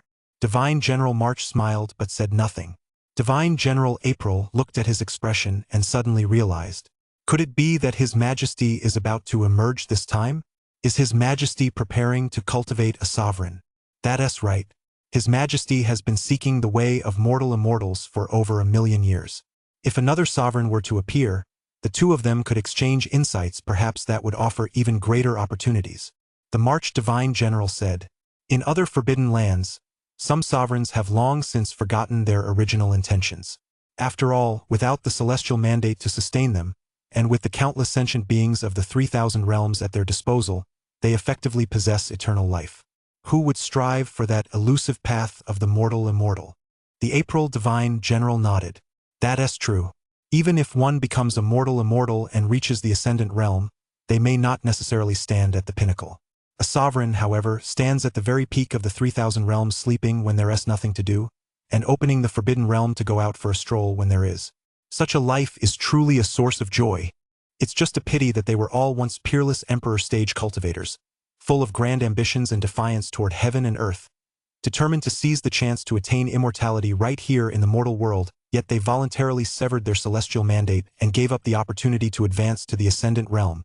Aside from Your Majesty, I fear there are very few left, perhaps only those sovereigns of the forbidden lands who can maintain such an original resolve. These words, they all communicated them via telepathy.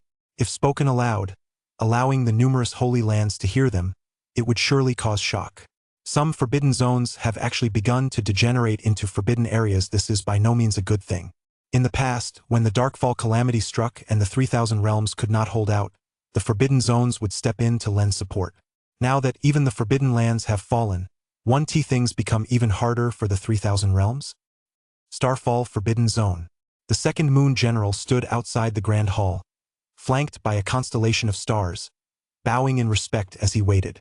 Your Majesty, by auctioning off this sovereign spirit, do you intend to emerge into this world? From within the hall, a commanding voice rang out. Quite right. Having languished in the forbidden zones for over 1,000,000 years, it's time to venture out into the world. Perhaps I can take on a disciple, cultivate them into a sovereign, and together we'll validate the way of mortal immortals. By then, a school with 2 immortals, that would certainly be a fine tale. Your Majesty's aspirations are lofty. I hereby wish you immediate success. General Yu hurriedly replied. Enough. How many times have I told you there's no need to call yourself your subordinate? We were once brothers in arms who fought side by side. Why draw such distinctions? Without you all from the imperial path fighting for me, how could I have so easily secured the celestial mandate? Your Majesty, this was our own choice. The sovereign said no more and seemed to fall into silence. A long time passed. He spoke again with a touch of emotion. It's precisely because you're all like this that I feel I owe you. I wanted to achieve the status of a mortal immortal and take you all with me to the ascendant realm to help you become emperors, sovereigns, or even immortals. But the emperor stage simply cannot take you there. Your Majesty, this is our choice. General Yu replied. I know. In this lifetime, let me take a chance. If I succeed, I'll be able to take you all with me, even if it's not all the way up. If I fail, then you'll each go your separate ways, sealed away in the mortal realm. Perhaps in some future era, you'll emerge and reach the emperor stage yourselves, allowing you to journey to the ascendant realm on your own. Soon, silence fell over the grand hall, and only a single voice rang out. Once the auction results are in, go and collect whatever amount of divine essence or the divine essence vein itself you need. The auction is over. I'm stepping out for a bit. Wild Sky Auction House not to be underestimated. It's time to face them head on. Upon hearing this, Yu bowed and departed, heading for the location of the divine essence vein. 1 billion gene of Saint Grade divine essence going once. 1 billion gene of Saint Grade divine essence going twice. 1 billion. Seeing that no one had bid for quite some time, Scarlet prepared to bring the auction to a close with a final gavel strike. However, just as Scarlet was about to announce the result, at that very moment, a woman's voice rang out. 2 billion gene of Saint Grade divine essence. The moment those words were spoken, the entire auction hall was stunned, and everyone turned to look in the direction of the voice. There, in a secluded corner, a woman stood alone.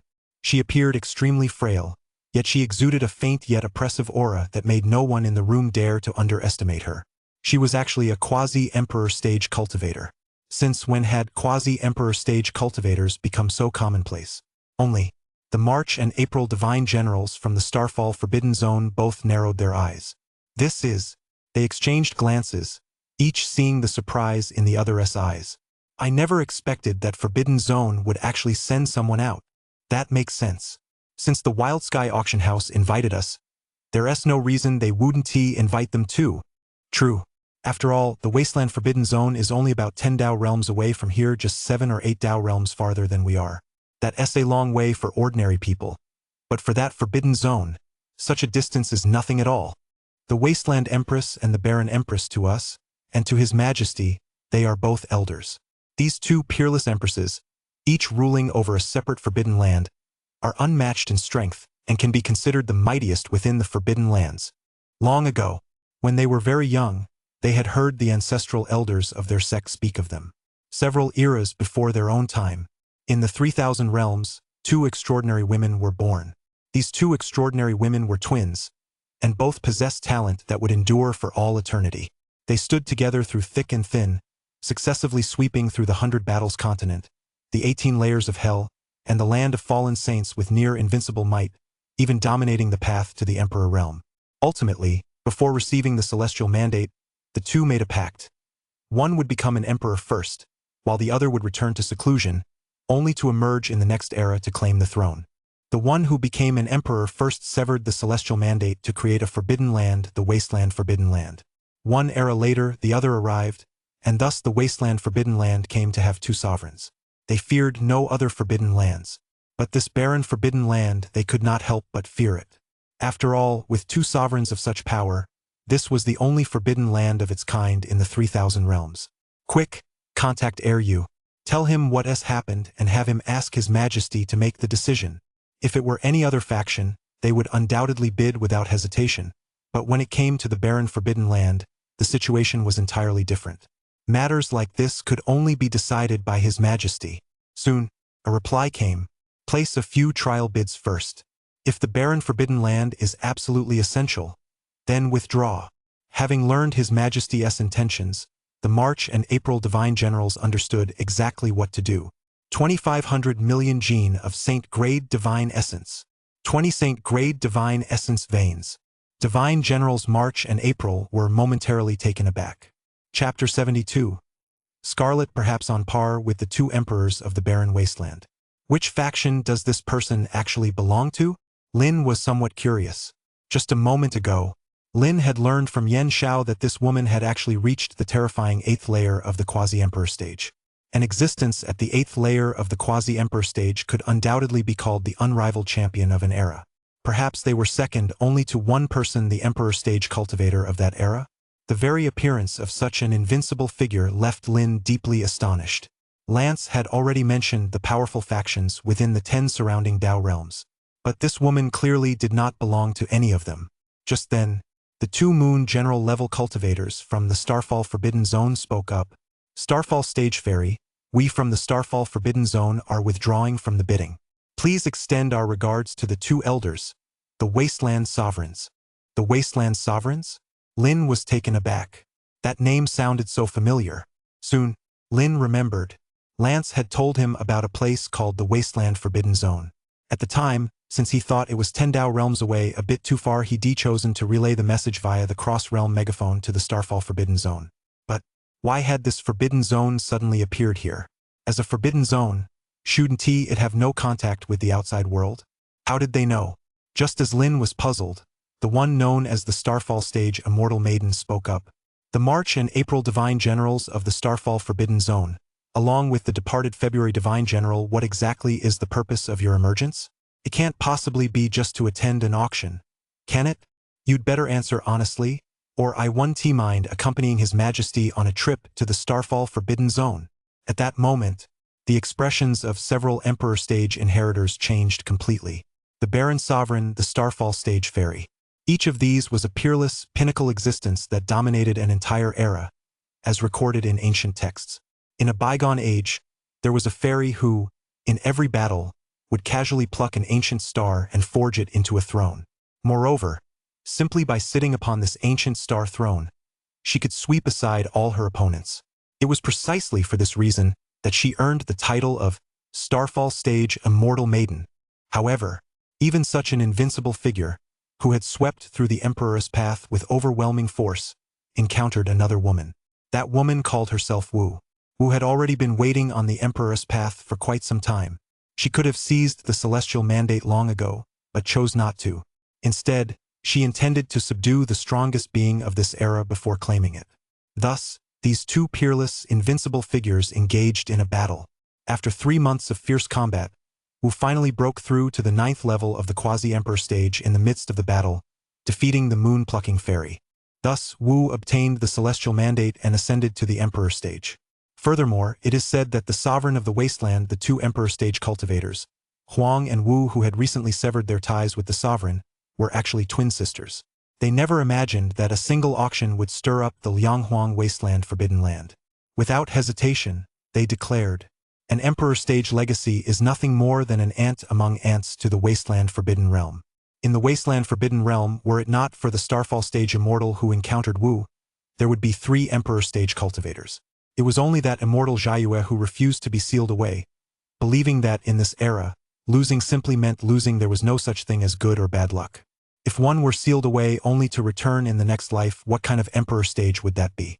In the moon-plucking immortal's view, an Emperor stage must be invincible. Defeat is simply unacceptable. Once defeated, one is no longer worthy of the title of Emperor stage.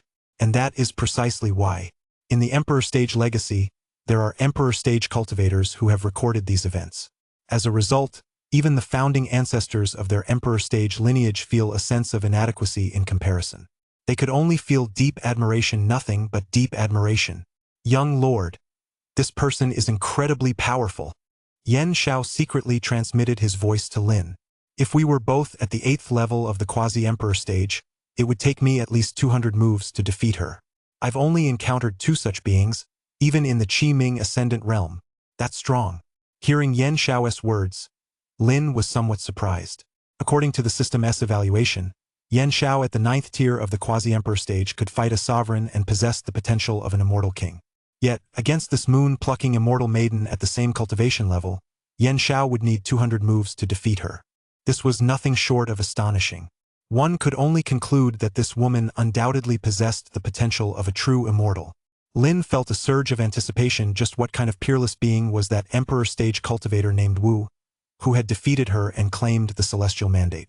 It seems that even within the 3,000 realms, there exists some unimaginably prodigious talents. Lin had originally believed that by opening the 9th Nexus stage and possessing supreme potential, he could look down upon all the geniuses of the 3,000 realms with the exception of those prodigies who had truly mastered the Nexus stage. Now it seemed that the 3,000 realms also harbored prodigies who could not be ignored. This Starfall stage Immortal Maiden was one. The Emperor stage Wu, who was able to defeat the Starfall stage Immortal Maiden, was another. And Wu's twin sister, Huang, an Emperor stage cultivator, is yet another. It seems that after the auction ends, I must break through to the 10th Nexus stage as soon as possible. Otherwise, without reaching the 10th Nexus stage, even an Emperor stage cultivator of this era might not be able to compete with Immortal Jiayue. Although Immortal Jiayue has no intention of becoming an emperor across eras, if she were to defeat him on the path to the Emperor realm, it would be a stain on Lin's reputation. Even if he were to become an emperor in the future, people would assume that his emperor title was ceded by a Starfall stage immortal. Such a scenario, Lin naturally did not want to face it. Very well. Since the Starfall Forbidden Zone has withdrawn, the 10-headed blazing Sun Dragon Sovereign Spirit General shall be awarded to this moon-plucking immortal. While others marveled at the Starfall stage immortal, Scarlet paid it little mind. After all, she possessed at most the potential of a true immortal or, at the very most, an immortal king. While this was extraordinarily impressive within the 3,000 realms, it was still far from enough to truly astonish her. Even Yan Xiao was stronger than this person, let alone the young lord. The Starfall stage immortal directly produced an ancient star. However, the ancient star had been refined down to the size of a palm. Truly worthy of a Starfall stage immortal maiden, just how many ancient stars had she plucked from her body to refine this? The Starfall stage immortal maiden handed the ancient star to Scarlet. Within this star ring lie 20 Saint-grade divine essence veins. Scarlet took it, gave it a quick glance, and then nodded sharply at Lin, confirming that it was indeed correct. Seeing how effortlessly Scarlet had taken her star ring, the Starfall stage Immortal gave her a second look. Her star ring wasn't simply condensed from a single ancient star, as it appeared on the surface, but was forged from the fusion of numerous ancient star cores. Furthermore, having been imbued with her special blessings, even an ordinary Grand Saint stage cultivator might not be able to lift it. The fact that Scarlet, with the strength of a saint, was able to lift it made her look at her with newfound respect. In her entire life she had only admired two people. One was Huang, and the other was Wu, who had defeated her. Now there was one more. The Starfall stage Immortal believed that, given enough time, Scarlet might one day stand shoulder to shoulder with Huang and Wu. This trip was definitely worth it. Chapter 73. The sacred land of Futu. Did I say you could leave? Although she had lived through many eras, she had spent most of that time in slumber. This time she happened to awaken. After waking, she casually glanced outside the ancient wasteland Forbidden Zone to see what changes had occurred in this era. Unexpectedly, she witnessed the emergence of the three moon god generals from the Starfall Forbidden Zone. For the Starfall Forbidden Zone to emerge, something truly extraordinary must have occurred. Thus, she emerged from the ancient wasteland Forbidden Zone and followed them here. It was only later that she discovered the Starfall Forbidden Zone had come merely to attend the auction and was acting so unassuming, which came as a surprise. As she quietly observed from the shadows, she was astonished to find that this Wild Sky auction house was, in fact, incredibly powerful. Upon entering the Wild Sky auction house, even she at the 8th level of the Quasi-Emperor stage, a power unmatched beneath the Emperor stage, felt a faint sense of unease. This feeling was inexplicable. She had once thought it came from Yen Xiao. After all, Yen Xiao was at the 9th level of the Quasi-Emperor stage, and seemed even stronger than Wu, the strongest opponent she had ever faced. But she was confident that even if she fought Yen Xiao, even if she didn't win, she wouldn't lose too badly. Holding out for a few hundred moves shouldn't be a problem. Such a being, though powerful, wouldn't cause her to feel this flutter in her heart. There was only one possibility that could make her heart flutter. That person could effortlessly subdue her. However, after all these days, she still hadn't found where that person was, nor could she pinpoint the source of this flutter. That was precisely why she had remained hidden all this time. Of course, that was still the case now. However, participating in the auction for the spirit of the sovereign ultimately led to her exposure. The allure of this object was simply too great. In the 3000 realms, she had no desire to skip a stage to reach the Emperor stage, so she had no choice but to follow the path of the sovereign. Yet, in the 3000 realms, the path to becoming a sovereign has always followed a single direction. First attain the Emperor stage, then sever the celestial mandate to become a sovereign. Fortunately, she possessed profound destiny. In her youth, during the era of her birth, she had obtained a staggering stroke of fortune, one that had fallen from the ascendant realm. Within it was mention of another method to attain sovereign status, allowing one to leap directly from the quasi-emperor stage into the sovereign realm.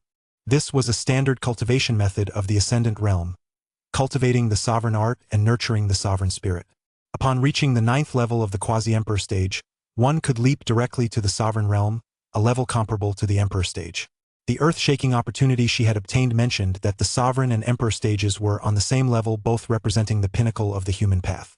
Although it was also explained that a sovereign could not surpass an emperor stage cultivator who had obtained the celestial mandate, she paid it no mind.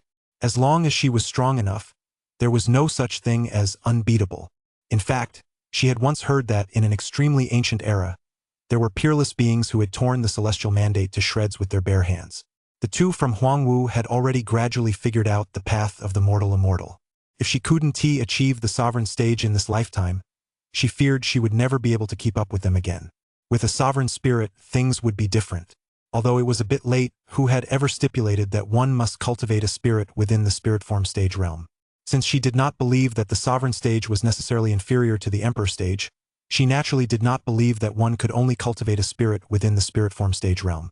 In fact, she had once even doubted that only a sovereign spirit and sovereign art could lead to attaining the sovereign stage.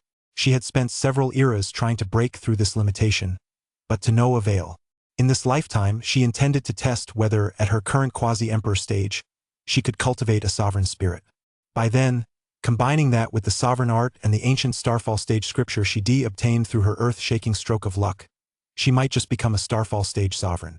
This Scarlet was a genius, or rather, a talent worthy of the title Celestial Mandate. If she were to attain the Tao in this era, no one would be able to rival her. At the same age, even she still only at the moonbound stage had already dominated her own era, with no rival among the younger generation. Let alone Scarlet. Faced with such a talent of the Celestial Mandate, she had considered taking him as a disciple, but ultimately decided against it. This Scarlet, a prodigy who might one day receive the Celestial Mandate, was serving as an auctioneer at the Wild Sky auction house. One can only conclude that there is someone at this auction house whom she respects, otherwise she would never have done this. So, the person she respects must be the one she has never managed to identify yet, who still makes her heart flutter. Perhaps it is her master or another elder. With such a master or elder present, how could Scarlet possibly seek to become her disciple? She pondered this for a moment. After handing the star ring to Scarlet, she ultimately did not voice her intention to take her as a disciple. The Starfall stage fairy looked at Lin. Young Lord Wildsky, the auction has concluded. May I open the miniature world so I can leave? Her politeness toward Lin wasn't out of fear, but simply because she was currently within the small world under his control, and she knew it was appropriate to show a modicum of deference. Lin glanced at the Starfall stage Immortal. Since the transaction is complete, you may certainly leave. Likewise, those who have completed other transactions, or who did not participate in the auction and have no business dealings here, may all leave now. With that said, Lin opened the gateway to the miniature world. In an instant, the Starfall stage Immortal left immediately, and the many other Holy Lands, ancient clans, and Emperor stage lineages followed suit. It was evident that although they hadn't secured what they wanted at the auction, they didn't seem particularly disheartened. After all, among the factions participating in this auction, there were far too many that were far stronger than they were. The other Emperor stage lineages, the Ageless Monastery, the Starfall Forbidden Zone, and the Barren Forbidden Land, the depth of resources possessed by each of them was far beyond what they could match. To have witnessed so many factions with such profound resources, even if they hadn't secured anything at the auction, the trip hadn't been in vain. Just then, Lin spoke up. Futu Holy Land, did I give you permission to leave? The Futu Holy Land had auctioned off 2 Saint Arts and hadn't even settled their accounts yet, and now they actually dared to try to leave. Did they really think they could come and go as they pleased? Some of the other Holy Lands, seeing Lin call out to the Futu Holy Land, immediately picked up their pace as they left. They sensed something was amiss and hurried away to avoid being caught in the crossfire. However, one person spoke up quite politely at that moment. Young Lord Wildsky, please allow me to return to retrieve the divine essence. This person was none other than the Patriarch of the Origin Sanctum. Lin glanced at him and nodded slightly. The Origin Sanctum was located right within the Origin realm, so Lin wasn't worried that he would renege on his debt later. If that were to happen, Lin wouldn't be blamed for being ruthless. Though the Origin Sanctum was powerful, it couldn't possibly be stronger than Yen Xiao. Lance himself came from the Origin Sanctum and wouldn't target it, but Yen Xiao was a different story. 1 hour. Lin pointed lightly. If you haven't returned within an hour, I'll have Yen Xiao come knocking on your door personally. The Grand Master of Origin Sanctum glanced at Yen Xiao and nodded deeply. He understood that if he delayed and Yen Xiao came calling, Origin Sanctum would likely face the threat of annihilation. Origin Sanctum departed. At that moment, inside the small world, only the 2 quasi-Emperor stage cultivators from the Starfall Forbidden Zone and the group from the Futu Holy Land remained. Of course, there were also some Origin Sanctum powerhouses left behind by the Origin Sanctum Patriarch. Lin hadn't intended for them to stay, but since the Origin Sanctum Patriarch had ordered them to remain temporarily to demonstrate his resolve, Lin didn't object. He turned his gaze to the powerhouses of the Futu Holy Land and asked once more, how do you intend to settle this? Chapter 74. The Futu Holy Land is about to bleed heavily. A Grand Elder of the Futu Holy Land immediately stepped forward. Young Lord Wildsky, we didn't bring that much divine essence with us when we came out. May we be allowed to return first to retrieve it, and then bring it over to complete the transaction. Facing Lin, and especially the overwhelming pressure emanating from Yen Xiao standing beside him. Though he had looked down on the Wildsky auction house not long ago, he knew he had to be polite at this moment. Otherwise, if Yen Xiao were to intervene, Not a single one of the powerful experts and outstanding young disciples brought by the Futu Holy Land would likely walk away alive. Is that so? Lin gave the Grand Elder of the Futu Holy Land a half-smile. Did you simply forget to bring it? Or did you never intend to bring it in the first place? No, absolutely not. I just didn't expect there to be so many fine auction items. So I didn't bring that much divine essence with me. The Grand Elder of the Futu Holy Land hurriedly waved his hands. Lin gave the Grand Elder a piercing look. The Grand Elder, meeting Lin's gaze, was filled with fear and dread. After a long moment, Lin finally spoke. In that case, hand over all the divine essence you've brought with you to this young master. If the rest not enough, I'll allow you to send one person back to fetch the rest. Seeing this, the Grand Elder of the Futu Holy Land immediately breathed a sigh of relief. He knew he'd essentially been given a second chance at life. All right, I'll give it to you right away. With that, he took out a storage ring and handed it to Lin. Young Lord Wildsky, this ring contains 3 million gene of Saint-grade divine essence and 30 million gene of high-grade divine essence. As for the rest, I'll return to the Tsangmingdao realm to retrieve it right away. Lin motioned for Scarlet to take the storage ring. Scarlet took it, glanced at it, and then nodded. Young Lord, that's a good amount. All right, you may go alone. Since the journey is long, I'll give you 6 hours in the outside world. The inter-domain portal will remain open for a little while longer. If you haven't returned before it closes, the consequences will be. Lin didn't elaborate further. He was confident the Grand Elder of the Futu Holy Land understood exactly what that meant. The Grand Elder of the Futu Holy Land recognized this as a threat. But, at this moment, he dared not say another word. Before this, he had tried to renege on the debt and even attempted to wipe out the Wildsky auction house outright. Back when he had first arrived, he had indeed harbored such thoughts. As the auction progressed, however, he suddenly realized that his idea seemed rather ridiculous. The Wildsky auction house had actually put items like the Immortal Peach, Sovereign Art, and Sovereign Spirit up for auction. Clearly, the Wildsky auction house was only putting them up for auction because it had no use for them itself. Treasures of such staggering value and cultivation techniques of such world-shaking caliber were simply beyond its needs. One could only imagine just how staggering the underlying resources of the Wildsky auction house truly were. If he were to try to renege on the debt, or, to put it another way, if he were to even consider destroying the Wildsky auction house, he'd be asking for death. Though he was arrogant, he wasn't a fool. His arrogance stemmed from the fact that he was a Grand Elder of the Futu Holy Land and a Saint King stage cultivator. He had every right to be arrogant. But when facing Wildsky auction house, he had to bury that arrogance deep within his heart. In particular, several of the factions participating in this auction were, in fact, even stronger than the Futu Holy Land. The Buddhist sects Zongma Abyss and Ageless Monastery, as well as several other Emperor stage lineages. What's more, even the Starfall Forbidden Zone and the Barren Forbidden Land had made an appearance.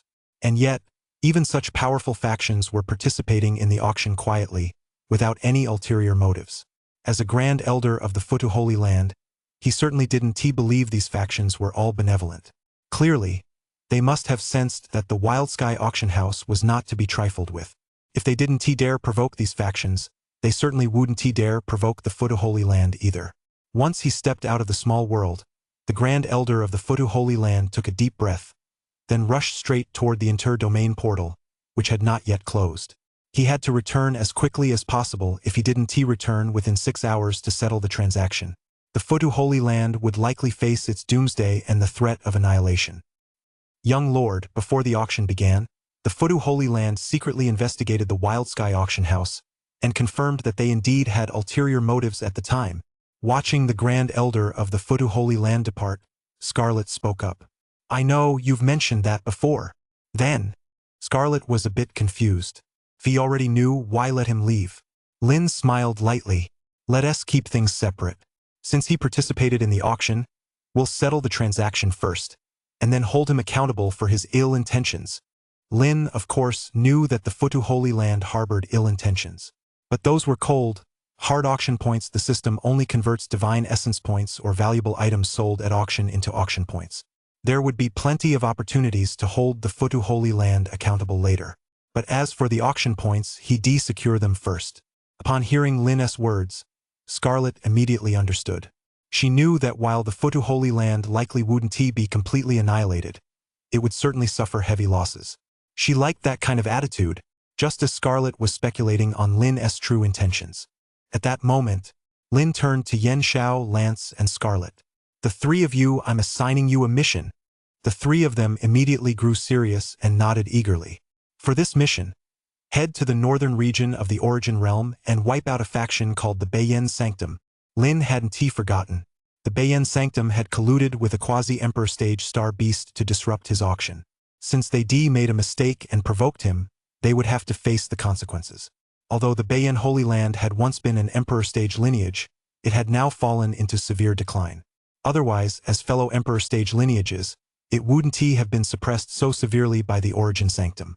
In fact, it seemed even the Wang clan was beginning to tower above them. For this mission, having Yen Xiao, Lance, and Scarlet was more than enough. Of course, when facing an emperor stage lineage like this, Yen Xiao and Lance are the main forces. Scarlet is merely a supporting force. This mission also serves as a test for Lin. Yen Xiao, keep a close eye on Scarlet. If she shows any treacherous intent, arrest her immediately. If you can't arrest her, kill her on the spot. Lin hadn't forgotten how the Northern Yen Holy Land had teamed up with a quasi-emperor stage star beast to cause trouble.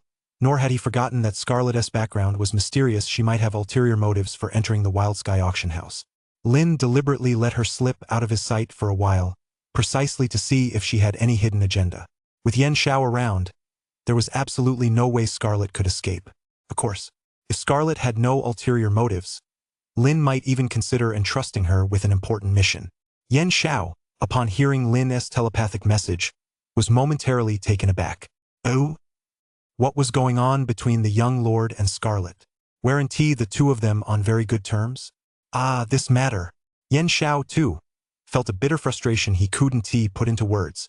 He knew Scarlet well, of course. After all, they both hailed from the Qiming Ascendant realm.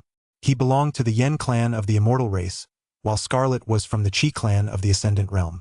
The Qi clan was actually slightly stronger than the Yen clan, but that wasn't the point. The point was that, according to rumors, Scarlet had been taken under the wing of a supreme being and accepted as a disciple.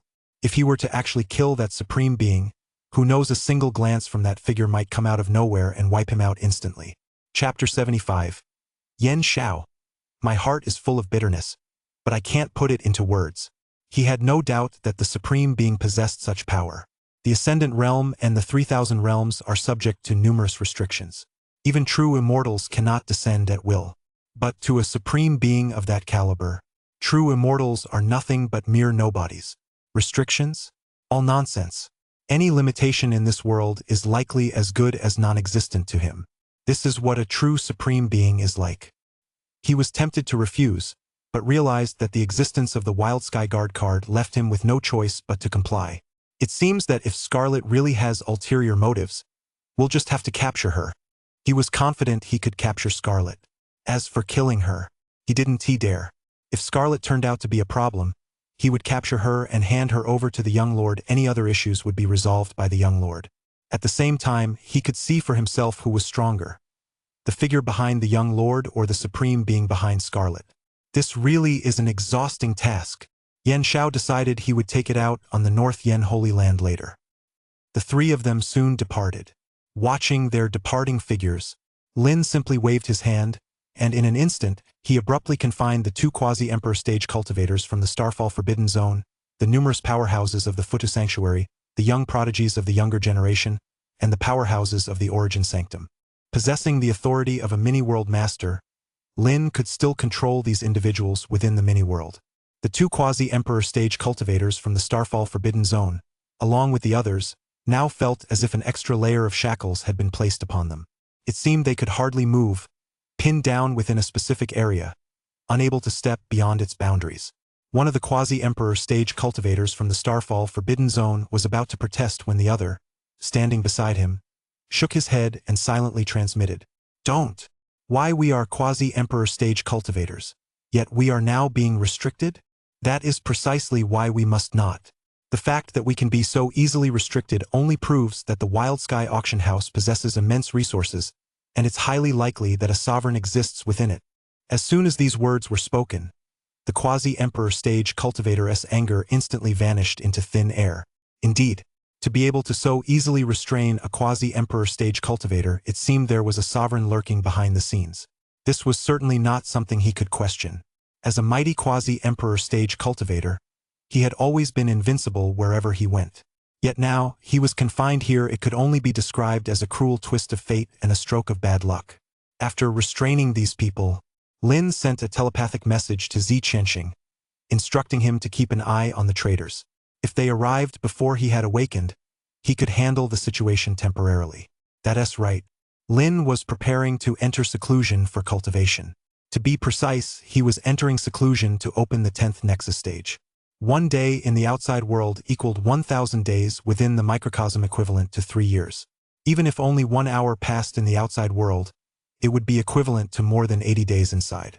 Rather than waiting inside the microcosm, he might as well seize this opportunity to unlock the 10th Nexus stage. Lin made his way to another area of the microcosm. Then, he summoned the system. Host, Lin. Age 19. Cultivation level, Nexus stage 9th tier. Cultivation technique, Heavenly Origin Heart Sutra Nexus stage chapter. Divine abilities, Heavenly Gang's Sword Art, 9-leaf Sword Art. Constitution, Immortal Sword Body. Auction House, LV5 LV1. Little known LV2.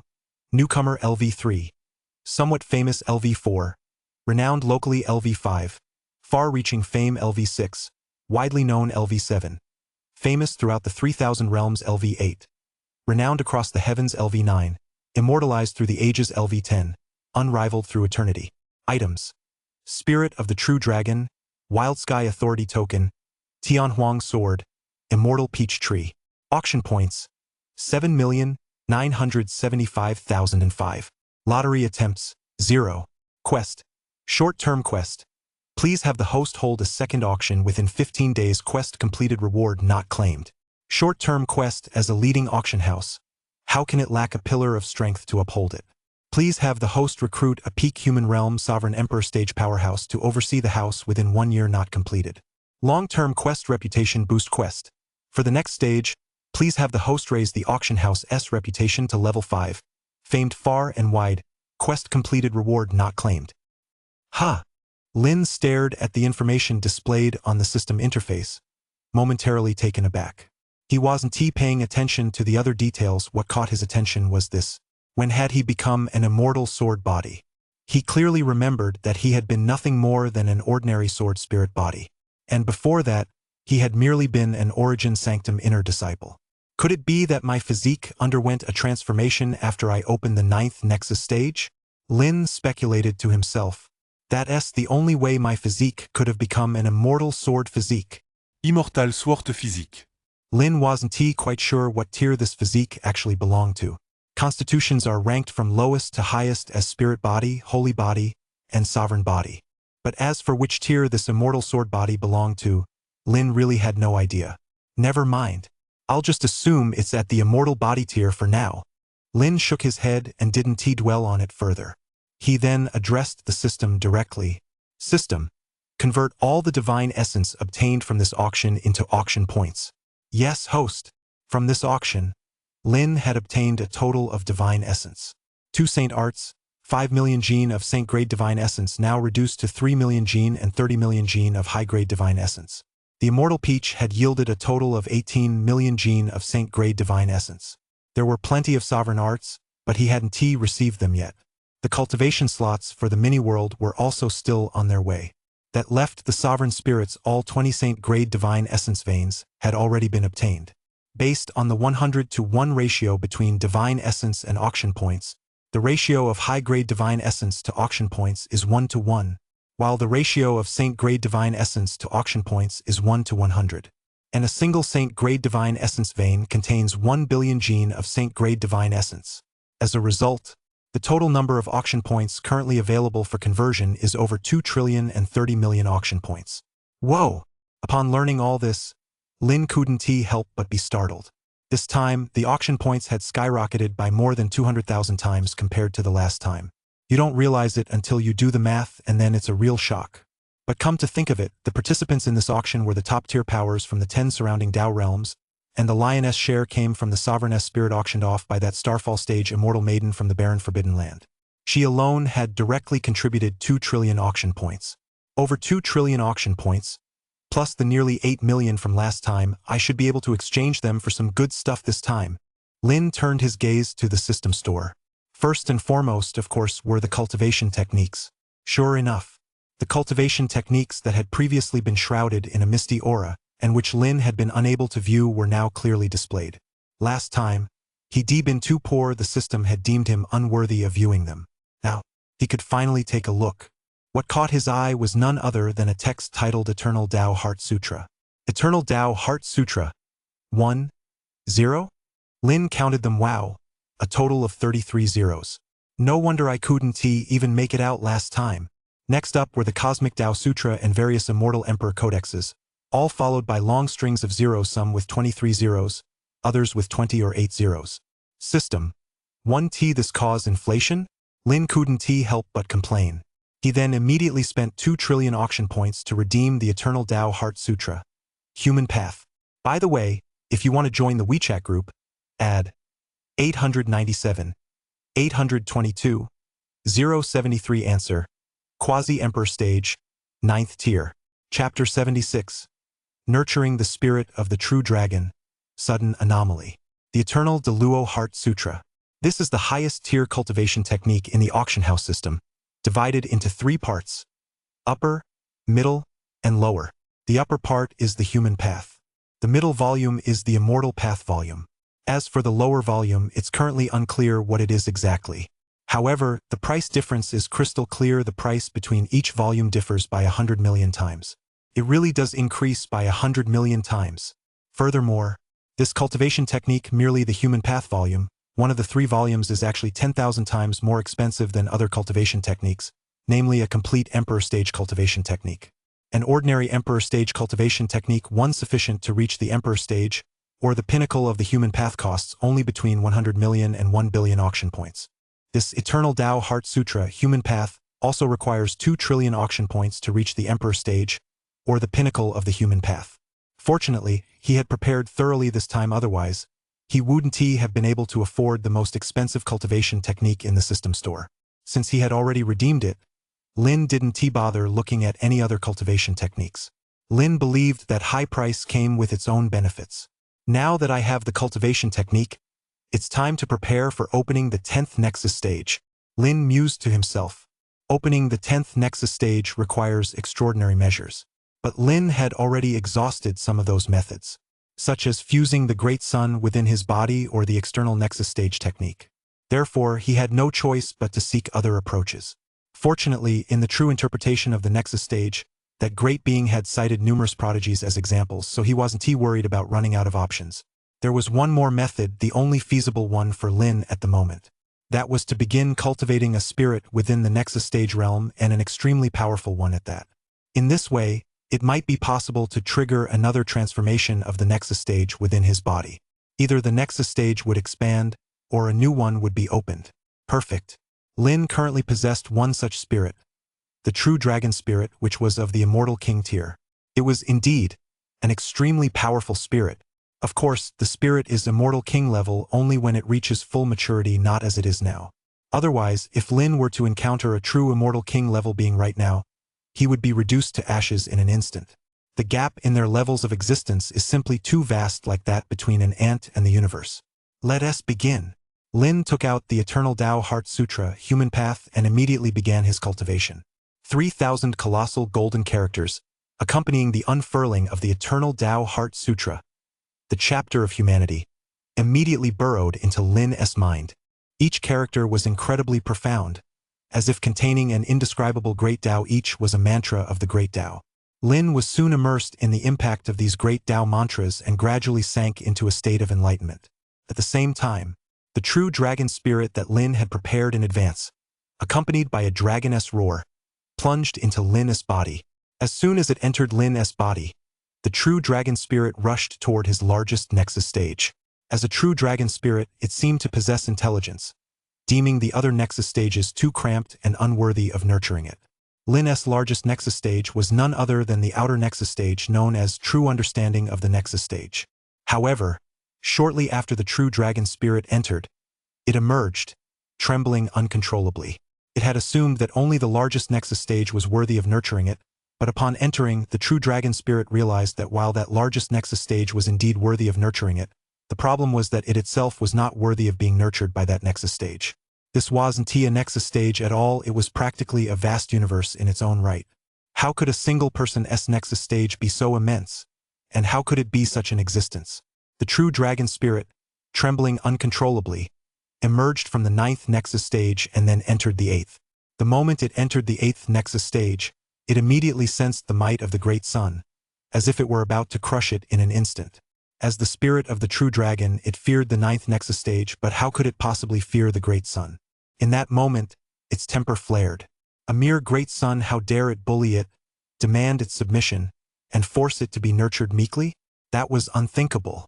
For a moment, the 8th Nexus stage, subjected to the dual onslaught of the true dragon spirit and the great sun's might, began to show faint signs of shattering. However, just at that moment, a massive golden character plunged into it. The golden character was as if the embodiment of the Tao itself. The moment it entered, the entire 8th Nexus stage was instantly stabilized. The true dragon spirit, which had been locked in a fierce struggle with the might of the great sun, was now suppressed by this golden character and rendered immobile. With the true dragon spirit immobilized, the 8th Nexus stage began to act, slowly using the power of the Nexus stage to restrain it, gradually locking it within the 8th Nexus stage and gently nurturing it. It seems, at that moment, even Lin could not have imagined that the spirit of the true dragon would be successfully nurtured and integrated so effortlessly. Historically, when ordinary prodigies attempted to incorporate a holy spirit into their bodies, they often faced life or death crises and were highly likely to be torn apart by the Holy Spirit's power. The spirit of the true dragon, at the Immortal King level, which is immeasurably more powerful than a Holy Spirit, had now, in a dramatic turn of events, been successfully nurtured and integrated.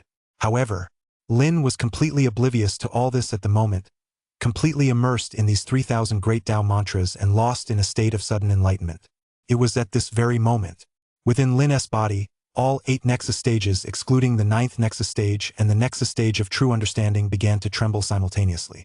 Moreover, as they trembled, they continued to expand. The spirit of the true dragon, residing within the 8th Nexus stage, which had only recently been nurtured and subdued, watched the Nexus stages expand ceaselessly and, in a moment of human-like emotion, revealed a look of sheer astonishment. Having only just awakened to sentience, it did not understand what this truly meant, but the palpitations deep within its bloodline told it that this must surely be an event of earth-shattering significance. The Nexus stage continued to expand. Originally, each of the first 7 Nexus stages had a diameter of no more than 10 centimeters. Now, in the blink of an eye, it had surged countless times in size, as if truly forming a miniature world. No, it should be called the embryonic form of a miniature world. The 8th Nexus stage was created using special methods and was larger than the other 7 to begin with. Now, after expanding, it had surged to a diameter of over 10 li. At this moment, if a domain stage cultivator were present, they would be utterly dumbfounded. In the domain stage, a Nexus stage's expansion forming a domain would typically reach a diameter of several li, or even more. Now, Lin, who is merely at the Nexus stage, has actually brought the Nexus stage to a level comparable to that of a domain stage. Keep in mind that the Nexus stage and the domain stage are separated by 2 major cultivation realms. However, this transformation is far from over. After the first 8 Nexus stages expanded, the outer Nexus stage, the 9th, remained completely still. Perhaps this outer Nexus stage was itself a forged universe, leaving no room for further expansion. At that moment, within Lin's body, as he continued his cultivation, the true dragon spirit had successfully been nurtured and had taken its first steps. The 10th Nexus stage finally began to take shape. And this is far from the end. Within Lin's body, even more earth-shattering events are unfolding. Boom! Suddenly, a deafening roar echoed. Inside Lin's body, a cataclysmic transformation began. Chapter 77. By the young Lord's command, destroy Beiyan. With such a massive transformation occurring within him, at that moment, Lin couldn't help but awaken from his state of enlightenment. As soon as he came to, he was startled by the metamorphosis taking place inside him. When did his Nexus stage grow this large? And the true dragon spirit had actually been subdued without him even realizing it and was now being nurtured within the 8th Nexus stage. But that wasn't the main point. The main point was this. The 10th Nexus stage, which he had longed for so deeply, had finally begun to take shape. Beyond the 10th Nexus stage, Lin could faintly sense that 2 more Nexus stages seemed to be gradually taking shape as well. Something's not right. Lin instantly realized that this matter seemed to be of far greater significance than he had anticipated. In the 3000 realms, 9 Nexus stages are the absolute limit. This is universally acknowledged. Even an Emperor stage at the pinnacle of the human path, one who dominated an entire era, had only opened 9 Nexus stages. However, thanks to the system and his possession of the true interpretation of the Nexus stage, Lin's perspective faintly surpassed even that of the Emperor stages within the 3000 realms. He knew that beyond the 9 Nexus stages lay a 10th. 10 Nexus stages that was the absolute limit of what could be opened within the realm of the Nexus stage. Even within the true understanding of the Nexus stage, there are numerous prodigies, each of whom seems to surpass the talents of all ages. Even so, Lin has not yet seen many who can open 10 Nexus stages. Perhaps there are still many prodigies in the deepest recesses of the true understanding of the Nexus stage, but that realm seems to be beyond Lin's ability to probe. At least among those he has observed so far, the number of practitioners who have attained 10 Nexus stages does not exceed the number of fingers on both hands. As for the pinnacle achievement of the Nexus stage through his observations, Lin knows it lies in the unification of all 10 Nexus stages. To date, Lin has witnessed only 3 such individuals. One is the woman in red, another is the young man who has forged the great sun within his body, and the third is the figure who nurtures immortal spirits within the Nexus stage realm, whose face remains obscured. This third figure appeared even more mysterious than the first 2, whether due to their own nature or other factors. Lin could not say. Moreover, all 3 were held in high regard by that mysterious powerhouse, clearly signifying their extraordinary achievements. And now, Lin realized that he seemed destined to break through this very limitation. Is the fusion of 10 Nexus stages the true pinnacle of the Nexus stage realm? Is the unification of 10 Nexus stages the highest achievement within the Nexus stage realm? No. Now, sensing the changes within his body, Lin realized it was far from it. Without giving it a second thought, Lin immediately plunged back into cultivation, opening the 10th Nexus stage, and tentatively attempting to manifest the embryonic forms of the 11th and 12th Nexus stages. In his mind, 3,000 golden Tao mantras, showering countless golden radiance, ceaselessly purified Lin's spirit and physical body, tempering his flesh. It was as if he were being reborn. Lin, who had originally been in the bodyforge stage, had a physical body that wasn't particularly strong due to his previous existence as a sword spirit far inferior to that of some holy heirs from sacred lands. Now, as these 3,000 Tao mantras tempered him, his physique gradually improved, reaching an unimaginably terrifying level. He couldn't help but wonder, if the bodyforge stage realm possessed such a cultivation method, perhaps it would be sufficient to achieve a physical strength of 1 million gene, shattering the limit of 100,000 gene. Perhaps only a physical body this formidable could support the opening of the 10th Nexus stage. Time. It flowed slowly as Lin remained immersed in his cultivation. Elsewhere, the Beiyan Holy Land. At this moment, the place was engulfed in anxiety. As fellow powers of the Northern Realm, the Wang clan had already returned, so why hadn't the Grandmaster and the others come back yet? Some of the North Flame Holy Land's high-ranking officials, elders, and ancestors who had only recently been unearthed were now deeply anxious. As high-ranking figures, they naturally understood that the North Flame Holy Land was undertaking a certain endeavor or perhaps taking a gamble. The North Flame Holy Land, once an Emperor stage lineage, had now fallen into decline. Even the Wang clan was on the verge of surpassing them. In this era, the Wang clan has a Wang Tang who shows signs of having the potential to reach the Emperor stage. Regardless of whether he actually attains the Emperor stage, Wang Tang will certainly be qualified to set foot on the Emperor's path in the future. And what of the North Yen Holy Land?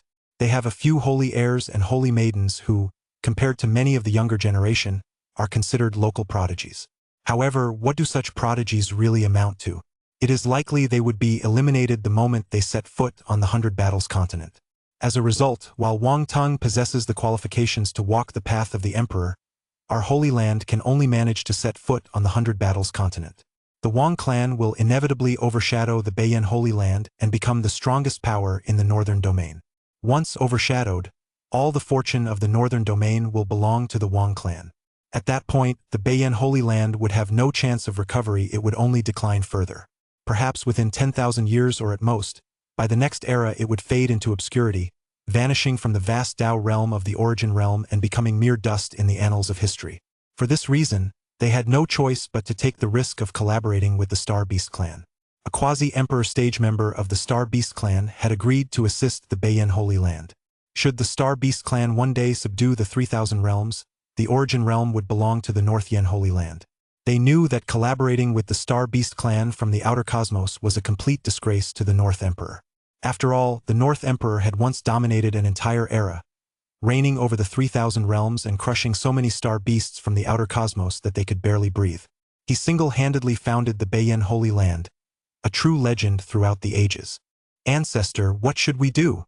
An elder, looking at the ancestor who had only recently been unearthed, couldn't help but ask. That ancestor was a grand saint stage cultivator and one of the Beiyin Holy Land's cornerstones. At that moment, however, his expression was complex. What else can we do? We'll just have to wait. That noble has disguised himself as one of our sanctuary's disciples, concealing all traces of his aura. It should be impossible for him to be discovered, even if there happens to be a quasi-emperor stage practitioner among the factions attending the auction. Another elder suddenly asked. But what if it's that quasi-emperor stage practitioner? That quasi-emperor stage practitioner? Everyone present knew exactly who he was, that terrifying being who had single-handedly opened 10 Dao realm portals. If it were that quasi-emperor stage cultivator, they couldn't guarantee anything. He was far too powerful, so powerful, in fact, that it made them feel as though an emperor stage cultivator had descended upon the world. That shouldn't be possible, right?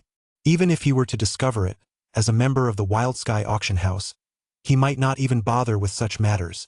Hearing this, one of the ancestors did not agree. Instead, he sighed. The Star Beast clan loved nothing more than scheming and sowing discord. If they pulled something like this off at the auction, they'd likely provoke the Wild Sky auction house. Boom tilde. Just then, everyone suddenly felt the sacred land tremble. They couldn't help but feel a sense of dread. The sacred land's territory stretched for over 100,000 li. It was founded upon the imperial foundation laid by the Northern Emperor's ancestor, though with the passage of time, that foundation had grown somewhat weakened. But regardless, it was still an imperial foundation, one that even a grand saint might not be able to shake.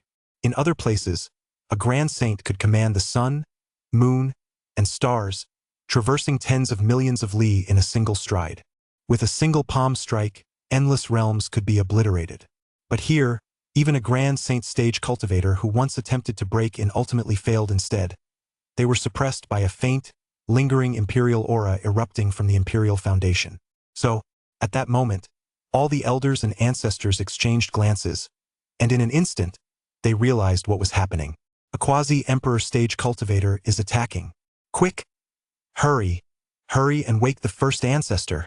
The first ancestor, once the strongest general by the side of the Northern Emperor's progenitor, at the 6th level of the quasi-emperor stage, was a true living fossil and ancient relic of the Northern Flame Holy Land. He had long lain dormant in the ancestral lands, yet even so, with the passage of time, he had become utterly decayed. Once awakened, it was highly likely he would never be able to return to slumber and would only be able to die of old age. Unless it was a matter of life and death, he would never be awakened. However, with the quasi-emperor stage now attacking, they could no longer afford to be so cautious. Forget it. You're too slow, let this old man go. An ancestor, who had been lying nearby looking as if he were on his last legs, suddenly sprang to his feet, shoved aside an elder standing next to him, and flashed directly toward the ancestral lands. It was at that very moment. A voice rang out. By the young Lord's command, I shall annihilate your Northern Flame Holy Land. Vaguely, many elders and several ancestors saw a streak of firefly-like light plummeting toward the Northern Flame Holy Land. Through that glow, they saw a figure. It's him, that quasi-emperor stage cultivator from the auction house. In an instant, the crowd felt as though they were trapped in an ice chamber for hundreds of millions of years. Their faces grew icy, and their hearts turned to ashes. Their plan had been exposed. At that moment, this was the only thought on their minds. Chapter 78. The Buddha's Wrath. The Immortal Lotus appears. The fall of the 6th-tier quasi-emperor stage. Had the matter not been exposed, this quasi-emperor stage figure from the auction house would never have come. However, they still clung to a sliver of hope, shouting hoarsely, "Senior, what exactly have we done to deserve such treatment from you?" Yen Shao stood high above the Holy Land's territory, looking down upon the scene below. In his eyes, there was nothing but indifference, endless indifference. I am following the young Lord's orders to annihilate the Northern Yen. As for the reason, you'll have to go down and ask for yourselves. Ask? Ask whom? Could it be the sect master and the others? If that were the case, then the sect master and the others must already be dead. Their last shred of hope was completely shattered at that moment. Since the patriarch was dead, it was now obvious that the matter had been exposed. The few ancestors of the Holy Land, with no room left for optimism, could only turn to the many elders standing nearby and say, "Elders, join me in activating the Holy Land's protective formation." Suddenly, an array disc appeared in the ancestor's hand. At first, it was no larger than the palm of a hand, but as the ancestor channeled boundless sacred power into it, it vanished into the void in an instant. When it reappeared, it had already enveloped the entire sacred land. Below, the numerous ancestors poured the sacred land's divine essence into the array's core as if it were worthless. Every single moment of this process was enough to deplete the North Flame Holy Land's reserves accumulated over 100 years. Yet at this moment, not a single elder or ancestor felt the slightest pang of regret. At this critical juncture of life and death, survival was the only thing that mattered. What use was divine essence if they didn't survive? One of life's greatest tragedies. The person is gone, but the money remains. In the void, high in the sky, Yen Xiao, Lance, and Scarlet watched all this in silence. Just then, Scarlet spoke up. Yen Xiao, stop them quickly. The young Lord's auction is settled with divine essence. Divine essence may be of great use to the young Lord, we must not let them waste so much of it just before they die. If anyone else had addressed him by his given name, he would surely have flown into a rage. As a quasi-emperor stage cultivator, how could he allow his true name to be spoken so casually? Unless that person were Scarlet. Well, in that case it's fine. He couldn't afford to cross the powerful figure behind her. However, Scarlet was right, these people were still wasting resources like this even as they faced death. A mere sect protecting formation even if it was left behind by an emperor stage cultivator, so what? Even if a true emperor stage cultivator were to arrive, Yen Xiao had faced them before. It was just a formation left behind by an emperor stage cultivator worn down by time. It had long since lost most of its power. All Yen Xiao had to do was lightly press his palm downward toward the Holy Land's territory below.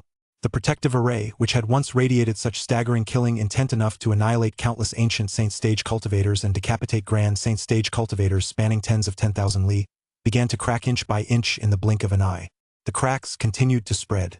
In the blink of an eye, the entire formation, which had once covered a radius of over 100,000 li, had completely shattered, and the Holy Land's territory once again lay clearly before the three of them. Kill! Without a moment's hesitation, Scarlet struck. The next moment, a massive nexus stage, or rather, a microcosm that could no longer be called merely a nexus stage, emerged from within Scarlet's body. Endless vortex energy sucked a vast expanse of the Holy Land's territory into her microcosm. The numerous disciples and powerful figures within that portion of the sacred land could do nothing but watch helplessly as they were devoured. Yen Xiao watched this scene unfold without the slightest surprise. Scarlet, known in the Qiming Ascendant realm as the Devouring Heaven, which made such acts of devouring perfectly natural. As for that single nexus stage that had evolved into a miniature world, that was perfectly normal as well. In the Ascendant realm, the unification of nexus stages was common knowledge. However, only a small fraction of people were capable of achieving it. Given that Scarlet had been taken under the wing of a supreme figure, even if she was currently only a nominal disciple, the unification of nexus stages was, for her, the simplest of tasks. In the Qiming Ascendant realm, there are rumors that this Scarlet may very well have opened 10 nexus stages. Shattering the record that had stood for hundreds of millions of years, no one in the Qiming Ascendant realm had ever opened 10 nexus stages. Even he himself had only unified 9 nexus stages. Since Yen Xiao knew Scarlet's background, he didn't make a big deal out of it. Lance, however, was unaware of Scarlet's background. As he looked at her now, his expression was filled with shock. This is impossible. At the same cultivation level, even His Majesty wasn't her match back then. Lance, once a general under the Tianyuan Emperor stage, had fought alongside him in countless battles and naturally understood His Majesty's strength. Even as a sage, he was no match for the Heavenly Origin Emperor stage. This woman is actually this powerful. What's most terrifying is that she doesn't seem very old, definitely no more than 50, perhaps even younger. At that moment, Lance finally understood what a true prodigy truly meant. This was it. Even the prodigies of all ages, those with the potential to reach the emperor stage, seemed like mere ants in the face of this woman. Just think about it. Yan Xiao seemed to be the same. He could confirm that Yan Xiao was definitely no older than 500 years old and having reached the 9th level of the quasi-emperor stage before that age. Perhaps he could even reach the pinnacle of the human path before turning 500. In the 3,000 realms, no one had ever been known to attain the emperor stage before the age of 500. Where on earth did young Lord Wildsky find two individuals with such terrifying potential? Lance sighed in admiration, but without hesitation, he too struck out directly. Compared to Scarlet's methods, Lance's approach seemed somewhat milder. But that was only relative. Suddenly, a long spear appeared in his hand, seemingly powerful enough to pierce through the 9 heavens and 10 earths. With a single thrust of the spear, the sacred land's territory below was instantly obliterated. Turning into an abyss, every living being within its reach was utterly annihilated. "How dare you!" Just then, from the depths of the northern flame sacred land, a hunched figure emerged. Though he spoke from thousands of li away, by the time his words ended, he had already appeared not far from the three of them. The hunched figure suddenly grew towering, resembling both a god and a demon, as if capable of propping up the ancient blue sky. This was the ultimate strength of the Beiyan Holy Land, the Northern Emperor's foremost general, a terrifying quasi-emperor at the 6th level of the quasi-emperor stage. Yan Xiao looked at this man and smiled faintly. "I've been waiting for you." His words were casual, but when Yan Xiao struck, he held nothing back. His attack was utterly terrifying. The entire void shattered instantly. Seeing this, Yan Xiao furrowed his brow. If a great battle were to unfold here, he feared that afterward, the entire 3,000 realms would be left in ruins, and countless sentient beings would perish. The young lord had only instructed him to destroy the northern Yen Holy Land, not to shatter the origin realm. End this quickly. The very next moment, a fiery lotus blossomed in Yan Xiao's hand. To end this quickly, he had no choice but to use this immortal fire. This was the Buddha's Wrath Immortal Lotus, an immortal fire seed he had fused with as a child, which he had nurtured and tamed, shaping it into the form of a fiery lotus. When the flame emperor rages, all beings tremble. When the fiery lotus appears, all things are destroyed. This was the assessment of Yan Xiao circulating throughout the Qiming Ascendant realm. Now, this fire lotus capable of striking fear into the very heart of the Crimson Light Ascendant realm had appeared in the Origin realm. The moment it emerged, it incinerated a vast expanse of the sky, engulfing the first ancestor of the Northern Flame Holy Land, a quasi-emperor stage, 6th-tier cultivator. He, who had previously seemed as divine as a god and as demonic as a demon, as if capable of propping up the ancient heavens, was instantly crushed. After the fire lotus passed, tranquility returned to the void. At that moment, there was no trace of the first ancestor left. He had already been reduced to ashes. On the other side, Scarlet and Lance, one handling the Holy Land's disciples, the other handling its high-ranking officials. Neither held back in the slightest. Their attacks were utterly terrifying, shaking the heavens and the earth. A Nexus stage microcosm devoured the heavens. A white-silver spear pierced through the ages. Before long, the battle had come to an end. The Northern Flame Holy Land was annihilated. Chapter 79. Frenzied Breakthrough. Uncertainties across the heavens emerge. The three returned once more to the boundless void. When they arrived, there had been a sacred land below, with a legacy spanning hundreds of thousands of years. Now, it had been reduced to a realm of death, an abyss. The Beiyan sacred land, though once in decline, it had still maintained a facade of prosperity, had now been obliterated into dust. Yan Xiao showed neither joy nor sorrow. He seemed to have grown accustomed to it. With a gentle grasp of his hand, he drew the ancestral lands of the Beiyan sacred land spanning nearly 1,000 li in radius toward him. In the next instant, he refined and absorbed them into the palm of his hand. Within lay the true essence of the Beiyan sacred land, containing vast resources to be brought back to the young lord.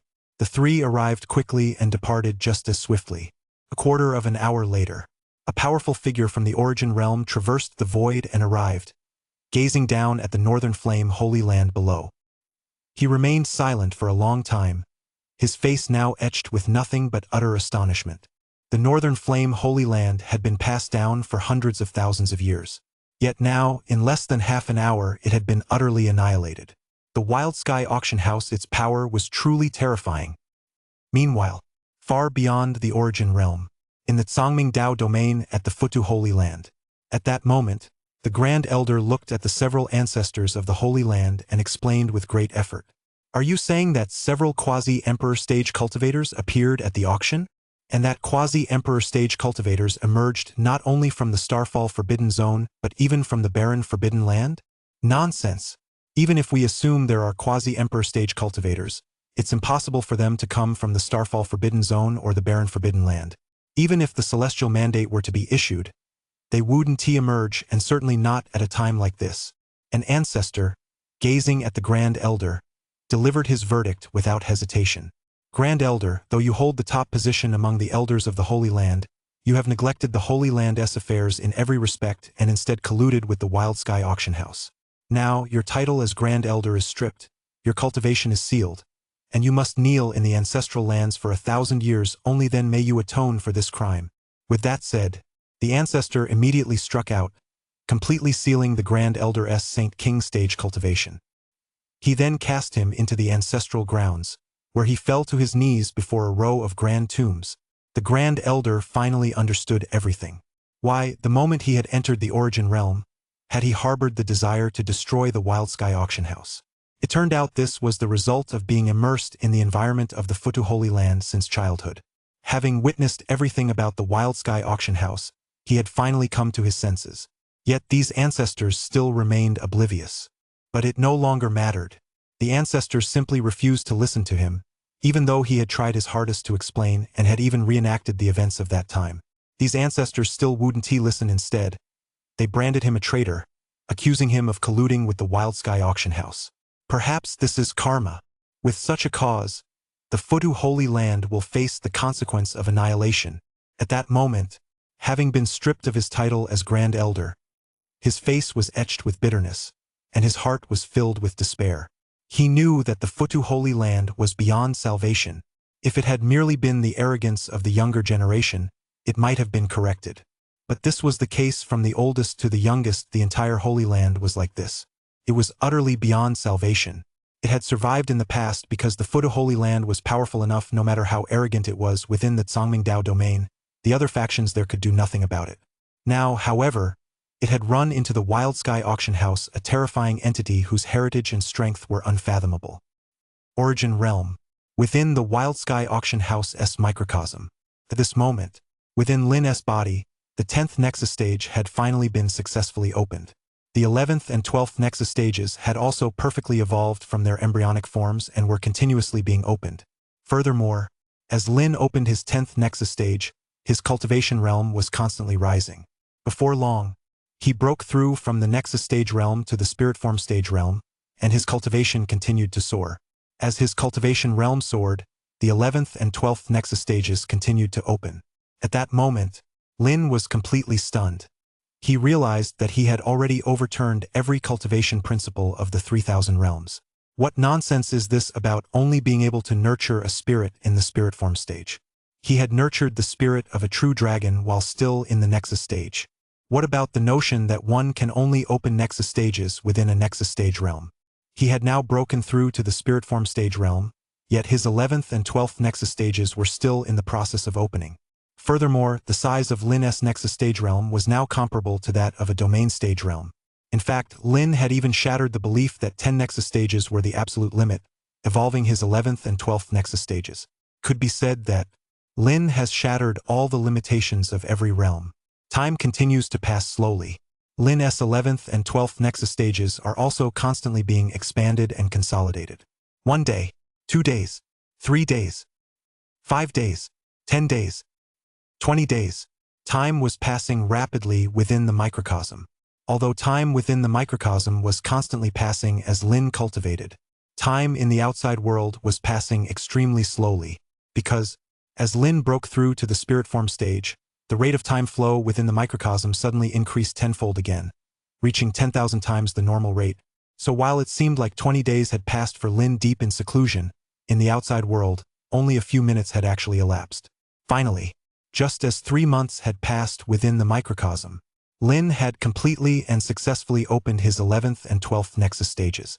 Furthermore, at this moment, the 12 Nexus stages with the largest one, the Nexus stage beyond the true understanding of the Nexus stage, enveloping the others, were suddenly converging into oneness. Ultimately, the 12 Nexus stages merged into one. And at this moment, a full year had already passed within the microcosm. That is, after Lin had completed the opening of his 12 Nexus stages and they had merged into one, in countless realms that defy description, comprehension, imagination, and definition, there were beings who had lain dormant for innumerable eons, yet whose eyes suddenly lit up.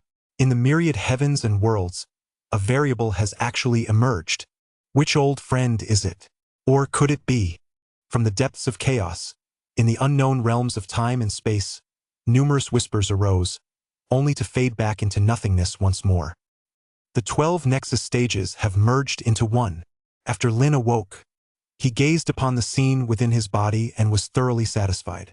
This period of seclusion had yielded unprecedented gains. Not only had he expanded his Nexus stages to 12, shattering the limitation that 10 was the pinnacle of perfection, but he had also successfully achieved their unification. At this moment, Lin's innate talent and potential had clearly surpassed even the prodigies among those who had truly mastered the Nexus stage. Not even the woman in red, the young man, or the figure whose face remained obscured, none in the Nexus stage realm could compare to Lin. Furthermore, during his seclusion, Lin's cultivation realm had now reached the domain stage, specifically the 9th rank of the domain stage. Seeing this, even Lin was taken aback. It can't have been decades, can it? Lin quickly used his mini-world privileges to check, only to discover that just 1 year had passed within the mini-world. This was because time flowed 10,000 times faster, or rather, after Lin broke through to the domain stage, it had surged to 100,000 times faster. At this moment, only a few hours or perhaps even less had likely passed in the outside world. I wonder how things are going. Lin stood up and left the place. Chapter 80. 100,000 times faster time flow? The Tianyuan Holy Ruler is stunned. Inside the mini-world, the people from the Starfall Forbidden Zone, the Futu Holy Land, the Bayan Holy Land, and the Origin Sanctum were still trapped there. Lin paid them no mind. With just a slight exercise of his authority, he buried the people from the Bayan Holy Land directly within the microcosm. After all, these were members of Holy Lands, their strength was quite decent, and burying them in the microcosm would actually bring some benefits to it. The people from the Starfall Forbidden Zone, the Futu Holy Land, and the Origin Sanctum were startled when they saw the people from the Bayan Holy Land suddenly vanish. They soon realized what had happened. After all, the Bayan Holy Land had previously teamed up with a star beast at the Quasi-Emperor stage to disrupt the auction. At the time, there were likely too many of them for the auction house to handle completely, so they had only managed to subdue the Bayan Holy Lord and that star beast at the Quasi-Emperor stage. Now, the matter had finally been fully resolved. Once they understood the full story, they breathed a sigh of relief. However, what was on their minds more was the fact that they seemed to have been waiting at this sanctuary for a whole year. Even with a 1,000-fold acceleration of time, only 4 or 5 hours should have passed in the outside world. Why hadn't the transaction been completed yet? The Futu Sanctuary and Origin Sanctum, in particular, were beginning to feel some concern. Could it be that they had been abandoned? That said, the 2 Quasi-Emperor stage cultivators from the Starfall Forbidden Zone, the March Divine General and the April Divine General, showed no signs of worry at all. They had complete faith in His Majesty and didn't believe he would abandon them. Furthermore, as Quasi-Emperor stage cultivators, although they hadn't mastered the way of time and space, they could still perceive it clearly. It seemed that the flow of time within this miniature world had accelerated significantly. Although it seemed like a year had passed, only a relatively short time might have elapsed in the outside world, so there was no need to rush. Lin cast a glance at these people, who were behaving reasonably well, and then stepped out of the microcosm. As soon as he emerged from the microcosm, Zi Qianxing approached to report. Young Lord, the Tianyuan Holy Ruler, has brought 4 people with him. They are currently waiting in a side hall near the Tianhuang Grand Hall. All right, let us go meet them. Presumably, he had come bearing divine essence. As for the 4 others, they were likely the individuals he had selected to join the microcosm for cultivation together with himself. That made exactly 5. Lin also happened to have time to explain everything to him clearly. The 2 of them headed toward the Tianhuang Grand Hall. Behind them, Zi Qianxing was feeling a bit dazed, or rather, mostly stunned. If his memory served him correctly, before the young lord went in, he was still at the Nexus stage. How could he have already reached the domain stage upon emerging and be on the verge of breaking through to the Starfall stage? That pace was simply too fast. Even with a 1,000-fold acceleration of time, it would be impossible. Little did he know. Inside the miniature world, Time was now flowing at 100,000 times the normal rate. Although not much time had passed in the outside world, a full year had already elapsed inside. In that 1 year, he fused with the true dragon spirit, opened 12 Nexus stages, and then unified those 12 Nexus stages into one. With such talent, Lin could be said to have surpassed the so-called true Immortal and Immortal King levels, reaching an unimaginable height. Having spent a year cultivating the Eternal Deluo Heart Sutra, the most powerful cultivation technique in the system Estor, wouldn't it be a complete waste if he hadn't achieved such a breakthrough? In the Tianhuang Grand Hall, Lin had barely arrived when Zi Qianxing showed up with the Tianyuan Holy Lord and several others. Young Lord Wildsky, the divine essence is all right here, a total of 200 million units of Saint-grade divine essence. Please inspect it. At that moment, the Tianyuan Holy Lord Yuan Tianyi no longer dared to treat Lin as the former inner disciple of that holy land. Even without Lance, the ancestor, at the Wildsky auction house, there was still the even more formidable Yen Xiao. Thus, his attitude was considerably better than what Lin had encountered previously. Lin took the storage ring handed to him, glanced at its contents, and then instructed the system to convert it directly into auction points. Ding! Detected 210 million gene of Saint-grade divine essence. Do you wish to convert this into auction points? 210 million gene? Lin asked upon hearing this. Young Lord of Wildsky, consider this a gift from our holy land. Since we're both in the origin realm, let us build a good relationship. All right, since they were giving it away for free, why wouldn't Lin accept it? However, it seemed this free gift couldn't be converted into auction points. Only 200 million gene of Saint-grade divine essence was converted into 20 billion auction points. After converting the auction points, Lin was quite satisfied. He then turned to the Tianyuan Holy Lord. Tianyuan Holy Lord, earlier you auctioned off 5 cultivation spots in the mini-worlds. 100 years in the outside world is equivalent to 100,000 years in the mini-world. But now that the time dilation within the miniature world has increased to 100,000 times, 100 years in the outside world no longer applies. Of course, the 100,000 years within the miniature world remain unchanged if you stay inside without coming out. That's equivalent to 1 year in the outside world. If something comes up along the way, this young master can allow you to use it in multiple installments, but the total duration will still be 100,000 years of miniature world time, he had assumed. Once these words were spoken, the Tianyuan holy ruler would object. But to his surprise, the Origin Sanctum was actually delighted. Really? Time has accelerated to 100,000 times its normal rate. Doesn't that mean 1 day in the outside world is nearly 30 years inside? That's fantastic. Doesn't this effectively boost our cultivation speed? If we disappear from the outside world for a month, we'll have cultivated the equivalent of hundreds or even nearly 1,000 years. At that moment, the Tianyuan holy ruler reflected that if he cultivated for 1,000 years provided he had sufficient resources, he should be able to reach an extremely high level within the Grand Saint stage. He might even be able to touch the threshold of the Quasi-Emperor stage. He was absolutely thrilled. In fact, he even wanted to ask if it could be any faster so that 1 day spent outside the Holy Land would equate to 1,000 years inside. That way, he wouldn't fall behind on handling matters at the Sacred Land. As for the 4 people the Tianyuan Holy Lord had brought with him, they were now utterly stunned. 100,000 times the normal rate of time. What kind of terrifying microcosm was this? Didn't that mean the Tianhuang Sacred Land had enough resources to cultivate a whole host of ancient saint stage cultivators in a short period of time? Wait a minute. Suddenly, something occurred to them. The Wildsky young lord had acquired so much divine essence through the auction. Could he have planned this all along? At that moment, it seemed to dawn on them that Lin was likely plotting something earth-shattering. No wonder he even put such a valuable item up for auction. Earlier, they hadn't quite understood the treasures being auctioned. Now, it seemed to make sense. Lin had no idea what they were thinking at that moment, nor did he want to know. He simply looked at the Tianyuan Holy Sovereign and said, "Are these for the candidates you selected to enter the small world?" That's correct. One of them is Holy Maiden Violet, whom the Wildsky young lord has met before. The Tianyuan Holy Ruler continued. The other 3 are the 5th, 6th, and 9th Holy Heirs. Originally, he had intended to send the 1st, 2nd, and 3rd Holy Heirs. However, those 3 were already on the battlefield beyond the domain and couldn't return anytime soon. Since he didn't know if Lin would give him time to wait for their return, he had no choice but to send the 5th, 6th, and 9th Holy Heirs instead.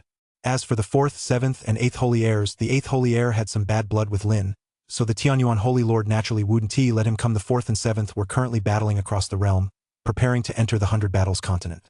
Of course, the Tianyuan Holy Lord had also considered sending members of the older generation, but ultimately rejected the idea. What if the elders were deep in seclusion and lost track of time? It's possible that under a 1,000-fold acceleration of time, their cultivation progress might not keep pace with the accelerated flow of time, and they might die even faster. After all, they had already reached the peak of their potential. Breaking through would be extremely difficult.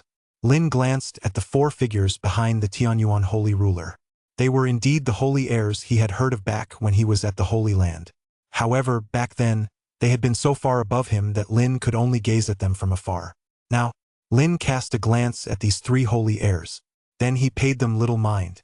Having broken through to the 9th rank of the domain stage, Lin now had a sense that, aside from the 5th holy heir who had broken through to the moonbound stage and seemed to pose some threat to him, the other 2 appeared to be easily subdued. Is this the true terror of the 12 levels returning to oneness of the Nexus stage? The eternal De Luo Heart Sutra was truly worth the exchange, Lin thought to himself. Then he waved his hand. The portal to the miniature world opened, allowing them to step inside. Chapter 81. Is there actually a Grand Saint stage practitioner coming here to meet his doom? Would you like to go in and cultivate for a while? Watching the 5 members of the Origin Sanctum step inside, Lin released the other members of the Origin Sanctum who had previously been confined within the miniature world. He then turned to Zi Qianxing and asked. Zi Qianxing immediately shook his head. Young lord, I need to. Young prodigies do indeed need time to grow, but I am different. If I could have broken through, I would have done so long ago. Why wait until now? Since he put it that way, Lin didn't press the matter. It had been just a casual question anyway. If he agreed, it would meant he was confident he could break through, which would been a welcome addition of a quasi-emperor stage cultivator to his entourage. Since he declined, it meant he lacked the confidence to break through. It was better not to send him off to his death.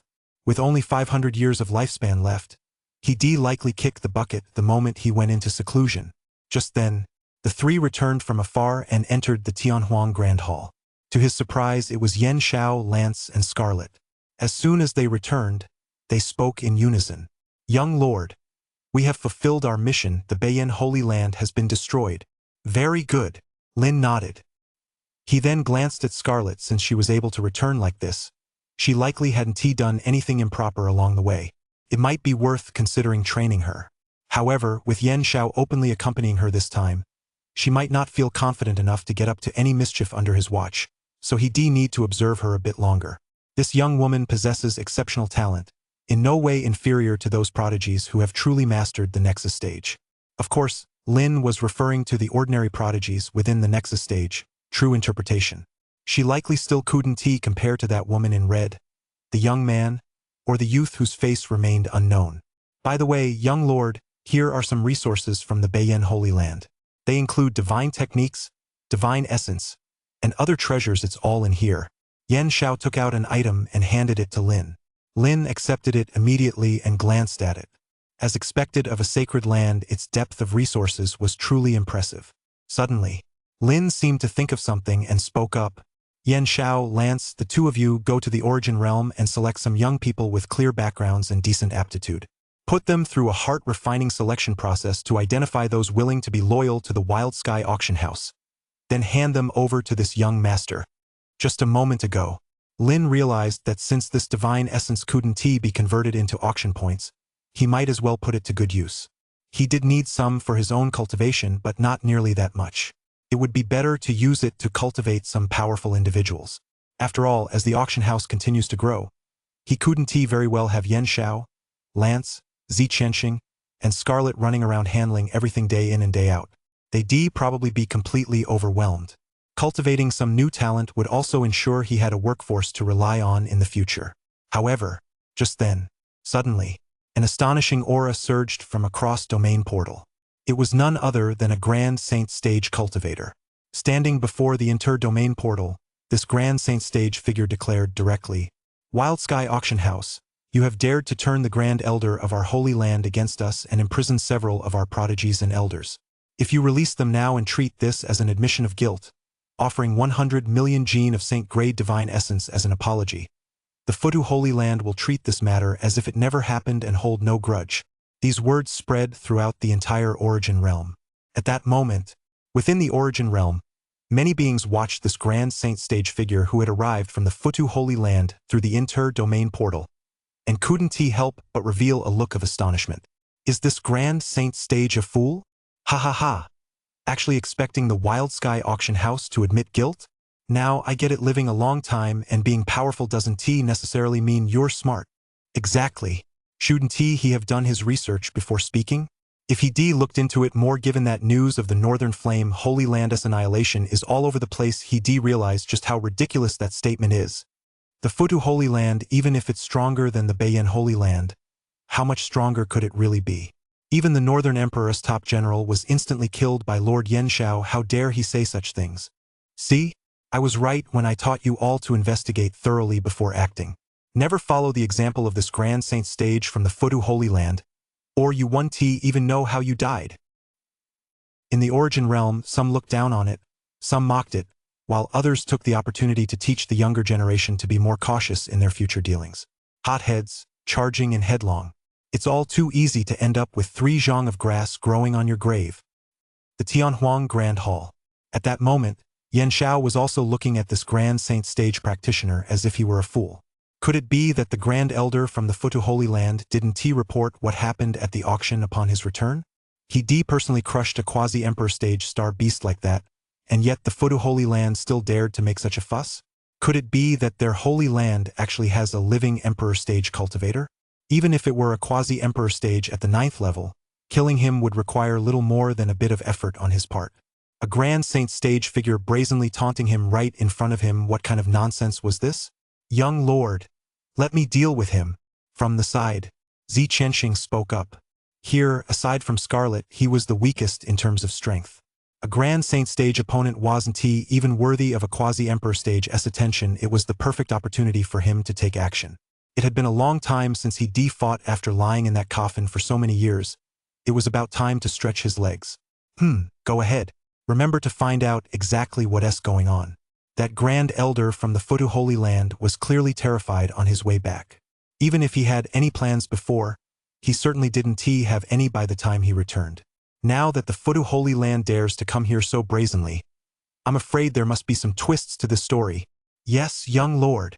Zi Qianxing nodded immediately, accepted the order, and departed. The next moment, a ripple spread through the void, and Zi Qianxing had already vanished from the Tianhuang Grand Hall. When he reappeared, he was standing right before that Grand Saint stage cultivator from the Futu Holy Land. Who are you? The Grand Saint stage from the Futu Holy Land looked at Zi Qianxing, his expression tightening as he felt an intense sense of suffocation. This man was a Grand Saint stage and one stronger than himself. Could he be the master of the Wild Sky auction house? This old man is now nothing more than a bodyguard by the young lord's side. A bodyguard? He didn't believe it. Don't try to fool me. How could a Grand Saint stage possibly be a mere guard? Don't think you can spout nonsense just because you're a Grand Saint stage. The Futu Holy Land has many Grand Saints of its own, and even a quasi-emperor stage ancestor slumbering here. However, Zi Qianxing had no intention of wasting words with him and struck immediately. Suddenly, a sword appeared in his hand. This was the Qianxing sword, named after its wielder. It had not been drawn from its scabbard for countless years and bore faint traces of rust. But as Zi Qianxing gave it a shake, the rust instantly fell away, revealing a sacred sword that radiated an endless aura of icy cold. In the Origin realm, an ancient ancestor awoke from slumber. Gazing at the sword, he murmured to himself, "The thousand-line sword, the very blade of legend, capable of severing the flow of time with a single stroke." In a distantera. When the thousand-line sword was drawn, a single stroke could sever the flow of time, directly seizing another's lifespan. It was a truly terrifying blade. Moreover, Zi Qianxing had cultivated a supreme body technique to its pinnacle. With a single step, his form vanished into the void, hiding within the boundless void. When he reappeared, his sword had already beheaded the enemy. An ancient ancestor from the same era as Zi Qianxing, who had remained hidden until now, could not help but sigh. Once upon a time, Zi Qianxing had been full of vigor and nearly invincible, but now he had grown old. Yet he could still unleash the peerless brilliance of this sword. As the sword was drawn, in the blink of an eye, The entire void seemed to wither. A single sword strike had actually affected the flow of time. Lin watched this scene and suddenly understood. Why had Zi Qianxing emerged from seclusion? It turned out he had sensed the passage of time and the essence of life in the very first invitation letter Lin had sent. Otherwise, among the many Grand Saint stage cultivators whose lifespans were generally short, why had he, of all people, chosen to emerge? This sword technique must have an extraordinary origin. Lin mused to himself. As Lin was pondering this, the Grand Saint stage cultivator from the Futu Holy Land had already been subdued by Zi Qianxing. One was at the peak of the Grand Saint stage and wielded such a terrifying sword technique, while the other had only just entered the Grand Saint stage. The gap between them was as wide as a chasm. It was only natural that the Grand Saint stage cultivator from the Futu Holy Land had been defeated. Young lord, this man has been subdued by this old servant. Zi Qianxing, clutching the Grand Saint stage cultivator from the Futu Holy Land, whose years had been significantly stripped away by the sword technique as time and space, divine power, returned to the Tianhuang Grand Hall to report. Break his will and make him reveal the truth, Lin ordered bluntly. Beside him, upon hearing Lin's command, Scarlet strode over gracefully. A faintly sinister allure flickered across her stunning features. When it came to torturing people, she, the red-clad demoness, the heaven-devouring demoness, was a master at it. Chapter 82. Holy shit! A sovereign was summoned. Soon after, waves of agonized screams echoed through the air. Even Lin felt a chill run down his spine. Scarlet truly lived up to her reputation as the red-robed demoness. A Grand Saint stage cultivator having trained for so many years might not be the sharpest tool in the shed, but to have reached this level, their will and resolve must be incredibly steadfast. Ordinary pain should have no effect on them. Even the severing of limbs or legs would be utterly useless against a Grand Saint stage cultivator. A single drop of a Grand Saint stage's blood could crush a mountain range. Although this Grand Saint stage cultivator from Futu appears somewhat weak, he is facing Zi Qianxing, a Grand Saint stage cultivator at the pinnacle of his power who, in his youth, had even clashed with an Emperor stage cultivator before the latter had ascended to the Emperor stage. Under such circumstances, it's only natural that he would seem a bit weak by comparison. If it were anyone else, they likely wouldn't even be able to withstand a single wisp of his Grand Saint stage aura. Such a figure from a sacred land, one who could be called an ancestor-level figure, it was unclear what method Scarlet had used to cause him such agony that he was screaming in pain. The screams didn't last long. Scarlet returned to Lin's side and reported the entire sequence of events to him. After listening, Lin laughed in exasperation. He never expected the reason to turn out to be so dramatic in the end. It was simply because the Futu Holy Land didn't believe the Grand Elder's claims about the Starfall Forbidden Zone, or the emergence of the desolate Forbidden Land. Coming from the Grand Elder, they interpreted it as a sign of his defection and dismissed his words as mere fabrications. Generally speaking, a Forbidden Land might not emerge even once in several eras. How could it be such a coincidence that it emerged this very time? And since the Grand Elder needed to make such a claim about the Saint-grade divine essence, they had even more reason to suspect him of embezzling it. It was a charade staged in collusion with the Wild Sky auction house. That is quite a stretch. After hearing this, Lin could only mutter that under his breath. Continue, make him reveal the full extent of the Futu Holy Land's resources as well. Yes, young lord. Scarlet nodded and walked once more toward the Grand Saint stage practitioner from the Futu Holy Land, who had already been tortured to the brink of death.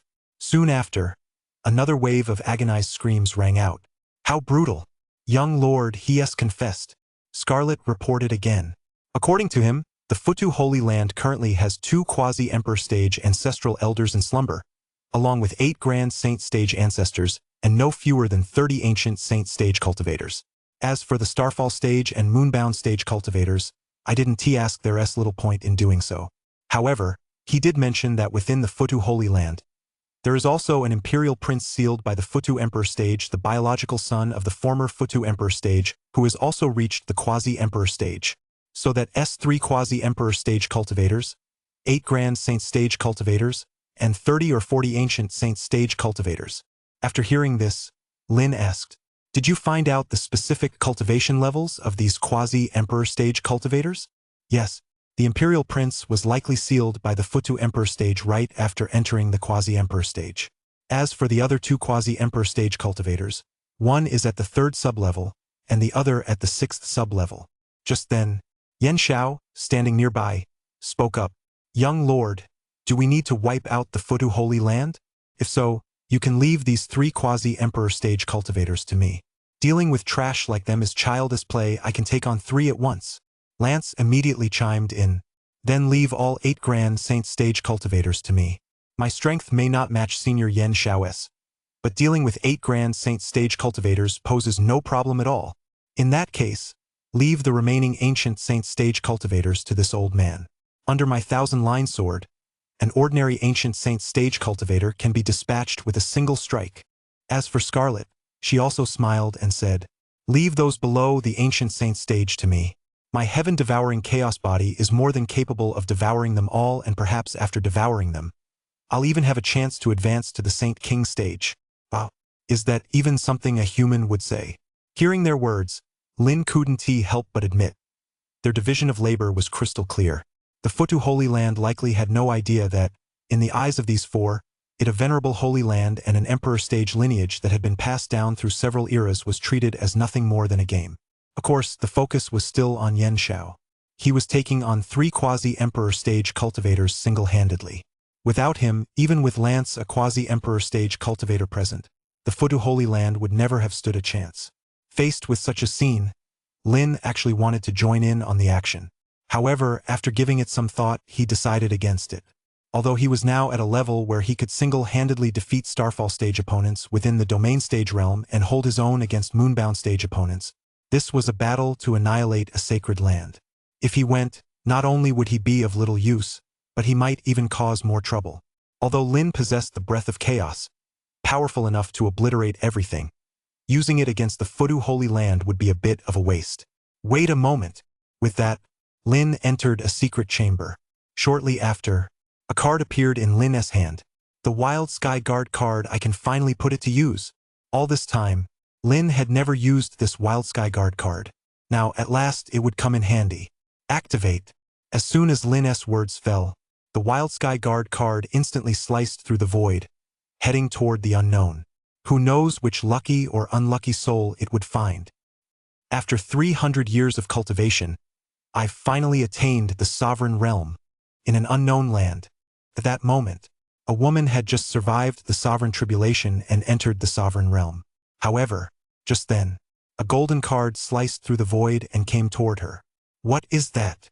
The woman sensed the golden card and was about to reach out to touch it, but before her hand could move, the golden card instantly plunged into her mind. The next moment, she felt an indescribable sense of oppression. Even as a sovereign, she was powerless against it. In the blink of an eye, she felt an overwhelming urge to submit. Damn it! What on earth is this? How can such a tiny card influence my will and force me to submit?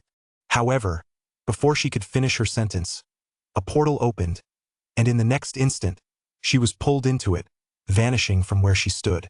Nearby, several powerful figures sensed the aura of someone who had attained the rank of sovereign and sought to pay their respects. When they approached, they found no trace of the sovereign, only a vast expanse of ruins, spanning hundreds of millions of li, left in the wake of the sovereign's thunder tribulation. The woman was sucked into the portal, and before long, light flooded her vision. When she reappeared, she found herself in a secret chamber. Standing before her was a young man. Just as she was about to confront him, the golden card in her mind forcibly suppressed her. The words of accusation slipped out before she could stop them. Young lord. At that moment, the sovereign woman instantly realized she had been targeted by a figure of unimaginable power. It was as if, the moment she failed to address the person before her as young lord or disobeyed his orders, she would be instantly obliterated. At the same time, information regarding the sovereign the woman summoned using the Wild Sky Guard card appeared before Lin's eyes. Name Lu Ruxian. Origin, Yunmiao Ascendant Realm. Realm, Sovereign. Loyalty, 100. Description. Capable of reaching the Emperor stage with the celestial mandate within her grasp, yet she does not vie for it, believing the celestial mandate to be nothing more than a constraint of heaven and earth. Her talent is extraordinary. This person seems to completely outclass Yen Xiao. In terms of cultivation level, she has reached the sovereign stage. According to her profile, she could have attained the Emperor stage, and even the celestial mandate was within her grasp, yet she chose to forego it, settling for merely becoming a sovereign. What others view as the supreme celestial mandate is, in her eyes, nothing more than a constraint. These words gave Lin pause for thought. Could it be that the celestial mandate really is a constraint? Never mind, let us not worry about that. Lin is currently only at the 9th level of the domain stage. It's pointless to think too far ahead. It won't be too late to consider it once his cultivation reaches that level. Without reaching the 9th level of the quasi-emperor stage, he is not even qualified to consider it. Still, this person's potential is astonishing. I wonder exactly what kind of potential it is. Yan Shao possesses the potential of an immortal king, judging by the introduction. This Lu Ruxian should have even greater potential. Come with me, young master. Knowing her loyalty was at 100%, Lin wasn't afraid that she was a sovereign. He simply gave a direct order and walked out of the secret chamber. Chapter 83. Shocking. Lu Ruxian actually has such a status. The Tianhuang Grand Hall. Lin returned. Unlike before, a woman was now following behind him. She wore a blue gown that shimmered with a faint glow, clearly no ordinary garment. However, compared to her attire or even her exquisite features, no one paid much attention to those details. What most caught the attention of those present was the peerless aura emanating from her, an aura that seemed to subdue all things. Even the slightest hint of it placed immense pressure on everyone else in the room. Zi Qianxing, Lance, and Scarlet all felt it. The mere aura radiating from this woman gave them a faint sense of suffocation. Zi Qianxing and Lance had only ever felt the sensation in Yan Shao's presence, and compared to Yan Shao, the impression this woman gave off seemed even more intense. It was as if she were even stronger than Yan Shao. How is that possible? Zi Qianxing and Lance exchanged glances, seeing the confusion in each other's eyes, as well as the horror lurking deep within their gazes. Yan Shao was already at the 9th level of the quasi-emperor stage according to the young lord. He could even hold his own against an emperor stage cultivator. Yet this woman was even stronger. Could it be emperor stage? The same terrifying thought flashed through both their minds simultaneously. No. She doesn't emit any aura of the celestial mandate. She must be a sovereign. At that moment, both of them seemed to form a hypothesis. Could this woman be the one standing behind the young lord? They had long known that within the Wild Sky auction house, there was an invincible figure, one who, even if not at the emperor stage, was as powerful as one. When Yan Shao appeared, they had suspected him as well. After all, Yan Shao did possess strength comparable to the emperor stage. But ultimately, that theory was dismissed after all. Yan Shao had addressed Lin as young lord, making it highly unlikely that he was the true mastermind behind the Wild Sky auction house. Perhaps this peerless woman before them was the true mastermind behind the Wild Sky auction house. Had the young lord finally brought that peerless figure out into the open? What possible merit could the Futu Holy Land have to warrant the young lord summoning such a peerless being? With them alone, it would be enough to annihilate the Futu Holy Land. However, compared to the two of them, Yan Shao and Scarlet had different thoughts at that moment. Yan Shao gazed at Lu Ruxian, his expression now quite grave. In the chiming ascendant realm, he had faced off against sovereigns more than once, sometimes losing, sometimes winning. The person before him appeared to have only just ascended to the sovereign realm. Her aura hadn't yet fully settled. Yet the aura emanating from her was even more powerful than that of veteran sovereigns. In the Qiming ascendant realm, among the emperor stage lineages, sovereign lineages, or immortal dynasties, not even the veteran sovereigns or emperor stage cultivators who had accumulated tens of thousands of years, or even longer at the sovereign realm or the great emperor stage, possessed an aura as powerful as this person is. Could it be a celestial sovereign? A celestial sovereign, though a sovereign, represents an exceptionally unique stage within the sovereign realm. In the Qiming ascendant realm, no one has ever reached this stage, past or present. Rumor has it that only in those higher-tier ascendant realms is it possible for such a prodigy to emerge. This is common knowledge in the Qiming ascendant realm. Both the emperor stage and the sovereign represent the pinnacle of the human path, but because sovereigns lack the celestial mandate's blessing, they cannot match the emperor stage at the same cultivation level. However, there is one category of individuals who are different. While ordinary sovereigns cannot compare to the emperor stage, sovereigns themselves are divided into different tiers. There are ordinary sovereigns, earth-grade sovereigns, and heaven-grade sovereigns. An earth-grade sovereign is already on par with an emperor stage cultivator who has seized the celestial mandate to attain the Tao. As for a heaven-grade sovereign, also known as a heavenly venerable, they tower above all other emperor stage cultivators.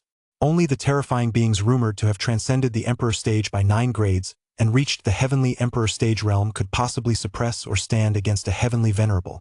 However, the heavenly emperor, thinking of this, Yan Shao couldn't help but feel a pang of awe. He had been a prodigy since childhood, his talent almost unmatched in the Crimson Light Ascendant realm. Ordinary Emperor stage cultivators posed no challenge to him at all had he not been mysteriously dragged here. He would likely have already seized the Celestial Mandate and attained the Emperor stage by now. But when it came to the Celestial Emperor, he had absolutely no confidence. The Celestial Emperor, the Celestial Venerable. In the Chiman Ascendant realm, these titles are practically the stuff of legend.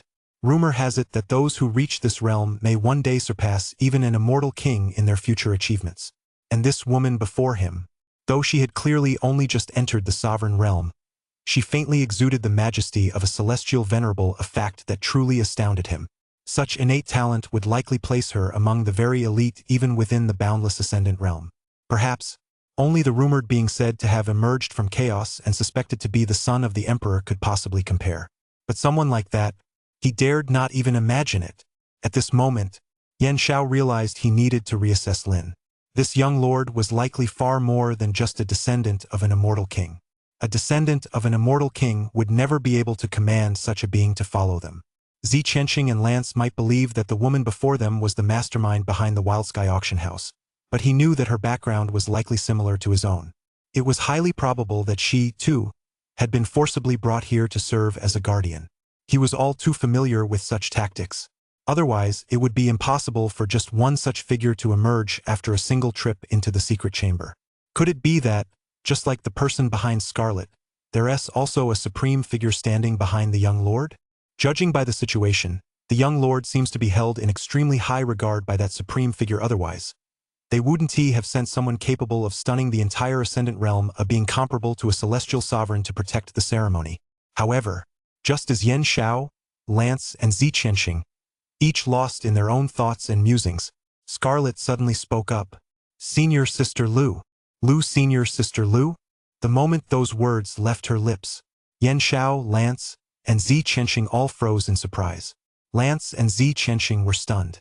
A sovereign of this caliber was merely Scarlet's senior sister? Scarlet had reached the ancient saint stage at such a young age, and this peerless woman was even a sovereign. Then what kind of figure must their master be? Yan Xiao, on the other hand, breathed a sigh of relief. Since Scarlet addressed her as senior sister, they must have trained under the same master. If she were a disciple of some supreme figure, one whose sovereign-level power, even at the very beginning, was comparable to that of a heavenly venerable, it all seemed to make sense. "Huh? Junior sister and I Chong. What are you doing here? I heard your senior brothers and sisters were still looking for you, but I heard from our master that your master, who is also my uncle, must have said something to them. So they stopped searching for you." Off to the side, Lin was taken aback as well. His Wild Sky Guard card had actually summoned a senior sister of Scarlet's.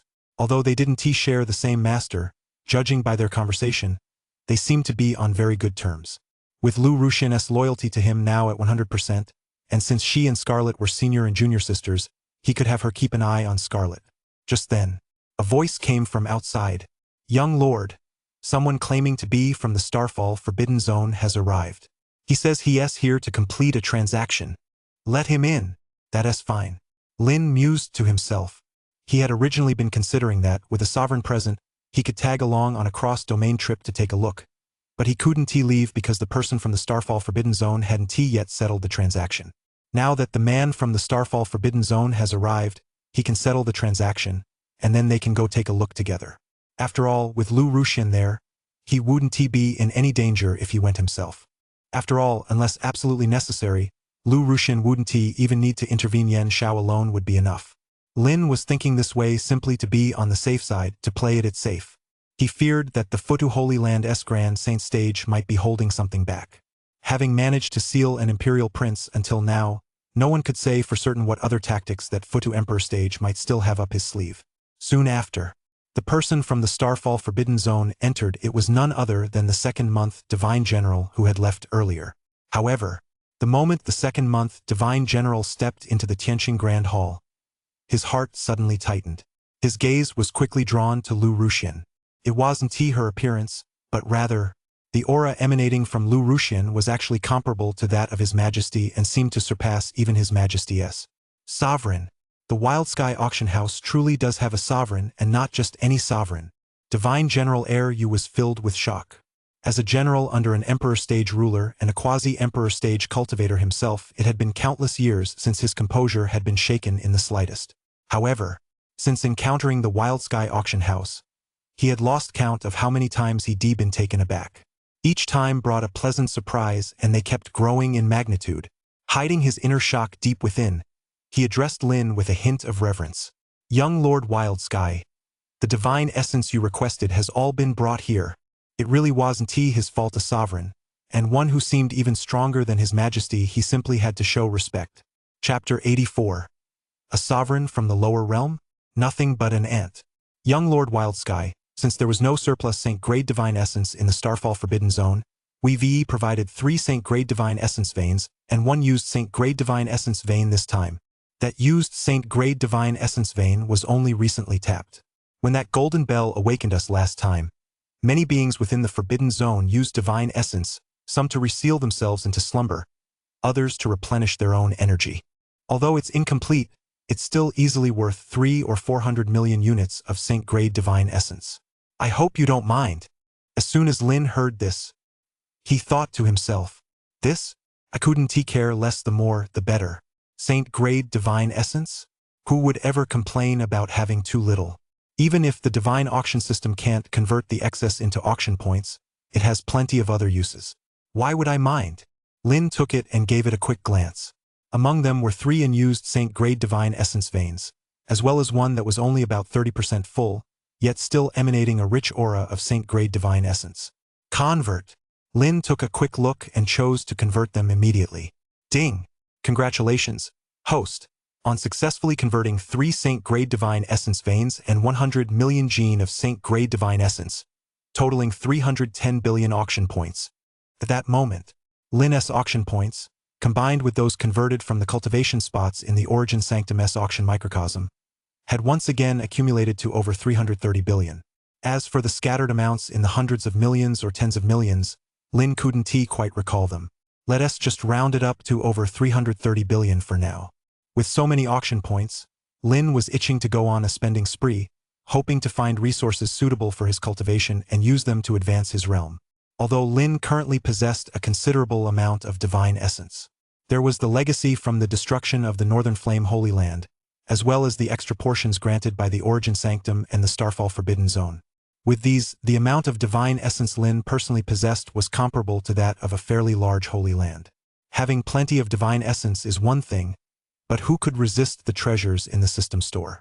Unfortunately, the deal with the Futu Holy Land fell through. Just thinking about it made Lin furious. He wasted a lot of auction points for nothing. Let us go. We're heading to the Tsangming Dao realm to wipe out the Futu Holy Land. Right now, this is the only matter that remains unresolved. With Lu Ruxian by his side, Lin now felt completely confident. Even if the Emperor stage figure from the Futu Sacred Land had left behind a shocking trump card, it would be no match for Lu Ruxian. Lin wasn't entirely sure just how powerful someone who looked down on even the Celestial Mandate actually was. But he figured that compared to an Emperor stage cultivator, she certainly wouldn't be any weaker. How could a trump card left behind by an Emperor stage possibly compare to a true Emperor stage? Off to the side, the 2nd month Divine General from the Starfall Forbidden Zone, along with the 3rd month and 4th month Divine Generals who had just emerged from the small world, watched Lin's rather murderous expression.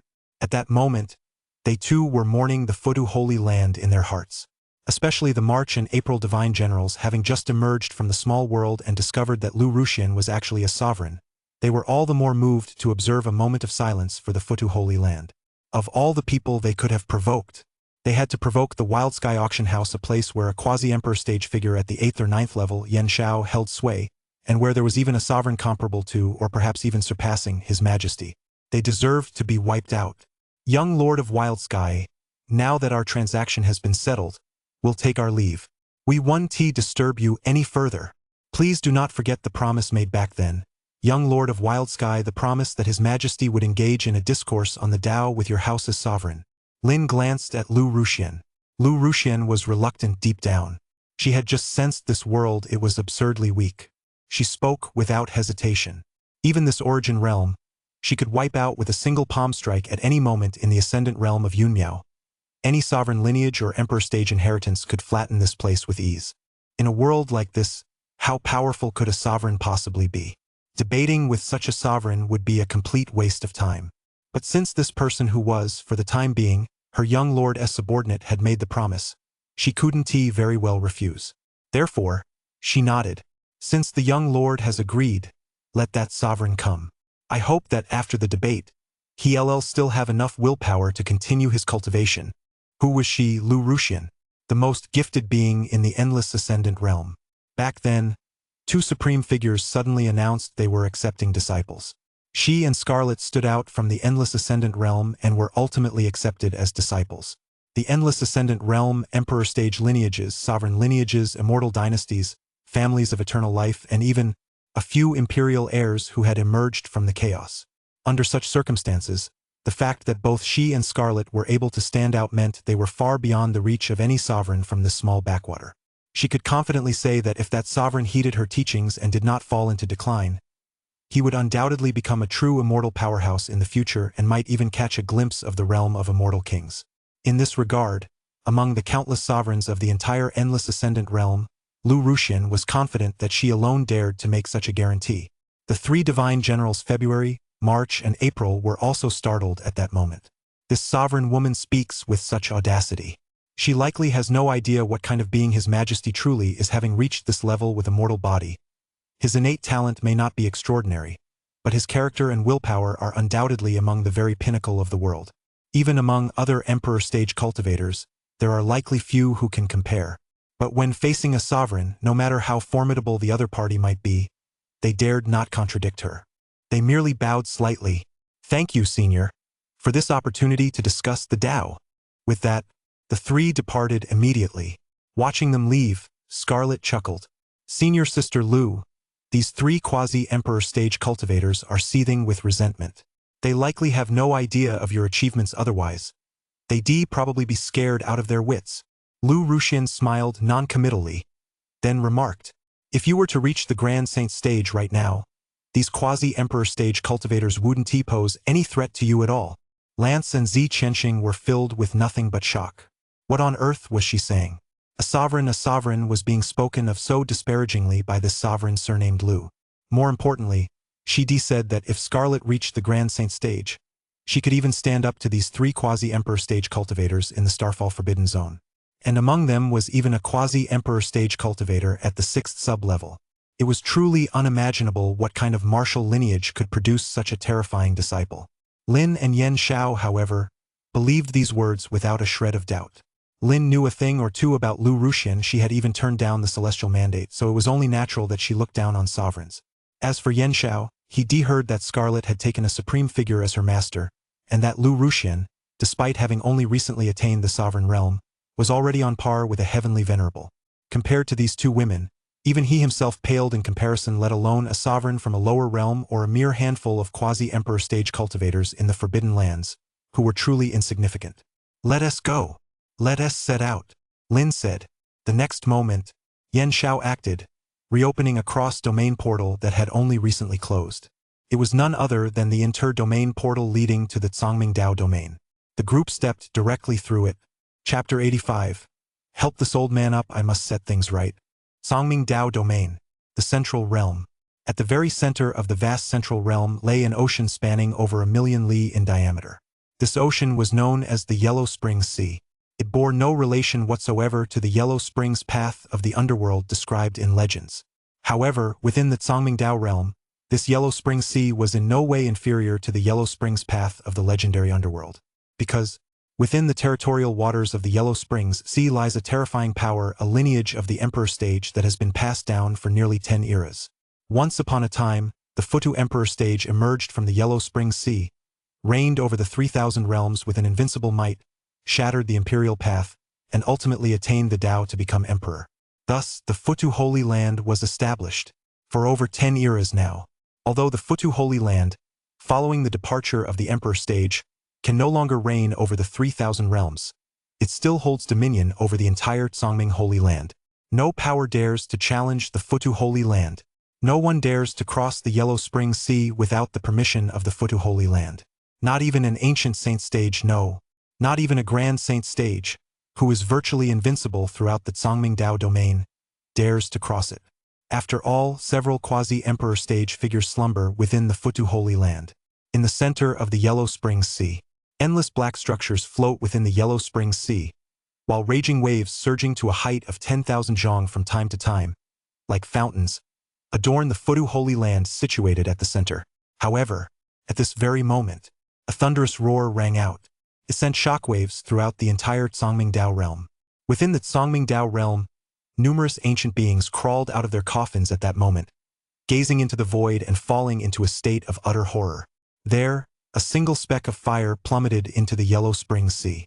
The Yellow Springs Sea, which had existed for untold ages, quite possibly for hundreds of millions of years as that faint flame fell into it, actually began to boil slowly, constantly releasing steam, as if it would soon be completely evaporated. This is impossible. Many ancient beings watching this scene doubted their own eyes. That was the Yellow Springs Sea, after all, not just any ordinary ocean. An ordinary ocean could be directly churned and overturned, even in a starfall stage realm.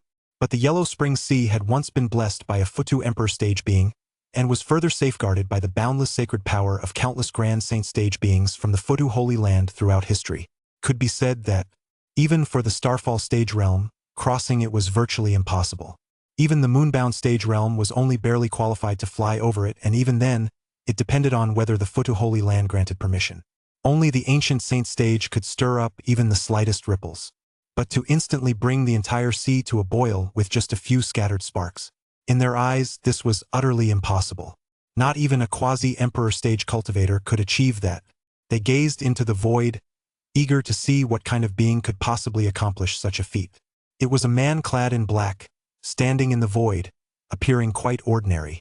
When the crowd looked at the fiery lotus in his hand, they were utterly stunned. Just a single glance was enough to make them feel an intense, searing heat, as if they were about to go blind at any moment. They were all ancient beings of the Zhongmingdao realm. Every single one of them was either at the Grand Saint stage or an exceptionally powerful figure within the Saint King stage. Even a great sun, in their eyes, was no more than an ordinary marble. Even if countless great suns were fused together, they posed no threat whatsoever to them. This tiny fire lotus actually possessed such terrifying power, as if it were the concentrated energy of hundreds of millions of great suns. This person was none other than Yen Shao. In the void, Lin and his companions had traveled across realms to arrive here.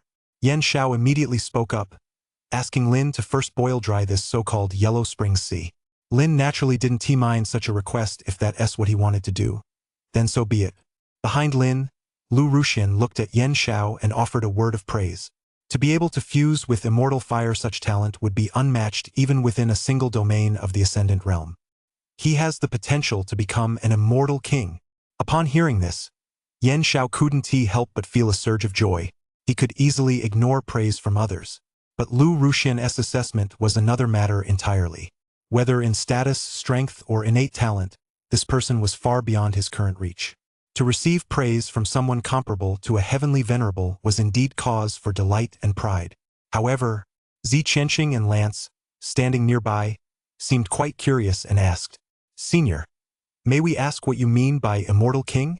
Lu Ruxian glanced at Zi Qianxing and Lance, then replied indifferently, "That is still a world away from you. You may never even come into contact with it in this lifetime. Whether you know it or not holds no significance for you." She only answered because she regarded Lin as her current young lord, and these individuals were his subordinates carrying out his orders. If an ordinary Grand Saint stage or quasi-emperor stage cultivator had asked, she would never have spoken. Lu Ruxian, in the Ascendant Realm, her reputation could be said to be the polar opposite of Scarlet S. Scarlet, the heaven-devouring, earth-devouring, and heaven-chaos body, devours countless living beings and primordial sources. Coupled with her personality, which veers between good and evil, she is known as the heaven-devouring female demon or the red-robed female demon. Lu Ruxian, however, is the exact opposite. When not in battle, she is as serene as a celestial maiden from the 9 heavens, aloof, coldly beautiful and detached, because her name contains the character for immortal, and she often wears a blue gown. She is known as the Blue Immortal. This immortal does not refer to the status of a true immortal, but rather to a combination of her appearance, demeanor, and many other qualities. Given her personality, the fact that she is now answering their questions is already extremely unusual. They did not receive an answer. Neither Zi Qianxing nor Lance paid it much mind. For such a powerful being to speak at all was already an extremely rare occurrence. Just as they themselves would never deign to answer questions from cultivators at the Starfall stage or Moonbound stage. However, the words Immortal King were etched into their minds. Though they did not know exactly what it entailed, they could roughly surmise that it must be a being of unimaginable power. Throughout the ages, countless eras have passed as Emperor stage cultivators have sought the path to immortality. In their minds, immortals were already the stuff of legend. How could the king of immortals possibly be anything but extraordinary? At that moment, a thought suddenly crossed their minds. By following the young lord, might they have a chance to witness the majesty of an immortal? If they could catch even a glimpse of an immortal's peerless splendor in this lifetime, they would die with no regrets. Of course, at this moment, neither Lin nor the others were aware of these thoughts. Even if they had known, they wouldn't have cared. In their eyes, Yan Xiao, Scarlet, and Lu Ruxian were merely ordinary immortals. What was there to care about? Especially as disciples of supreme figures like Scarlet and Lu Ruxian, they were destined for a future of lofty status. Ordinary immortals could never catch their eye. Elsewhere, Yan Xiao's sparks of fire fell into the Yellow Spring Sea, causing it to churn and boil incessantly. In the blink of an eye, the Yellow Spring Sea, spanning 1,000,000 li in diameter, actually sank by over 100 zhang. Within the Yellow Spring Sea, the Futu Holy Land had long since grown restless. They kept sending out people to investigate, desperate to find out exactly what was happening. However, before they could even approach that speck of flame, they were instantly reduced to ashes. Even when an elder at the Ancient Saint stage personally investigated, the result was the same. In an instant, the entire Futu Holy Land, from top to bottom, was gripped by fear. Finally, within the ancestral lands, a Grand Saint stage ancestor awoke and finally calmed the people's hearts. There's no need to panic. Within the territorial waters of the Futu Holy Land, no one can act recklessly, not even a quasi-emperor stage cultivator. As soon as these words were spoken, the hearts of the Futu Holy Land's disciples settled. Indeed, if even a quasi-emperor stage cultivator couldn't act recklessly, what was there to fear? In this era, the celestial mandate has not yet emerged, and the emperor stage does not exist. Even if a quasi-emperor stage were to attack with the Futu Holy Land's resources, there is nothing to fear. After the ancient ancestor had stabilized the situation, his gaze pierced through layer upon layer of void, fixing on the location where Lin stood. Ladies and gentlemen, has the Futu Holy Land done anything to offend you? Lin, standing in the void, calmly replied. At the Origin Realm Wild Sky Auction House, the Futu Holy Land participated in the auction of 2 of this young master's saint arts. A Grand Elder claimed he was going to retrieve divine essence, but never returned to settle the transaction. Instead, this young master was met by a Grand Saint stage cultivator from the Futu Holy Land, who bluntly demanded that I apologize. Under such circumstances, how could I possibly not come? Today, the Futu Holy Land shall be annihilated. Annihilated. Those 2 words resounded throughout the entire Tsangming Dao domain, echoing in the ears of every ancient being within it. Some powerful figures suddenly recalled the opening of the cross-domain portal half a month ago. At that time, several holy lands had gone there, but many of the holy lands that returned remained tight-lipped, unwilling to speak of it, as if it involved some secret. Only now did they finally begin to understand. The Futu Holy Land had participated in the auction but failed to settle the transaction, and now someone had come knocking on their door. It must be said, this Wild Sky Auction House is truly domineering. The moment they arrived, they struck immediately, first stirring up the Yellow Spring Sea and using their overwhelming power to intimidate everyone present. However, the individual at the Wild Sky Auction House who calls himself Young Lord is astonishingly powerful. Even that terrifying figure wielding the fire lotus in his palm appears to be under his command. And beside him, every figure present is exceptionally powerful, yet they all stand in a protective formation around him, with him at the center. Truly worthy of the title Wild Sky Young Lord. Even some of the sacred lands that had attended the auction couldn't help but exclaim in admiration. At the same time, they had already begun to mourn silently for the Futu sacred land in their hearts. They knew full well how powerful the Futu sacred land was residing in the Tsangming Dao domain. How could they not be aware of its profound heritage and formidable strength? But the Wild Sky Auction House's strength was even more unfathomable. especially since even 2 forbidden lands remained extremely subdued in the face of the Wild Sky auction house. In fact, according to a quasi-emperor stage figure from one of the forbidden lands, there seemed to be a sovereign present as well. This time, the Futu Holy Land had truly hit a brick wall. For a moment, they were overjoyed. In some holy lands, the Grand Masters had already quietly summoned their ancestral patriarchs. Ancestral Patriarch, our opportunity has arrived. The Grand Master recounted everything that had happened at the auction house in one go. Upon hearing this, the Ancestral Patriarch immediately understood. You want me to step in and help the Wild Sky auction house? To forge a favorable connection? Yes, although Wild Sky auction house might not take us seriously, showing some goodwill is better than nothing. In any case, the Futu Holy Land is certainly doomed to be annihilated. The sect master looked at Yen Xiao through the void and said, "This man is from Wild Sky Auction House, and he appears to have reached at least the 7th level of the Quasi-Emperor stage, though it's unclear whether he is at the 8th or 9th level. But this individual has opened 10 cross-domain portals single-handedly. It's highly likely he is a Quasi-Emperor stage cultivator from the 9th heaven." Upon hearing this, the ancestor immediately perked up. Then what is there to hesitate about? The Futu Holy Land has committed countless evils, and the Wild Sky auction house is restoring order. It's my duty to join them. With that said, the ancestor kicked the coffin aside and vanished from the sacred land in the blink of an eye. Chapter 86. The Futu Holy Land under siege. In the blink of an eye, numerous holy lands and powerful ancestors, some emerging from their ancestral lands, others unearthed by their sect leaders, flashed one after another into the void above the Yellow Spring Sea. Songshuan, old ghost. You're actually still alive. Old ghost Liangchen, what nonsense are you spouting? You're still alive yourself, how could I possibly be dead? Songshuan, Liangchen, I never expected you two to emerge as well. It seems we're all on the same page. Not me though.